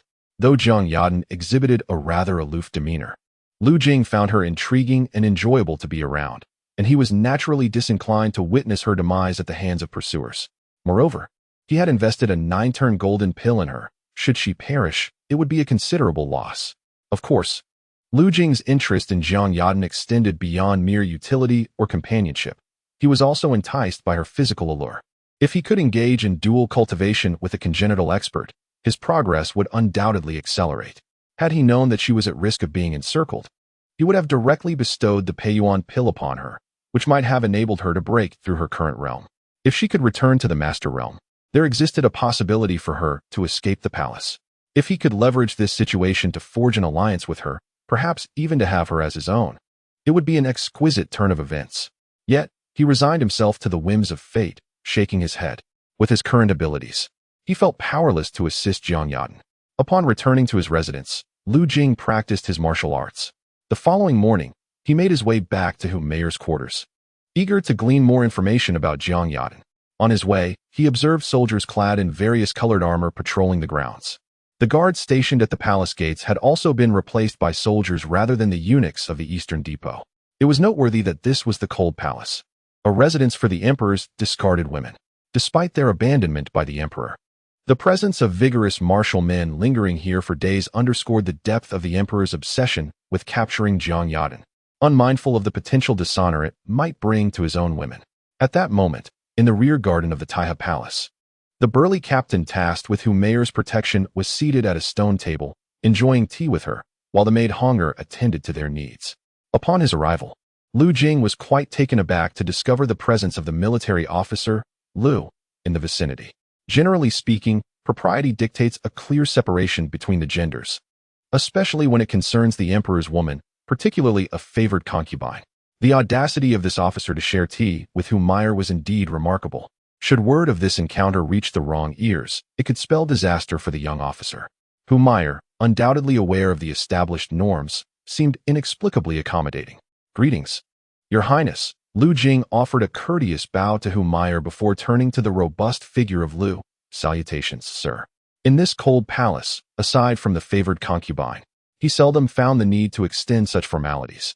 Even though the other concubines held a higher status, they seldom dared to challenge his reluctance to bow. However, being a military officer, Lu held a mid-level rank, and Lu Jing felt compelled to adhere to the decorum. Lu acknowledged with a curt nod. "You have arrived." Upon seeing Lu Jing, Mayer's demeanor appeared markedly more relaxed. "Your Highness, since you have a guest, I shall take my leave," Lu announced as he rose to depart. "Very well, Lu. Travel safely." Mayer bid farewell as she stood to see him off. "Your Highness, that Lu is."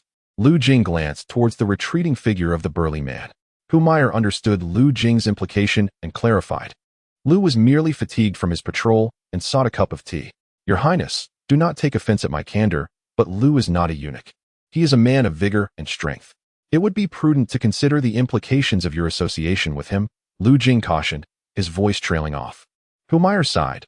"I initially intended for Honger to deliver the tea to his quarters, to share with his comrades. Yet, he inquired if he could join me. And given that he is here to ensure my safety, I felt obliged to accommodate him.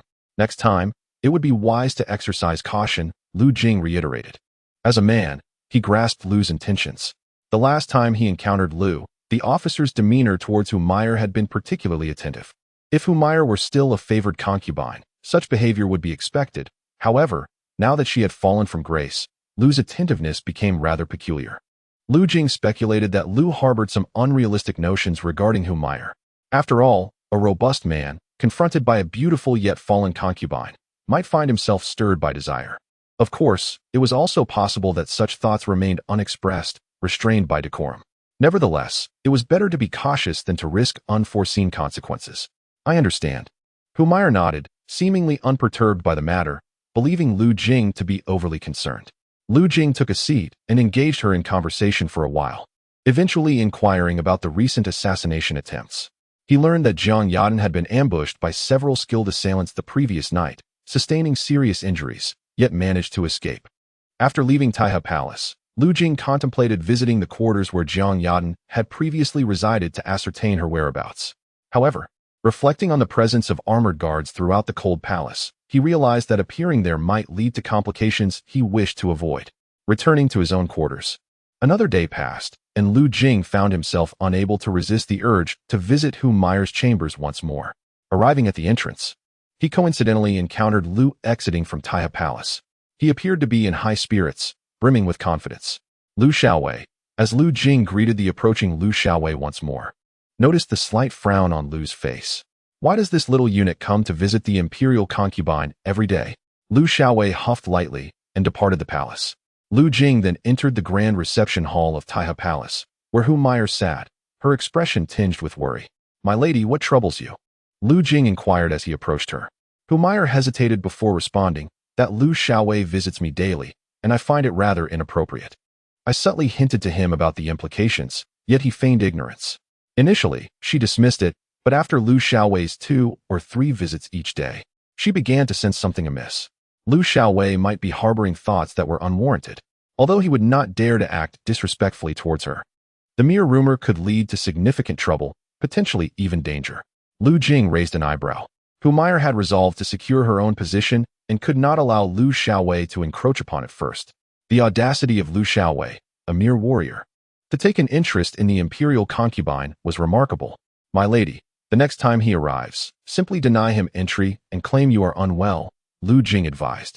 Humayr nodded in agreement. Lu Jing then broached the subject of Jiang Yadan. My lady, has the assassin still not been captured? No, Humayr sighed. It is said she has gone into hiding, and the palace's skilled individuals have been unable to locate her. Lu Xiaowei, during his visits, always divulged bits of information. It was reported that the assassin was concealed, having mobilized a large contingent, making it impossible to ascertain her whereabouts. Chapter 63. How do you wish me to repay you? After leaving Taihe Palace, Lu Jing proceeded to Yunxi Palace to visit Xiaqinglan. He had neglected her for several days and felt compelled to check on her, though their relationship had grown somewhat distant. Upon arriving at Yunxi Palace, he found the gates heavily guarded by armored soldiers. Presenting his token, the guards announced his arrival. Shortly thereafter, Xiaqinglan's maid, Xiao Wan, emerged. Eunuch, please enter, she said. Lu Jing felt a surge of joy. Finally, Xiaqinglan was willing to see him. Very well. As they walked towards the rear garden, Lu Jing noticed Xiao Wan seemed hesitant. Xiao Wan, what is troubling you? He asked directly. Eunuch, the lady has had little appetite for several days and hasn't eaten properly, Xiao Wan replied. Lu Jing was taken aback. Is she unwell? Xiao Wan shook her head. It may simply be a matter of her mood. Oh, Eunuch, did you and the lady have a quarrel? Xiao Wan cautiously asked. Although it seemed absurd for a eunuch to have an argument with the imperial concubine to the extent that she would refuse to eat, Xiao Wan sensed that Xiaqinglan's melancholy was indeed due to Lu Jing. If there were any unspeakable secrets between them, she would never reveal them. She had observed Xiaqinglan's demeanor these past few days and felt heartbroken for her. If Lu Jing could brighten Her Majesty's spirits, she would willingly do anything. This time, Lu Jing arrived without informing Xiaqinglan, taking the initiative to invite him in. She believed that to heal Her Majesty's heart, it required the intervention of Lu Jing. When it came to Xiao Wan's inquiry, Lu Jing merely smiled helplessly, refraining from giving a direct response. Xiao Wan continued, Your Highness, my lady is unaware of your visit. It was I who took the liberty of letting you in. Please do your best to comfort her. Lu Jing looked at Xiao Wan in surprise, having thought that Xiaqinglan had finally agreed to see him, only to realize it was Xiao Wan's initiative. Thank you, Miss Xiao, Lu Jing expressed sincerely. Xiao Wan smiled, saying, I do this for my lady, Your Highness, you must not let me down. Lu Jing returned her smile. I shall do my utmost. In the back garden, Xiaqinglan gazed silently at the calligraphy she had just penned. Her writing was exquisite, fluid and graceful, nearly worthy of a master calligrapher, showcasing significant progress. Nonetheless, she found it somewhat lackluster.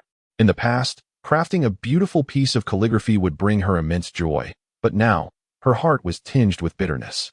Having not seen Lu Jing for some time, he could not witness her improvement, leaving her feeling hollow. No matter what, she could not find happiness. The last time she witnessed Lu Jing celebrating Humayr's birthday, baking a cake and presenting gifts, her feelings were complex. She yearned for Lu Jing to create a birthday cake for her, to offer her gifts as well. Yet, it seemed there was no occasion for such gestures. Furthermore, Lu Jing had sought to see her days ago, but she had declined, leading her to believe he no longer wished to visit. Over the past few days, she reflected on her relationship with Lu Jing. Previously, she had been troubled, convinced that if they were to engage in an affair, she would suffer greatly, feeling overwhelming shame. She feared the possibility of being suddenly favored by the emperor. However, she had come to a realization. All those rules and regulations were mere shackles. Since entering the palace, the wretched emperor had never laid a hand on her. Why should she fear a sudden favor in the future? It was impossible. Thus, she had come to understand her feelings for Lu Jing, yet was uncertain how to articulate her desire to reconcile. Lost in thought, she was suddenly startled by the sound of footsteps behind her. Turning around, she saw the maid Wanner, accompanied by Lu Jing. Xiaqinglan felt a mixture of shock and delight. Her expression did not go unnoticed by Xiao Wan, who quietly withdrew from the back garden, leaving only Lu Jing and Xiaqing Lan. "What brings you here?" she inquired. "I heard that your majesty has been feeling down lately, so I came to check on you." "I am fine," she replied. Lu Jing nodded, glancing at the calligraphy she had just completed, praising, "Your majesty, your writing improves with each passing day." Hearing his compliment, Xiaqing Lan's face lit up with satisfaction. She lifted her chin and humbly replied, "It is your excellent teaching that has brought me such progress." "Is your majesty's melancholy due to me?" Lu Jing suddenly shifted the topic, his gaze intensely fixed on Xiaqing Lan's eyes. Xiaqing Lan felt an involuntary sense of guilt as she lowered her gaze. "What are you saying?" I just..." Xiaqing Lan found herself at a loss for words. Lu Jing chuckled softly. "My lady, I wish to present you with a gift." Xiaqing Lan looked at Lu Jing in surprise. He retrieved a small box. "This is..." Xiaqing Lan recognized it immediately. It was the very box Lu Jing had given to Humayr, containing the beauty elixir. "My lady, take this," Lu Jing insisted, handing it over with determination. Xiaqing Lan accepted it, her heart racing with excitement. She had been envious of Humayr's remarkable transformation after taking the elixir and had longed for one herself. However, she had believed such a miraculous potion could only exist in singularity. The fact that Lu Jing had given such a precious item to Humayr had left her feeling quite jealous and irritated. To her astonishment, Lu Jing had another one. "My lady, this one is for you. Do try it," Lu Jing said with a smile, pleased by her eagerness. Seeing her so animated, he felt assured of his success that day. Xiaqing Lan nodded happily and promptly consumed the beauty elixir. In mere moments, she expelled various impurities and toxins from her body. "I must take a bath," she said, feeling the grease and grime clinging to her skin, somewhat shy to face Lu Jing. After a considerable time had passed, Xiaqing Lan emerged from her bath, looking rejuvenated and transformed before Lu Jing. Her complexion was now a radiant porcelain, and her demeanor exuded an elegant poise. It was evident she had taken special care with her makeup. "Absolutely stunning," Lu Jing couldn't help but exclaim. Xiaqing Lan's cheeks flushed a delicate pink at his unabashed compliment. Although they had already shared intimate moments, their prior relationship had not been particularly close. His straightforward praise brought her joy, yet also a hint of bashfulness. "Lu Jing, thank you for your gift. I truly adore it," she said, her eyes sparkling with concealed affection. Lu Jing grinned mischievously. "How do you intend to repay me?" "Repay?" Xiaqing Lan glanced around, biting her crimson lip. "What do you wish for me to do?" Lu Jing leaned closer, whispering a few words in her ear. Instantly, her face flushed with heat. She shot him an indignant glare before reluctantly acquiescing. Chapter 64. Those who dare to touch my woman shall face dire consequences. Half an hour later, Xiaqing Lan, her face awash with melancholy, retreated to wash her face. Upon her return, Lu Jing naturally lifted her onto his lap, his hands beginning to wander. At first, Xiaqing Lan struggled, feeling a twinge of embarrassment, but ultimately surrendered to his advances. "There are others around. Do not go too far," she said, feeling somewhat powerless against his playful teasing, her gaze darting nervously towards the entrance of the garden. Such exposure could spell ruin for both of them. Yet, despite her words, a thrill of excitement coursed through her, the thrill of clandestine rendezvous igniting a forbidden exhilaration within her. "Fear not. Xiao Wan and the others have discreetly left. If you weren't afraid earlier, why be so now?" Lu Jing teased, pressing a kiss to her lips. "From now on, you shall be my woman." Xiaqing Lan cast him a sidelong glance, tacitly acknowledging his words. Previously, Lu Jing had rescued her, igniting a spark of affection within her heart. Following that, he had taken her body, and she had long since succumbed to his charms. Now that she had overcome her inner turmoil, her feelings had become increasingly difficult to suppress. "Why did you treat me that way before?" Lu Jing inquired with curiosity. Xiaqing Lan hesitated for a moment before responding. "At that time, I could not come to terms with my feelings. I felt a sense of shame in consorting with a eunuch. But now I have come to terms with it. Moreover, I feared that if I were to be favored by His Majesty in the future, it would cause you great distress." Lu Jing was taken aback for a moment, then chuckled. "Fear not. He has not laid a hand on you, this exquisite beauty, for many years. Now that you have entered the cold palace, he will surely forget you even more. You will only ever belong to me." He paused for emphasis and declared assertively, "If he dares to harbor any thoughts about you, or to touch my woman, I shall castrate him." Although Lu Jing was merely a third-tier warrior at present, he had already encountered a plateau and believed it would not be long before he advanced further. In due time, Once he had grown sufficiently powerful, should the dog emperor dare to touch his woman, he would make good on his threat. Xia Qinglan felt deeply moved upon hearing this.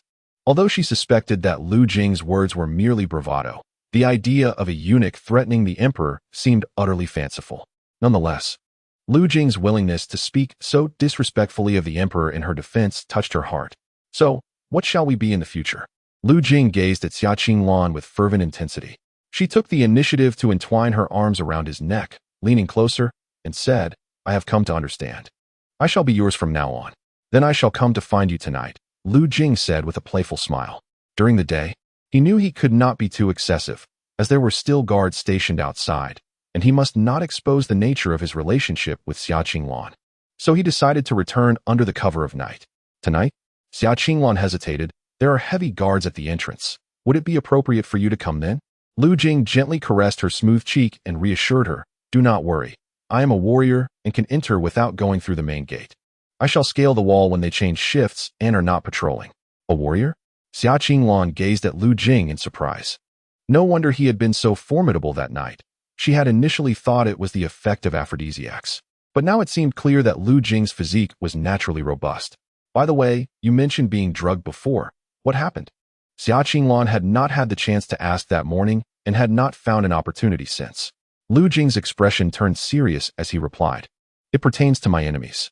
Your enemies? Xia Qinglan was taken aback. Are their hands able to reach into the imperial palace? Lu Jing sighed. My enemies include the Jing emperor and Empress Nangongwan. What? Xia Qinglan gasped in shock. Lu Jing continued to explain. The reason I entered the palace as a eunuch was due to the schemes of the Jing emperor and Nangongwan. Xia Qinglan found it hard to believe. What did you do for his majesty to? Lu Jing shook his head. I do not know why that dog emperor suddenly sought to annihilate my Wangfu. Our Wangfu is distanced from court affairs and poses no threat to him. Wangfu? Indeed, I am the heir of the Wangfu. No wonder I found your name somewhat familiar. Xia Qinglan realized. It was not that Lu Jing was particularly famous. Conversely, although Lu Jing held a noble status, he remained relatively low-key among the numerous princes and aristocrats of the imperial city, never stirring up any significant troubles. Xia Qinglan had heard of Lu Jing solely due to her father's amicable relationship with the Wang family of the martial king, who had mentioned Lu Jing's name in passing. Nevertheless, despite Lu Jing's lack of a notorious reputation, he was not celebrated either, merely regarded as an ordinary dandy. However, it now appeared that Lu Jing was concealing his talents. Possessing such remarkable abilities, he willingly chose to remain inconspicuous, burdened by the title of a wastrel. The dog emperor annihilated my entire Wang family on baseless charges and cast me into the cold palace as a eunuch. I will not let him off easily. Lu Jing spoke with a chilling tone. No wonder you are able to compose such poetry. It seems your experiences mirror my own. Xia Qinglan remarked with a hint of nostalgia. Her father and brother had also been exiled by the dog emperor, their fates unknown, leaving her to empathize with Lu Jing's plight. The two embraced each other, sharing a moment of silence. Xia Qinglan then inquired, so, was it His Majesty or the Empress who drugged you? She found it hard to believe that the emperor would resort to such means against a eunuch. Lu Jing shook his head. It was not them. It was Gongong Wang, though there are others behind him. For now, I am unaware of their identities. But I have discerned the involvement of Minister Chen Yuanlong. Chen Yuanlong? Xia Qinglan's eyes widened in shock. Why did all of Lu Jing's adversaries possess such significant backgrounds? Are you afraid to follow me? Lu Jing asked with a smile. Xia Qinglan shook her head. I have nothing left to fear. Lu Jing affectionately ruffled her hair. After lingering a while longer, he departed from Yunqi Palace. Shortly after Lu Jing's exit, Xiaowan returned to the rear garden. Your Highness, I took the liberty of admitting Gongong Lu. You won't blame me, will you? Xiaowan asked anxiously. Despite her close bond with Xia Qinglan, their relationship was ultimately one of master and servant, and she feared Xia Qinglan might reproach her for acting without permission. Xiaowan, you did excellently. How could I possibly blame you? Xia Qinglan took her hand and sat her down, reflecting, without you, I would not have been able to take this step. Your Highness, regarding you and Gongong Lu, let's just say you know nothing. Xia Qinglan gestured dismissively. Xiaowan was privy to too much information, which could be detrimental to both herself and Xia Qinglan. Just know that in the future, when Gongong Lu comes, there's no need for notification. Simply let him in. Xiaowan nodded in agreement. Chapter 65. A delicate balance. I wonder how Jiang Yadan is faring. Upon returning to his residence, Lu Jing poured himself tea in the courtyard. Humayr had informed him that Jiang Yadan had sustained severe injuries, and her condition appeared dire. With so many elite warriors from the great Jing hunting her down, even as a congenital master, her odds of survival seemed slim. The cold palace, expansive yet constricted, left Lu Jing pondering where she could possibly hide. Humayr had heard from Captain Lu that the assassin had sought refuge, while a multitude of palace experts continued their search. Jiang Yadan could no longer remain in her previous location, and unfamiliar with other areas. Had she fled the cold palace altogether? Lu Jing pondered for a moment, then deemed it unlikely. It was said that the cold palace had been completely surrounded, with countless heavily armored soldiers patrolling the area. If Jiang Yadan were to attempt an escape, she would undoubtedly attract significant attention, and the formidable experts of Jing would surely converge to eliminate her. As these thoughts swirled in his mind, a location suddenly sprang to life in Lu Jing's consciousness. Master Wang's residence. Could she be hiding there? Lu Jing felt as if he had grasped something of great significance. Last time, Jiang Yadan had bathed there, and he was aware that Master Wang had already passed away. As the saying goes, the most perilous places are often the safest. If Jiang Yadan were to conceal herself in the quarters of the chief eunuch of the Cold Palace, few would dare to believe it. Yet, precisely because of this, it could very well serve as her refuge. The more he contemplated, the more plausible it seemed. Lu Jing promptly set off from Master Wang's abode. Halfway there, he transformed his appearance to that of the eunuch in a narrow alley. Soon, he arrived at the door. Pushing it open, he entered the house, which was eerily quiet, seemingly uninhabited. Lu Jing stepped into the grand hall, and then into the side chamber. Was she not here? Lu Jing furrowed his brow. Just as he was about to leave, his gaze was abruptly drawn to the bathing tub in the side room. This was the very tub that Jiang Yadan had used last time, left unattended. Why was it so full? Typically, water in a bathing tub is left with some spare capacity to prevent overflow. However, the water in this tub was nearly spilling over. An unsettling possibility dawned upon Lu Jing as he approached the tub. As he neared the edge, suddenly, a figure shot forth from the tub, hurtling toward Lu Jing with a terrifying force. "It's me," Lu Jing exclaimed immediately. The formidable shadow halted before him, revealing a strikingly beautiful face. "Are you Lu Jing?" Jiang Yadan stared at the elderly eunuch, momentarily stunned. Though the visage bore no resemblance, the voice was eerily similar. Lu Jing smiled and removed his disguise. "I prefer you to call me Master. Is it really you?" Jiang Yadan's face lit up with delight. "I guessed you might be here, so I came to take a look, but I never expected to find you." As he spoke, Lu Jing discreetly admired Jiang Yadan's figure. "Goodness, what a tantalizing sight. I thought I would never see you again." Jiang Yadan, oblivious to Lu Jing's gaze, tilted her head, her tone suddenly turning plaintive. Jiang Yadan's demeanor left Lu Jing momentarily speechless. Was she playfully teasing him? "A few days ago, I sought you out but found nothing. I saw that your dwelling had collapsed and noticed experts from Jing lurking nearby, so I feared something had happened to you. However, there was no way to find you. I've been beset by the experts of Jing these past few days, with nowhere to hide, which is why I sought refuge here. Yet, I have been waiting for 2 days and have not seen you." Jiang Yadan's tone remained tinged with melancholy. "Forgive me. I just remembered that you might be here," Lu Jing said with genuine concern. "Are you all right? Have you been injured?" After Lu Jing finished speaking, he attempted to grasp Jiang Yadan's hand, but she deftly evaded him. "I can see that your complexion is quite pale. You must have sustained an injury," he remarked. Jiang Yadan slowly nodded. "I suffered a significant injury yesterday and spent the day cultivating to heal. I feel much better now." "That's good to hear," Lu Jing replied with a nod, then inquired, "Shall I fetch you something to eat?" "Yes," Jiang Yadan affirmed, for she had indeed been hungry for several days.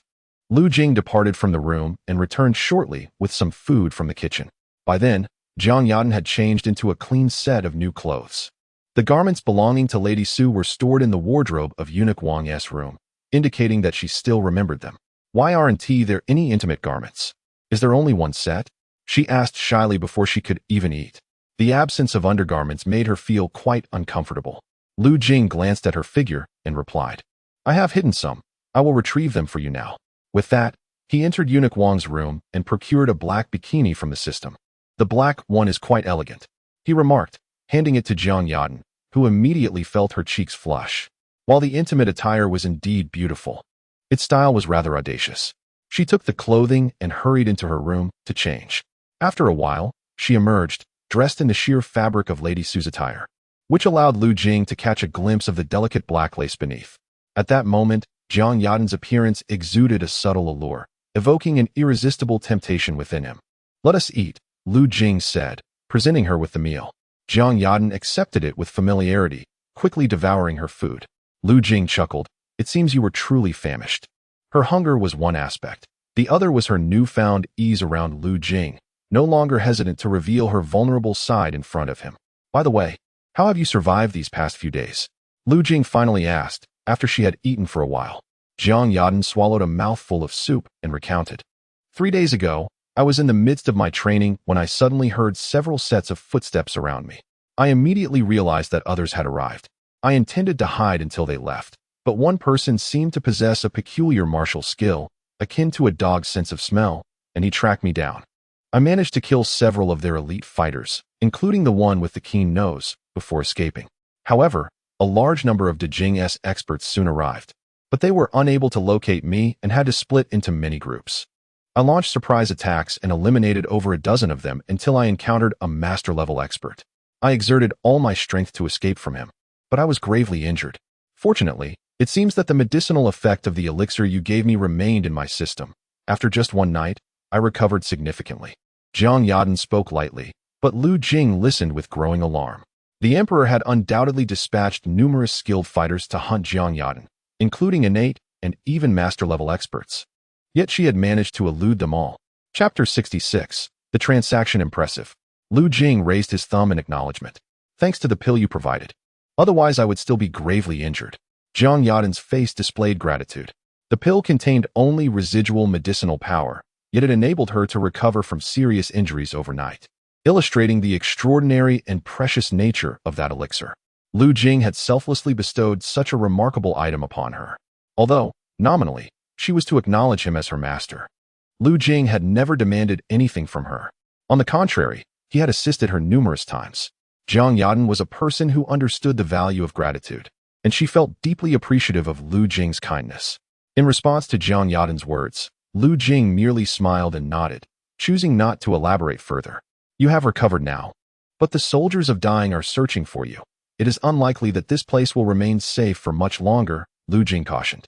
"I understand." Jiang Yadan's expression grew somber. Although her injuries had healed, she had not escaped the palace and remained in peril. The encirclement was tightening, and it was only a matter of time before she was discovered. Even if she regained the strength of a minor master, breaking free from the siege would prove exceedingly difficult. Not to mention, she was currently only at the mid-stage of the innate realm, and it would take several months before she could potentially restore her power, if at all. "If I were to perish," Jiang Yadan paused, lifting her gaze to Lu Jing, "I would be unable to aid you in your quest for vengeance. However, I still possess influence outside. They can assist you." Lu Jing feigned surprise and inquired, "What influence?" "I am the eldest princess of the Great Xia dynasty, which fell 20 years ago. Although some factions betrayed us after the dynasty's demise, there remain loyal subjects hidden in the shadows, whose power is still substantial, providing significant support." She continued, "I will write you a letter to authenticate my identity. Once you are outside, go to the 5th room on the 2nd floor of the Zui Xiang Lu, where you will find a guest who is an agent left behind by the Great Xia. Upon receiving the letter, he will assist you in your endeavors." At that moment, Jiang Yadan ceased to conceal her background, revealing her lineage. Lu Jing exclaimed in astonishment, "The Great Xia dynasty? You are truly the princess of the Great Xia dynasty?" Jiang Yadan nodded, her expression dimming. "Yet, the Great Xia is a thing of the past. My title as princess holds little significance now." After a prolonged silence, Lu Jing finally spoke. "I possess another pill and wish to propose a transaction." Jiang Yadan was taken aback. Lu Jing continued, "I have a pill that can enhance your cultivation by 10 years. Jiang Yadan's eyes widened in disbelief. A pill capable of augmenting one's cultivation by a decade. What a formidable elixir. However, recalling Lu Jing's previous pill that had restored her meridians and injuries, she considered that it was not entirely impossible. Yet, how had Lu Jing acquired such an abundance of extraordinary pills? Even as the princess of the Great Xia, she had never encountered such miraculous concoctions. "You mentioned a transaction earlier. What sort of transaction?" Jiang Yadan inquired cautiously, sensing that Lu Jing's proposed deal would not be as straightforward as merely acknowledging him as her master. Lu Jing lightly cleared his throat and said, I initially intended to consume this elixir myself to enhance my cultivation and seek revenge on that despicable emperor. However, since you require it more urgently, I am willing to offer it to you. The terms of our transaction are quite straightforward. I want you to become my woman. Lu Jing's final words resounded in Jiang Yadan's ears like a thunderclap. Become your woman? She stood there, momentarily stunned, her beautiful, crystalline eyes filled with astonishment. Indeed. I desire your body, Lu Jing stated with astonishing candor. Are you not a eunuch? Lu Jing chuckled and replied. Is it so peculiar for a man to possess the strength of a third-tier warrior within this cold palace? Jiang Yadan was taken aback and pressed on. So, you are a true man? Lu Jing smirked. Why not try and find out? As Jiang Yadan gazed at Lu Jing's somewhat devilish expression, she suddenly recalled the day he bathed. He had been drinking tea in the adjacent room. If Lu Jing were not a eunuch, that meant she had bathed naked right next to a man separated only by a screen. The thought filled her with intense shame. Gritting her teeth, she looked at Lu Jing, realizing he had feigned being a eunuch while she had bathed beside him. Though initially incensed, she soon let it go. At this point, she had no desire to dwell on such matters. Taking a deep breath, she asked, You mentioned an elixir that can augment my cultivation by 10 years. Is that true? Lu Jing nodded. I can provide you with a pill to restore your dantian, along with another that will enhance your cultivation by a decade. Is that so strange? Jiang Yadan pondered. If she could indeed increase her cultivation by 10 years, it would undoubtedly allow her to break through to a minor master level, perhaps even reach the realm of a true master. Jiang Yadan's eyes gleamed with determination. Just as she was about to speak, her gaze suddenly sharpened as she looked toward the entrance. Someone is coming. Lu Jing frowned, also turning his attention to the doorway. His keen ears, attuned to the sounds of a third-tier warrior, detected the rumbling footsteps of a large contingent approaching. Have I been discovered? Jiang Yadan gripped the short dagger tightly, appearing quite anxious. She thought, if she were to perish, she would prefer to do so without implicating Lu Jing. It shouldn't be the case. If they had found you, they wouldn't merely send soldiers, Lu Jing surmised, recognizing the approaching figures as imperial soldiers, not the agile masters capable of scaling rooftops. They are likely here for a routine inspection. What should we do? Jiang Yadan instinctively looked to Lu Jing for guidance. He surveyed the small space around them, realizing there was truly nowhere to hide. Suddenly, his gaze fell upon the bathtub where Jiang Yadan had concealed herself moments ago. He looked at her with an odd expression. You will have to endure a little discomfort. Huh. Jiang Yadan was momentarily taken aback.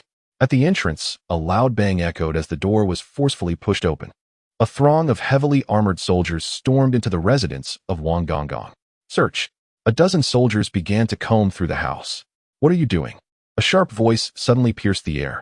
The soldiers, hearing the voice, rushed toward the side hall, where they found an elderly eunuch, startled and submerged in the bathtub.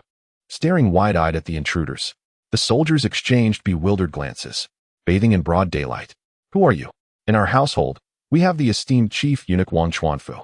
The esteemed eunuch presented his token. One of the leading officers, upon hearing this, immediately stiffened and clasped his hands in respect, saying, We pay our respects, eunuch. We have received orders to search for assassins and hope for your forgiveness. They were mere minor figures and dared not offend a high-ranking eunuch. Assassins have come to our domain. Eunuch Wang feigned alarm. Eunuch, the whereabouts of the assassins are unknown. We are merely conducting a routine search within the palace. That is well, Eunuch Wang sighed in relief. You may proceed with your search, but please do take care not to damage any of the precious items in my residence. The leading officer promptly assured, Rest assured, eunuch, we shall act with utmost caution. With that, the officers exited the side hall, casually inspecting Eunuch Wang's abode before returning to bid farewell to the still-soaking old eunuch. Eunuch, we apologize for the disturbance. Was everything normal? Indeed. All is as it should be. The officers then left the room, carefully closing the door behind them. Chapter 67. Jiang Yadan breaks through the master realm. It was rather easy to deceive them. Once the officers departed, Lu Jing smiled faintly. A few bubbles surfaced in the bathtub, and it dawned on him that Jiang Yadan was still submerged. Moments ago, he had thought to have her conceal herself in the bath while he pretended to bathe. The officers would never think to search within the tub. Just as he anticipated, they had been successfully misled. Lu Jing hurriedly emerged from the tub, donning his garments. Jiang Yadan surfaced, her gaze towards Lu Jing filled with embarrassment, resentment, and above all, shyness. She had just realized that Lu Jing was a true man. Indeed, a remarkable one. Ahem. Lu Jing noticed Jiang Yadan's peculiar expression and tactfully cleared his throat. The situation earlier left me no choice but to resort to such tactics. It's nothing. Jiang Yadan's cheeks flushed a deep crimson. Their earlier positions in the water had been rather too intimate to discuss. What kind of skill was that? A technique of disguise? Jiang Yadan, unable to revisit the previous scene, hastily changed the subject. Lu Jing grinned and transformed his appearance back to his original visage. Indeed, it is a technique of disguise, allowing me to assume the appearance of anyone. As he spoke, his features shifted once again, and he soon took on the likeness of Jiang Yadan herself, though her bosom was not as ample. Such an impressive skill of disguise, Jiang Yadan exclaimed, astonished. In mere moments, without any props or masks, he was able to mirror her appearance. Even the notorious master of disguise, the flower thief, known far and wide, could not boast such extraordinary prowess. Jiang Yadan's curiosity about Lu Jing deepened. The elixir in his possession was akin to a divine potion, and coupled with his youth as a third-tier martial artist and this remarkable skill of disguise, it was evident that his origins were anything but ordinary. Impressive, right? Lu Jing, noticing Jiang Yadan's astonishment, felt a swell of pride. The creation of my system, Daddy, is undoubtedly extraordinary. By the way, have you given any thought to the matter we discussed? Lu Jing stared intently at Jiang Yadan and inquired once more. Upon hearing his words, Jiang Yadan's expression became visibly uncomfortable. Lu Jing was, of course, referring to the matter of her trading her body for the elixir. If you are unwilling, that is perfectly fine. I will not force you, Lu Jing assured her. However, he knew that even if he wished to coerce her, he lacked the strength to do so. Jiang Yadan gritted her teeth, momentarily at a loss on how to decide. After a brief pause, she took a deep breath and finally said, I am willing. Good, Lu Jing replied with a calm nod, though internally he was overjoyed. His efforts had not been in vain. He was finally about to achieve his desires. Jiang Yadan lowered her head, her cheeks flushed, and began to remove her damp garments. Do not rush, Lu Jing interjected, waving his hand. First, consume the elixir. Jiang Yadan was taken aback, her expression one of astonishment as she looked up at him. Was he not concerned that she might change her mind after taking the elixir? You are not afraid I will have second thoughts? She asked. Lu Jing shook his head, responding, not at all. He genuinely was untroubled. Over the course of their time together, he had come to understand Jiang Yadan's character. Although she possessed an air of aloofness, she also exhibited a certain innocence and a commendable disposition, showing gratitude and loyalty. Jiang Yadan felt a wave of emotion upon hearing Lu Jing's resolute denial. Earlier, when he suggested that she exchange her body for the elixir, she felt a twinge of discomfort. While she understood it was an equitable exchange, it still carried a hint of taking advantage of her vulnerability. However, Lu Jing's willingness to allow her to consume the elixir first before any such exchange alleviated her discomfort entirely. Lu Jing was unaware of Jiang Yadan's inner thoughts. His reason for permitting her to take the elixir to enhance her strength before their intimate engagement was purely selfish. He believed that her increased power would yield greater benefits for him in their shared cultivation. A pill materialized in Lu Jing's hand. Here, this is a pay-you-on pill. Upon consumption, it will grant you a decade of cultivation. He extended the pill towards Jiang Yadan. She accepted it, curiosity gleaming in her eyes as she examined the elixir. So do I take it now? She asked. Lu Jing gestured affirmatively. Go ahead. Jiang Yadan swallowed the pill, and in an instant, she felt an immense surge of power pulsating within her. She seated herself cross-legged and began to circulate her energy to absorb the medicinal potency. After a quarter of an hour, a mysterious aura radiated from her, her presence becoming overwhelmingly potent. Suddenly, she opened her eyes wide. I have broken through to the master realm, she murmured to herself, her expression brimming with exhilaration. After consuming the elixir Lu Jing provided, she had directly ascended to the master realm. A master, even with her exceptional talent, she had never dared to hope for such a breakthrough within a few years. Although she had previously reached the minor master stage, it had only been a few months since her breakthrough, and her foundation remained unstable. Transitioning from a minor master to a true master required not only martial prowess, but also time, ample medicinal supplements, insight, and specific opportunities. Some innate experts, despite their smooth progression before reaching the innate stage, might struggle for decades to enter the master realm. To hasten her breakthrough to minor master, she had nearly exhausted all the cultivation resources left by the Great Xia dynasty. Yet, The conditions to advance to the master realm were exceedingly stringent. And now, she has achieved the realm of a master. Moreover, her mastery is not of the ordinary kind. She has reached the latter stages of mastery, belonging to the echelon of formidable practitioners. She turned to Lu Jing, filled with immense gratitude. Lu Jing had saved her twice, mended her dantian, and now guided her to step into the unparalleled realm of mastery. Congratulations, Lu Jing said, clasping his hands in thanks. Though Jiang Yadan was exceedingly pleased with her breakthrough to the master level, Lu Jing felt somewhat surprised. He had anticipated that, given Jiang Yadan's innate talent, she would at least ascend to the grandmaster level, perhaps even approach the realm of earthly immortals. To his astonishment, she had only managed to reach the master level. It seemed that the path to ultimate cultivation was fraught with extraordinary challenges. However, he had the system. Thus, there was no need for excessive worry. Lu Jing, thank you, Jiang Yadan said, taking a deep breath and sincerely bowing to him. The debt of gratitude she owed him was immense. All she could do now was to serve him well. With this thought in mind, Jiang Yadan prepared to remove her garments once more. What are you doing? Lu Jing suddenly interjected. Jiang Yadan, her head bowed, murmured shyly, I am ready to serve you. Lu Jing thought to himself, how is it that this woman is even more eager than he? Well, although he too felt a sense of urgency, the moment had not yet arrived. He waved his hand and said, there's no rush. I will impart a technique to you, and once you have absorbed it, I shall return to you. A technique? Jiang Yadan paused in her action of unfastening her clothing. Listen closely. Immediately, Lu Jing transmitted the essence of the Yin-Yang Wu Ji Gong to Jiang Yadan. Once Jiang Yadan had comprehended the contents of the technique, her exquisite face was filled with astonishment. This was an exceedingly profound dual cultivation technique. Chapter 68. Transmitting techniques. After absorbing the content of the technique, Jiang Yadan was utterly shocked. She had previously believed that her family's divine summer formula was the pinnacle of cultivation methods. Yet, in comparison to Lu Jing's technique, she realized that her once proud method was insignificant. This technique was incredibly intricate and profound, although it was a dual cultivation method.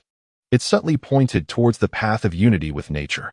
She had heard of dual cultivation techniques before, but those were merely lesser paths, not worthy of the main stage, belonging to the fringes of practice. For top-tier practitioners, the effects of such methods were not commendable. Those who reached the pinnacle through the union of male and female energies typically employed techniques that only benefited one party, potentially draining the other. However, Lu Jing's dual cultivation technique was designed to ensure that a practitioner of her caliber could gain immense benefits during the process. She finally understood why Lu Jing wished for her to be his woman, not out of mere desire for her beauty, but with the intention of enhancing their strength through dual cultivation. Indeed, this is the essence of dual cultivation, Lu Jing affirmed. First, absorb the contents of this technique and stabilize your cultivation. I shall return tomorrow, and we will discuss further. With that, Lu Jing lightly cleared his throat to mask his embarrassment. Having imparted the technique to Jiang Yadan, he knew she would need time to digest it. After all, he and she were distinctly different. The system transmitted the cultivation method directly into his mind. Thus, he did not require time to digest and practice the techniques. Jiang Yadan comprehended Lu Jing's intention and, with a slight blush, nodded in agreement. Having departed from Jiang Yadan, night had already fallen as Lu Jing made his way to Xia Qinglan's chamber. Seizing the opportunity during the guard shift change, he scaled the wall and entered the palace. At that moment, only one room in Yunxi Palace was illuminated, Xia Qinglan's. Knock, knock. Lu Jing gently tapped on the door. Who is it? It's me. Xia Qinglan approached the entrance and opened the door for Lu Jing. At that moment, she was adorned in a delicate sheer gown, exuding both grace and an enchanting allure. The traces of makeup were evident on her face. Though it was not heavy, the subtle application was clearly crafted with care. Her lips were a vibrant crimson, and her skin was smooth and flawless, utterly beautiful. Evidently, she had prepared herself for the evening. You look stunning tonight. Lu Jing couldn't help but compliment her. Flushed with shyness from the praise of her beloved, Xia Qinglan's heart swelled with sweetness. Come in, she urged, pulling Lu Jing into the room and closing the door behind them. They seated themselves at the table, where Xia Qinglan poured a glass of wine for Lu Jing. This is a preparation before we begin, she said. Lu Jing took a sip, his gaze drifting over Xia Qinglan. She, feeling nervous, avoided his eyes, her gaze flitting about. She had been tense all day, filled with anticipation. Suddenly, Lu Jing leaned closer to her ear and whispered softly, "Please, don't call out too loudly tonight. I fear the guards outside might hear." The following day, the system initiated its daily fortune assessment. Ding! Daily fortune settlement begins. Congratulations to the host for assisting Jiang Yaden. Fortune value gained, 285. Ding! Congratulations to the host for completely winning over Xia Qinglan. Fortune value gained, 66. Current fortune value, 694. Upon waking, Lu Jing noted the fortune value of 694 and grinned broadly. To him, fortune value equated to strength. With such fortune, he felt bolstered in his encounter with the Emperor of Jing. Glancing at Xia Qinglan beside him, he saw her nestled in his embrace, still asleep. After an entire night of dual cultivation with her, Lu Jing felt invigorated rather than fatigued. Moreover, his internal cultivation had progressed, enhancing his strength further. If such effects could be achieved with an ordinary person, he eagerly anticipated the outcome of his forthcoming dual cultivation with Jiang Yaden. Not only was she a master practitioner, but he had also imparted to her the yin-yang limitless technique. The results from their cultivation together would undoubtedly be remarkable.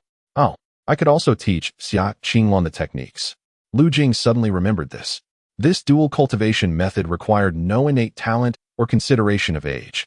Imparting it to Xia Qinglan would enable her to cultivate as well. Consequently, their future dual cultivation would yield even better results.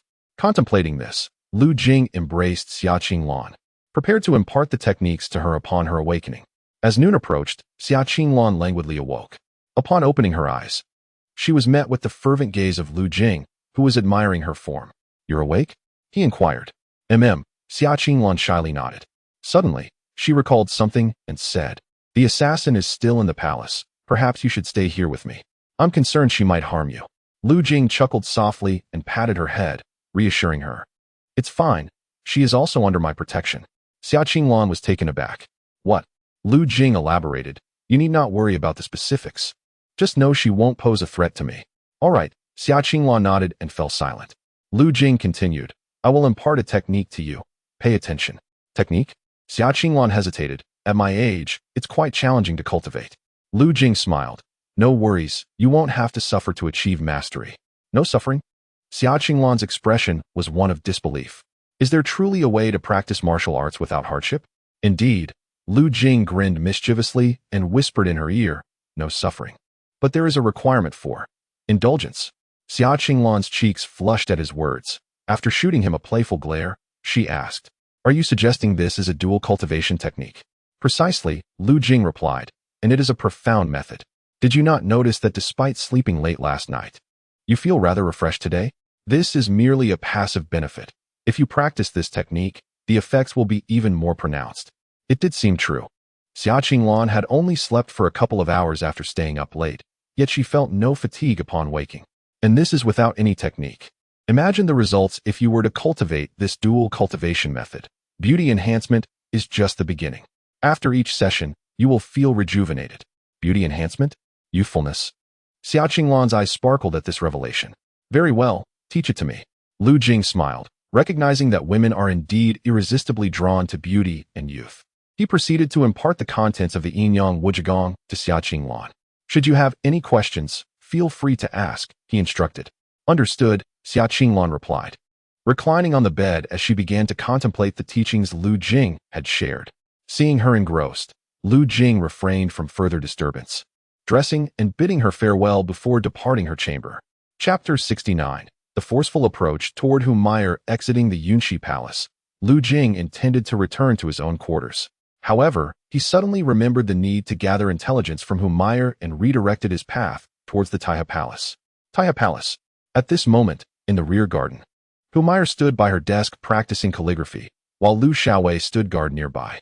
Lu Xiaowei, with a tall and upright posture, appeared dutiful in his protection of Humayr. Yet his gaze frequently wandered, brazenly stealing glances at her form. Humayr sensed the desire-laden scrutiny from Lu Xiaowei, which incited a flicker of irritation within her. His boldness had grown increasingly audacious. Earlier, she had politely advised him against entering her private quarters to avoid any potential gossip. However, Lu the captain insisted on entering under the pretense of needing to protect Humayr from nearby assassins. His actions left Humayr powerless to object. In the past, she would have dismissed a mere captain with ease. Yet now, reduced to a discarded consort, she found herself unable to exert authority over him, despite her still considerable influence in this cold palace. Moreover, given the peculiar circumstances of the time, Lu was appointed to safeguard her, commanding nearby troops at his disposal. While Humayr could only summon a few eunuchs from the cold palace, those eunuchs would never dare to offend Lu, who commanded heavily armed soldiers, and their meager skills were no match for even the most ordinary of his men. Cursed be it. Humayr clenched the brush in her hand, her heart seething with anger. Throughout her life, she despised being looked down upon. Lu's disregard for her was palpable, and a sense of dread enveloped her as it appeared he harbored some impractical intentions towards her. His gaze bore into her, devoid of any concealment, as though he wished to devour her whole. His earlier attempts at conversation felt laced with mockery, instilling within Humayr a profound sense of terror and revulsion. She feared he might act upon his lustful inclinations, leaving her, a fragile woman, utterly defenseless. The thought intensified her anxiety. With several maidservants absent, the prospect of Lu nurturing any wicked thoughts was too dreadful to contemplate. Your handwriting is truly remarkable, on par with that of esteemed calligraphers. A deep, coarse voice suddenly resonated beside her. Humayr startled, turning to find Lu the captain had unnoticeably drawn near, grinning at her with a wide smile. They were scarcely half a meter apart. As she beheld his weathered skin, uneven yellowish teeth, and lecherous gaze, dread washed over her, prompting her to instinctively retreat a few steps. She managed to force a smile, saying, "Captain Lu, you flatter me. My calligraphy is rather ordinary and barely reaches the level of a novice." Humayr was not being modest. Her skills were indeed mediocre, practiced only out of boredom. Had such praise come from someone she admired, it might have pleased her, but from Lu's lips, it felt crude and ignorant. Lu merely smiled at her words and declared what he deemed romantic. "My lady, to me, you are the most beautiful woman, and thus your writing is the most exquisite." Humayr's expression shifted sharply. "What did you say, Captain Lu?" "My lady, I said that I find you beautiful, and I am quite fond of you," he replied, taking another step closer, his eyes brimming with greed and desire. As he gazed at the alluring beauty before him, his breath quickened involuntarily. If he could conquer her, it would be worth a lifetime. "Lu the captain, please exercise restraint. I am a woman of the Emperor." Humayr, in a state of terror, cautioned him. Upon hearing the words "Your Majesty," Lu Xiaowei paused momentarily, his gaze clearing somewhat. "Your Highness," he swallowed hard, his expression conflicted. The first time he laid eyes on Humayr, he was struck by her beauty, igniting within him a wicked desire. Humayr was breathtakingly beautiful, alluring, and seductive, utterly captivating him. Initially, he dared not express any overt intentions towards her, only daring to steal glances in secrecy. However, after several days of frequent visits to Humayr's chambers, he found himself growing bolder. As a discarded concubine with only a few handmaidens by her side, she would lack the means to resist should he choose to force himself upon her. Moreover, she would likely not dare to lodge a complaint afterward. Otherwise, not only would he suffer, but she would also lose her purity and face dire consequences. Furthermore, to die beneath the peony flowers is to remain a romantic spirit even in death. With these thoughts, Lu Xiaowei felt emboldened once more. "Your Highness, I have long admired you," he said, reaching out to grasp Humayr. At that moment, Humayr's maid, Hong entered the back garden and reported, "Lord Lu has arrived." Lu Xiaowei's hand froze in place. Humayr, as if seizing a lifeline, quickly urged, "Please, invite Lord Lu in." After a short while, Lu Jing entered. Upon seeing Lu Xiaowei in the garden, he immediately frowned. Why is this man still in Hu Guifei Meyer's chambers?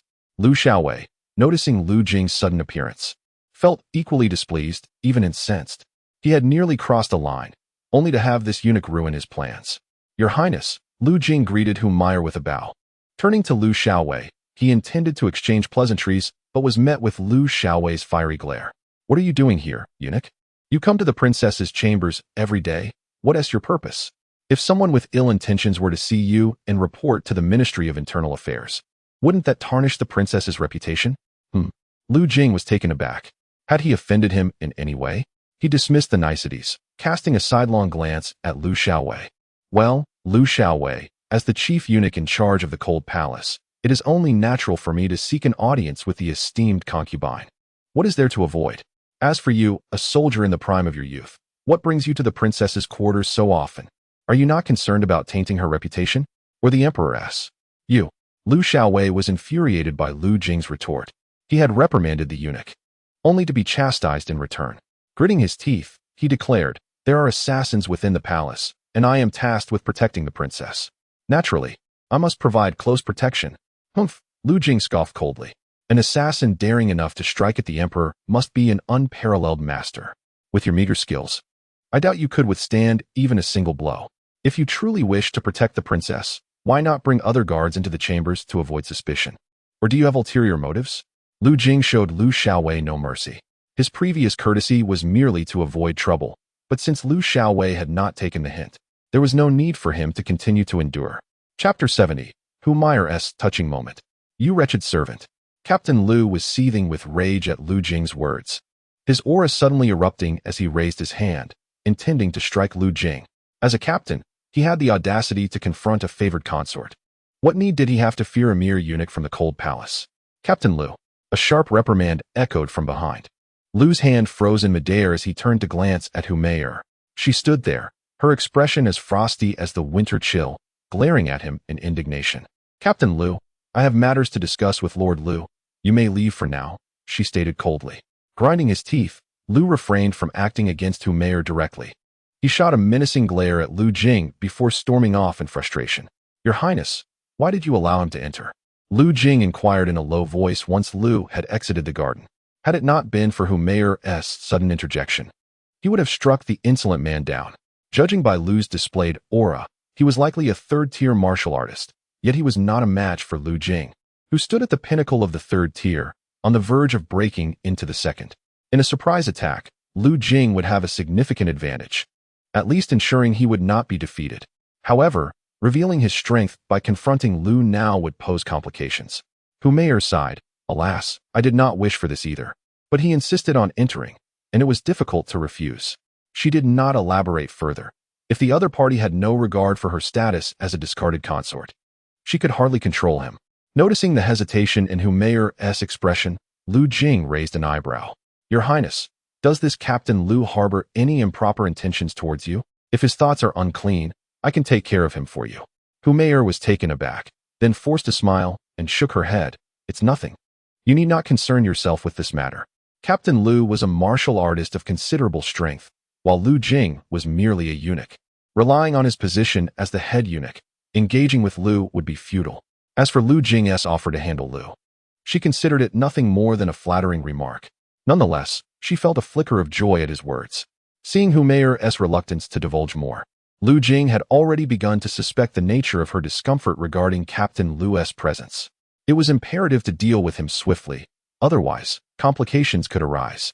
Lu Jing had already come to regard Hu Meier as his possession and would not allow an interloper to disrupt his gains. Once he and Zhang Yadan had completed their dual cultivation, he would have Zhang Yadan eliminate Lu and then leave the palace. Lu Jing resolved that after their dual cultivation, he would ensure Zhang Yadan dealt with Captain Lu before her departure from the palace. This way, he could remain inconspicuous, shifting the blame entirely onto Zhang Yadan. However, prior to that, it was crucial to ensure Hu Meier's safety. Your Highness, you must not be alone with him again. Be cautious of his intentions. Ensure that a maid is always by your side, he advised. I understand, Hu Meier nodded. After conversing with Hu Meier for a while, Lu Jing summoned the maid, Honger, as he prepared to leave. Sister Honger, you must stay by the Highness's side in the coming days. If anything arises, have someone inform me. Leaving the rear garden, Lu Jing instructed Honger. Honger felt somewhat puzzled. Master, are you worried about the assassins? Rest assured, with Colonel Lu's assistance, we are quite secure. It is you who should be mindful of your safety. Lu Jing cast a glance at the armored guards at the entrance of the palace and replied nonchalantly. What I am concerned about is Colonel Lu. Huh. Honger was taken aback. Lu Jing continued. I suspect that Colonel Lu harbors inappropriate intentions towards the Empress. What? Honger exclaimed in shock. Hearing Lu Jing's words, she suddenly recalled that upon entering the rear garden earlier, she had seen Colonel Lu standing rather close to the Empress, whose expression appeared somewhat alarmed. Initially, she thought she had misjudged the situation, but now, reflecting on it, she felt an unsettling dread. Moreover, Colonel Lu had been frequently visiting the Taihe Palace these past few days, and just earlier, he had concocted an excuse to send her away. She had not considered this angle before, partly because she believed Colonel Lu was merely protecting the Empress which made his close proximity seem reasonable. Secondly, although the Empress had been relegated to the cold palace, she remained a favored concubine of noble status, not someone a mere colonel could covet. However, piecing together these details, she now felt that Lu Jing's suspicions might indeed hold some truth. What should we do, master? Hunger asked anxiously. If Colonel Lu truly had designs on the esteemed Empress, none of them would be able to stop him should he take action. You and the other maidens must remain by the Empress's side at all times, ensuring that Colonel Lu has no opportunity to be alone with her. It is imperative that he is not allowed to enter the inner palace. If he attempts to force his way in, you must send someone to inform me. Do you understand? Lu Jing cautioned. He knew he could not act against Colonel Lu at this moment, as it might provoke trouble, drawing the attention of Jing's experts and implicating Zhang Yan. Unbeknownst to him, Colonel Lu had already prepared to make a move against Humayr, which prompted his current precautions. Had he been aware of Colonel Lu's impatience, he would have acted against him long ago. Yes, master, I understand, Hunger nodded. Lu Jing departed from the Taiha Palace, and Hunger turned back to the hall of the inner palace. Humayr was seated there, sipping tea, her expression somewhat troubled. Your Highness, Hunger approached hesitantly. What is it? Humayr inquired. After a moment's hesitation, Hunger asked, does this mean that Colonel Lu should no longer be allowed into the inner palace? Humayr was momentarily taken aback. You have discerned his intentions as well? It was Master Lu who informed me, instructing me to stay close to you and deny Colonel Lu any opportunity, Hunger whispered. How thoughtful of him, Humayr replied, touched. In such times, only Lu Jing could provide her with advice and a sense of security. From now on, no one is to enter the inner palace without my permission, except for Master Lu and Consort Xia. If Colonel Lu inquires, simply say that I am unwell and require rest. But, Your Highness, what if Colonel Lu forces his way in? Hunger asked anxiously. This morning, Colonel Lu was also persistent. Although I declined his request to enter the inner palace, he insisted that there were assassins in the cold palace and that he needed to provide close protection, thus entering without my consent, leaving me with no recourse. Humayr sighed. Then you and Yuer shall remain by my side, preventing him from having a moment alone with me. Indeed, this Lu Xiaowei must be dealt with swiftly. Lu Jing exited the Taiha Palace, his expression shrouded in coldness. However, given the man's position as a captain, his sudden demise could lead to complications. Zhang Yadan had yet to engage in dual cultivation with him. Thus, he could not take action just yet. Any disturbance could exacerbate Zhang Yadan's predicament. In such a scenario, even with her mastery, escaping would prove exceedingly difficult. Yet, with only Hunger and the other maidens present, Lu Jing feared for his safety. After much contemplation, he resolved to eliminate Zhang Yadan at the earliest opportunity. Chapter 71. The Female National Master? Lu Jing intended to head to the kitchen to procure some sustenance for Zhang Yadan, planning to execute his scheme en route. Suddenly, he spotted a young eunuch leading several individuals clad in various styles of eunuch garb towards him. Master, the leading young eunuch called out, waving his hand upon seeing Lu Jing. Lu Jing was momentarily taken aback. It was none other than his attendant, Xiao Fangzi. He glanced at the figures following Xiao Fangzi, his heart seized by an unyielding dread. They were all formidable experts. No, they were exceptional masters. Their subtle yet profound aura exuded the presence of true power. Are you the chief eunuch in charge of this cold palace? Inquired a strikingly composed eunuch clad in a purple dragon robe, stepping forward with an icy tone. I have seen the master. I am Lu Jing, the chief eunuch of the cold palace. Lu Jing responded with a respectful bow. The eunuch in the dragon robe was a genuine high-ranking eunuch, likely a significant figure from the Eastern Depot. The individuals accompanying him possessed a haughty demeanor, suggesting they held similar status. I am Yunshan, the chief of the torture division of the Eastern Depot, tasked with apprehending assassins, the striking eunuch announced loudly. Is there something you require us to assist with? Please do not hesitate to command. I shall spare no effort. I will brave fire and water without hesitation. Yunshan gave Lu Jing a fleeting glance. Though Lu Jing was the chief eunuch of the cold palace, in Yunshan's eyes, he was merely a lowly eunuch. The matter of capturing an assassin hardly warranted his involvement. Nevertheless, Yunshan had no inclination to criticize the formalities. He continued, we need you to recall which places in this cold palace are conducive to hiding. If you can locate the assassin, it will be a significant achievement. And we shall ensure that your contributions are recognized by the Ministry of Internal Affairs. Lu Jing's countenance brightened as he nodded vigorously, pondering deeply.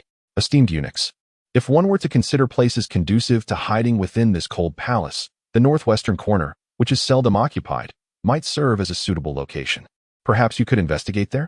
Yunshan cast a casual glance at Lu Jing, replying, that area was the first to reveal the presence of the assassin. However, the assassin has since fled. Think again, where else could it be? I passed through that area not long ago, fortunate to have evaded detection by the assassin. Lu Jing feigned a sigh of relief before suggesting, Master, might you consider examining Huayang Bridge? That area is not frequented, making it easier to conceal oneself. We have already searched that location. Are there any other places? Lu Jing proceeded to mention several additional spots. However, Yunshan shook his head. Lu Jing, appearing troubled, said, Your Excellency, these places are deemed by our family as the most suitable for hiding individuals. If you have already searched them all, I am at a loss as to where the assassin could be concealed. Yunshan furrowed his brow, pondering, could it be that they have truly escaped the palace? Over the past few days, they had deployed heavy troops to scour every region, yet the assassin's presence remained elusive. In desperation, they sought out Lu Jing, familiar with the cold palace, hoping to glean any knowledge of potential hiding spots. But alas, no fruitful information emerged. With a dismissive wave, Yunshan departed with his men. Lu Jing watched as Yunshan and his entourage left, feeling a sense of relief. It was fortunate that Yunshan had sought him out. Had it been the royal steward, it might have posed some complications, especially considering Jiang Yadan resided there. Yet, there was also good news. Once Jiang Yadan had taken refuge in the royal steward's quarters, the officials of Dying were utterly unable to locate her. That location proved safe, and he could envision it as a cozy retreat for him and Jiang Yadan in the days to come. Lu Jing dismissed the attendant, making his way to the kitchen. After procuring some provisions, he proceeded to the royal steward's residence. Upon entering the room, he beheld Jiang Yadan seated in meditation. Her beauty was breathtaking. Her skin smooth and fair without the aid of any beauty elixirs, radiating an astonishing glow. A subtle aura surrounded her, exuding a sense of proud aloofness. This woman's demeanor was strikingly regal, igniting a spark of ambition within Lu Jing. To win her favor would be a remarkable achievement. As she sensed his presence, Jiang Yadan slowly opened her eyes, her glassy gaze meeting Lu Jing's. Noticing his rapt attention, she blinked and said, Shall we eat? Lu Jing, coming to his senses, replied, Yes. Jiang Yadan nodded and gracefully descended from the bed, and together they began their meal. I just encountered Yunshan from the Eastern Depot. Lu Jing remarked suddenly during their repast. Oh, Jiang Yadan paused, intrigued. Lu Jing elaborated, Like the royal steward, I am also a chief eunuch of this cold palace. He came seeking my assistance in locating potential hiding spots within the palace. He revealed his identity to her, acknowledging that further concealment was now futile. Jiang Yadan nodded slowly. By the way, with your current strength, do you believe you can escape the palace? She inquired. It should be feasible, although Dying is teeming with skilled individuals. Boasting 2 master-level warriors and several lesser masters, I, as a master, could likely break through from a singular direction without being ensnared, Lu Jing responded confidently. 2 masters. Lu Jing was taken aback. He had not anticipated that Dying possessed such formidable strength. Considering the presence of lesser masters and innate experts, it seemed the depths of Dying were far more profound than he had imagined. Perhaps it would be wise to tread carefully for the time being. Who are these 2 master-level warriors? And among them, who was the most powerful in Dying? Lu Jing inquired curiously. Previously, he had surmised that the mightiest figures were the leader of the Eastern Depot or the commander of the Jinui. However, it was said that the latter was merely a late-stage innate expert. The overseer of the Eastern Depot is likely of similar caliber, at most a minor master. Since Jiang Yadan mentioned that the great Jing has masters of the grandmaster level, it seems that neither the overseer of the Eastern Depot nor the commander of the Jinui is among them. One of the 2 grandmasters in Great Jing is an elderly eunuch close to the emperor, and it was only upon learning of his absence from the palace that I dared to enter. The other is an esteemed ancestor of the royal family. As for the most formidable figure in Great Jing, after a moment of contemplation, Jiang Yadan surmised it must be the female national master. The female national master? Lu Jing was taken aback. Does Great Jing truly have a national master? And a woman at that? How have I never heard of her? Noticing Lu Jing's astonishment, Jiang Yadan chuckled and clarified, Few are aware of the female national master. I learned of her existence through special channels. It is said that she possesses extraordinary beauty and formidable strength. even surpassing the royal family's grandmaster ancestors. However, her connection to Great Jing is rather tenuous. Her title as national master is merely nominal. As for why she has taken on this role, I cannot say. Extraordinary beauty, Lu Jing mused, seizing upon this key phrase. Chapter 72, Breaking Through to the Second Rank. Given the opportunity, I must meet this female national master, he thought to himself.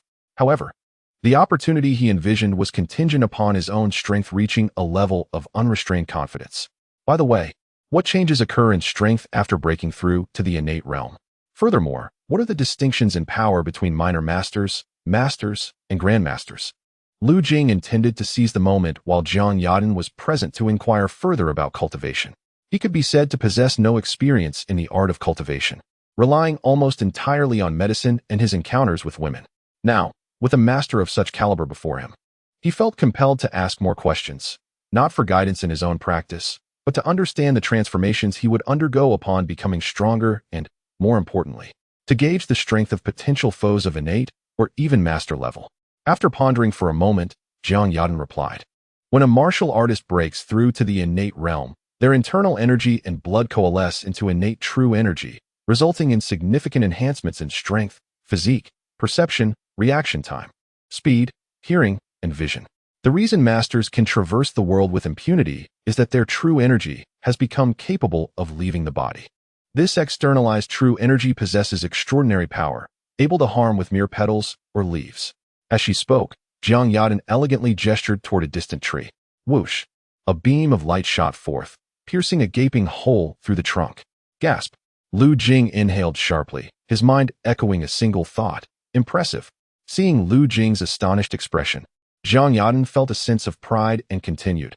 Although minor masters are also referred to as masters and exhibit certain characteristics of mastery, such as the ability to externalize their true energy, they fundamentally remain at the innate level, as their internal true energy lacks the requisite purity. The true master possesses an extraordinarily pure internal energy, capable of causing mountains to crumble and the earth to quake with but a gesture. Even upon merely entering the realm of mastery, one can rival 4 or 5 lesser masters.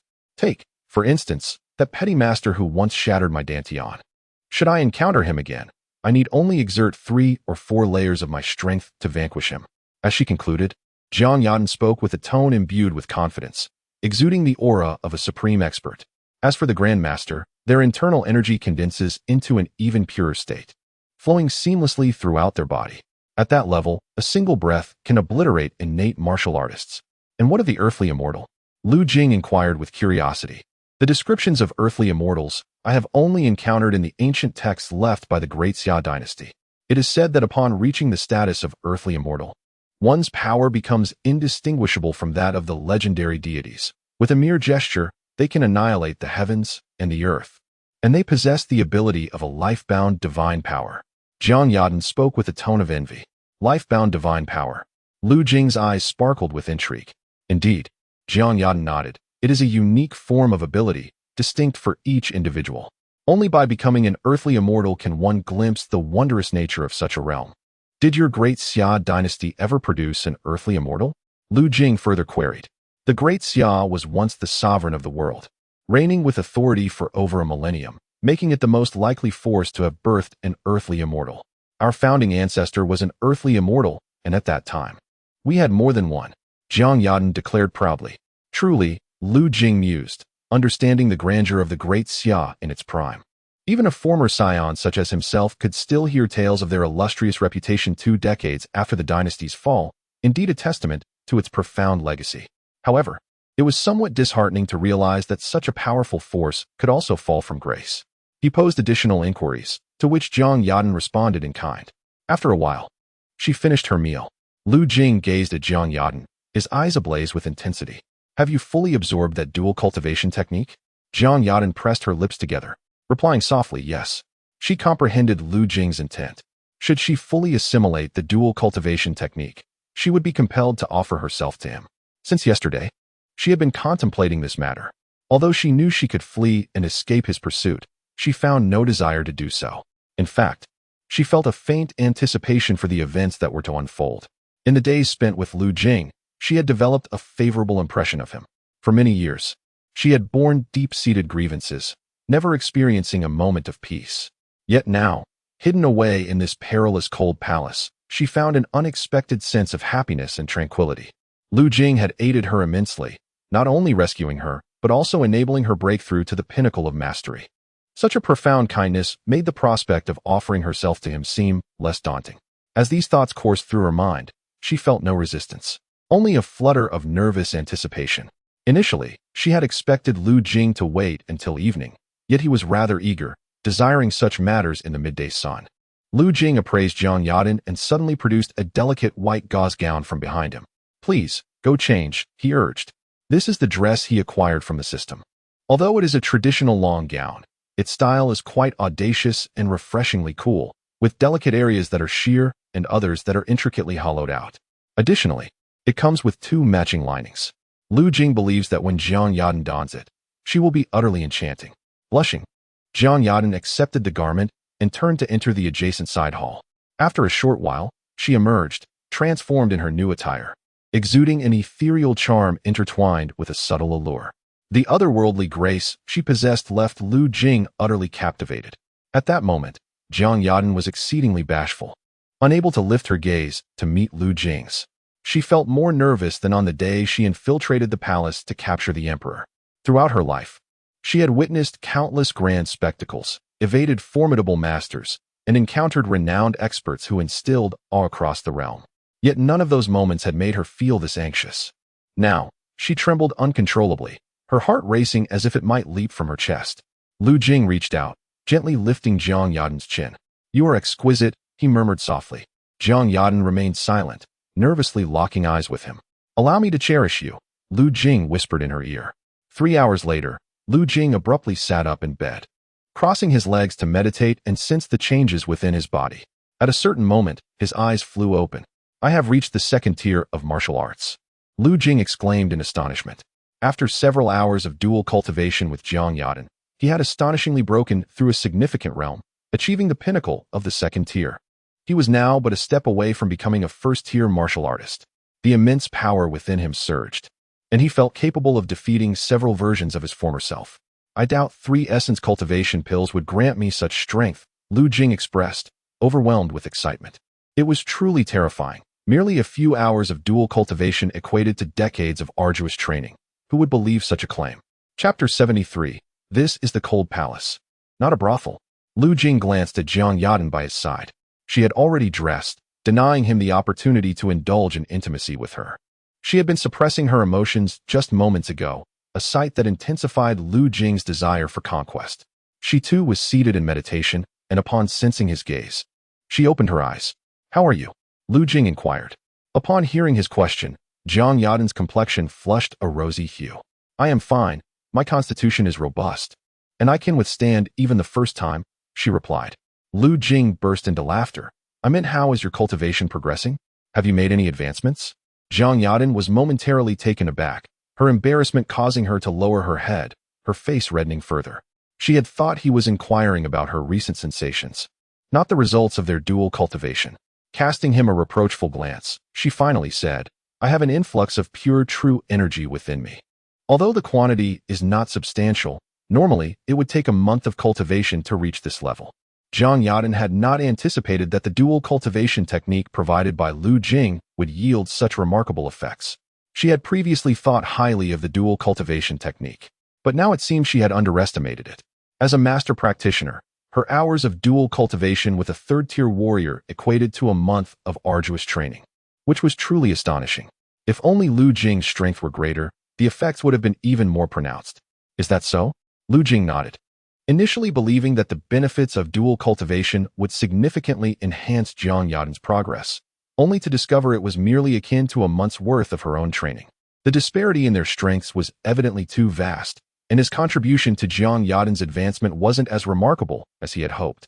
However, upon reflection, considering he was merely a 3rd-tier warrior, having already lost his youthful purity, providing Jiang Yadan with a month's worth of cultivation was indeed impressive. His own substantial progress was primarily due to absorbing Jiang Yadan's essence as a master practitioner. It was likely that the next bout of cultivation would yield diminished results. Lu Jing stood, donned his attire, and turned to inquire, "When do you wish to leave the palace?" Jiang Yadan's gaze met his. If you still require my presence, I shall remain a few more days. Lu Jing was taken aback. Her words implied that, as long as he wished, they could continue their dual cultivation for the next few days. The thought exhilarated him. Then perhaps you should delay your departure for a couple of days. Lu Jing desired her company a bit longer, but the matter with Lu Xiaowei was pressing and needed resolution. On the day Jiang Yadan planned to leave the palace, she could assist with Lu Xiaowei. A gentle smile adorned Jiang Yadan's lips. Very well.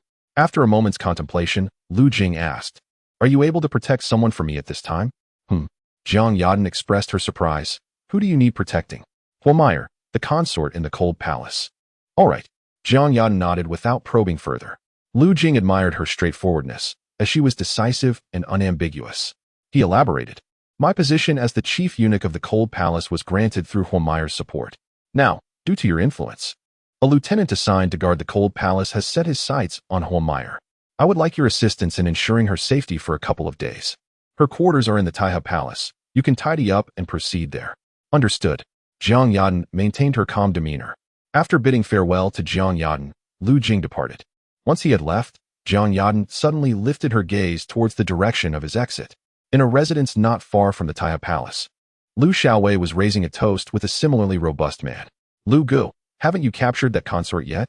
The man inquired, a teasing glint in his eye. Lu Xiaowei sighed. "Not yet. She is unwilling." "Huh. What does unwillingness matter?" The man took a hearty gulp of his drink and smirked lewdly. "Lady Wang was initially resistant and displayed utmost disdain towards me, yet I forced my way in, and now she longs for my attention." He continued confidently, "Rest assured, those consorts in the cold palace, deprived of the emperor's affection, will gladly welcome any man who offers them attention, even if they feign virtue on the surface. Even if they are truly unwilling, would they dare to report it? They would be doomed. Brother Lu, to die beneath the peony blossoms is to be a spirited ghost. These women, we shall never encounter in our lives outside these walls. If we do not seize this opportunity now, we shall never have another." The man spoke to Lu Xiaowei with a persuasive tone. His intentions were not entirely benevolent. He sought to drag Lu Xiaowei into the mire, so that should trouble arise, they would share the burden. Both were officers tasked with guarding the imperial concubines in this cold palace, and they had previously agreed to find an opportunity to each claim a beautiful concubine for themselves. While he had already dishonored several of the concubines, Lu Xiaowei had yet to lay a hand on any. If he let this matter become a leverage against him, he would find himself in deep trouble. As Lu Xiaowei listened to the man's words, his expression fluctuated between uncertainty and temptation. He recalled the alluring figure of Huomaier, her exquisite visage, and her captivating aura. His desires stirred within him. The man was correct. This was a rare opportunity, and if he missed it, he would never again savor the taste of such a delectable beauty. He exhaled deeply, his tone laced with resentment. "If it weren't for that eunuch Lu meddling today, I would have already claimed Huomaier." "Eunuch Lu? Ah, he is the chief eunuch of the cold palace, constantly entering and exiting the chambers of concubine Hu. I have had no chance to act." "Ha ha. Brother Lu, would you like me to lend you a hand?" Lu Xiaowei turned to the man. "He's merely a eunuch. If he becomes an obstacle, I shall have someone make a beheading gesture." Lu Xiaowei hesitated. After all, he was the chief eunuch. "What if?" "Fear not. We shall merely pin it on that assassin when the time comes. You just leave it to me." "Understood." The two continued their conversation, shifting to the topic of the female assassin. It was said that she possessed the might of a minor master, her lethality exceptionally terrifying, capable of slaying the very minor master responsible for protecting His Majesty. However, it was rumored that she had also sustained a severe injury to her Dantian. Yet, astonishingly, she was still able to kill so many formidable opponents. It remained a mystery whether her Dantian had truly been shattered. His Majesty, in his fury, had mobilized numerous experts to track her down, even disregarding protocol to enlist us martial men to assist in the search within the cold palace, indicating the extent of his wrath. After all, the death of a minor master weighed heavily on His Majesty's heart. Lu Xiaowei mused. "Let us hope we do not encounter her. Otherwise, rest assured, Brother Lu, we are merely here to serve as decoys, tasked with locating her. The actual combat shall be left to the Eastern Depot and the Jinui. Our role is solely to revel in the beauty of the concubines." Indeed, that is sound logic. The two clinked their cups together. It was said that Xia Qinglan, concubine Xia, was also breathtakingly beautiful. If one could win her over, the man continued, his expression revealing impatience. Absolutely not. Lu Xiaowei suddenly raised his hand, his expression serious. I have encountered concubine Xia on 2 occasions. Her temperament is unlike that of the other concubines. If you were to approach her, she might very well choose death for the sake of her chastity. And should that come to light, we would both meet our end. Do not be reckless. This is the cold palace, not a brothel. These women belong to His Majesty, albeit those he has cast aside. The dignity of their beauty must not be tarnished, so keep your trousers fastened. Alas, Brother Lu, I comprehend, it is indeed a pity. In chapter 74, one wonders if this consort who is also among His Majesty's women. After some further conversation, the man reminded Lu before departing, Brother Lu, there is speculation that the assassin may have escaped to another area, perhaps even out of the palace. Our time in this cold palace is likely limited. You must act swiftly regarding consort who. Lu, raising his wine bowl, downed its contents in one gulp and nodded. I understand. I shall seize the opportunity to deal with her tomorrow. Nightfall at the Taiha Palace. Humayr luxuriates in her bath, the lanterns flickering beside the pool amidst swirling mist. Her flawless figure is fully revealed, attended to by 2 maidservants. Your Highness, you seem to have grown even more beautiful, while other mistresses age with time. You only appear to grow younger and more radiant. If the others were to discover this, they would surely be envious, remarked the maid Honger, captivated by Humayr's beauty. Indeed, Your Highness, your skin is so smooth and luminous. We are utterly envious, chimed in another maidservant. Humayr smiled and gently caressed her fair, smooth face. This is all thanks to Lu Jing. After consuming his elixir, I truly feel rejuvenated by several years. The effects of Lu Jing's beauty-enhancing pill are indeed remarkable. Humayr's skin now resembles that of a 20-year-old, perhaps even an 18-year-old. Yet, while her body may have regained youth, her demeanor remains distinctly that of a mature woman. Your Highness, Lu Gonggong treats you exceptionally well. Indeed, Lu Gonggong is quite attentive. He is handsome and talented. Were he not a eunuch, he would surely be a dashing figure in the outside world, capturing the hearts of countless women. Hey, little girl, are you already smitten? Oh dear, Lu Gonggong is a eunuch. I can only dream. The 2 maidservants, having served Humayr for many years, felt at ease and spoke freely in her presence. Listening to their banter, Humayr felt a wave of emotion wash over her. She recalled the events of that morning, her heart still trembling. Had Lu Jing not intervened in time to halt Lu's advances, she might have faced humiliation and the loss of her virtue. Lu Jing indeed cared for her deeply. Whether through poetry, birthday celebrations, or ensuring her safety, he consistently met her expectations. Yet, it is regrettable that he is a eunuch, Humayr sighed inwardly. In the shadows not far away, a pair of bright eyes gazed intently at Humayr in the bath. Jiang Yadan scrutinized her form. Humayr, true to her name, was indeed a bewitching beauty. A thought crossed Zhang's mind. Humayr exuded an air of elegance, coupled with an enchanting allure. Even as a woman herself, she could not help but marvel at the enchanting allure exuded by Humayr. Her every smile and frown radiated an irresistible charm. Even another woman found her captivating, let alone the men. It seemed that the emperor was quite fortunate to possess such a woman, yet he had relegated her to the cold palace. Could this Hu Guifei also be one of his consorts? As Jiang Yadan listened to the maid's discussions, her thoughts suddenly turned to Lu Jing. A mere impostor posing as a eunuch, and yet a warrior. Should he set his sights on Humayr, he might indeed succeed. The mere notion stirred discomfort within Jiang Yadan. It appeared Humayr's figure was slightly more alluring than hers. No, they were comparable. Lowering her gaze, Jiang Yadan appraised her own physique, feeling somewhat reassured. Besides, she was a master in her own right, having bestowed him her first time. In his heart, she was significant. Abruptly, her thoughts ceased. Had she just felt a pang of jealousy? She hesitated to delve deeper. She bore too many burdens to squander her thoughts on such trivial affections. With a heavy sigh, she exhaled, dispersing the tumultuous thoughts that clouded her mind, resolving not to dwell on such matters. She had heard that the one who fancied Humayr was a junior officer. Perhaps it would be simpler to eliminate him outright. Jiang Yadan was reluctant to waste time protecting a stranger. Yet, a moment's reflection revealed a different perspective. With his prowess, killing a junior officer would be effortless. His reluctance to act, and his expectation that she refrained from intervening, must stem from a desire to avoid complications. Jiang Yadan's mind raced with possibilities. Currently, the elite of the Jinyue and Dongchang were uncertain whether she had escaped the palace. Should Lu the junior officer meet his demise, suspicions might arise linking him to her. This could provoke a further escalation in searches, increasing the risk of unforeseen consequences. Ultimately, she decided to adopt a watchful stance. Closing her eyes, she began her meditative practice. The following day, an unexpected sound echoed in her mind. Congratulations on your dual cultivation with Jiang Yaden, enhancing her prowess and earning you 25 fortune points. Lu Jing awoke, momentarily taken aback by the system's announcement. To his surprise, such an endeavor could yield fortune points.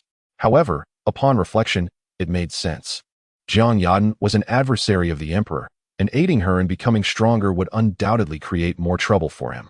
After rising, refreshing himself, and enjoying breakfast, Lu Jing summoned his attendant, Xiao Fong, and proceeded toward Humayar's quarters. The cold palace remained heavily patrolled by guards, continually searching for individuals. It took several presentations of his token before he gained passage. Moreover, the entrance to Humayar's chamber was still heavily guarded. Lu Jing instructed Xiao Fong to wait outside while he entered the inner sanctum. You've arrived, Humayar greeted him, her expression somewhat weary. It was evident she had not rested well the previous night. Although there were no dark circles under her eyes, the fatigue on her face was unmistakable. My lady, are you still troubled by the matter of Lu the junior officer? Lu Jing inquired as he took a seat. Humayar managed a faint smile. No, it concerns other matters. Lu Jing cast a glance at her, aware that her concerns revolved around the matter of Lu Xiaowei. Any mention of other issues served merely as a pretext, likely stemming from an acknowledgement of her inability to rectify the situation, thus opting for silence. He reassured her, Your Highness, as long as Hong'er and her companions remain by your side, there is no need to fear his audacity, you may rest assured. Humayar nodded in agreement. Indeed, last night, Hong'er and the others kept me company while I slept. I shall not grant him any opportunity. However, she lamented, I do wonder when the assassin will be found. If they are located, the palace guards must withdraw. With a sigh, Humayar concluded her thoughts. In just a couple of days, they will have to retreat, Lu Jing stated. Humayar, intrigued by Lu Jing's certainty, inquired, How do you know this? He replied, Your Highness, yesterday, Master L. Yunxun of the East Factory requested my assistance in locating the assassin. He mentioned that if the assassin is not found within 2 days, they will withdraw. Really? Humayar's expression brightened. If Lu Xiaowei and his men were to vacate the cold palace, her fears would dissipate. Lu Jing nodded. Master L spoke it directly. It should hold true. In 2 days, Jiang Yaden will emerge from the palace, and naturally, the palace guards will have to withdraw. That is reassuring, Humayar sighed in relief. 2 days is a wait I can endure. After exchanging conversation with Humayar for a while, Lu Jing rose to take his leave. Before departing, he glanced towards a distant eve and signaled with his eyes. Chapter 75, Pure Yet Desirable. Upon reaching the entrance of the sleeping quarters, Lu Jing called out, Xiao Fongzi. Master. Xiao Fongzi hurried over, eager to serve. Lu Jing produced a silver ingot and handed it to him. If Lu Xiaowei visits Huguifei today, you must immediately inform Master Wang and report back to me. I have matters to discuss with him, and I expect he will be there before nightfall. Xiao Fongzi, taken aback by the generosity, quickly waved his hands. Master, it is my honor to serve you. How can I accept your silver? He had only heard that the young eunuchs were to present tributes to the senior eunuchs and had never imagined one would offer silver to a junior. Hesitant, he refrained from accepting it. Lu Jing pressed the ingot into his hand with insistence. Take it without further ado. There is no need for such unnecessary chatter. With ample wealth at his disposal, he was indifferent to the sum. Let me make this clear. You must not take this money in vain. His expression turned serious. Should Lu Xiaowei force his way into the Taihe Palace, you must keep a close watch on him. Ensure he does not find himself alone with the princess. Xiao Fongzi, moved by the trust placed in him, declared, Master, you can rest assured. Even if it costs me my life, I will ensure it. Lu Jing smiled good. He then exited the Taihe Palace. As he neared Master Wang's residence, Lu Jing turned a corner and beheld the enchanting figure waiting for him ahead. You must have had a taxing night. Lu Jing greeted her with a smile. He pondered if Jiang Yaden had remained vigilant throughout the night, safeguarding Humayar. Yet, upon his visit to Humayar's quarters, she was still present, indicating she had likely remained there all night. I am fine, Jiang Yaden responded, her demeanor composed, though her heart swelled with joy at Lu Jing's concern. As a master martial artist, a sleepless night posed no challenge for her. However, as a woman, she felt somewhat uncomfortable aiding Lu Jing in protecting another woman. Yet, hearing such a caring remark from Lu Jing warmed her heart. The two walked side by side back to the residence of Lord Wang. Would you like to rest first? Upon returning, Lu Jing inquired of Jiang Yaden. I'm perfectly fine.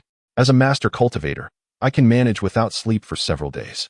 Oh, Lu Jing replied with a smile, his gaze lingering on Jiang Yaden for a moment. He produced a set of academic attire and handed it to her, his tone carrying an undeniable authority as he instructed. Change into this. Jiang Yaden glanced at the outfit before lowering her head to change. You're quite obedient, Lu Jing thought to himself, feeling quite pleased. Despite her aloof demeanor, now that she was his, she was remarkably compliant, giving him a sense of conquest. After a brief while, Jiang Yaden emerged before Lu Jing, donned in the uniform. At that moment, Lu Jing could only describe her using a popular internet phrase, both innocent and alluring. Her cultivation had also significantly advanced. Upon awakening, Lu Jing continued to sense the transformations within his body. Although the results of their dual cultivation this time weren't as profound as the previous day, they still contributed greatly to his progress. He could vaguely perceive that he was nearing the threshold of a first-grade warrior, likely requiring only a single opportunity to break through. With a few more hours of dual cultivation with Jiang Yaden, he could potentially achieve a breakthrough. Are you on the verge of becoming a first-grade warrior? Jiang Yaden entered, her hair still damp, clearly having just bathed. Noticing Lu Jing had paused, she took the initiative to fetch water for her bath. It seemed the woman harbored a sense of modesty regarding their candid exchanges. Once finished, she immediately donned her clothing, offering Lu Jing little time to savor the moment. Lu Jing nodded. I'm close to a breakthrough. Just yesterday, I was a third-grade warrior, and now I am already on the threshold of first grade. All thanks to you. He smiled warmly at Jiang Yaden. Uncertain of how to respond, Jiang Yaden hesitated, her mouth opening and closing several times before she finally replied. It's mutual, my cultivation has also improved some. After a moment of contemplation, she added, if I help you break through to first grade, I will have to leave the palace. There are others waiting for me outside. Jiang Yaden surmised that with just 2 more sessions of dual cultivation with Lu Jing, she could assist him in achieving his breakthrough. However, that would necessitate her departure from the palace. Seemingly concerned that Lu Jing might misinterpret her intentions as reluctance to continue their dual cultivation, she clarified, I have no other motives. I've simply been in the palace for too long, and I fear they might think I am dead and take uncontrollable actions. Nevertheless, if you still require my presence, I can stay a few more days. Lu Jing smiled and nodded, that's fine. You can leave tomorrow or the day after. All right. After a moment of shared silence, Lu Jing produced a stack of silver notes and some jewels he had brought with him. Here, these are for you. Jiang Yaden took the items, momentarily taken aback. I won't be needing these in the palace. You should take them and use them. Lu Jing entrusted the majority of his silver notes and jewels to Jiang Yaden, retaining only a small portion for himself. Jiang Yaden cast a glance at the items before her, silver notes amounting to 5,000 taels, alongside an array of precious gold and silver jewelry. I cannot accept this, she said, hastily returning the treasures to Lu Jing. The worth of these items was likely in the thousands, if not exceeding 10,000 taels. Even for someone of her standing, such wealth was considerable. For Lu Jing, it must have taken years of accumulation. Lu Jing waved his hand dismissively. Take them. I acquired these by eliminating Wang Gonggong. Here in this cold palace, I have no need for money. If you can utilize these to create some trouble for the emperor, that would suffice as repayment. Seeing the resolute tone in Lu Jing's voice, Jiang Yaden ultimately nodded and accepted the gifts. I shall take my leave now. You have worked hard today. There is no need for you to visit Meyer tonight. I will go in your stead. Very well, Lu Jing replied, promptly departing from Jiang Yaden's residence. By the time he stepped outside, twilight had settled over the land. He intended to return to his quarters for a bath before heading to Meyer's. Lu Gonggong. A small eunuch came running towards him. Lu Jing regarded the boy with a hint of unfamiliarity. After a moment's reflection, he recalled that this was a new eunuch in the palace, often seen with Xiao Fangzi, whom Lu Jing had observed frequently in their company. You are Lu Gonggong. Xiao Fangzi sent me to find you. He said that Hu Guifei requires your presence, the young eunuch panted. Rest for a moment. There is no need to accompany me, Lu Jing instructed before hastily making his way forward. After turning a corner and ensuring no one was around, he swiftly maneuvered towards Meyer's chambers. Chapter 76. I am not a weakling like His Majesty Taiha Palace. Imperial Garden. Captain Lu, what brings you here? Meyer stood, her heart racing as she glanced at the burly man accompanied by 7 or 8 guards. Captain Lu had not only barged into the palace, but dared to bring soldiers with him. Your Highness, I heard from the palace maids at the entrance that you have fallen ill and are recuperating. How do you feel now? Is there any serious concern for your health? Lu Captain feigned concern, ignoring Hu Meyer's inquiry. Hu Meyer replied coldly, Thank you for your concern, Captain Lu. If I am undisturbed, a few days of rest will suffice. Lu Captain smiled. That is good to hear. However, you have entered my chamber without permission, and this is quite presumptuous, is it not? Your Highness, the assassin remains at large, a heinous individual who attempted to murder His Majesty. The higher-ups are quite anxious. I am ordered to search the entire cold palace, including your quarters. I had no choice but to intrude once more. I hope you will forgive me, Lu Captain said with a slight bow, his demeanor calm. It is already late. You chose this hour to search for an assassin? Hu Meyer's frustration simmered beneath the surface. Your Highness, I had just completed searching other areas, which delayed my arrival, Lu Captain replied. Suppressing her ire, Hu Meyer said, Very well, feel free to search, but do not disturb my belongings. Lu Xiaowei remained motionless, casting a glance at the two handmaidens behind Hu Meyer. Your Highness, I harbor suspicions that the assassin may possess the art of disguise. These two handmaidens could very well be impostors. I must conduct an examination to ascertain whether they have employed any means of alteration. What do you mean? Hu Meyer gazed at Lu Xiaowei in disbelief. Lu Xiaowei continued in an indifferent tone, Your Highness, while this cold palace is not exceedingly vast, it is certainly not small either. It is plausible that the assassin has transformed into the guise of a palace maid or even a consort, blending seamlessly among us. It is important to note that the assassin is a woman, and adopting a female appearance is an exceedingly simple feat. And what do you propose for the examination? Lu Xiaowei beckoned. You four, escort these two handmaidens outside for a thorough inspection to determine if they are indeed disguised assassins. Understood. One of the soldiers stepped forward, preparing to lead Honger and the other handmaiden away. Your Highness, Honger exclaimed, her face pale with terror, seeking help from Hu Meyer.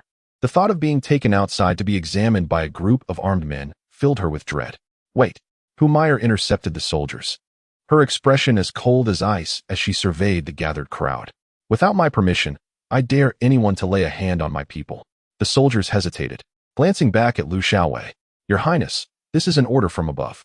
I hope you can cooperate with my humble request. And if I refuse? In that case, do not blame me for resorting to forceful measures, Lu Xiaowei replied coolly, meeting Hu Meyer's gaze without a trace of trepidation.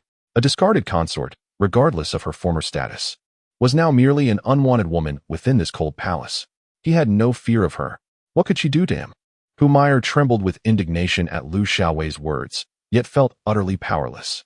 Taking a deep breath, she conceded, Very well, let the examination proceed in my presence.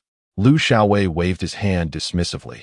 Your Highness, the inspection will necessitate the removal of their garments, and we must also check for any means of disguise, such as facial masks. The process may be rather distressing for your eyes. It would be better conducted outside. Lu Xiaowei. Hu Meyer seethed at his blatant disregard for her dignity. Her teeth clenched in fury as she threatened, Do not push your luck. I still have connections within the palace. I shall certainly report today's events to His Majesty and ensure he is aware of your actions. Then I thank you for assisting me in reporting to His Majesty. Lu Xiaowei replied with a nonchalant smile and a bow. Having already severed any semblance of civility, he intended to expel everyone present, save for Hu Meyer, and proceed with his intentions. Those in attendance were his trusted subordinates, and he had no fear of today's events becoming public knowledge. As for Hu Meyer's threats of informing the Emperor, he was unperturbed. Even if she possessed the means to relay a message to His Majesty, after spending the night with her, would she dare reveal it? He did not believe her to be a paragon of virtue. A woman of such allure would likely suffer in silence after their encounter. Moreover, even if she dared to report, having thoroughly enjoyed her company, he felt he would not be at a loss, even if it cost him his life. He had become completely reckless and indifferent. Commander Lu waved his hand, and several subordinates immediately stepped forward to pull Honger and another maid away. Despite their relentless struggles, they could only be dragged out helplessly in the end. Hu Meyer, witnessing this scene, felt a surge of terror mingled with profound helplessness. In the past, although she had been relegated to the cold palace, she still maintained a lofty status as its mistress. Yet now, a mere commander dared to act so brazenly before her. While she could endure his audacity, she feared for her own safety. This Commander Lu had the audacity to dismiss her attendants. What he intended to do after their removal was painfully evident. Recalling the events of the previous day, Humayr had thought that as long as she did not find herself alone with him, he would still consider her status as a noble concubine. To her dismay, he had crossed a line. The thought of being sullied by another sent waves of panic coursing through her. Though she appeared seductive and frivolous, the notion of being defiled was unbearable for her. Moreover, if she were to be humiliated by a mere warrior, how could she ever return to the main palace? This would become a fatal blemish on her reputation. If she concealed the matter and resumed her service to the emperor, the revelation of such an incident could lead to her entire family being exterminated. She cast a cold glance at Commander Lu, questioning whether he believed she could also be disguised as an assassin and that he wished to inspect her. Lu paused, taken aback by her words. His gaze, intense and piercing, locked onto Humayr as he remarked, "Your Highness, an assassin could never disguise themselves as someone as exquisite as you." Upon hearing this, a chill ran down Humayr's spine. "If you dare to touch me, I will die right before you." Lu chuckled. "Oh, Your Highness, spare the pretense. With your lascivious demeanor, you've surely longed for a man."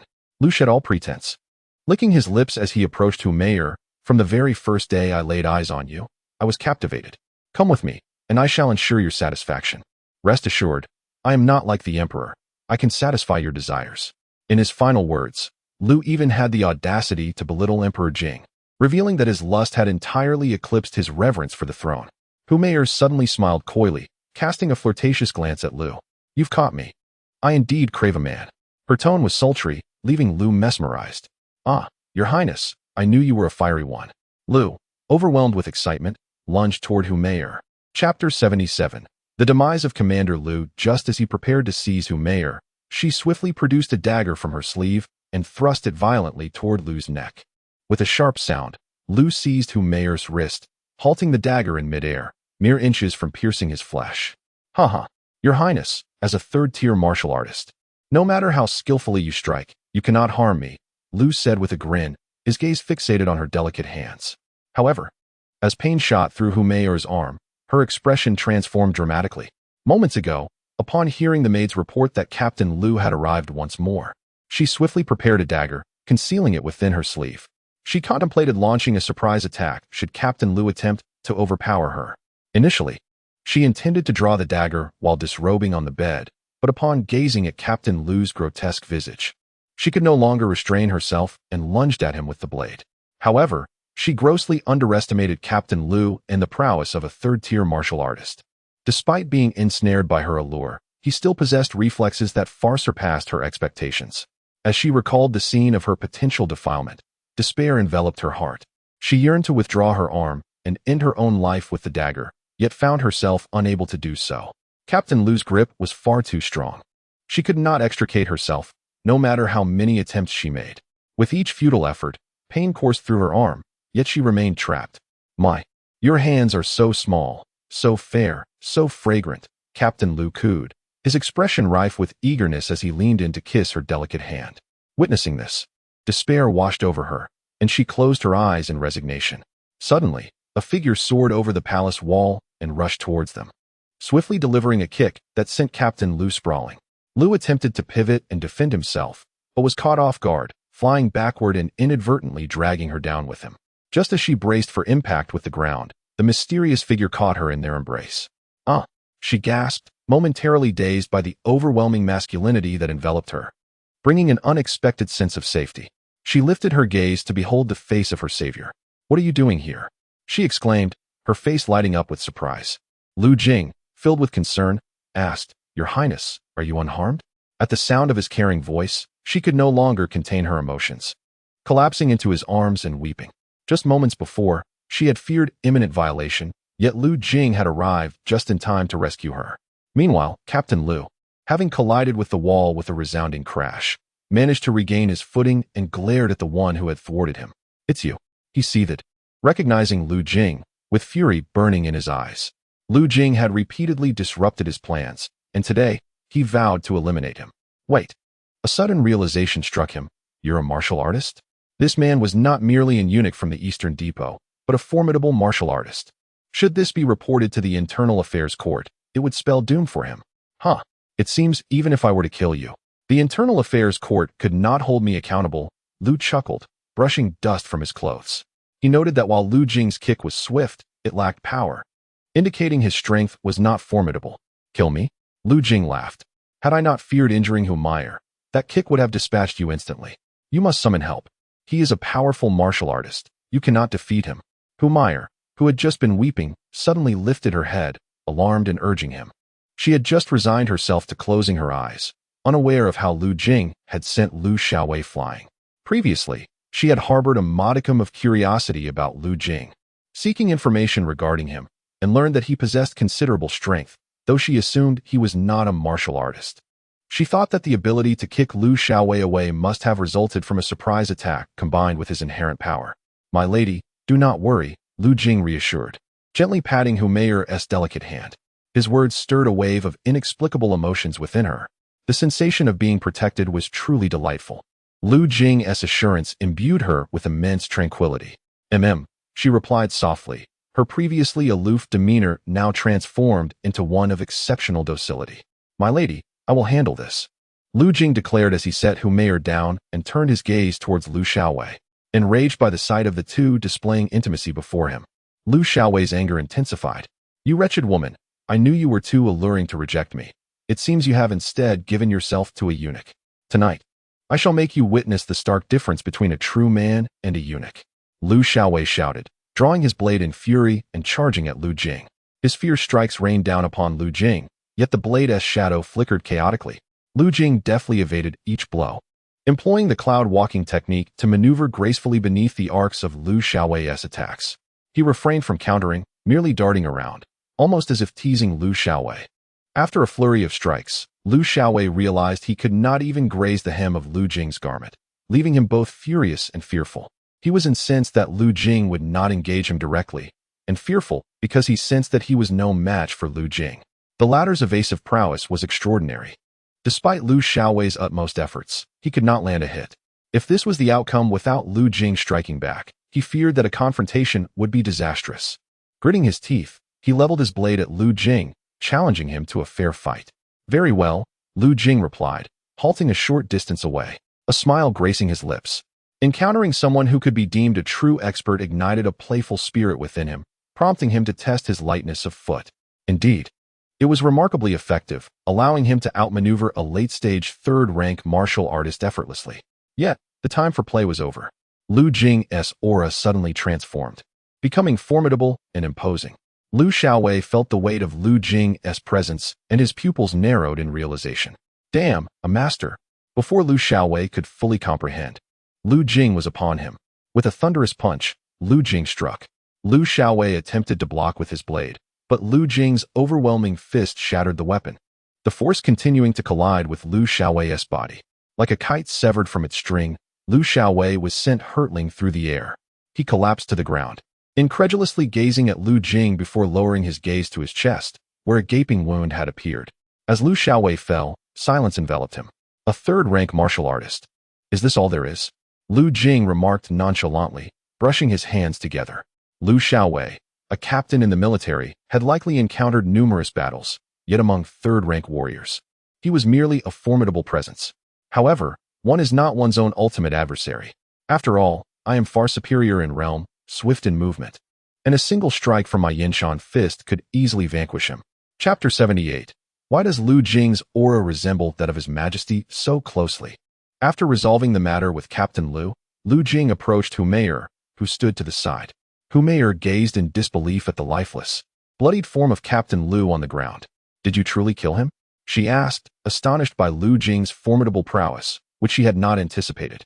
She had assumed Lu Jing merely possessed some strength, but it turned out he had the capability to slay an officer. Indeed, Lu Jing nodded nonchalantly. Yet, he was still a military officer, and should this be discovered, Humayr cast a worried glance at Lu Jing. Having killed Captain Lu, she feared the impending troubles would be immense. Your Highness, will you report me? Lu Jing suddenly inquired with a smile. Humayr was taken aback. Of course not. But he was slain here, and his subordinates are still outside. Surely, someone will come to investigate at the Taya Palace, and we cannot conceal this. I have already dispatched his subordinates as well, Lu Jing replied with an indifferent expression. Upon his arrival, he had effortlessly eliminated the guards stationed at the palace entrance. Humeire's heart raced upon hearing Lu Jing's words. She had not anticipated his ruthlessness. Typically, Lu Jing appeared gentle and humble before her, yet in action, he was so decisive. Moreover, not only was he eloquent, but he also possessed remarkable martial prowess. Humeire felt that this young man, whom she referred to as Xiao Jing, had become enigmatic and unfamiliar. But isn't this escalating the situation further? Killing an officer is already a grave offense. Now, with the slaying of so many soldiers, it will undoubtedly attract the attention of the Eastern Bureau. Lu Jing smiled reassuringly. Your Highness, it was the female assassin who killed them. It has nothing to do with us. A female assassin? Humeire's eyes sparkled with realization. Yes, this could be attributed to the female assassin. Your Highness, please wait for me.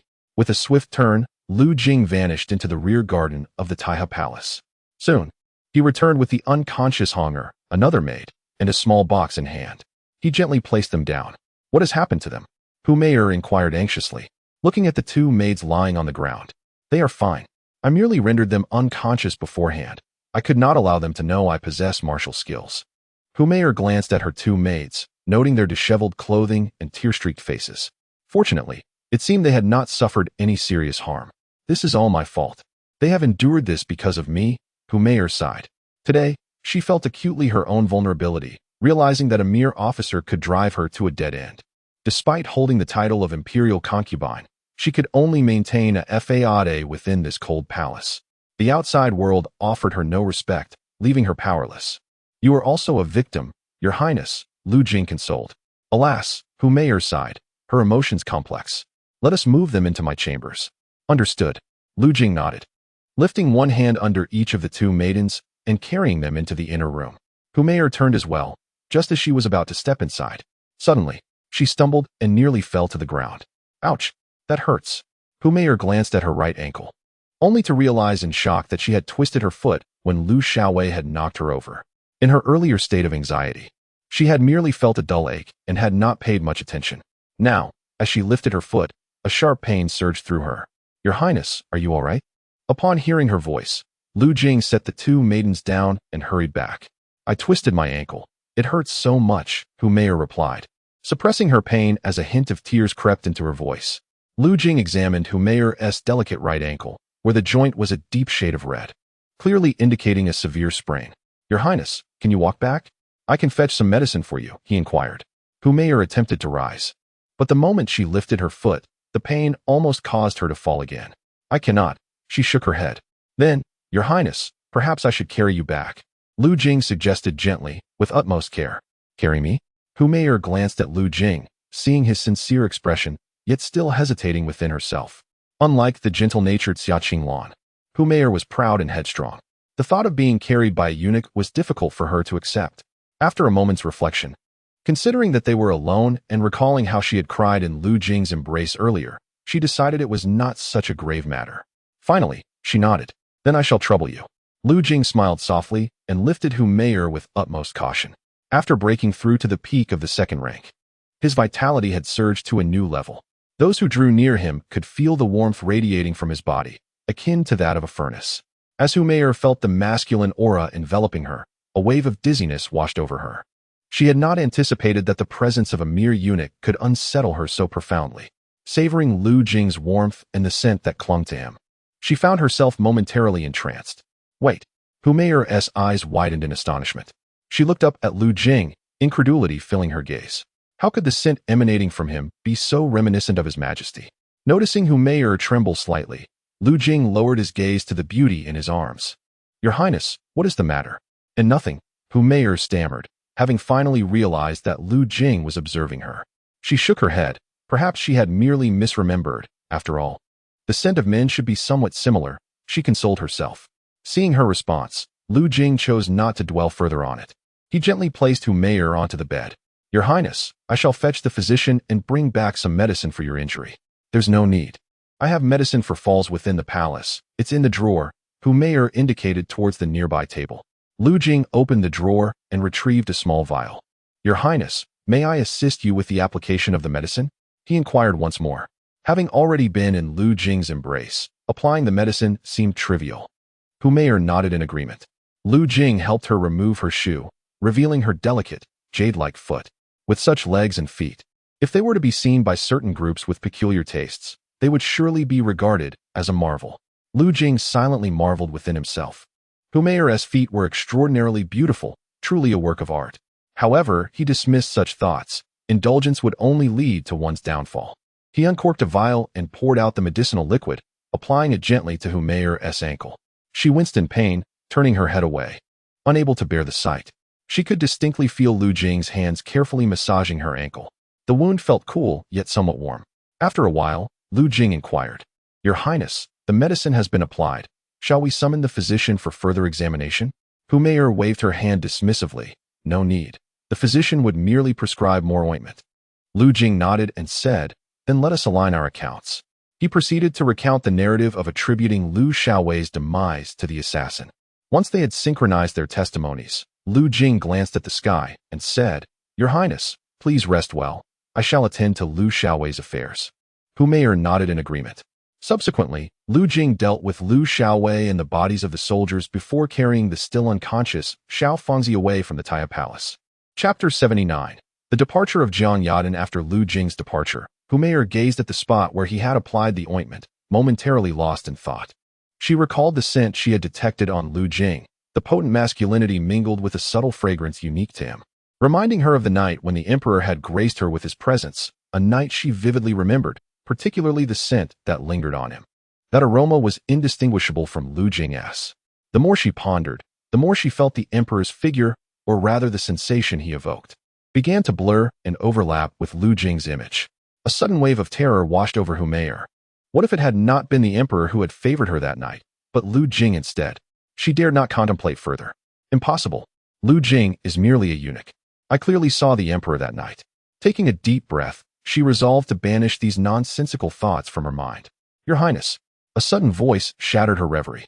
Humayer looked up to see Honger, who had just awakened from her slumber. "Your Highness, what has happened to me?" Honger asked, clutching her slightly dizzy head, bewildered. She only recalled the guards attempting to forcibly remove her clothing, her desperate struggle, and then blacking out. Upon regaining consciousness, she found herself in the presence of her mistress. "It's all right. Someone saved you," Humayer reassured her. "Who?" Honger inquired, her expression filled with confusion. I'm not entirely sure. It seems to have been an assassin." "An assassin?" Honger's confusion deepened. "Yes," Humayer explained. "That female assassin passed by the Taya Palace and, witnessing Lu Xiaowei and his men bullying others, eliminated them all." "What?" Honger exclaimed in shock. Just after leaving the palace chambers, Xiao Fangzi began to stir from his unconscious state. As Lu Jing witnessed his awakening, he unceremoniously placed him in the corner against the wall. Xiao Fangzi, in a state of confusion, opened his eyes and beheld Lu Jing before him. Master Lu? What brings you here?" he inquired, bewildered. Lu Jing retorted, "Xiao Fangzi, I have yet to question you. Wasn't I the one who instructed you to guard the gates of Taiha Palace for the Empress? How did you end up here, asleep? Sleeping?" Xiao Fangzi paused, scratching his head. "Master, I distinctly remember standing guard at the entrance of Taiha Palace for the Imperial concubine when Colonel Lu and his men barged into the Empress's chamber. I attempted to intervene, but those soldiers subdued me and I received a few slaps. My face still stings." As he spoke, he instinctively touched his cheek. "Then how did you end up here?" I do not know. I only recall suddenly losing consciousness." "Well, it seems those soldiers must have knocked you out and then discarded you here." Lu Jing waved his hand dismissively. "You have endured much. Return and rest."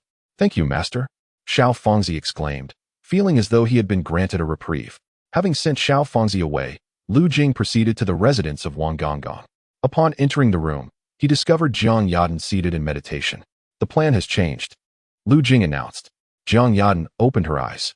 "I have eliminated the colonel who coveted Humayer, along with several soldiers. After the hour of Z tonight, they will change shifts, and I surmise they will soon discover the disappearance of those men." "So," Jiang Yadan fixed her gaze on Lu Jing. "So, you shall leave the palace tonight." "Very well." Jiang Yadan paused momentarily before nodding in agreement. A brief silence enveloped them. Suddenly, Jiang Yadan looked up at Lu Jing. "What is it?" Lu Jing inquired. "Do you still require my assistance?"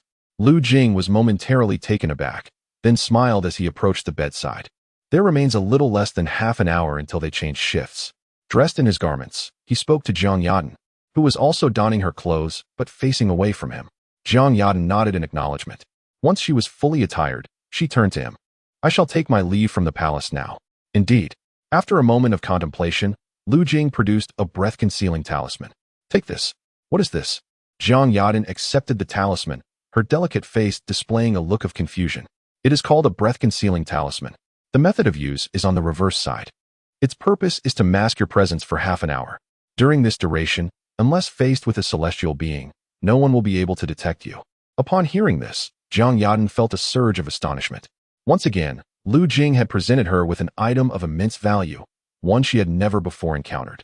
The 9 Revolutions golden elixir that restored her dantian and injuries, the Peiyuan pill that facilitated her breakthrough to the Grandmaster realm, and that profound dual cultivation technique. All of these were beyond her previous experience. Moreover, there was that rather embarrassing attire she had worn. Her curiosity regarding Lu Jing's origins grew ever stronger. This is far too precious. I cannot accept it. With my own strength, I could escape the palace. Jiang Yadan hesitated, feeling a sense of indebtedness for all that Lu Jing had already bestowed upon her. Despite the multitude of formidable experts in the Great Jing and the presence of battle formations, she believed it was still feasible to stealthily break through their defenses. Lu Jing remarked, this item is not meant for your escape, but rather for you to stealthily return to the palace and procure what you require. Jiang Yadan was taken aback. Indeed, if this rune possessed such remarkable efficacy, she could surreptitiously return to the palace and infiltrate the treasury to retrieve her desired possessions. The thought stirred excitement within her. Perhaps tonight, she might acquire what she had desperately sought after. Take it. You are my woman, so there's no need for formality. Lu Jing said, noticing Jiang Yadan's hesitation and directly placing the item into her hands. Thank you. Jiang Yadan's eyes glistened with emotion. How should I be thanked? Lu Jing smirked. Jiang Yadan glanced nervously at the bed behind her and asked, is it still possible? Haha, Lu Jing chuckled. Pinching her delicate nose before gesturing to his lips, there's no time left, you owe me a kiss. Blushing, Jiang Yadan leaned in. After a moment, Lu Jing reluctantly parted from her. By the way, Jiang Yadan seemed to recall something, removing a jade pendant from around her neck. This was left to me by my father. Take it, if you wish to find me after leaving the palace. Go to the second-floor room of the Drunken Fragrance Pavilion that I mentioned. The person there will help you locate me. Very well. Lu Jing accepted the pendant and donned it around his neck without hesitation. Then I shall take my leave. Jiang Yadan cast a wistful glance at Lu Jing. Rest assured, I will seek you out, Lu Jing promised. I will wait for you. A radiant smile graced Jiang Yadan's face as she turned and departed. Lu Jing exhaled deeply, casting one last look at the bed they had shared before tidying up and leaving himself. Chapter 80. I will send you to hell. After exiting the residence of the eunuch Wang, Lu Jing returned to his own courtyard. With still half an hour until the guard change at Taya Palace, he had time to spare and could indulge in a bath first. After multiple rounds of dual cultivation with Jiang Yadan, he felt somewhat uncomfortable due to the sweat and exertion. As he entered the courtyard, he sensed the presence of someone in his chambers. His recent dual cultivation session had allowed him to officially break through to the first rank of martial artist. This level of prowess, even amidst the elite of the imperial city, marked him as a formidable expert. His heightened perception detected even the faintest sounds within the room. The intruder lacked strength and exhibited poor control over their body. Upon hearing the sound of the door opening, they became agitated and shifted their position, which Lu Jing easily noticed. Pushing the door open, Lu Jing was suddenly confronted by a figure leaping out. With a sly grin, the intruder brandished a long knife, aiming to strike Lu Jing. TSK, you kept me waiting. With a swift motion, Lu Jing deflected the knife from the intruder's grasp and, in one fluid motion, subdued them. Did Master Luo send you? Lu Jing pressed the assailant to the ground, his tone icy. You. The intruder struggled in terror, realizing their utter disadvantage and surrendering. It was Captain Tan who sent me. Captain Tan? Lu Jing was momentarily taken aback. Who was that? After some contemplation, he recalled that there was indeed a lieutenant stationed in the Cold Palace, whom Lu Jing had encountered. What enmity could possibly exist between them? Why had he sent you? The answer seemed unclear. Perhaps he was merely assisting Lieutenant Lu. The man's voice trembled. Lu Jing was somewhat at a loss for words. This Lieutenant Tan harbored intentions of eliminating him. He could not be held accountable for what transpired next. With a swift motion, Lu Jing snapped the man's neck. After a hasty cold shower, he carried the lifeless body towards the Taiha Palace. He waited outside the palace gates for a while until a group of soldiers arrived to change shifts. Are a few of you here to relieve the watch? Lu Jing squinted and smiled, recognizing a familiar figure. Initially, he had intended to resolve matters with Lieutenant Lu before attending to Lieutenant Tan, but fate had other plans. The leader of the group, a man who had shared drinks with Lieutenant Lu, nodded arrogantly upon seeing Lu Jing. He was not originally responsible for the security at this location, but had come to inquire about Lu, curious if he had succeeded in capturing Humayr, and perhaps to catch a glimpse of her beauty. Having encountered Lu Jing upon entering the palace, he recognized him. Just moments ago, he had dispatched someone to locate Lu Jing, intending to eliminate him to vent Lu's frustrations. However, Lu Jing was absent from his quarters and present here instead. His subordinate must still be waiting foolishly at Lu Jing's residence. Lu Gonggong, the assassin, is within the palace. For your safety, allow me to escort you back, the man said, signaling to an aide beside him. The aide understood the cue and stepped forward. Gonggong, please. Chuckling lightly, Lu Jing replied, Gentlemen, there is no need for you to escort me. Rather, I shall escort you. What? Lieutenant Tan was momentarily taken aback, bewildered by the unexpected response. Lu Jing regarded them with an air of calmness, a playful expression adorning his face. An ominous feeling suddenly gripped Lieutenant Tan. By the way, the men that Lu had brought should have been stationed at the palace entrance. Why were they nowhere to be seen now? As unease crept into his heart, Lu Jing's voice resonated ominously. I shall send you down to hell. Moments later, the ground was strewn with lifeless bodies. Dozens of men sprawled across the floor. Wiping the blood from his hands, Lu Jing entered the Taihe Palace. Humayr's chamber still glowed with light, suggesting she had awakened to the commotion outside. Your Highness. It is I, Lu Jing announced his presence. After a brief interval, Humayr appeared at the door, dressed in a nightgown, her beauty striking even in her pallor. Evidently shaken by the chaos outside, cautiously glancing towards the palace entrance. Your Highness, did you hear something? What is happening outside? Nothing of concern. Merely an assassin at work. Humayr understood. It was Lu Jing who had once again taken lives. Your Highness, fret not. You must remain uninformed. Should the Eastern Depot investigate, follow the instructions I provided you today. Understood. Humayr nodded obediently, her gaze drifting to a nearby clearing where the bodies lay. When will you dispose of them? The corpses of Lu Xiaowei and the others had been discarded by Lu Jing in the corridor of her palace. The mere thought of so many bodies within her residence unsettled her, preventing her from finding peace throughout the night. This was her first encounter with death, and the sight of so many corpses left her feeling deeply unnerved. Your Highness, it cannot be done today. I will have the Eastern Depot come to handle it tomorrow. You should rest, came the reply. Humayr averted her eyes, struggling to articulate her fear. I am afraid. I cannot sleep. Afraid? Your Highness, rest assured. No one will harm you again. Lu Xiaowei and the others are dead, was the reassuring response. It is their bodies that frighten me, Humayr whispered weakly. The heap of corpses outside her chamber instilled a profound fear within her, leading to a pervasive sense of unease. Lu Jing was taken aback. He had not anticipated that the proud and resolute Humayr could be so vulnerable. He had assumed her previous ruthlessness towards the eunuchs indicated she would not fear corpses. Your Highness, Lu Jing pondered for a moment. How about I keep watch outside your door? Outside. Humayr glanced at the distance between her bed and the door. It seemed far, yet acceptable. All right. With Lu Jing's assurance, a sense of calm washed over her. Humayr lay down to sleep while Lu Jing took his position outside her door, occasionally clearing his throat to remind her of his presence. Upon hearing his sound, Humayr felt considerably more at ease. Soon, her breathing steadied, and she drifted into slumber. Lu Jing then stepped out of the Taihe Palace, preparing to return to his quarters and rest before reporting the circumstances of the palace to the Eastern Depot the next day. Suddenly, distant shouts of alarm pierced the air. Capture the assassin. The clashing of swords accompanied the chaos. Lu Jing, disguised as Lu Xiaowei, swiftly made his way toward the source of the commotion. Before long, he arrived at the cold palace, where the ground was littered with bodies. Some were still alive, groaning in agony. A thunderous crash resonated from afar, akin to a meteor striking the earth. Flames erupted skyward, and cries of battle echoed ceaselessly, as the entire cold palace seemed to tremble. It was the fierce clash of formidable warriors. Goodness, what a commotion! Lu Jing realized that Jiang Yadan was creating a diversion for her own actions against Lu Xiaowei and the others. As the death toll rose, the demise of Lu Xiaowei and his companions would appear less peculiar. Yet, the uproar she had generated was overwhelming, with fires consuming nearly the entire cold palace, and corpses strewn everywhere. Jiang Yadan made no attempt to conceal her presence. She was enveloped in a peculiar aura of light. Countless powerful beings soared into the sky, surrounding her in a deadly pursuit. Was that the true energy of a master? Lu Jing felt a surge of excitement within him.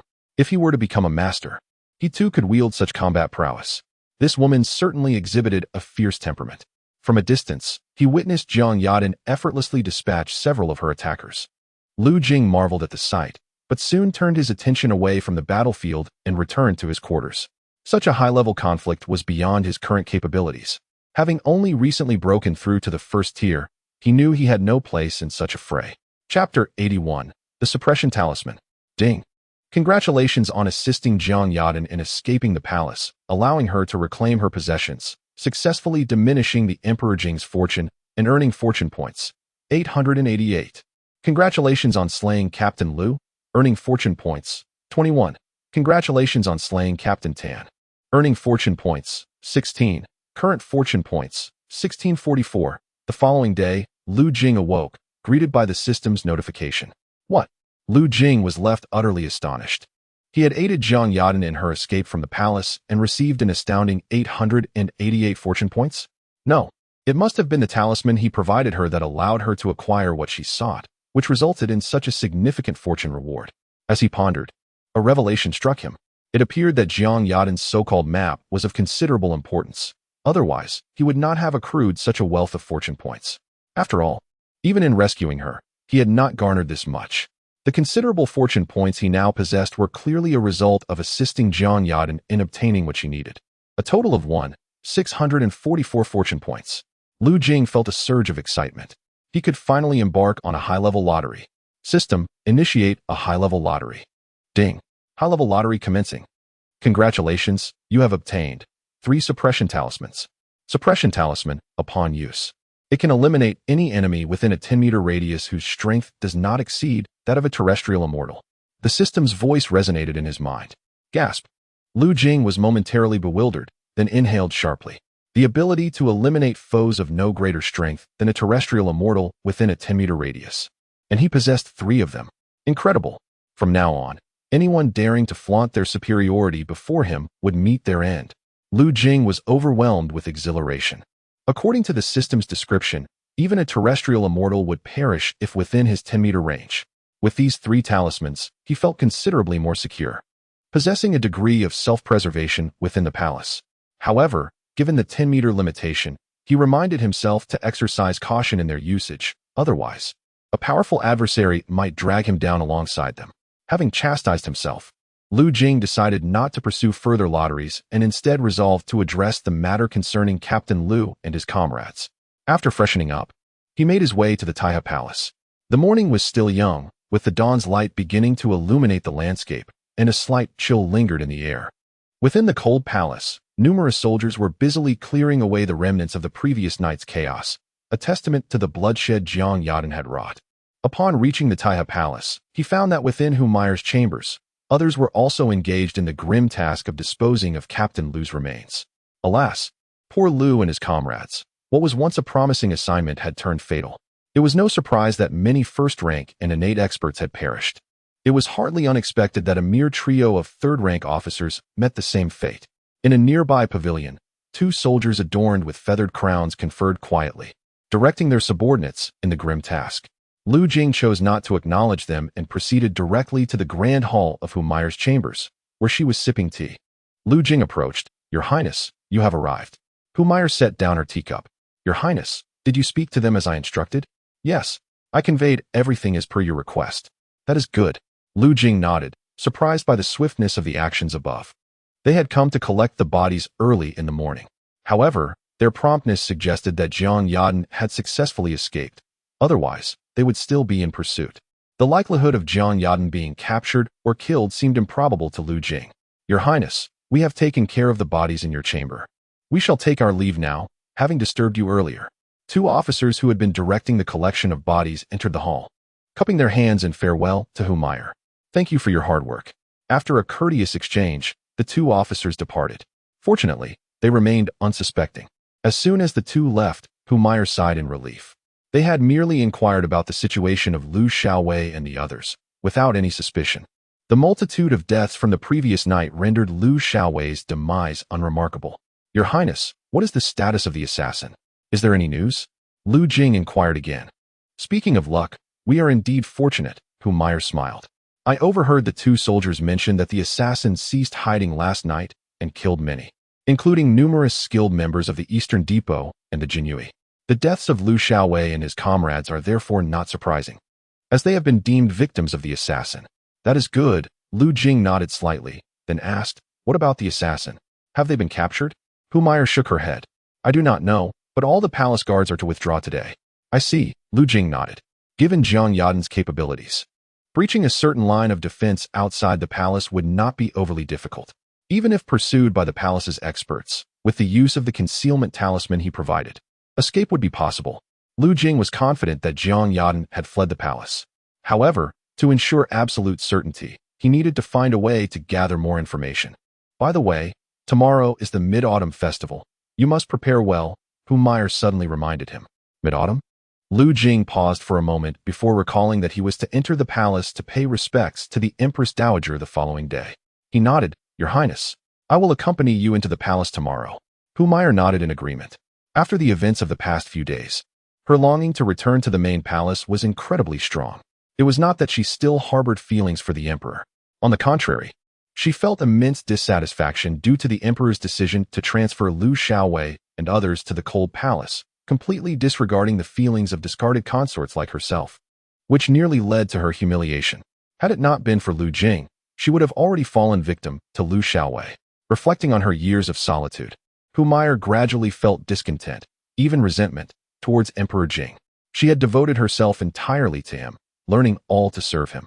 Yet, since their last encounter, a considerable time had passed with no sign of him wanting to reinstate her in the main palace. Her desire to return was simply to regain the power of the noble consort. Even though the sovereign did not spare her a glance, she remained indifferent. As long as she could win the favor of the Empress Dowager, there was a possibility of returning. Even if a return was not feasible, the opportunity to be close to the Empress Dowager on ordinary days was a considerable blessing. With this in mind, Meyer instructed Lu Jing, tomorrow you will meet with the Empress Dowager. I am relying entirely on you.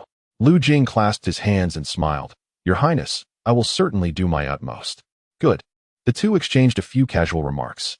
Suddenly, Meyer turned to Lu Jing, her fox-like eyes brimming with curiosity. Lu Jing. Yes? Lu Jing set down the teacup he had just picked up.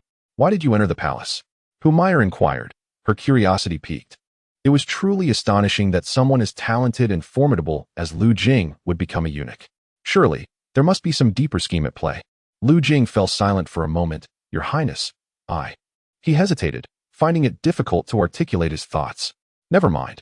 If you do not wish to share, then do not. I detest being deceived. Noticing Lu Jing's uncertainty, Meyer waved her hand dismissively. Lu Jing was taken aback, but nodded in agreement. He indeed wished to keep his past a secret, as Meyer was not yet his confidant, and her heart still lingered on Emperor Jing. Revealing his background might lead to unpredictable choices on her part. Rest assured, you saved my life.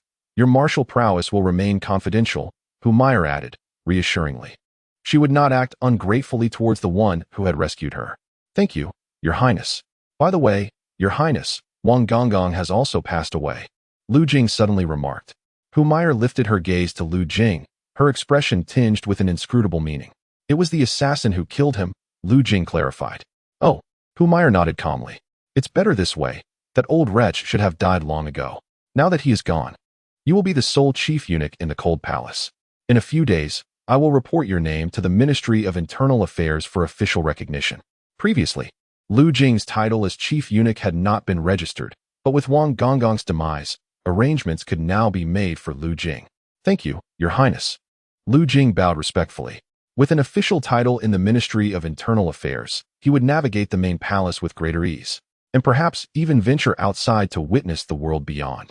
As they conversed, a maid entered the palace, carrying a large basket of breakfast. Have you had your breakfast? Meyer inquired. No. Then let us dine together, Meyer invited, treating Lu Jing as one of her own. Unbothered by the fact that they were sharing a meal. This would have been unthinkable in the past. Your Highness, then I shall not stand on ceremony." They began to eat.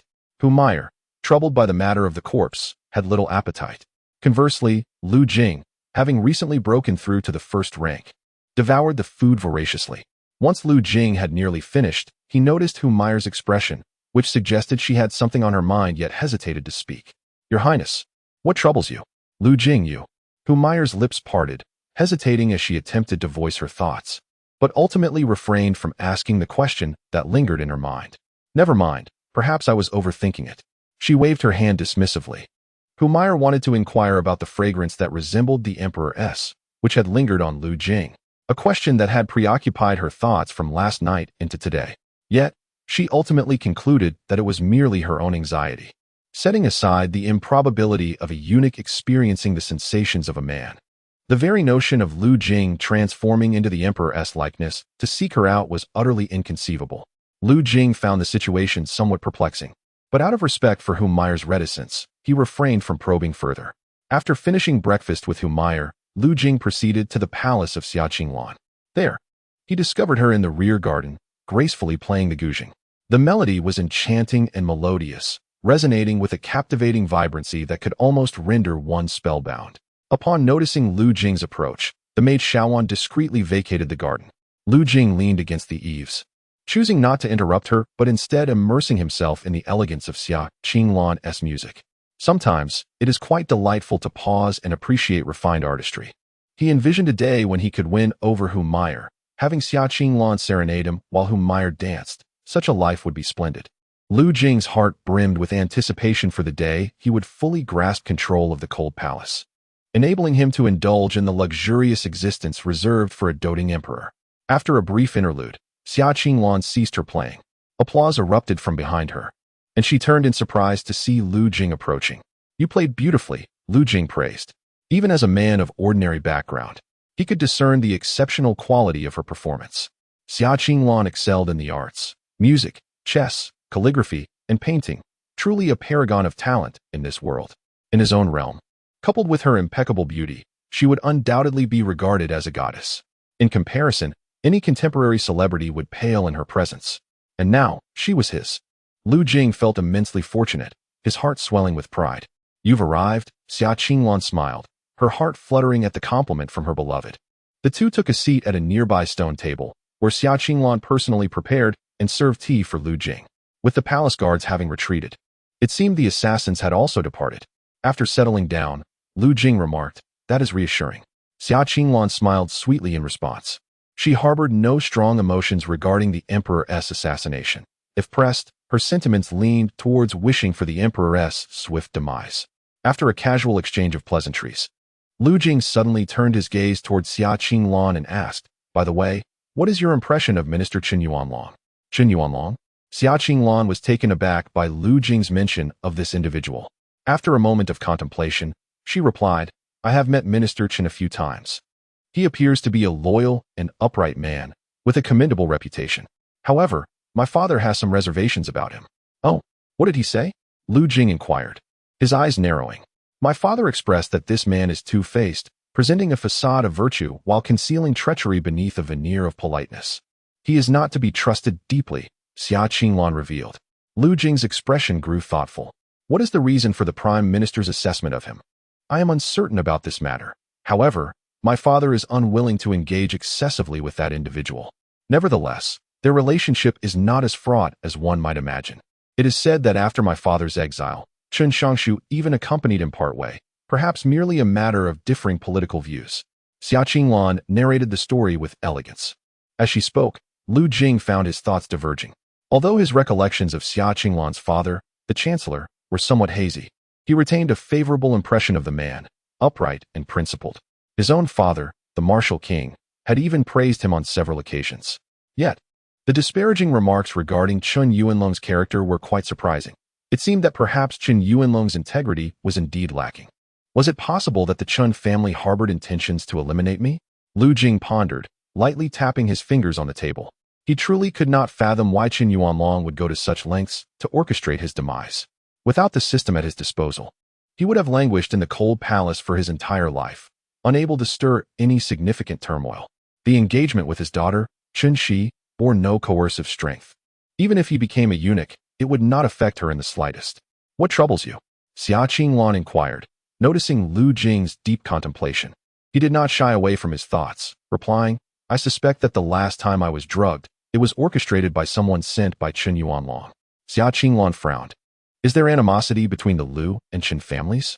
Lu Jing shrugged in resignation. No. The Martial King's residence and the Chen family not only share no enmity, but are, in fact, close allies, connected by marriage. Lu Jing elaborated on the relationship between their families and his engagement to Chen Yuanlong's daughter. This is peculiar. It thus seems the Chen family has no motive to act against you. Xia Qinglan mused, equally perplexed. If I were still a noble consort, I could assist you by speaking with the Chen consort indirectly to glean some insight, but alas, she sighed. Upon hearing her mention of the noble consort, Lu Jing was suddenly reminded of Humayur. If he could help Humayur regain her position in the inner palace, she might aid him in seeking information from the Chen consort. However, that was a matter to be addressed later. He glanced around, then leaned closer to Xia Qinglan, whispering, Allow me to assist you in enhancing your beauty. Chapter 83. Princess Jing'an. After spending the afternoon with Xia Qinglan, Lu Jing departed from Yushi Palace. Upon arriving at his quarters, he was met with a sudden knock at the door. Stepping outside, he discovered it was Hong a maidservant of Humayur. Young master, there are visitors from the palace. The lady requests your presence, Hong said, breathless. Visitors from the palace? Lu Jing replied, taken aback, then nodded, very well. I shall go at once. The two made their way to Taiha Palace. At the entrance of the sleeping quarters, several individuals clad in the distinctive attire of the Imperial Guard stood sentinel. Lu Jing cast a discerning glance at them. Tall and poised, their presence exuded strength, each seemingly in a state of meditative repose. They wielded an array of weapons, not standard issue, but rather custom-forged, swords, knives, and spears among them. The very composition of this assembly indicated their extraordinary status, distinguishing them from mere commoners. Upon hearing the footsteps of Lu Jing and his companion, the others did not lift their eyelids, continuing to rest with their eyes closed. The arrival of the Jinyui to seek out Humayur raised a question in Lu Jing's mind. Was this a harbinger of fortune or misfortune? As he passed the group, Lu Jing entered the main hall and beheld Humayur seated across from another individual. From the side, it appeared to be a woman. The two were engaged in light-hearted conversation, creating a notably relaxed atmosphere. Approaching, Lu Jing performed a respectful bow, inquiring, Your Highness, have you summoned me? Indeed. Humayur replied with a smile, directing her gaze toward the figure opposite her. This is Her Royal Highness, the eldest princess. Lu Jing, the chief eunuch of our cold palace. The mention of the eldest princess sent a jolt through Lu Jing's heart. Is she the daughter of the Dog Emperor? He pondered. Surely not. The Dog Emperor is merely in his 30s, and from my brief glance, she appears to be of similar age to myself. Could it be that Emperor Jing fathered a child at just over 10 years of age? However, upon further reflection, this could indeed be plausible. In this ancient world, it was not uncommon for individuals as young as 13 or 14 to contemplate marriage. Yet, was it not a tad too hasty for one to bear children at such an early age? As Lu Jing indulged in his musings, another possibility struck him. No. If she is the eldest princess, she could very well be the Dog Emperor's sister. A realization dawned upon him, feeling this explanation to be far more reasonable. Lu Jing, this is Princess Jing'an, Humayur introduced. Your Highness, it is an honor, Lu Jing responded, quickly bowing once more. Indeed, Princess Jing'an remarked with a cool demeanor. After completing his salute, Lu Jing raised his head, awaiting their commands. It was then that he truly observed Princess Jing'an's appearance. Her long hair was elegantly styled, and she donned a form-fitting black gown. Her features possessed a delicate femininity, yet exuded a commanding presence, hinting at a decisive and fierce spirit. Her bright eyes sparkled with clarity, as if they could penetrate the depths of one's soul, carrying an air of disdain. Furthermore, her demeanor radiated a cold nobility, unmistakably marking her as no ordinary woman. Lu Jing, the eldest princess began, has come to investigate the matter of the female assassin. I must inquire about certain details, and you are to answer truthfully regarding all that you know. Humayur exchanged a knowing glance with Lu Jing. Lu Jing nodded in understanding. Your Highness, I shall divulge all that I am aware of without reservation. Princess Jing'an turned slightly, scrutinizing Lu Jing. Have you just entered the palace? Lu Jing recognized that his voice did not possess the effeminate quality typical of other eunuchs. Despite his efforts to suppress it, he could not achieve the desired effect. Thus, he responded candidly, "Yes, Your Highness, I have only recently entered the palace a few months ago. To have become the chief eunuch of the Cold Palace after just a few months?" Princess Jing expressed a hint of surprise, though she did not delve further into the matter. The previous chief eunuch, Wang Gonggong, had been sought out multiple times but had not been located. It was unclear whether he had left the palace for errands or had fallen victim to the carnage of the previous night. Potentially reduced to mere scraps by the formidable female assassin, his body discarded alongside the remnants of the slain. Thus, she sought Humayr, intending to extract information from her. However, upon learning that there was a second chief eunuch in the Cold Palace, she redirected her inquiries toward Lu Jing. Last night, the assassin single-handedly escaped from the Imperial Palace, initially appearing near the Taiha Palace of Consort Hu. We speculate that she may have employed some extraordinary disguise techniques in recent days, assuming the guise of a palace maid or perhaps a concubine, thus concealing herself. As the chief eunuch in the Cold Palace, have you observed any unusual occurrences in the vicinity of Taiha Palace in the past few days? Or do you have any suspicions regarding that maid or concubine? Your Highness, ever since I learned of the assassin's presence in the Cold Palace and noticed the guards patrolling within the palace, I have scarcely ventured outside. And I truly discern no peculiarities, Lu Jing replied respectfully, lowering his head. In response to Lu Jing's remarks, Princess Jing nodded slightly, her demeanor betraying no emotion. She had merely come to conduct a routine inquiry, with little expectation of uncovering significant information. The assassin had already fled the palace, having stolen valuables from the royal treasury. His Majesty was furious, demanding a thorough investigation to ascertain whether anyone was covertly aiding the assassin. Otherwise, why had the search yielded no results? Princess Jing also believed that the assassin's ability to remain hidden in the Cold Palace for such an extended period indicated the presence of accomplices, as her entry into the palace must have been facilitated by hidden allies. Hence, it was entirely reasonable that there were others in the Cold Palace assisting her. Princess Jing, however, lacked any clear leads and could only proceed with inquiries. She paused for a moment, her dark, icy gaze fixed on Lu Jing's eyes. Do you suspect anyone who might be collaborating with the assassin, aiding her concealment? Lu Jing feigned a look of trepidation. Your Highness, I truly cannot imagine who would dare commit such heinous acts of treachery. For a fleeting moment, he considered shifting the blame onto Eunuch Wang, then further implicating Consort Chun and even Qin Yuanlong. However, this thought vanished almost as quickly as it had emerged. Should Princess Jing uncover any inconsistencies, it would spell trouble for him. If he were to cast suspicion on Eunuch Wang, he would need to devise a more cunning strategy rather than speak it outright. At present, the best course of action was to feign ignorance. Very well, I shall seek you out should the need arise, Princess Jing concluded, waving her hand dismissively upon realizing her inquiries had yielded little. Lu Jing bowed deeply and responded, yes. As he departed the Taiha Palace, he exchanged a glance with Humayr and then exited. Your Highness, the young eunuch you summoned is indeed quite handsome, Humayr remarked as soon as Lu Jing had left. Her words carried an ambiguous undertone. She was essentially probing Princess Jing, questioning whether it was Lu Jing's appearance that had prompted her selection as the chief eunuch. Such a comment was rather impolite, directly insinuating whether Humayr had a concealed relationship with Lu Jing. Humayr smiled gracefully and replied, Your Highness, Eunuch Lu is efficient in his duties and possesses a talent for pleasing others. Both Lady Xia Qinglan and I hold him in high regard. Oh, Princess Jing paused momentarily, then nodded. Upon hearing the name Xia Qinglan, a flicker of intrigue sparked in her eyes. She is acquainted with Xia Qinglan and holds great faith in her character. Since Xia Qinglan also has a fondness for Lu Jing, it is likely that Lu Jing's charm is what has propelled him to his current position. Of course, this charm is derived from flattery rather than any improper relations with the consorts. Chapter 84. The Dog Emperor is unworthy, yet remarkably filial as a son. Upon returning to his courtyard, Lu Jing instructed Xiao Fangzi to summon all the eunuchs and maidens from the Cold Palace. Soon, they gathered outside Lu Jing's residence, awaiting his presence. Lu Jing sat in the courtyard, sipping tea. Master, most have arrived, Xiao Fangzi reported. Most? Lu Jing raised an eyebrow. Xiao Fangzi lowered his voice. Master, Wang Gonggong's several adopted sons have all made excuses, claiming they are unable to attend. Humph. Lu Jing let out a cold laugh. It seems they wish to disregard my authority. He rose and stepped outside. The eunuchs and maidens all turned to face him, their expressions filled with confusion. Since Lu Jing had assumed the role of the chief eunuch, he had not formally summoned everyone to announce his presence, were it not for the word of mouth.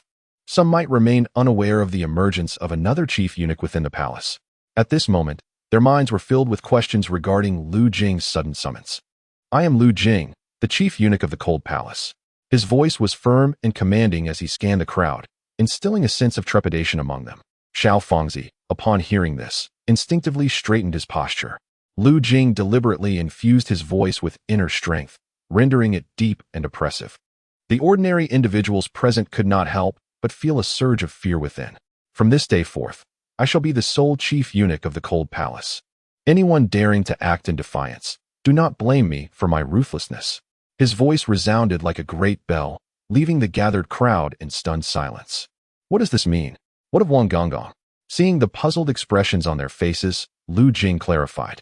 Wang Gonggong was assassinated by the very assassin who sought to kill His Majesty last night. Henceforth, I shall be the only chief eunuch. What? The crowd erupted in disbelief. Wang Gonggong had been the chief eunuch of the Cold Palace for over a decade, with extensive connections in the main palace and even the court.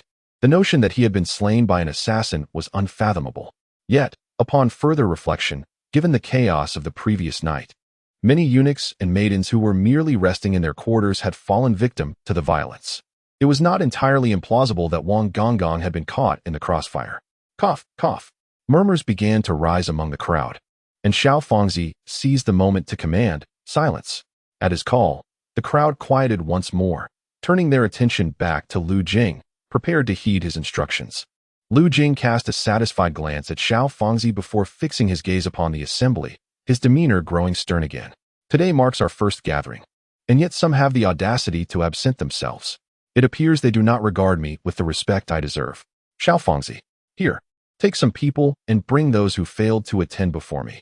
Let them receive 50 strikes with the rod. Yes. After receiving his orders, Xiao Fangzi, accompanied by a dozen eunuchs eager to showcase their worth to Lu Jing, set off to capture an individual. Shortly thereafter, 4 eunuchs were apprehended. What do you intend to do? My adoptive father is Lord Wang. They protested. You wretches, do you think that just because you have recognized Xiao Jingzi as your adoptive father you can act with impunity? The 4 eunuchs, fiercely loyal to Lord Wang, were mercilessly beaten before a throng of palace maids and eunuchs, rendered unconscious and left with severely injured backs. From now on, let this be a lesson to anyone who dares to disobey our commands. Lu Jing declared solemnly, pointing to the incapacitated figures on the ground. Overcome with fear, the onlookers knelt in submission, exclaiming, "We shall heed your teachings, my lord." Satisfied, Lu Jing nodded and waved for them to disperse. Upon returning to his quarters, Lu Jing practiced his punches for a while before honing his skills in the cloud walking technique, eventually retiring to bed. Tomorrow, he would accompany Humayr to meet the Empress Dowager, so it was imperative to conserve his energy. The following afternoon, Lu Jing made his way to the Taihe Palace. Inside, Humayr was selecting attire for her audience with the Empress Dowager, assisted by her maidservants. She appeared quite troubled, rummaging through various garments. Yet none seemed to please her. "Lu Jing, come here and help me decide which outfit looks best," she called out excitedly upon noticing his arrival. Humayr had her maidens display several ensembles for Lu Jing's input. Pondering thoughtfully, Lu Jing remarked, "Your Highness, since this is for a poetry gathering, it would be fitting to choose something elegant and dignified.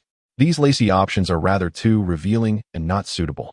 Humayr's taste in clothing was markedly different from that of ordinary women. Her selections were bold and risque, viewed through Lu Jing's perspective from his past life. Some of these outfits bore a resemblance to intimate apparel, provoking a sense of embarrassment at the thought of wearing them in public. Yet, these were indeed Humayr's usual choices, showcasing her dedication to the capricious emperor. However, the emperor would likely remain oblivious to such displays, which seemed to benefit Humayr instead. Unlike the gentle and demure Xia Qinglan, Humayr had her own distinct personality, and Lu Jing felt hopeful about their evolving relationship. These styles lack the appropriate solemnity. "This one is a bit too austere," he continued, "but I believe this set is quite nice." He pointed to a pale purple palace dress held by the maid. "I also think this one suits me well," Humayr replied with a radiant smile, agreeing with his assessment. She had initially been drawn to that particular garment, but had been uncertain until now. Delighted to find their tastes aligned, she took the dress and stepped into an adjacent room to change. Moments later, she emerged, twirling to display the outfit. "What do you think?" she asked, her movements graceful and captivating. The blue sash cinched tightly around her waist accentuated her alluring figure. Unadorned by makeup, her eyes sparkled with a bewitching allure, exuding an enchanting presence that was simply mesmerizing. Truly, a siren, Lu Jing mused internally. After consuming his beauty-enhancing elixir, Humayur's allure had reached new heights, and it would not be an exaggeration to describe her as breathtakingly beautiful. The memory of the last occasion he had donned the guise of the emperor to indulge her lingered vividly in his mind. Her current appearance has certainly whetted Lu Jing's appetite. He took a deep breath and remarked, "Your Highness, you were already stunning. But donning this palace attire only enhances your beauty to an extraordinary degree. When you enter the palace, you will undoubtedly overshadow all others." The enchanting allure exuding from Humayur captivated Lu Jing's attention. She and Xia Qinglan were contrasting in nature. One was fiery and passionate, while the other was gentle and serene. The prospect of indulging in the pleasures of both was a tantalizing thought for Lu Jing. "You certainly know how to flatter," Humayur chided playfully, glancing at Lu Jing before approaching the bronze mirror to admire her own beauty. "Not too shabby," she mused, smiling with satisfaction. She then summoned her maidservants to assist her in grooming and adorning herself. A quarter of an hour later, she was impeccably dressed and groomed, exuding a luxurious yet languid elegance. With time still on their hands, the two settled down to converse. "Your Highness," Lu Jing inquired, "did the Princess Dowager notice anything unusual yesterday?" "Not that I am aware of," Humayur pondered, recalling only a few simple questions that had been posed. "That is good to hear," Lu Jing responded, continuing, "Is the Princess Jing a child of His Majesty?" Humayur cast an odd glance at Lu Jing. "His Majesty is merely 32 this year. How could he possibly have such an elder daughter?" "Then, the Princess Dowager must be His Majesty's sister?" Lu Jing probed further. "Not quite," Humayur replied with a smile. "Princess Jing'an is the adopted daughter of the Empress Dowager, named Meng Qingwan. To curry favor with the Empress Dowager, His Majesty naturally bestowed the title of Princess Jing'an upon her." "I see," Lu Jing mused thoughtfully. "This emperor may not be the most dutiful, but he certainly shows filial piety as a son." Chapter 85. The Wheel of Fortune turns. However, while the title of Princess Jing'an suggests tranquility, her conduct is hardly congruent with such a name. "Oh." Noticing Lu Jing's inquisitive gaze, Humayur continued, "It is said that Princess Jing'an possesses exceptional martial prowess and currently holds a position in both the army and the Imperial Guards. She has fought on the battlefield, captured enemy spies, and achieved great feats, which is why the Empress Dowager holds her in high regard. No wonder she carries an air of disdain in her gaze and possesses such a formidable presence. It seems she is indeed a fierce warrior," Lu Jing reflected. Upon first encountering the princess, he sensed she was far from ordinary. Unlike most women who exude softness and gentility, she bore a sharpness that revealed her experience in warfare. "Let us proceed to the palace now," Humayur announced, having engaged in light conversation about Princess Jing'an. As the time approached, she rose gracefully. "Certainly," Lu Jing replied, accompanying Humayur to the entrance of the palace. A carriage adorned with exquisite silk drapery awaited them. This was arranged by the Empress Dowager. Humayur smiled brightly upon seeing the carriage. After her demotion to the cold palace, she had not expected such treatment. Yet, the Empress Dowager, showing her consideration, had specially arranged for the carriage. Otherwise, as a noble consort, walking to the Empress Dowager's quarters would have left her exhausted and unrefined, far from dignified. While other concubines had their own carriages or palanquins, her predicament was rendered starkly visible, evoking a sense of embarrassment. It was indeed a matter of concern. The Empress Dowager's meticulous consideration deeply moved Humayur. "Your Highness, the Empress Dowager truly understands your feelings," Lu Jing remarked from the side. Humayur smiled and nodded. Just as she was about to board the carriage, she suddenly turned to Lu Jing, her tone tinged with a hint of apology. "I shall travel in the carriage, but you will have to endure a bit of hardship." Lu Jing waved his hand dismissively. "Your Highness, I understand. Do not worry. You know my capabilities. This short distance is nothing." The carriage was spacious enough to accommodate 4 or 5 people. However, as a eunuch in the main palace, it was inappropriate for Lu Jing to share the same carriage with Humayur. Otherwise, it would attract unwarranted attention. Thus, he could only run alongside. Nevertheless, as a first-grade martial artist, he experienced no strain keeping pace with the carriage. It was akin to a leisurely stroll.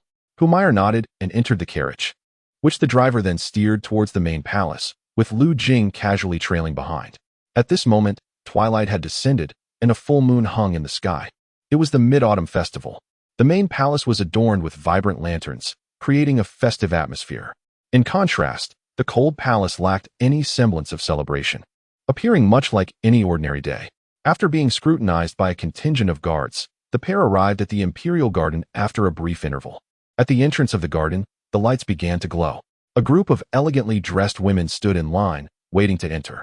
These women were of various types, some alluring, some innocent, and others aloof, all remarkably beautiful. Jing gazed at them in astonishment. Each woman exuded grace and nobility. Any one of them could be considered a stunning beauty, a true delight to behold. He wondered which among them were the emperor's consorts. According to Meyer, among those present were noble offspring and the wives and daughters of high-ranking officials. Not all were women of the emperor. Meyer presented an invitation, allowing them entry into the imperial garden. The garden was expansive, featuring artificial hills, flowing water, pavilions, and corridors, with the gentle sound of water and fragrant blooms filling the air. Even as dusk settled, the lanterns illuminated the picturesque scenery. In a spacious area, a grand banquet table was set up, adorned with festive decorations and numerous seats. It seemed that the so-called poetry gathering would take place there. Many women moved about, engaging in conversation, clearly familiar with one another. Having been away from the palace for so long, Meyer appeared to have no acquaintances, leaving her feeling somewhat awkward as she made small talk with Jing. Jing observed that most attendees had brought their own maidservants. Meyer's choice to bring a eunuch was indeed unique. He noticed curious glances directed towards him, accompanied by expressions of surprise, which made him feel somewhat uncomfortable. He scratched his nose, realizing that in the entire imperial garden, he was the only eunuch accompanying a lady, while most were in the company of women.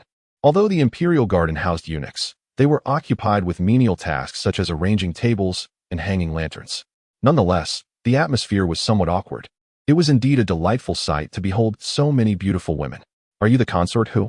Suddenly, a voice emerged from the side, prompting Meyer and Jing to turn their gazes.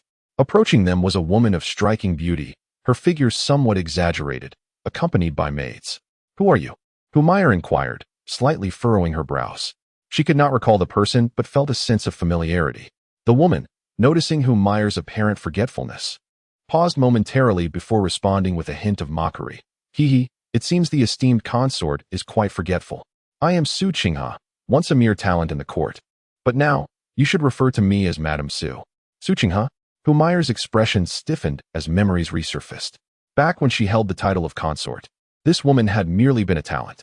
Having once offended her, she had received a reprimand and a slight punishment. To her astonishment, the once insignificant talent had now ascended to the rank of a consort, while she herself, despite retaining her title, had been relegated to the cold palace. In the grand palace, her status was now inferior to that of a mere consort, for a talent still had the opportunity to ascend to the emperor's bed, potentially soaring to new heights if favored by his majesty. In contrast, without any special fortune, she was likely to languish in the cold palace for a lifetime. Judging by the woman's demeanor, it appeared she had come to humiliate her and reclaim the dignity lost in the past. "So it is you." Meyer managed to suppress her inner discomfort, responding with an air of indifference. Su Qinghe, observing Meyer's still lofty demeanor, felt a surge of anger. Once, Meyer could afford to show her disdain. Now, having been cast into the cold palace, she still dared to flaunt her status before her?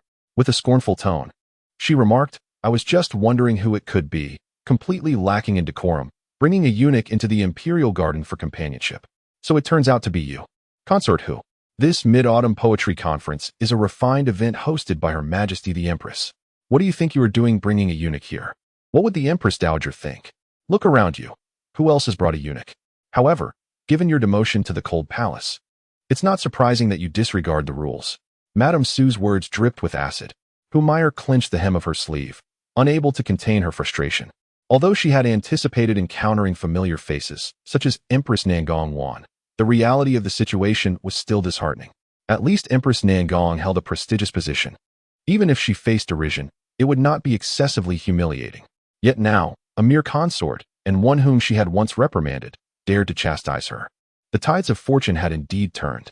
A mixture of emotions swirled within Meyer. Chapter 86. An unscientific figure. Madame Su's elevated voice drew the attention of several onlookers.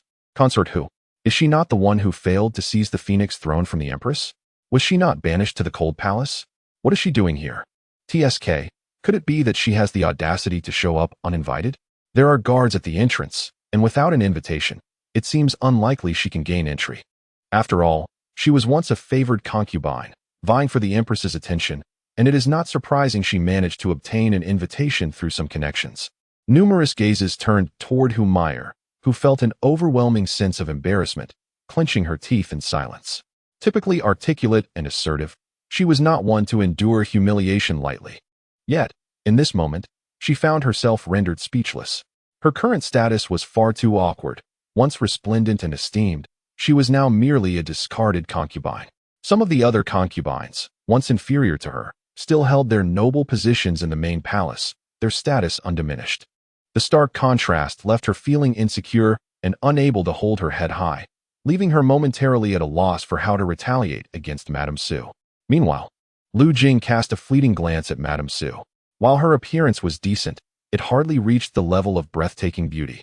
Her ascension to concubine status must have stemmed from her rather exaggerated physique. An ox, he suddenly thought. The life of the dog emperor was indeed remarkable, attracting women with such scientifically improbable figures. However, despite his curiosity, Lu Jing found himself siding with Humayr. Yet, given the current circumstances, he was in no position to defend her. The surrounding individuals were of high standing, and any overt attempt to intervene would appear presumptuous. Humayr likely did not wish for a mere eunuch to come to her aid in front of so many, as it would only serve to highlight her own perceived weakness and lack of resolve. Ah, indeed, Humayr. How did you manage to enter this imperial garden as a discarded concubine? Surely, you did not sneak in? Madame Su, noticing Humayr's lack of response, grew bolder, addressing her directly with an unmistakable tone of disdain. She did not genuinely believe Humayr had slipped in undetected. The poetry gathering hosted by the Empress Dowager was far too solemn, surrounded by guards, making it nearly impossible to infiltrate unnoticed. This was merely a pretext to humiliate Humayr. Unable to endure the public humiliation any longer, Humayr glared at Madame Su. If you believe I have intruded, feel free to present your accusations to the Empress Dowager. Yet, you, a mindless fool, who cannot even comprehend the concept of rhyme, dare to attend a poetry gathering? Surely, your invitation must have been pilfered. You. Upon hearing Humayr's retort, Madame Su's expression immediately soured. It was precisely her lack of talent and connections that had prevented her from attaining the title of favored concubine.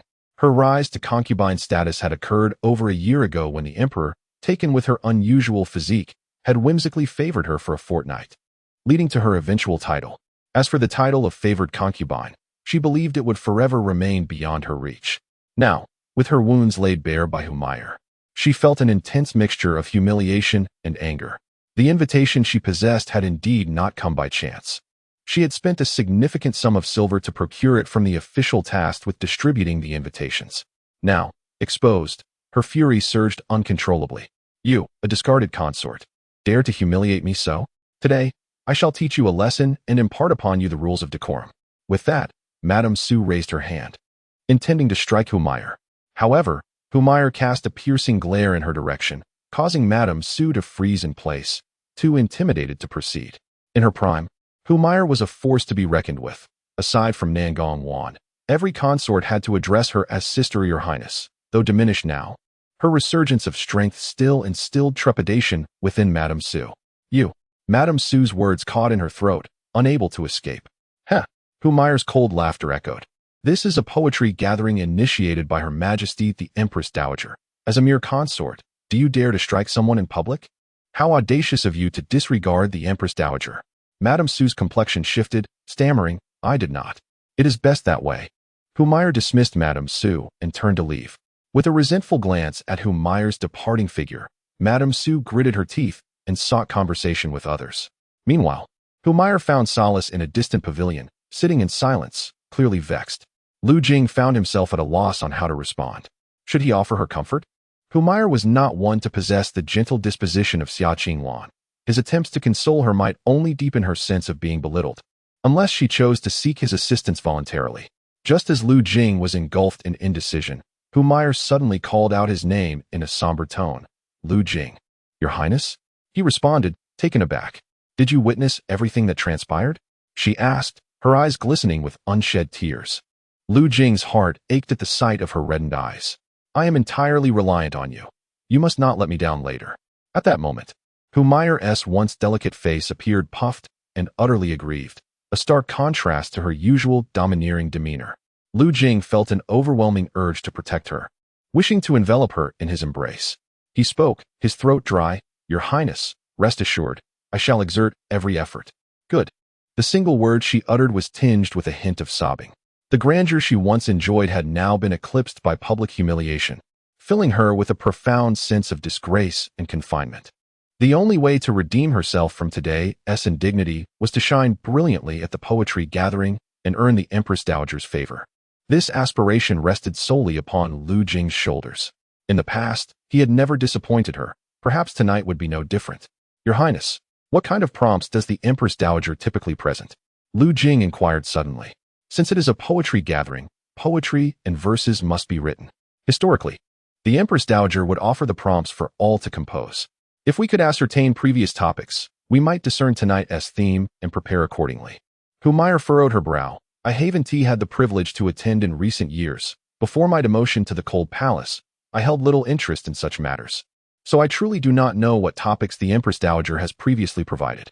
I see, Lu Jing mused, stroking his chin thoughtfully. Is today the Mid-Autumn Festival? I wonder if the Empress Dowager will compose any poetry related to it. If she does, I have a splendid piece at hand. As the two engaged in their exchange, the time to take their seats arrived. They rose and walked into the venue together. Humayer's seat was in the last row. Lu Jing glanced around. Those accompanying Humayer were primarily individuals of modest standing. This was evident not only from their attire, which lacked the opulence of the nobility, but also from their submissive demeanor, revealing a sense of apprehension towards the esteemed attendees. Once seated, Humayer settled down, while Lu Jing knelt beside her. As he had no seat and could only sit on the floor, the seats in front gradually filled, though their faces remained obscured from view, which left Lu Jing feeling somewhat regretful. The occupants of the front row were likely of noble consort rank or esteemed ladies from influential families. Unfortunately, he could only see their silhouettes, yet even from that, their beauty was apparent.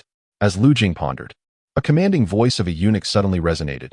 The Empress Dowager has arrived. The hall fell into an abrupt silence. Chapter 87. The graceful Empress Dowager with the eunuch's announcement. Two figures approached from the side of the main seat. The foremost woman donned an exquisite robe of gold and crimson, her hair styled high with only a few strands cascading down her chest. Her skin was as fair as snow, with bright eyes and pearly teeth, and her neck resembled fine porcelain. Her delicate features were lightly adorned with makeup, radiating an extraordinary beauty. Her demeanor exuded regal elegance, a unique grace cultivated by years in high office, elevating her status beyond that of Humayer. Is this the Empress Dowager? Lu Jing was momentarily taken aback, having imagined her to be in her 40s. Yet, she appeared to be merely in her 30s. The phrase timeless beauty sprang to his mind. She was truly a stunning matron. Your Majesty, the Empress Dowager is so young? Lu Jing whispered in astonishment to Humayer beside him. Indeed, Humayer nodded, smiling. The Empress Dowager is only 37 this year. Such youth! Lu Jing exclaimed, still in disbelief. Though her actual age was slightly more than he had presumed, she did not seem aged. The key was that she appeared far younger than 37. Humayer chuckled softly. The Empress Dowager is only 5 years older than His Majesty. When His Majesty was 8, his birth mother fell gravely ill, and her family, eager to preserve their vast wealth and power, arranged for the Empress Dowager to enter the palace to protect the young sovereign. Less than 3 months after her arrival, His Majesty's birth mother passed away. Following her demise, the late emperor, already advanced in years, ceased to govern, entrusting the affairs of state to several prominent ministers. His Majesty's situation was perilous at that time, as his maternal family lacked the immense power they possess today, being merely a prominent clan unable to offer substantial support. However, the Empress Dowager possessed an astute mind even at the tender age of 13, adeptly navigating the palace's intrigues to ensure the young sovereign's safety. Ultimately, she successfully assisted His Majesty in ascending to the throne and, several years later, aided him in reclaiming substantial power. After His Majesty's coronation, the then spirit consort became the present Empress Dowager. His Majesty, in profound gratitude for the Empress Dowager's benevolence, has always treated her with utmost respect, akin to that of a biological mother. Humayer recounted the tale, revealing her to be a formidable woman. Lu Jing nodded in admiration. This dog emperor indeed possesses a remarkable mother. The power struggles within the royal family are perilous, involving countless significant figures.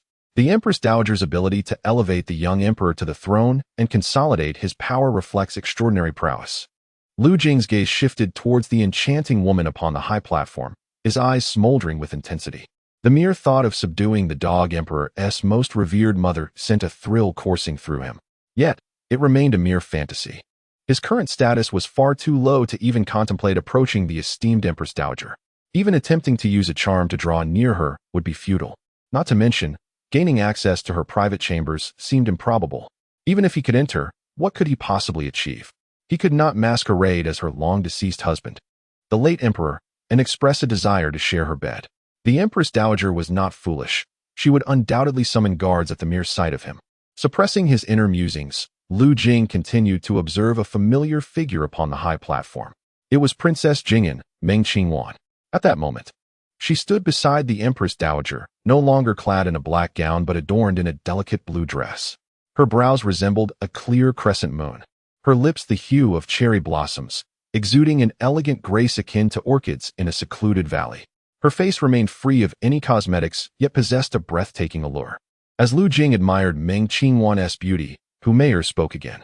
It seemed that this year's poetry competition would once again be presided over by Her Highness, the eldest princess. This year, Nangongwan would likely not attend the Empress Dowager's poetry gathering. The absence of her old rival appeared to bring her some relief. Your Highness, the Empress does not attend the poetry gathering hosted by the Empress Dowager? Humayr explained lightly. Nangongwan is likely assisting His Majesty in hosting the Mid-Autumn Poetry event in the Imperial Study. Is there also a poetry gathering happening in the Imperial Study? Indeed, the event in the Imperial Study is the one that garners the world's attention. While the gathering in the Imperial Garden is merely a form of entertainment among the concubines and noble ladies of our harem. As the Empress, Nangongwan has traditionally represented His Majesty in such matters. I see, Lu Jing nodded in understanding. However, Humayr suddenly added, even if she does not preside over the gathering in the Imperial Study, it is unlikely she will attend the Empress Dowager's event. Oh, why is that? Humayr smiled. The relationship between the Empress Dowager and Nangongwan is rather strained. Lu Jing furrowed his brow. Is it not said that His Majesty is extremely filial towards the Empress Dowager? If the Empress and the Dowager are at odds, would it not create complications for His Majesty? Haha, Nangongwan, backed by the Nangong family, certainly feels unassailable. The Nangong family? Lu Jing suddenly recalled the name, finding it somewhat familiar. Humayr turned her head, regarding Lu Jing with surprise. You do not know the powerful Nangong family that holds sway over the realm? Lu Jing scratched his head, seemingly recalling something. The former owner of this body was merely a debauched young man, whose mind was occupied with pleasures and possessed little valuable information. Do you know Nangong Xiong? Nangong Xiong? Lu Jing was taken aback, the name sounding remarkably familiar. He suddenly turned to Humayr. You mean the Grand General of the North? Humayr nodded, precisely. She continued. Nangongwan is the younger sister of Grand General Nangong Xiong. Lu Jing understood. Grand General Nangong Xiong was a formidable figure, known for his illustrious military achievements. He had maintained peace in the northern borders of the Great Jing for over a decade, earning widespread recognition throughout the realm. Nangong Xiong was indeed a man of immense influence, second only to the emperor himself. The reason Lu Jing had momentarily forgotten about him was that, despite his fame, the Nangong family had remained relatively low-key and had only risen to prominence in recent years. It was no wonder that Humayr had been defeated in her contest with Nangongwan. The latter possessed an undeniably powerful background. Nangong Xiong was a national treasure, respected even by the inept emperor. Chapter 88. Poetry can't compare to beauty. With Nangong Xiong as the Grand General of the North and Nangongwan as the Empress, the Nangong family undeniably belonged to the highest echelons of power. Lu Jing sighed inwardly, recognizing the formidable nature of Humayr, who dared to vie for the Phoenix position against such a woman. Though she had failed, it spoke volumes about her capabilities, or rather, her charm, that she could contend with such figures. However, if he were to seek revenge against Nangongwan in the future, he would need to consider Nangong Xiong as well. Yet, the most powerful man in the Great Jing, the inept emperor, was already his enemy. Adding the Grand General Nangong Xiong to the mix would only mean more complications. Suppressing his thoughts, Lu Jing turned his gaze back to the Empress Dowager and Meng Qingwan on the high platform. The two exchanged pleasantries, while eunuchs began to bring forth an array of dishes and exquisite fruits, including the mooncakes unique to the Mid-Autumn Festival, laying them before the guests. Jing glanced at the dishes, beautifully prepared but somewhat lacking in portion size. He swallowed hard, feeling a pang of hunger. Having eaten only a little in Humayar's palace earlier, he was now ravenous.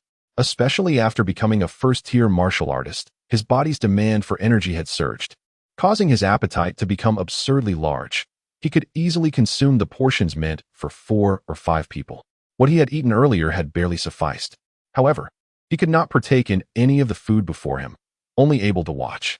Once the eunuchs finished serving the dishes, the Mid-Autumn Poetry Gathering was set to commence. The first segment involved everyone appreciating the recently circulated poetry in the imperial city. With a grand gesture, the Empress Dowager signaled for the palace maids and eunuchs to distribute copies of the poems to the guests. Humayar received her share as well. The women lowered their heads to examine the poems on the table. Jing cast a few glances, but soon lost interest. He was a man of the world. Poetry could never rival the beauty of a woman. Scanning the room, he found the Empress Dowager and the princess on the high platform to be the most captivating figures present. The individuals seated in the front row likely belonged to the esteemed ranks of the imperial court. However, as they are turned away from him, Jing cannot discern their features and thus finds no interest in merely observing their silhouettes. Only the Empress Dowager and the Princess Royal face the assembly. Yet, Jing dares not gaze too intently, fearing that Meng Qingwan might notice him. As a martial artist with acute perceptual abilities, he feels compelled to exercise caution. What are everyone's thoughts? Please, do share, the Empress Dowager gently inquires after approximately 15 minutes. Numerous talented consorts eagerly raise their hands, keen to make an impression before her. Yunfei, please enlighten us with your insights on this first poem. The Empress Dowager gestures towards a woman clad in a white palace robe. The woman rises and eloquently articulates her interpretations, earning a nod of approval from the Empress Dowager. Subsequently, she calls upon several others to share their perspectives on the poetry at hand. Jing, comes the voice from the last row, as Humayar nervously tugs at his sleeve. Your Highness, what troubles you? He inquires. Do you think the Empress Dowager might call upon me to share my thoughts? She queries anxiously. Fear not, Your Highness, should the Empress Dowager indeed call upon you. It signifies that you are held in her regard, which is indeed a favorable omen. But I worry my insights may not suffice. Could you perhaps assist me in analyzing these poems? Humayar's eyes gleam with hope. Jing finds himself in a quandary. For his own capabilities are rather modest, and he fears exposing his limitations. Glancing at the poetry laid out on the table, he finds it comprehensible, yet articulating profound insights proves beyond his reach. His aptitude for literary analysis has waned significantly over the years. Your Highness, I must candidly state that this poem lacks considerable merit for critique. I find it unremarkable. You should express your understanding as you see fit. Humayar is taken aback. Jing's unwavering confidence and disdain for critiquing the works of other literary figures is evident. Yet, he possesses the merit to be so assured. After a moment of anxious anticipation, a voice suddenly resonates from the dais. Is that Humayar? A hush falls over the assembly. The individuals previously invited to share their thoughts were esteemed ladies of the court, renowned for their literary talents.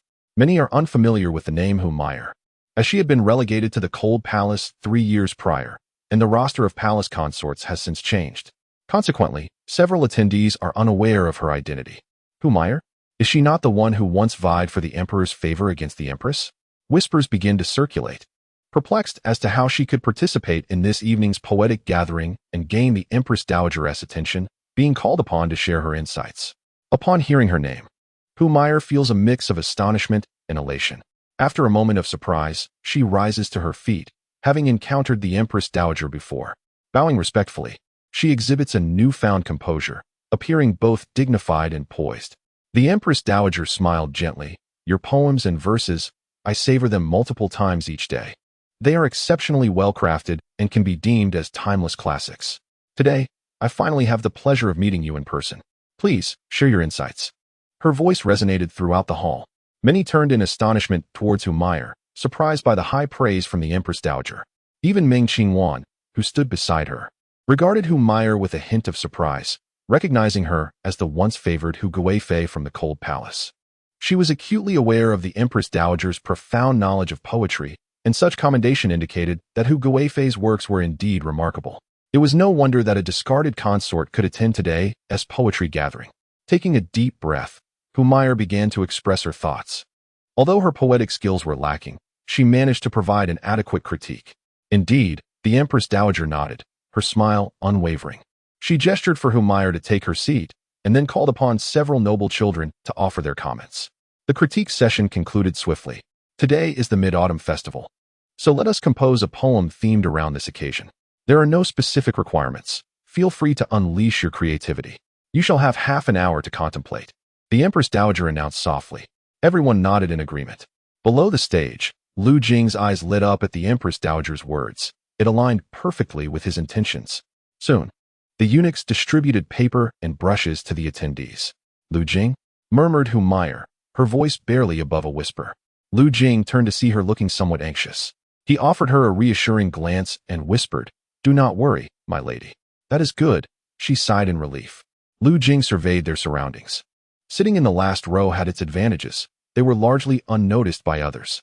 Lowering his voice, Lu Jing said, "My lady, you take the brush, I shall recite. And you write. Have you prepared your thoughts?" Hu Maier was taken aback. "You can compose something so soon after the Empress Dowager just provided the topic?" Lu Jing smiled. "Before we came, I anticipated what topic the Empress Dowager might present, and thus wrote a few verses. It seems fortuitous that her chosen theme aligns precisely with my expectations. I am ready to recite them for you now." Understanding dawned upon Hu Maier, her face lighting up with joy, but she remained cautious. "Wait a moment. Let others begin writing first before you recite for me. If we proceed too quickly, I fear we may attract unwanted attention." "Understood." After a brief wait, the attendees began to pen their prepared verses. Hu Maier signaled to Lu Jing that it was time to start. Lu Jing then softly recited a poem he had composed, Water Melody. "When will the bright moon appear? When will the bright moon appear? I raise my glass and inquire of the azure sky. I know not what year it is tonight in the heavenly palaces. I long for the joys and sorrows of human life. May we all be blessed with longevity, sharing the beauty of the moon across 1,000 miles." As Lu Jing recited, Hu Maier diligently wrote. After revisions and refinements, the poem was finally completed. She set down her brush and began to recite the newly crafted verses aloud. "When will the bright moon appear?"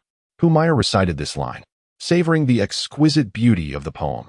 The more she contemplated it, the deeper her astonishment grew. Just moments ago, as Lu Jing recited it, she had sensed that it was an extraordinary masterpiece.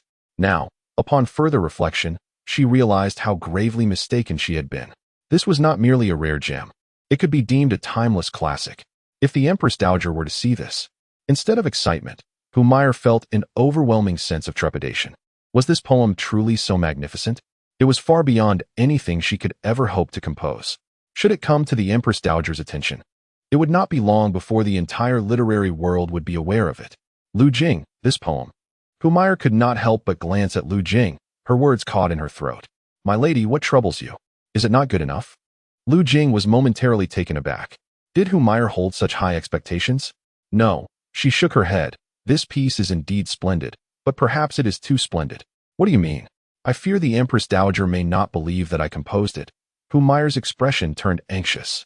She had previously worried that Lu Jing might falter and be unable to produce a worthy poem, but now, she found herself daunted by the excellence of his work.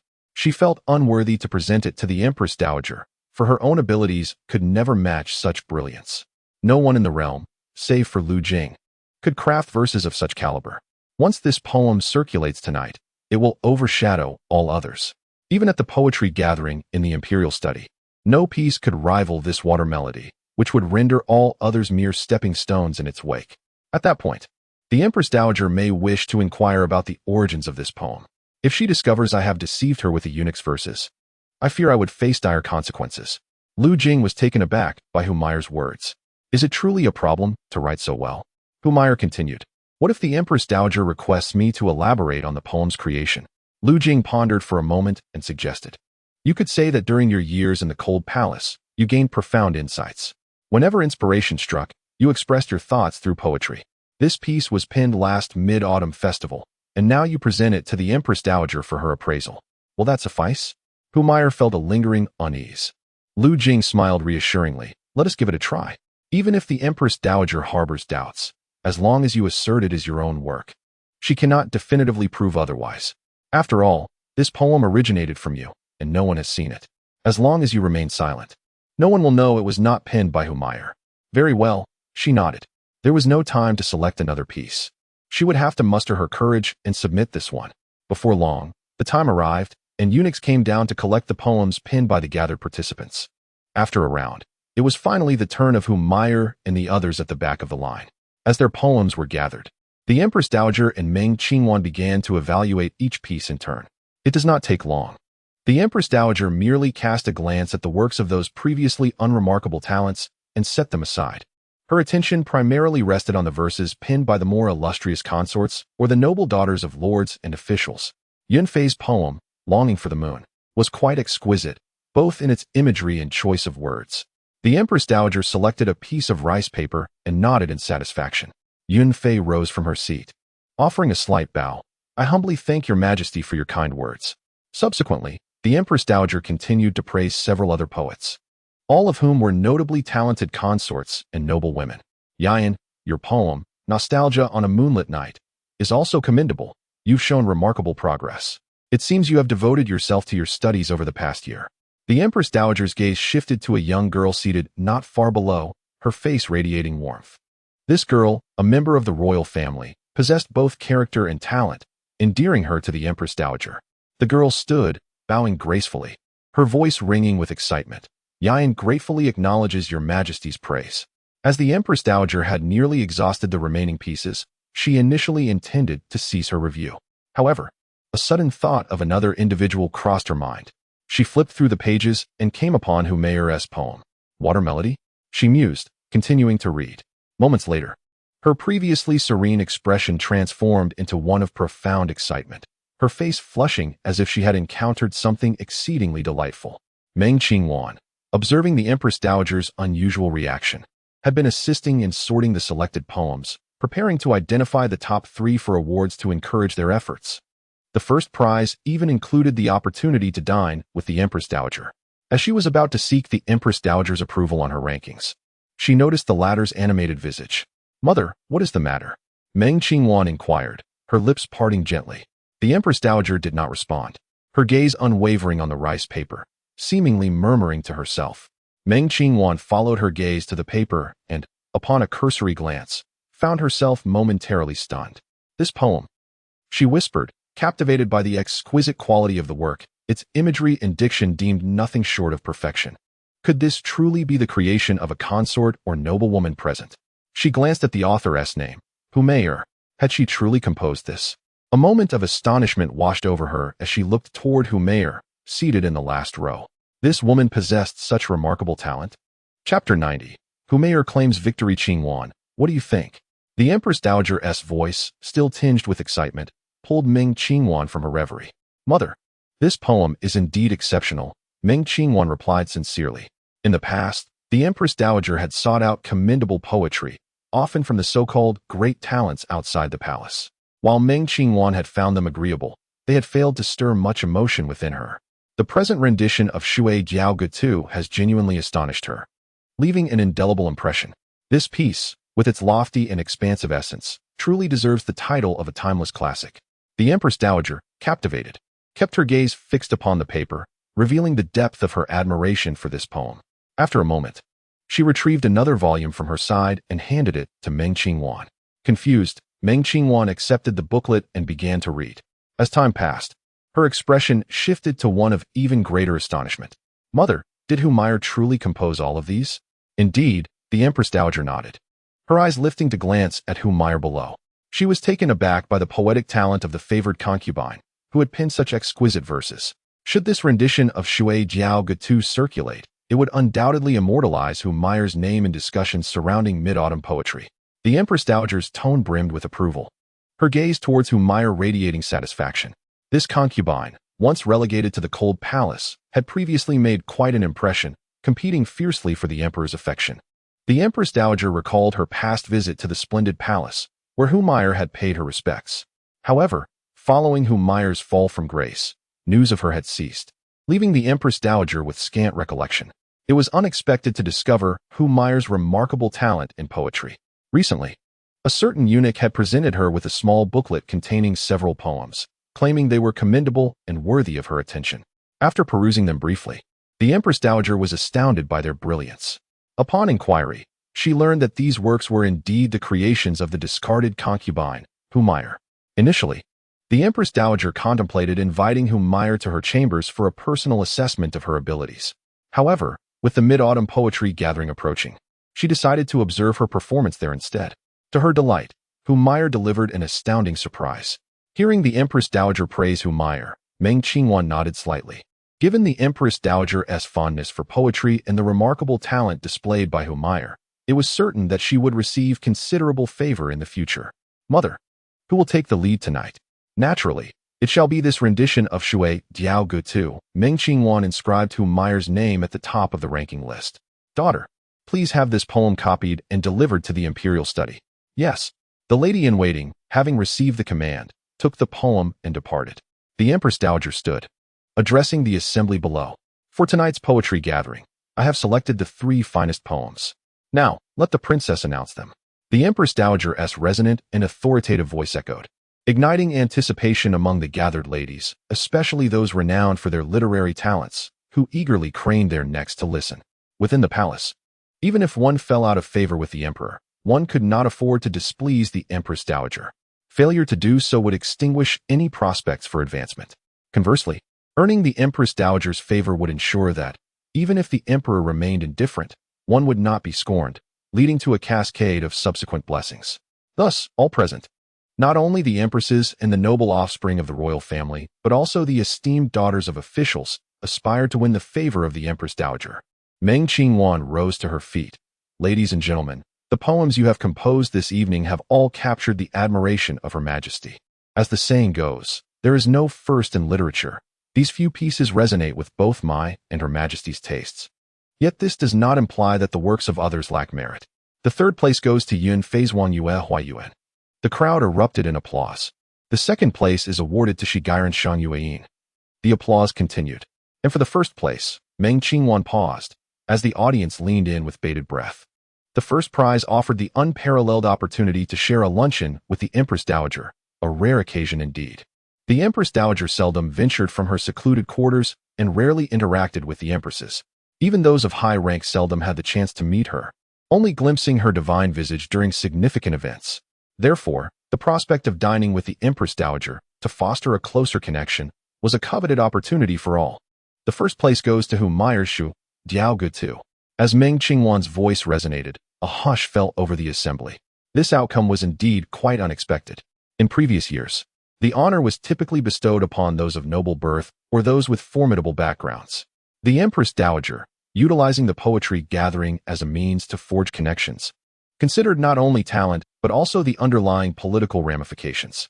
The Empress Dowager, a figure of immense stature, having safeguarded the throne since the age of 13, would not easily extend her affection based solely on superficial poetry. Only those with exceptional talent and substantial standing could achieve the 1st rank. Yet this year, astonishingly, the honor was claimed by a discarded consort from the cold palace.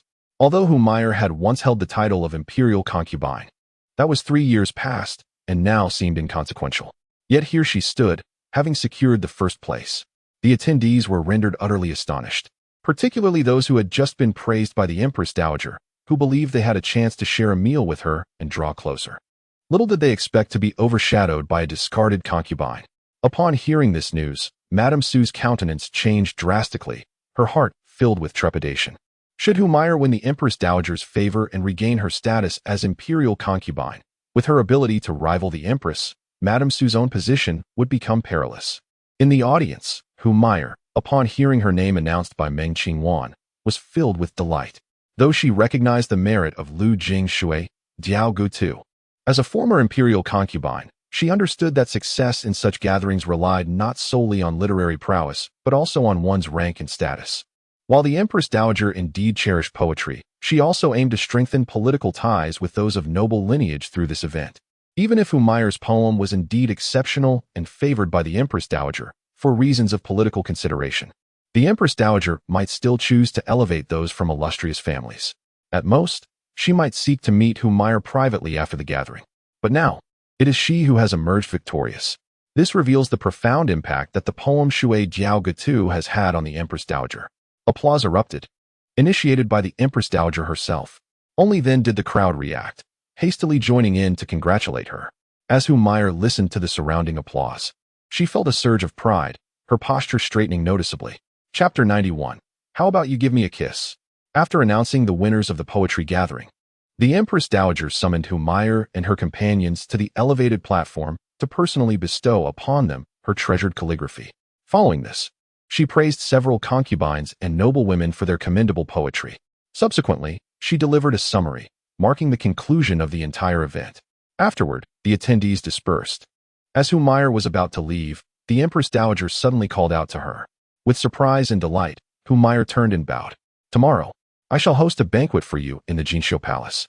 Let us dine together and discuss poetry and song, the Empress Dowager said with a smile. Yes, Humayr responded, filled with immense joy. Dining with the Empress Dowager could leave a favorable impression, and even if she could not return to the main palace, she could regain her status through her association with royal favor. Whether or not she could return to the main palace seemed inconsequential in that moment. With such thoughts in mind, Humayr bid farewell to the Empress Dowager and descended from the platform, feeling elated. Finally, it was over. Below, Lu Jing observed Humayr's return and couldn't help but sigh at the lack of entertainment in ancient times. This tedious poetry gathering was indeed the program for the Mid-Autumn Festival. He would have preferred to enjoy the company of women in the cold palace instead. Although he had seen many beautiful women today, he could only catch fleeting glimpses of them, leaving him unsatisfied. Soon after, Humayr departed with Lu Jing, exiting the Imperial Garden. Your Majesty, congratulations on securing the top position in this poetry contest, Lu Jing said with a smile and a respectful gesture. Indeed, Humayr replied with a smile, looking at Lu Jing with admiration. I owe you so much today. Without you, I wouldn't have achieved this victory, let alone even participated in the gathering. With my abilities, it would have been impossible. Her heart brimmed with genuine gratitude for Lu Jing. Lu Jing was taken aback.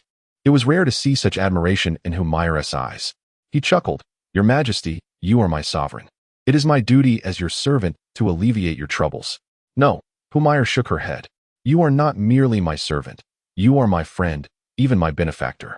Although she could not recall the exact instances of Lu Jing's assistance, she knew that since his arrival, her life had been smooth and joyful. She had long regarded Lu Jing as a friend, someone she could rely on. Lu Jing felt a mix of emotions, touched and gratified.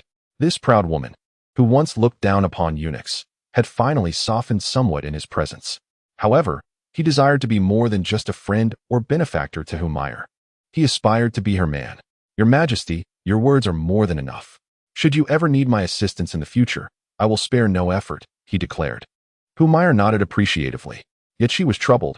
But what if I inadvertently reveal something tomorrow while dining with the Empress Dowager? Humayr, with a hint of concern, inquired. Upon finishing her question, she instinctively glanced at Lu Jing, seeking his opinion. Your Highness, I fear I shall be unable to assist you in composing poetry tomorrow during your meal. Sighing, Humayr grew troubled at the thought of the Empress Dowager possibly presenting her with a challenge, leaving her incapable of responding. In her anxiety, she suggested, Your Highness, simply say that your creative process requires time, at least 3 to 5 days to refine your words. The verses from today and those prior were penned in advance. When the topic is returned, I shall write accordingly. What a splendid idea. Humayr beamed, joyfully grasping Lu Jing's hand. Startled, Lu Jing quickly withdrew his hand, softly reminding her, there are others nearby. Though Humayr's touch was delicate, Lu Jing wished to avoid any rumors that might arise regarding their relationship, which could lead to complications.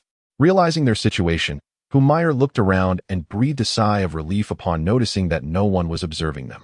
As before, Humayr traveled by carriage while Lu Jing walked, and together they returned to the Taiha Palace. Upon disembarking the carriage, they entered the sleeping quarters together. Hunger, this is the Empress Dowager's treasured calligraphy. It must be framed and displayed in the hall. Upon entering the grand hall, Humayr's eyes lit up as she admired a piece of calligraphy gifted to her by the Empress Dowager, which contained a poem penned by the Dowager herself. The calligraphic skill displayed was commendable, though in the eyes of a master like Lu Jing, it was merely satisfactory. Your Highness, you have received the Empress Dowager's esteemed calligraphy? Hunger exclaimed, rushing over to receive the artwork. If Humayr were favored by the Empress Dowager, and returned to the main palace. Hunger would also bask in her glory. Primarily, however, she felt genuine happiness for Humayr. Indeed, it is thanks to Lu Jing, Humayr replied, her face radiant with joy. She had been smiling throughout the journey, filled with elation. Lu Jing chuckled softly, choosing not to dispute her words. As Hunger went to frame the calligraphy, Lu Jing clasped his hands and said, "Your Highness, if there is nothing else, I shall take my leave." Feeling quite hungry after a day of inadequate nourishment, Lu Jing wished to return and satisfy his appetite. Lu Jing, yes, do you desire any reward? Humayr suddenly asked. Feeling a twinge of guilt for not adequately rewarding him for his numerous acts of assistance, she became anxious about his loyalty. It was essential for her that Lu Jing continued to support her, especially in winning the favor of the Empress Dowager. Your Highness, I have no fondness for treasures or riches. There is no need for rewards.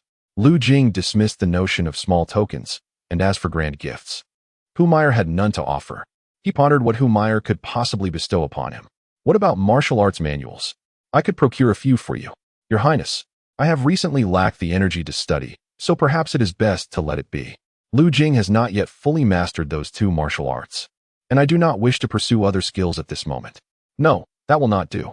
Humayr feigned a stern expression, insisting, today, you must tell me what you require from me, otherwise I shall feel remiss. Lu Jing gazed at Humayr's faux anger, mixed with a hint of playfulness, and found her both adorable and enticing. Humayr's allure was distinct from that of Xia Qinglan and Jiang Yatan. It was the epitome of charm, with every smile and frown exuding a feminine enchantment. As Lu Jing beheld her delicate visage and those luscious crimson lips, he could not help but swallow hard. My lady. Yes? Would you grant me a kiss? What did you just say? Humayr was momentarily taken aback, her eyes wide with astonishment. Dread washed over Lu Jing as he realized his slip of the tongue. Ensnared by Humayr's beauty, he had unwittingly spoken his thoughts aloud. Immediately, he knelt before her. My lady, please forgive me. Your beauty has momentarily clouded my judgment, and I have uttered words most irreverent. I beg for your punishment.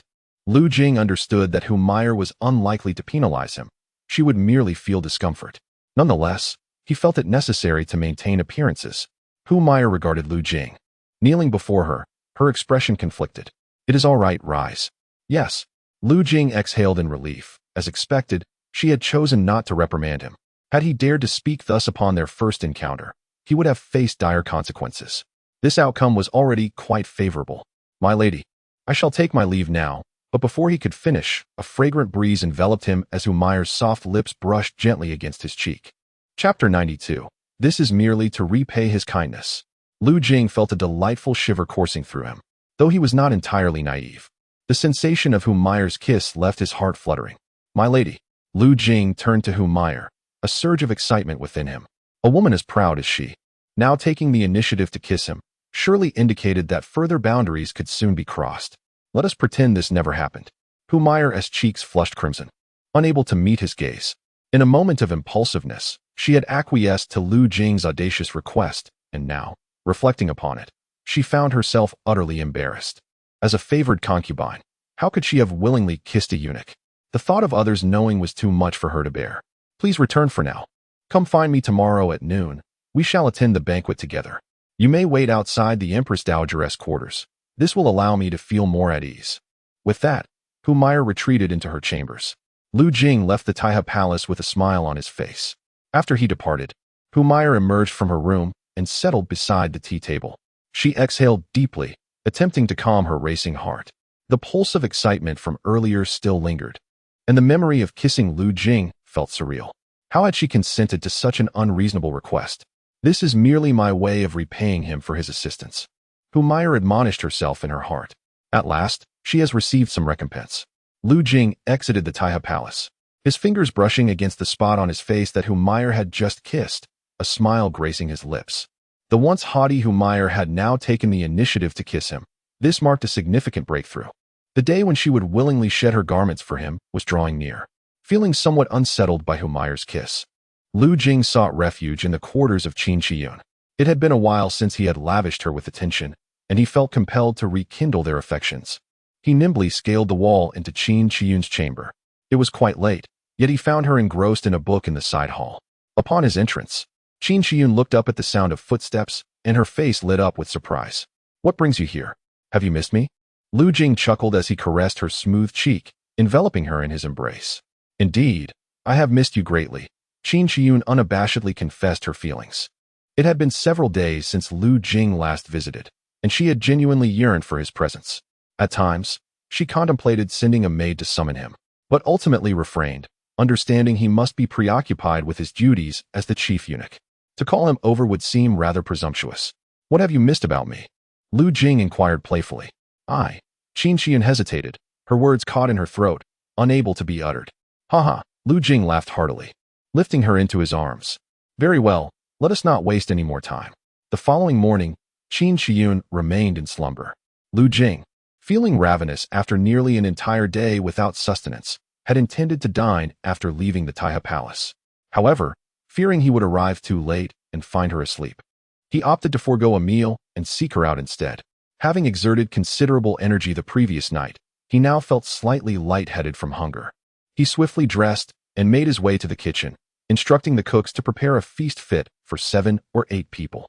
With the bounty in hand, he returned to his courtyard and devoured the meal voraciously, gradually regaining his strength. Delicious, Lu Jing declared, setting down his chopsticks. At this point, he felt he had nearly secured control over the entire cold palace. Yet, his identity weighed on his mind. As he absent-mindedly picked at his teeth, the thought struck him. With Wang Gonggong deceased, his name would soon grace the registry of the Internal Affairs Court. Should anyone become aware of his status as the heir to the Marquis of Wu, trouble would likely ensue. Never mind. Overthinking serves no purpose, Lu Jing sighed, shaking his head. Let whatever may come, come. We shall address it when the time arises. Just as he settled his thoughts, a knock echoed from outside. Gonggong. Came the call. Come in. Xiao Fangzi pushed open the door. What is it? Seeing Lu Jing's empty wine cup, Xiao Fangzi refilled it and cheerfully remarked, Gonggong. It seems that Wang Gonggong is truly dead. He is neither seen alive nor found deceased. It is said that the Internal Affairs Court cannot trace his records of leaving the palace. Lu Jing's expression remained indifferent. If he is dead, so be it. Xiao Fangzi clasped his hands in congratulations. Gonggong, congratulations to you. Lu Jing became the sole Grand Eunuch, leveraging Lu Jing's influence to establish himself as a significant figure within the Cold Palace, even garnering the attention of the Internal Affairs Bureau. Lu Jing cast a sidelong glance at Xiao Fangzi, instructing him, from now on, for matters of great importance, inform me. For trivial issues, handle them yourself. Do you understand? Xiao Fangzi, whose demeanor was unblemished and emotions clearly etched on his face, appeared to be someone easily manageable, prompting Lu Jing to consider nurturing him as a reliable aide. Typically disinterested in mundane affairs, Lu Jing found it convenient to delegate such responsibilities to Xiao Fangzi. Upon hearing Lu Jing's words, Xiao Fangzi's expression brightened with joy. Does this mean I shall be half in charge? He exclaimed. Thank you, my lord. Enough. Off you go, Lu Jing replied. Yes, my lord. As noon approached, Lu Jing arrived at Humayer's quarters. Your Highness, how do you fare? Humayer seemed to have forgotten the previous day's events. Instead, inviting Lu Jing to admire her attire for the day. Lu Jing scrutinized her appearance. She was dressed appropriately, exuding both beauty and grace. Your Highness, you look splendid. That is reassuring, Humayer responded, a satisfied smile gracing her lips. Let us proceed to the palace together. Wait for me outside the Empress Dowager's quarters. And then Red and I shall enter the splendid palace together. Understood. The trio departed, and at the entrance, a luxurious carriage awaited them. Unlike the previous day's vehicle, this one was adorned with opulence. Your Highness, this carriage. Lu Jing had already noticed it stationed outside Humayer's quarters. The carriage frame was crafted from golden Nanmu wood, the shafts gilded, and the curtains of purple silk adorned with pearls. Such grandeur could only belong to someone of exceptional status. Unable to contain her excitement, Humayer remarked, This is the Empress Dowager's imperial carriage. Imperial carriage? Lu Jing was taken aback. The Empress Dowager held Humayer in such high regard. No, it was more accurate to say she valued him. Indeed, the Empress Dowager specifically sent her carriage to fetch me. While elated, Humayer also felt a twinge of anxiety, fearing her performance might not meet expectations. Having awoken early that morning, she had immersed herself in various poetic texts to prepare for the midday meal with the Empress Dowager. Congratulations, Your Highness, Lu Jing said, bowing his hands in respect. Humayer waved her hand dismissively. The outcome is yet uncertain. With that, She and Red ascended into the carriage, while Lu Jing trailed behind. Upon reaching the splendid palace, they disembarked, and a maid awaited them at the entrance. "Are you Lady Hu?"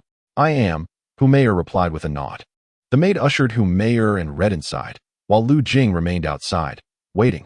Whether he was present or not was inconsequential, as entry was not permitted for him.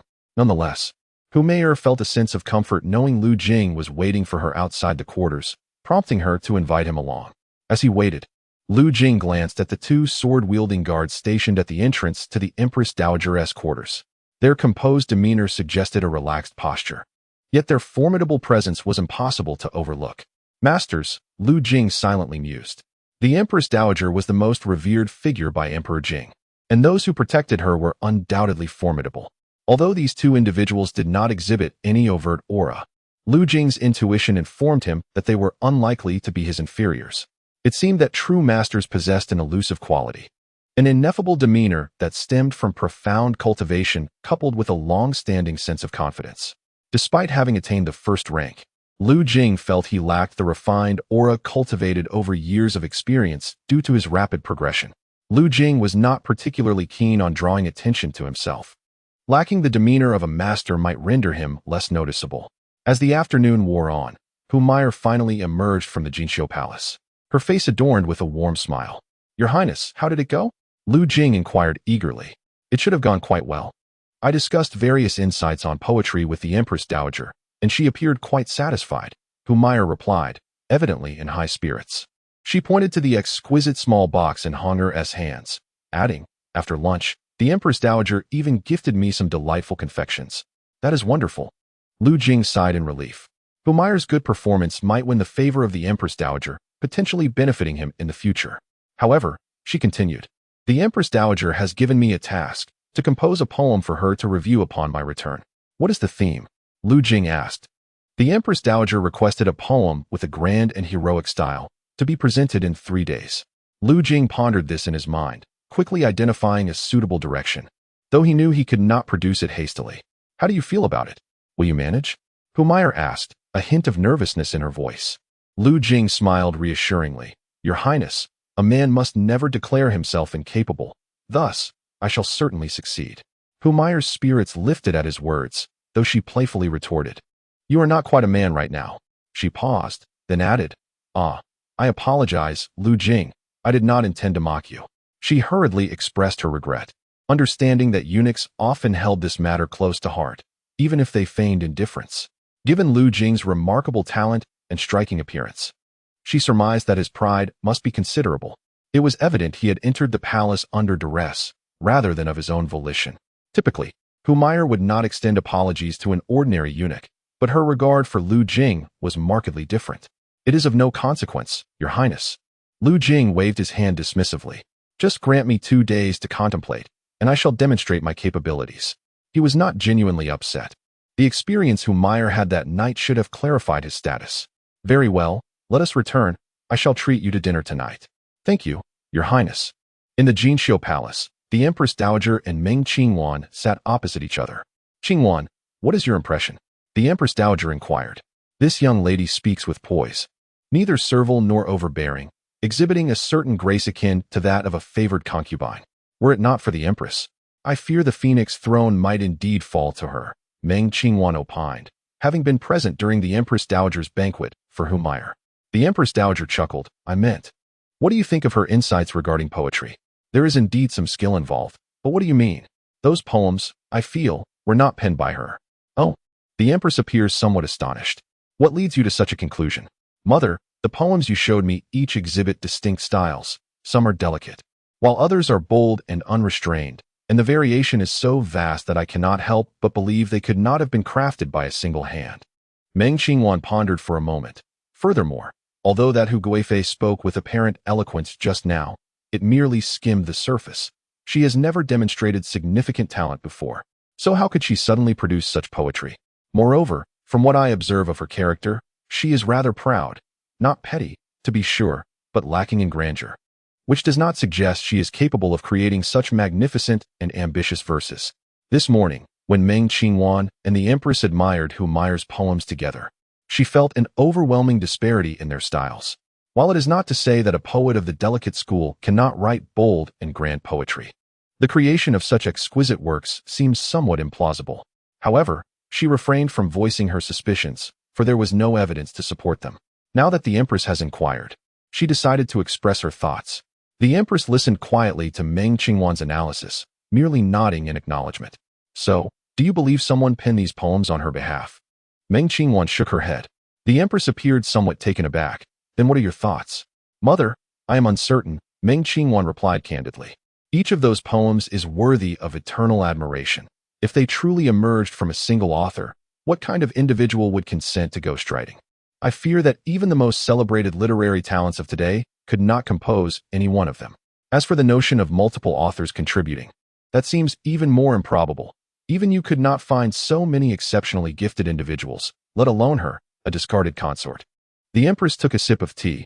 What you say is quite reasonable. Mother, what do you think? Do you believe those poems were written by Humayr?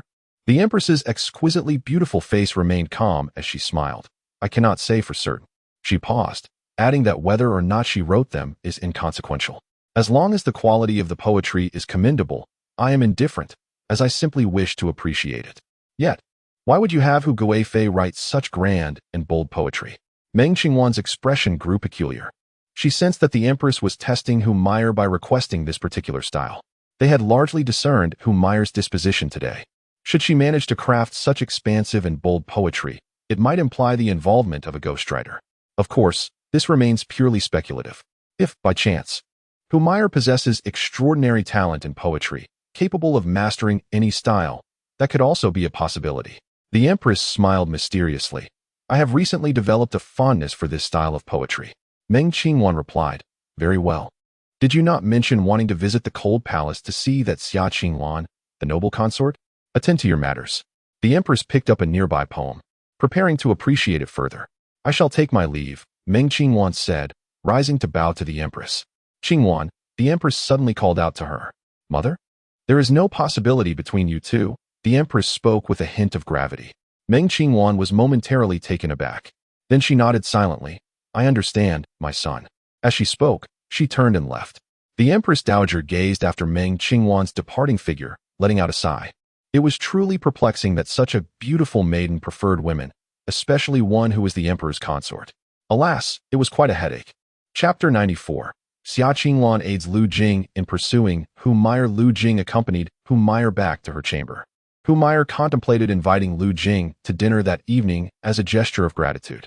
However, noticing that it was still early for supper, Lu Jing decided to leave the Taihe Palace, intending to return later. Upon departing from the Taihe Palace, Lu Jing made his way to Xia Qinglan's Yunxi Palace. Dismissing the maidservants, Lu Jing entered Xia Qinglan's room. Upon seeing Lu Jing, Xia Qinglan's eyes sparkled with affection. She had grown so attached to him that even after 2 days of his absence, she found herself missing him dearly. Lu Jing sat beside Xia Qinglan, lifting her onto his lap as they indulged in tender moments together.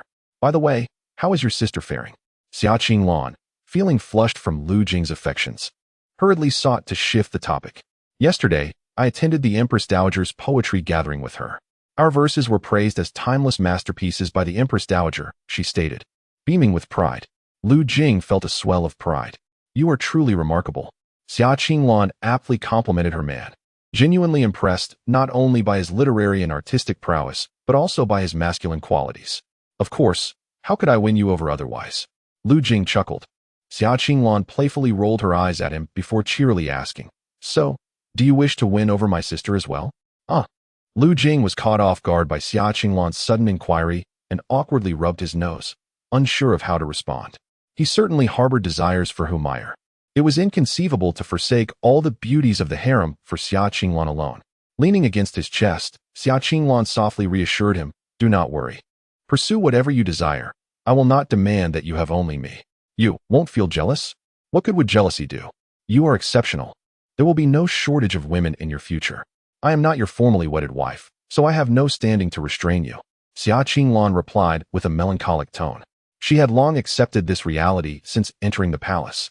The tales of a man and a woman sharing a lifetime together were merely fictional.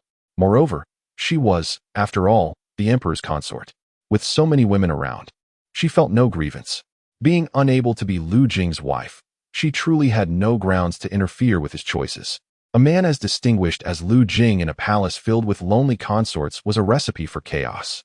Rather than let him indulge in other consorts, it would be better to allow him to enjoy the company of her close friend. As long as you can occasionally be by my side, I will be content, Xia Qinglan murmured against Lu Jing's warm chest, her voice brimming with affection. Rest assured, no matter what happens, you will always be my woman. I will never forsake you, Lu Jing assured, affectionately patting her head. Women of ancient times were indeed understanding, accepting even the faults of a man like him. That is good, Xia Qinglan smiled. But you still haven't answered my question. What question? Do you wish to take Huguei Fei? Xia Qinglan inquired earnestly, locking eyes with him. I do, Lu Jing confessed, no longer concealing his feelings. Xia Qinglan nodded, having observed Lu Jing's attentive demeanor towards Humayr, thus discerning his intentions. If Lu Jing were merely a eunuch, he might simply be seeking to curry favor with Humayr. However, he was a fully functional man, perhaps even exceeding the norm. His behavior before Humayr was clear to Xia Qinglan. Shall I assist you? She suddenly proposed. Lu Jing was taken aback. What did you say? I will help you win over Huguei Fei, she stated with sincerity. The very notion left Lu Jing momentarily speechless. Goodness, is Xia Qinglan truly offering to aid me in courting Humayr? This is rather generous of her, isn't it? You aren't jesting, are you? Not at all. A sister without the affection of a man for an extended period may suffer both physically and emotionally. There seems to be little hope with His Majesty. And even if my sister were to return to the main palace, it would still be futile. I recently heard from Lady Lin that the Emperor has not favored his concubines in quite some time. Even if my sister were reinstated, she would likely not receive His Majesty's grace. The Emperor has not favored his concubines for a long while. Lu Jing's eyes narrowed. Indeed, it is said that the last time he did so was over a year ago, with Lady Su, who is the primary consort, named Su Qinghe. Since then, he has not favored any concubines. Su Qinghe? Isn't she the one with the remarkable figure? Lu Jing thought, astonished. Why is that? He inquired. I am unsure. Xia Qinglan replied, shaking her head. Lady Lin has her connections and is privy to much news within the palace. Our acquaintance allowed her to share such information with me. This wretched emperor, could it be that he is incapable?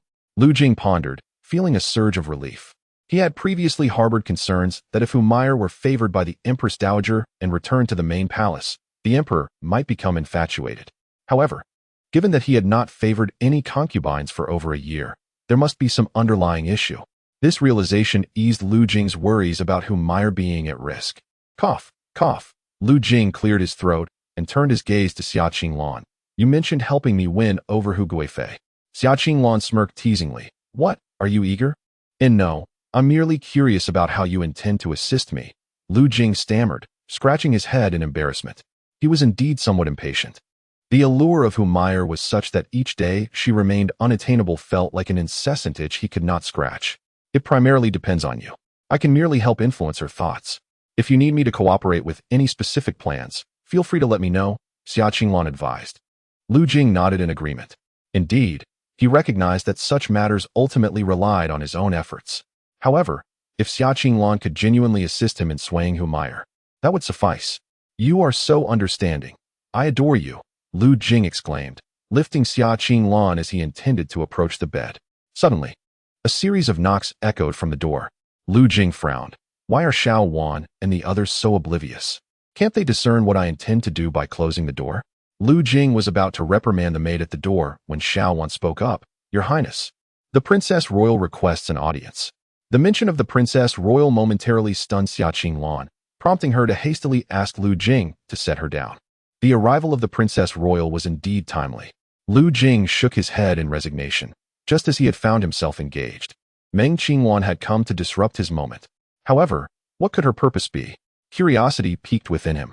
Was it possible she had come to investigate matters concerning the assassin? I have known the Princess Royal for many years. I shall visit her in the side hall, he declared.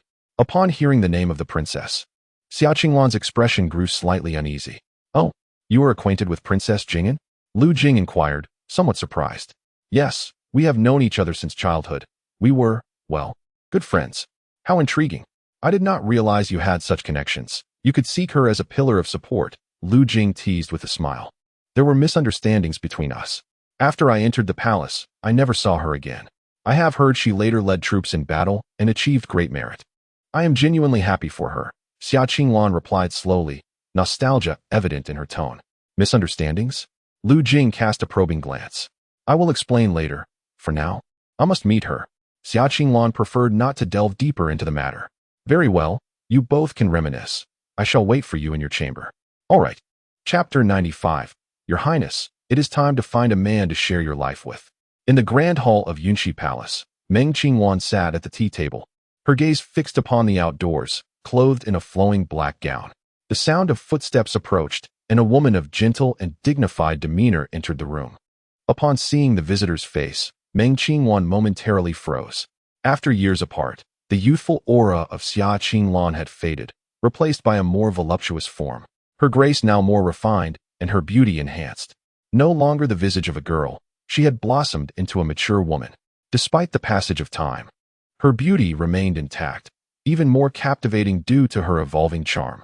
She was still the woman Meng Qingwan cherished. Taking a deep breath, she uttered, Qinglan, it has been a long time.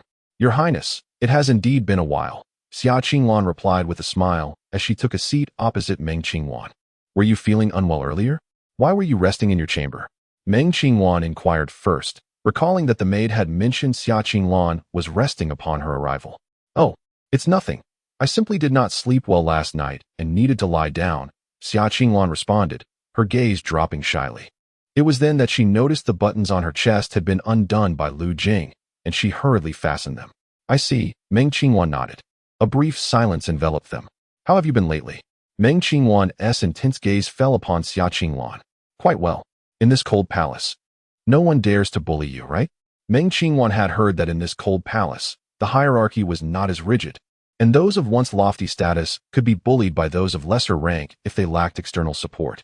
Xia Qinglan had once been a favored concubine, her family filled with court officials. Now, having fallen from grace, with her family exiled, Meng Qingwan worried for her safety. Oh no. The noble consort who in this cold palace is my dear sister. No one dares to mistreat me, Xia Qinglan replied with a smile, her reassurance evident. That is good to hear. Meng Qingwan nodded earnestly, her tone sincere. Should you require any assistance, do not hesitate to inform me.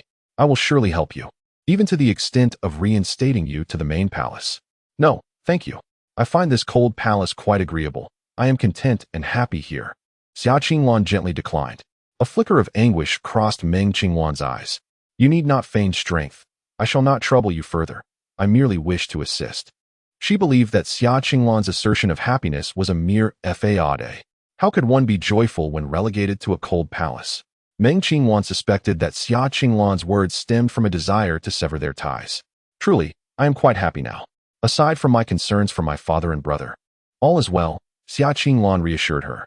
Meng Qingwan hesitated. Your father and brother. Xia Qinglan raised an eyebrow. Your Highness, do you have news of them? Meng Qingwan shook her head. Since learning of their plight, I dispatched individuals to search for them, yet there has been no word. She held faith in the integrity of Minister Xia and Inspector Xia, but lacked the power to rectify their situation, as it was the Emperor's decree. She had secretly sent people in search of them, hoping to shield them, but they were nowhere to be found. Perhaps the absence of news was a blessing, indicating they might still be alive. Xia Qinglan's expression turned somber, forcing a smile.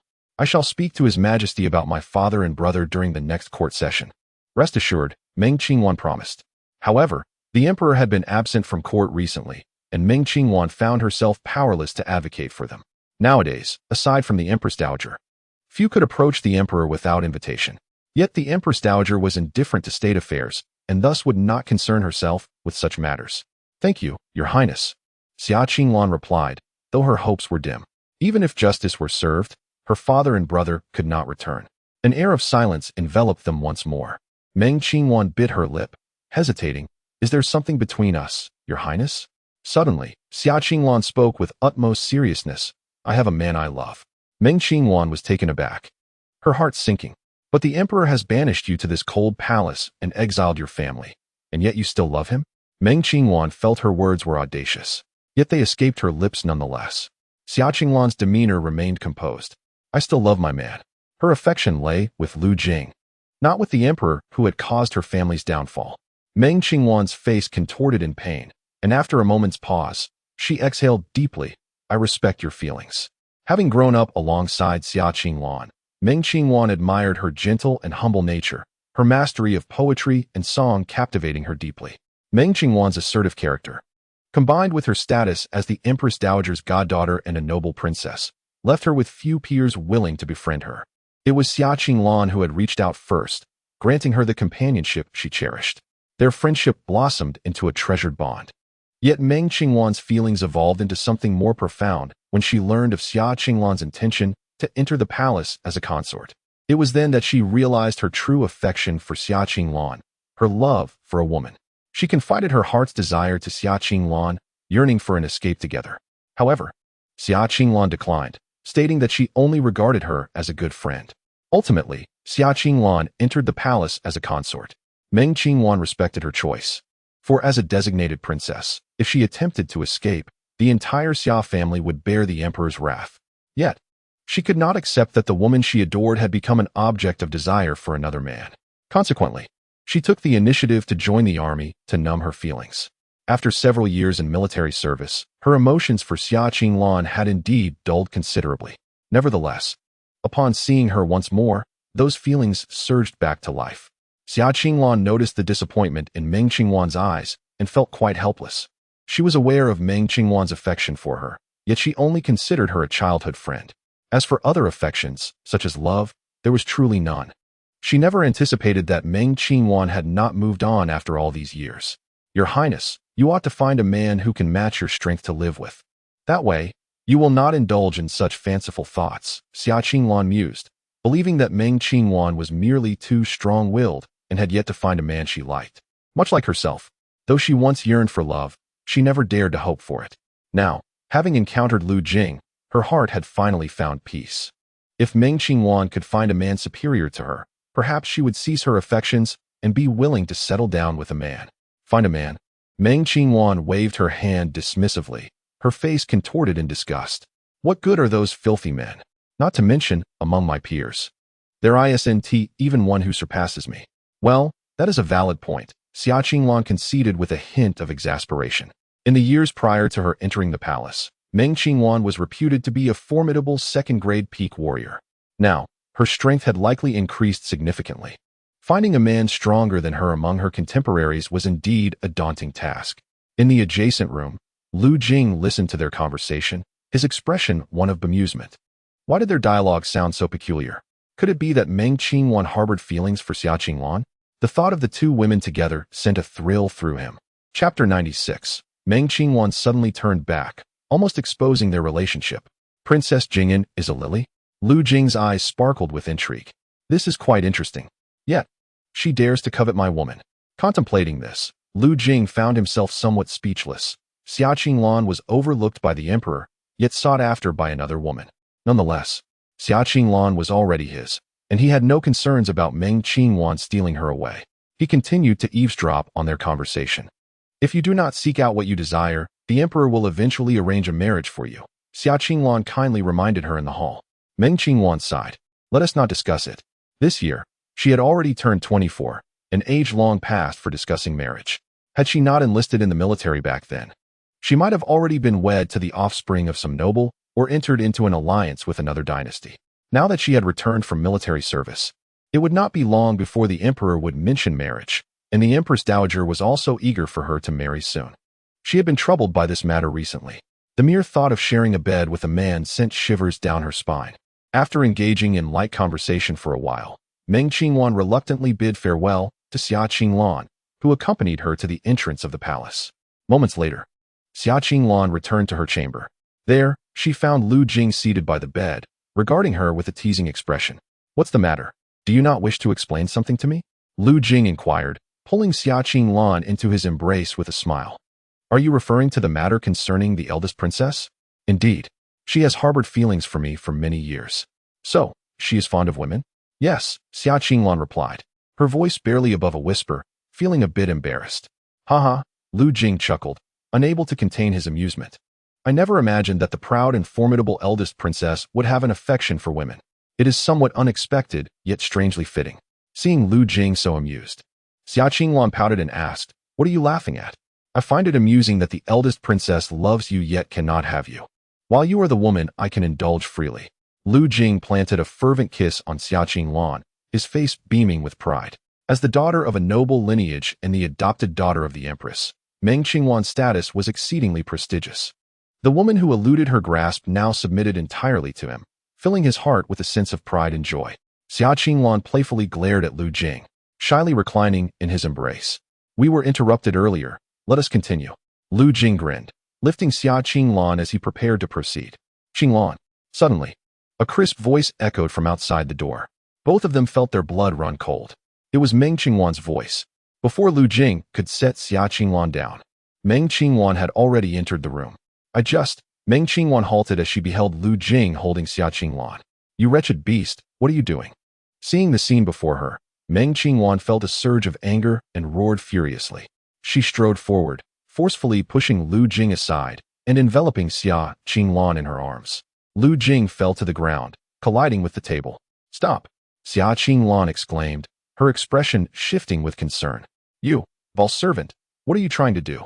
Meng Qingwan's face was a mask of fury, her eyes almost murderous. Lu Jing quickly knelt, bowing his head as he spoke. Your Highness, I came to seek the Empress, and upon finding her fainted in the hall, I inquired about her condition. After learning of her illness, and with her consent, I carried her back to her chamber to rest, intending to fetch a physician shortly. I meant no disrespect. Ask the Empress if you do not believe me. Meng Qingwan furrowed her brow, turning to Xiaqing Lan. Qing Lan, is this true? Speak freely in my presence. Xiaqing Lan was momentarily taken aback, then recollected herself. Yes, Qing Lan. After you left, I felt dizzy as soon as I stood and collapsed. Fortunately, Lord Lu happened upon me and, upon my agreement, carried me back to rest. Upon hearing this, Meng Qingwan's expression finally softened. Upon witnessing the scene moments ago, she initially believed that Lu Jing was preparing to coerce Xiaqing Lan into some unsavory act. However, the notion that Xiaqing Lan might willingly engage in an affair with Lu Jing never crossed her mind. After all, Xiaqing Lan was her idol, and the thought of her associating with a eunuch in such a manner was preposterous. If it were not for Lu Jing's forceful actions, then perhaps she had misjudged the situation. Contemplating this, she turned to Lu Jing with an apologetic expression and said, I must apologize. I misunderstood you earlier. She quickly added, nonetheless, in the future, let the maid attend to such matters. It is unbecoming for a eunuch to touch the esteemed body of the imperial concubine. Lu Jing's lips twitched at her words. Although her apology had alleviated the resentment he felt, her subsequent remark ignited a flame of indignation within him. What did she mean by suggesting he was unworthy to touch Xiaqing Lan? Not only had he touched her, but they had also shared a deeper connection. Did she dare to look down upon him? He resolved to reclaim his dignity from Xiaqing Lan at once. Your Highness, I acknowledge your teachings. I was momentarily forgetful of the distinctions of rank, Lu Jing replied respectfully. Very well, you may leave, Meng Qingwan dismissed with a wave of her hand. Understood, Lu Jing said, exchanging a glance with Xiaqing Lan before exiting the chamber. Are you all right? I shall summon the imperial physician to examine you, Meng Qingwan insisted. Turning to seek out the doctor, Xiaqing Lan halted her, shaking her head. It is merely an old ailment. The physician's visit would be of no use. In truth, she harbored no significant malady. Had Meng Qingwan not suddenly returned, she would have been quite content. What prompted your unexpected return? I brought you some gifts, but I forgot to present them earlier. It was only when I boarded the carriage that I remembered. I have already instructed my servants to place them in your storeroom. Thank you. Meng Qingwan smiled. There is no need for such formality between us. Since you are unwell, it would be best for you to rest. I shall take my leave. If you require anything, use this token to summon me. As she spoke, Meng Qingwan handed Xiaqing Lan a token. This was a privilege she had requested from the Empress Dowager. With this token, Xiaqing Lan could access most areas of the palace, free from the constraints of the cold palace. Very well.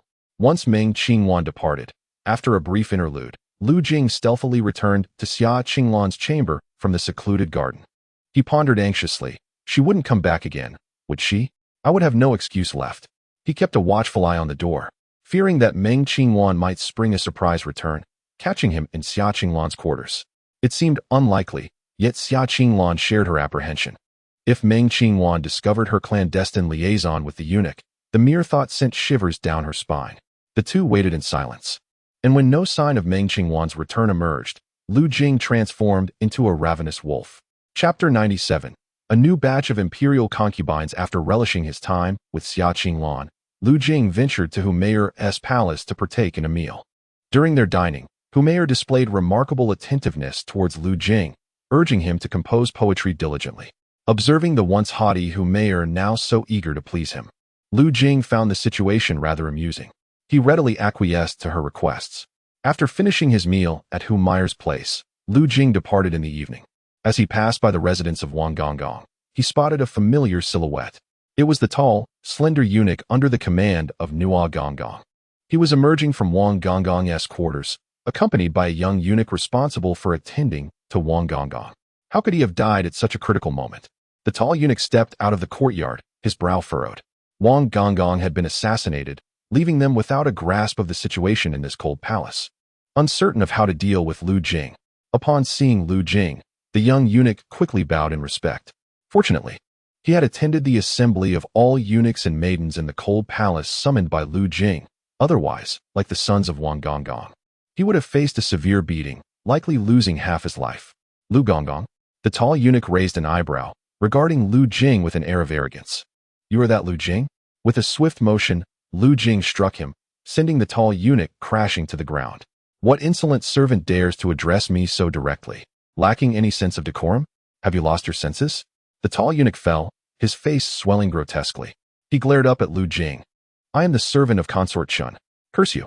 Lu Jing replied, delivering another kick. Though he restrained his strength, it still propelled the man several meters away. After spewing blood, the man lay unconscious on the ground. Regardless of his previous status, Lu Jing was now the powerful eunuch, and he had no obligation to show respect to an unranked eunuch. Calmly adjusting his attire, Lu Jing left, leaving behind the stunned young eunuch. He felt relieved that he had not provoked Lu Jing. A sense of sympathy washed over him as he glanced at the fallen tall eunuch. Lu Jing was establishing his authority, and it was only fitting that someone who failed to announce his identity suffered such treatment. However, he realized he must assist the tall eunuch, or he too would face dire consequences. He hoisted the tall eunuch onto his back and hurried to find a doctor. That night, Lu Jing chose to conserve his energy and refrained from seeking out Xia Qinglan or Qin Shiyun for cultivation. The next day, just after completing his morning routine, a series of knocks echoed from the door. Upon opening it, Lu Jing found an elderly eunuch standing at the entrance. Lu Gonggong. It is I. Congratulations, Lu Gonggong. The Internal Affairs Office has approved the nomination from Consort Hu, officially appointing you as the chief eunuch in this cold palace. I have come to inform you personally. As he spoke, the elderly eunuch handed Lu Jing a document and a token. Upon receiving it, Lu Jing discovered it was his appointment letter and identity token. A wave of joy surged within him. At last, his aspirations had been fulfilled. With this token, he could now enter the main palace with his own authority. Congratulations. Lu Gonggong, the elderly eunuch said with a beaming smile, bowing respectfully. We kindly ask you to make an appearance. Lu Jing smiled, retrieving a silver ingot from his pocket. This is for your hard work. The elderly eunuch, taken aback by Lu Jing's generosity, found his smile deepening. Lord Lu, should you require anything in the future, do not hesitate to inform me. I, Zhang, hold a modicum of influence within the Palace of Reverence, and you may seek me there. Thank you, Eunuch Zhang. Lu Jing replied courteously. After exchanging a few pleasantries, Eunuch Zhang departed from the cold palace. Lu Jing, clutching his token, returned to his quarters. After finishing his breakfast, he was about to engage in martial practice when Xiao Fangzi unexpectedly knocked and entered. Xiao Fangzi, what brings you here? Did you not say there was nothing of importance? Master, another group of deposed concubines has arrived in the palace. Would you care to inspect them? Additionally, shall I make arrangements for their quarters personally? Xiao Fangzi inquired with a cheerful demeanor as he poured a cup of tea for Lu Jing. Although it was not a significant matter, he still wished for Lu Jing to decide. He had overheard fellow eunuchs mention that in the past, Eunuch Wang would directly instruct the deposed concubines about the rules of the cold palace, asserting his authority over them. After all, these concubines, once the masters of these eunuchs in the main palace, had now fallen from grace, and it was quite a satisfying spectacle to humiliate them. However, this was a secondary concern. More importantly, upon their arrival in the cold palace, their living conditions, provided their status was not too elevated, would largely be determined by Eunuch Wang. If they wished to avoid substandard accommodations, a tribute would need to be offered to him. Now, with Lu Jing as the head eunuch of the cold palace, This represented a significant source of income. Naturally, Xiao Fangzi did not dare to pocket any of it for himself. Oh, another group has arrived? Lu Jing expressed genuine interest at the news, curious to see if any of the newcomers possessed extraordinary beauty. When did they arrive? In approximately half an hour, came the reply. Very well, notify me when they arrive. Half an hour later, Xiao Fangzi led Lu Jing to a plaza within the cold palace. There, a multitude of graceful women stood, exuding an air of refinement that suggested they were not of common origin. They whispered among themselves, some displaying signs of fear and unease. Why are there so many? Lu Jing asked in surprise, noticing at least 50 to 60 women gathered there. Master, I have heard that in previous years, the number of those relegated to the cold palace seldom exceeded 10 to 20, yet this year it has multiplied several times, Xiao Fangzi murmured. Lu Jing nodded in understanding. Generally, aside from incurring the ire of the tyrannical emperor, which could lead to banishment to the cold palace, older women or those who had not enjoyed the emperor's favor since entering the palace, without any connections, were also cast aside. This practice was aimed at vacating space for newcomers. In previous years, the total number of concubines in the cold palace had only been around 200, but the sudden influx of 50 to 60 women raised concerns. Could it be that the emperor had neglected his concubines for over a year, resulting in the expulsion of those without backing into the cold palace? Lu Jing recalled what Xia Qinglan had told him, that the emperor had not favored any concubines for more than a year. Suddenly, a multitude of concubines has arrived, seemingly validating Xia Qinglan's assertions. Lu Jing cast a glance at the women present, each of them strikingly beautiful. In his previous life, during his era, each one would have been regarded as an unattainable goddess in the eyes of men. In the marketplace, it would take several thousand to indulge in a night of ecstasy with such women. Upon reaching marriageable age, one could not expect to wed without offering tens or even hundreds of thousands in dowry. Yet now, such women are disregarded by the emperor, cast aside into the cold palace. This has inadvertently benefited Lu Jing. Chapter 98. The innocent young lady and Miaoyi. Lu Jing continued to scrutinize the group of concubines. The hierarchy among them could be discerned from the styles of their attire. Observing their garments, he deduced that these ladies were primarily talented individuals and fair maidens, with scarcely any noble consorts among them, let alone favored concubines or noble consorts. It appeared they had not received the emperor's favor and lacked influential backgrounds. Thus they were relegated here. Lu Jing understood their plight. These women were quite young, with some appearing to be only 17 or 18. Yet they had been cast into the cold palace, destined to spend their lives in solitude, which elicited a certain pity. His gaze lingered on the few noble talents present. They were indeed beautiful, but having encountered numerous beauties in the past, Lu Jing's standards had become somewhat discerning. Without distinct qualities, a woman could no longer captivate him. As Lu Jing continued to survey the assembly, his eyes suddenly fell upon a particular figure. It was a young girl. She possessed a graceful demeanor, with a delicate, oval face that radiated an extraordinary freshness and purity. Her skin was fair and flawless, her lips a soft pink, exuding a gentle charm that evoked a protective instinct. Lu Jing found himself momentarily stunned. What a beautiful girl! She embodied the epitome of innocence, reminiscent of the sweet, pure girls often seen in online videos. The girl appeared to be around 18, and she too had been cast into the cold palace. Judging by her attire, she was merely a fair maiden, likely new to the palace. Lu Jing could not resist stealing a few more glances at her. The girl seemed to notice his gaze and looked back at him. Her large, clear, dark eyes sparkled with purity and liveliness. When their eyes met, Lu Jing felt a wave of nervousness wash over him, akin to the embarrassment of a student caught secretly admiring a pretty classmate. He quickly averted his gaze, clearing his throat to feign composure. He stepped forward to address the crowd. I am Lu Jing, the chief eunuch in charge of the cold palace.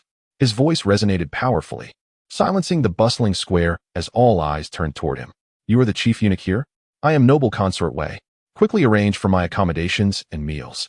I am utterly exhausted from the journey from the main palace to this cold palace. Also, send me 2 maidservants to attend to me, a noble consort complained, her tone haughty, clearly dismissive of Lu Jing's authority. Lu Jing raised an eyebrow. A noble consort still desired maidservants? Just as someone was about to reprimand. The young attendant Fangzi spoke first. Master Lu is the chief eunuch of the cold palace. From now on, your sustenance and daily needs will rely on my master's arrangements. If you come into this cold palace with an air of superiority, just wait. There might not even be steamed buns for you. If any of these women were concubines of higher rank, Fangzi would not dare to speak so overtly, as those of the concubine rank have connections within the main palace and should not be easily offended. However, since they were merely discarded concubines of the lowest status, he felt emboldened with Lu Jing's backing. Lu Jing, observing Fangzi's understanding demeanor, nodded in approval. He cast a sharp glance over the group of women. Some recognized their current predicament and understood that Lu Jing held sway over their fates, promptly bowing in respect. We pay our respects to Master Lu. With one leading the way, the rest quickly followed suit, bowing to Lu Jing in compliance. In the cold palace, encountering the emperor's chief eunuch warranted utmost respect, especially now that Lu Jing was the chief eunuch in charge, wielding considerable power. Lu Jing's gaze fell coldly on the one who had spoken earlier, Lady Wei, as he remarked icily, "As a discarded concubine, do you still expect to have attendants serve you? It would be generous of me not to require you to work for your sustenance, yet you think you have come here to enjoy a life of luxury?" Although the imperial household had established regulations detailing the treatment of concubines of various ranks, and noble ladies need not toil for their meals, offending Lu Jing meant she could very well find herself deprived of food. Lady Wei's expression shifted. "Master, I beg your pardon for my earlier rudeness. Please show leniency." Lu Jing scoffed dismissively, uninterested in her plea. He addressed the assembly. "Come to Fangzi, register your names and identities, and then proceed to find your quarters." Lu Jing possessed the roster of these concubines, and by asking them to register, he sought an opportunity to extract silver and valuables. Though he lacked for nothing, a little profit would not go amiss. Maintaining an air of superiority would hinder his subordinates' effectiveness. Fangzi summoned several young eunuchs to assist with the registration. With subtle hints, the women understood that they needed to bribe Fangzi and his aides with money to secure a more favorable future. Subsequently, they began offering silver and jewelry to Fangzi. Throughout the registration process, Lu Jing's attention was drawn to a young woman, whose name was Miaoi. Miaoi was a talented maiden, just 18 years old this year. Before long, all the women had completed their registrations. "Master, here is their tribute for you." Fangzi presented a bag brimming with silver, banknotes, and jewels to Lu Jing. Upon opening it and taking a cursory glance, Lu Jing noted that excluding the jewels, the silver notes and ingots alone must total over 2,000 taels. Quite satisfactory. Lu Jing nodded, realizing why Master Wang could amass tens of thousands of taels. The chief eunuch of the cold palace garnered wealth with astonishing speed. Had Master Wang not spent his earnings on connections over the years, and instead saved them, his assets would surely have multiplied. He retrieved several large silver ingots and handed them to Fangzi. "You may divide these among yourselves." "Master, we insist on keeping this," Fangzi replied. Lu Jing waved his hand dismissively. "Thank you, Master." Fangzi grinned broadly, showing his teeth. "You have arranged suitable accommodations for them based on the tribute they provided." Lu Jing remarked. "The more generous the offering, the better the lodging. If the contribution is meager, however, one must make do with whatever is available, no matter your status. If you are given a leaky and drafty abode, that is where you shall reside." "Understood, Master," Xiao Fangzi acknowledged, preparing to depart when Lu Jing called him back. "Wait a moment. May I see the roster?" "Certainly." Lu Jing took the roster and noted that Miaoi had contributed only 20 taels of silver, which was considered rather modest among the offerings. After a moment of contemplation, he instructed, "For this Miaoi, arrange for her accommodations to be somewhat better, ideally in close proximity to my quarters." Xiao Fangzi nodded knowingly. "Master, I comprehend." Although eunuchs were not typically involved in such arrangements, they often had their peculiarities. It appeared that the master had taken a particular interest in the young lady named Miaoi. Once the arrangements for the discarded concubines were completed, Lu Jing returned to his own quarters. Chapter 99. Acknowledging a foster sister. After practicing martial arts for a while in the courtyard, Lu Jing suddenly heard commotion from the neighboring residents. "Thank you, Duke Du He." "Miaoi, do not thank me. Express your gratitude to Duke Lu instead." If there is nothing else, I shall take my leave." Lu Jing overheard the conversation between Xiao Fangzi and a young girl, who he surmised was indeed Miaoi, the young lady he had instructed Xiao Fangzi to attend to with special care. Lu Jing's expression turned slightly peculiar. Xiao Fangzi seemed quite adept at his duties, having directly arranged for her to reside next door. The implications of this arrangement were somewhat too overt. Lu Jing pondered, shaking his head. As the chief eunuch in charge of the cold palace, even if others were to discern his intentions toward a young lady, it would not be a matter of great consequence. After all, they possessed no evidence. Stepping out, Jing decided to pay a visit to Miaoi. How is it that I am accommodated in such a splendid residence? Inside her courtyard, Miaoi surveyed her surroundings, her delicate and charming visage betraying her bewilderment. She examined the house, discovering not only a private kitchen but also a living room, a side chamber, and an independent well among the amenities. The place was immaculate, furnished with various tools, all in pristine condition. In the main palace, she had to share quarters with other young ladies, making daily life rather inconvenient. Yet now, arriving at the cold palace, she found herself in a setting even more favorable. And Miaoi could hardly reconcile this with the meager offering of 20 taels of silver she had provided. The entire situation seemed utterly perplexing to her. She understood that only with a sufficient amount of silver could one reside comfortably. With a meager sum, one could only inhabit dilapidated dwellings, where even the basic needs of shelter from the elements were a challenge. She yearned for a more pleasant living situation, yet her funds were limited. Currently, she possessed less than 200 taels of silver and was uncertain of how long she would remain in this cold palace. Thus, she dared not spend excessively, fearing future financial needs. Consequently, she contributed 20 taels merely as an acknowledgement. To her astonishment, she found herself accommodated in such a splendid courtyard. However, she had just witnessed a familiar lady, who had paid the same amount, being assigned to a rundown earthen house with a large hole in the roof. The steward had mentioned that this arrangement was made by the chief eunuch, Lord Lu.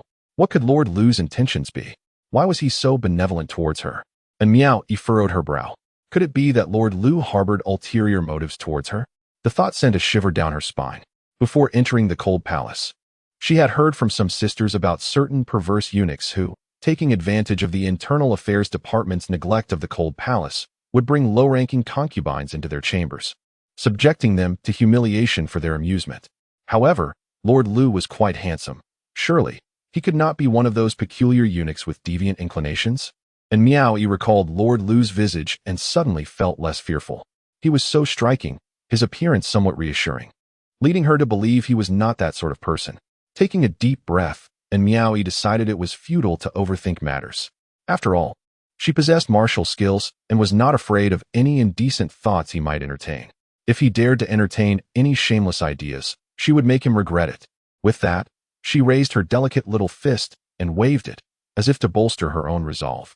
Yet, just as her confidence surged, her expression fell once more. However, now that she had been relegated to the cold palace, how could she approach Emperor Jing, assassinate him, or gather intelligence? In fact, she might not even be able to leave the palace in the future. Contemplating this, and Miaoi felt a wave of discouragement wash over her. She harbored a hidden secret.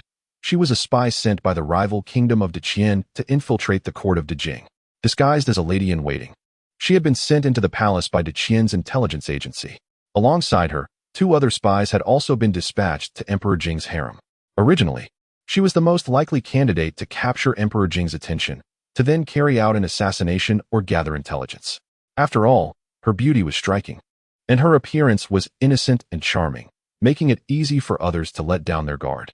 Unfortunately, after more than a year in the palace, Emperor Jing had yet to take notice of her even once. This left Miaoi feeling disheartened, and for a time, she began to doubt her own beauty. Later, she learned that Emperor Jing had not favored any concubines for over a year. Thus, regardless of her beauty, she had no chance to approach him. Her strength was insufficient to forcefully assassinate him, and now, being confined to the cold palace, her future appeared bleak. Lost in her thoughts, she suddenly heard a voice behind her. "So, how is it? Does this courtyard suit your taste?" And Miaoi was startled by the voice. Upon turning around, she discovered it was Grand Eunuch Lu. The servant girl bowed respectfully, gathering her thoughts. Jing smiled gently. "There's no need for formalities. Grand Eunuch Lu, is this courtyard arranged by you?" She inquired hastily. "Yes, are you satisfied?" "Indeed, I am very pleased." "Thank you," and Miaoi replied, her voice shy and melodious, reminiscent of the sweet chirping of a lark. Jing found himself increasingly fond of her. He felt utterly defenseless against such youthful beauty. "Well, I have no resistance to charming women," he thought. "If you ever have a craving, simply let me know, and I will arrange for the kitchen to prepare it for you," Jing said with a smile. "Thank you very much, Grand Eunuch." and Miaoi felt both honored and overwhelmed. I shall provide you with a maidservant. After all, at your tender age, living alone can be quite challenging. No need. And Miaoi quickly waved her hand. Grand Eunuch Lu was far too kind to her, and she felt unworthy of such generosity. In the main palace, she still had to undertake tasks as she was merely a low-ranking lady-in-waiting without any maidservants to attend to her. The notion of Lu Jing wanting to assign her a maid was astonishing. Earlier, she had harbored doubts about Lu Jing's intentions, but now, her skepticism had vanished. She was convinced that Lu Jing harbored some ulterior motive towards her. Rest assured, I merely regard you as a younger sister. You bear a striking resemblance to my sister from before I entered the palace, which evokes a sense of compassion and care within me. Lu Jing said with a cheerful demeanor. He genuinely wished to treat Miaoi as his own sister, albeit a sworn sister. His words were intended to disarm her suspicions. Sister? And Miaoi was taken aback. Yes, Lu Jing nodded. If you do not mind, you may call me Brother Lu, and I shall protect you henceforth. Seeing the sincerity etched on Lu Jing's face, and Miaoi felt a wave of emotion wash over her. Having been in the palace for nearly 2 years, her existence had been fraught with anxiety due to her status. The recent news of her transfer to the cold palace had only heightened her unease. Now, with a handsome Grand Eunuch expressing a desire to regard her as a sworn sister, her heart began to waver. If someone could offer her protection, perhaps she could navigate the cold palace with a sense of security and live more comfortably. With this thought in mind, she pondered for a moment and then responded brightly. Brother Lu. Ah, Lu Jing replied, feeling a delightful warmth spread throughout him at her calling him brother. Chapter 100. The Little Glutton and Miaoi. Since you have acknowledged me as your brother, you may come to me for assistance whenever you need it, understood? I reside next door, just step outside. And my courtyard is to the right. Lu Jing spoke in a gentle tone, much like an older brother would to his sister. I understand. Thank you, Brother Lu. And Miaoi said, touched by his kindness. Having just arrived at the cold palace and still finding her footing, to have such a prominent Grand Eunuch as a sworn brother felt like a stroke of luck. Now, it seemed she had found a support system in the cold palace, alleviating her fears of being bullied. Indeed, Miaoi, I find myself rather occupied and often away from my residence. Should you require assistance, feel free to seek help from Xiaofeng. I shall inform him that you are my sworn sister, and he will be at your service. Miaoi responded with a sweet smile. Lu Jing, observing her innocent and charming expression, felt a flutter in his heart. This young girl was both delicate and innocent, so easily accepting him as her sworn brother with just a few words. His desire for her was undeniable, yet he felt somewhat unworthy in his pursuit of such a precious connection. But he reassured himself, thinking that his only aspiration was to provide a home for all the beauties of the world. After exchanging a few more casual remarks with Miaoi, Lu Jing took his leave and returned to his own abode. There, he began to contemplate the poem he intended to write for Humayur. He retrieved paper and pen, pondering for a moment before setting his thoughts to paper. In no time, he had completed the composition. For it was merely a matter of transcribing. He hardly required any time for contemplation. However, he knew he could not present it to Humayur immediately. He would have to wait until the day after tomorrow. At noon, Lu Jing ventured to the kitchen to procure some food before seeking Miaoi again. Upon entering, he spotted her washing clothes by the well. Miaoi, you needn't concern yourself with such chores. I can arrange for a maid to assist you, he offered. Brother Lu, there's no need. I prefer not to have others handle my belongings. I do not like being served, Miaoi replied, shaking her head in refusal. She was, after all, an undercover agent from a rival nation, and having someone around could complicate matters and risk exposure. Very well, Lu Jing conceded, sensing her reluctance. Then let us not worry about the washing. Come dine with me instead. Oh, Miaoi hesitated. Although she had acknowledged him as her sworn brother, she was not yet prepared to forge a bond that felt too intimate. Dining at his home seemed a step too far. What? Is my invitation to dine with you unwelcome? Lu Jing feigned annoyance, adopting a serious expression. No, Brother Lu, I merely feel I would be imposing, she clarified. Not at all. Come now, he insisted, and without waiting for her consent, he took her delicate hand and led her to his residence. Initially, Miaoi attempted to resist, but soon realized the futility of her efforts against his formidable strength. As a third-tier warrior, she found herself unable to withstand his pull, ultimately surrendering and being drawn into his abode. Upon entering, they discovered a stone table adorned with 6 plates of sumptuous dishes, poultry, fish, and various meats. accompanied by an array of pastries. Miao Yi's mouth watered at the sight of the feast. At her age, she had a penchant for delightful treats. But since entering the palace, she had seldom indulged in such delicacies. Though she wasn't starving, her meals as a courtesan were hardly satisfactory. Occasionally, she had to part with some of her meager funds to secure better fare, which was only a slight improvement. Now, confronted with an abundance of delectable dishes, she felt an overwhelming pang of desire. "Ah, still a little glutton, are we?"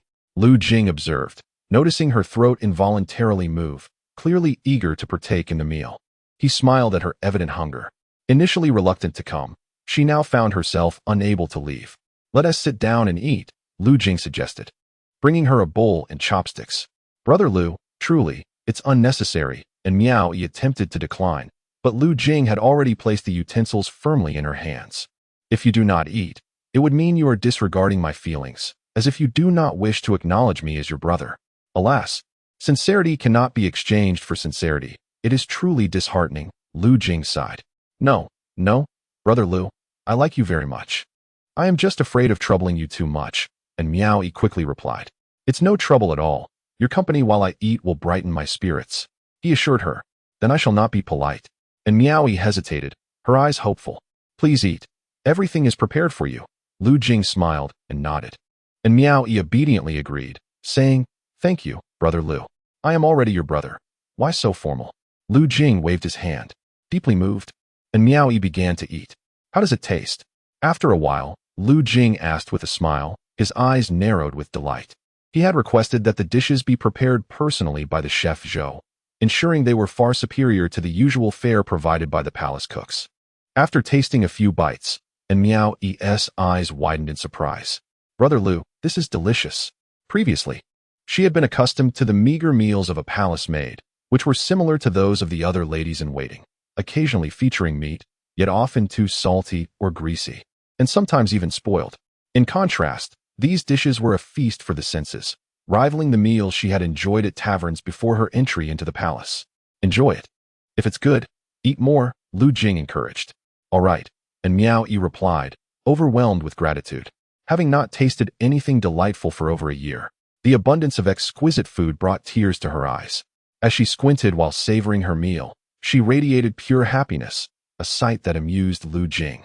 He guessed she must have been deprived of good food in the main palace, as such joy over a simple meal was evident on her face. "Brother Lu, why aren't you eating?" And Miao Yi eventually noticed that she had been the only one indulging, and Lu Jing had not touched his food. "Here, let me serve you some meat," he offered. "I'm not very hungry. Please, take your time and enjoy. It's all for you," he replied. "Thank you, Brother Lu." And Miao Yi's voice trembled slightly, overwhelmed by his kindness. No one had ever treated her so well, neither before nor after entering the palace. As an orphan raised by the intelligence agency of Deqian, she had been trained as a spy. Although her living conditions were decent, it was merely a means to an end, preparing her for the imperial harem. Yet, no one had ever shown her such concern. She had always been viewed as a tool, and those who raised her had never offered kindness. Failure to meet daily tasks often resulted in punishment. Now, Lu Jing's simple acts of kindness left her utterly touched. "Have a piece of mung bean cake. It tastes quite good," he suggested, offering her a slice.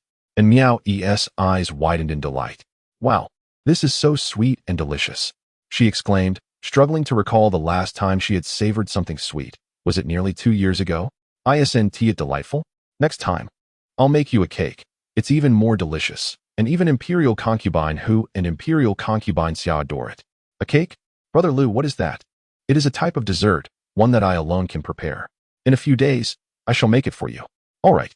And Miao Yi felt a sense of eager anticipation. As Lu Jing gazed at the little girl, his affection for her deepened. And Miao Yi, with her innocent sweetness, truly evoked a sense of tenderness. After she had her fill, Lu Jing asked her to take the remaining pastries home with her. And Miao Yi expressed her heartfelt gratitude to Lu Jing before returning to her abode.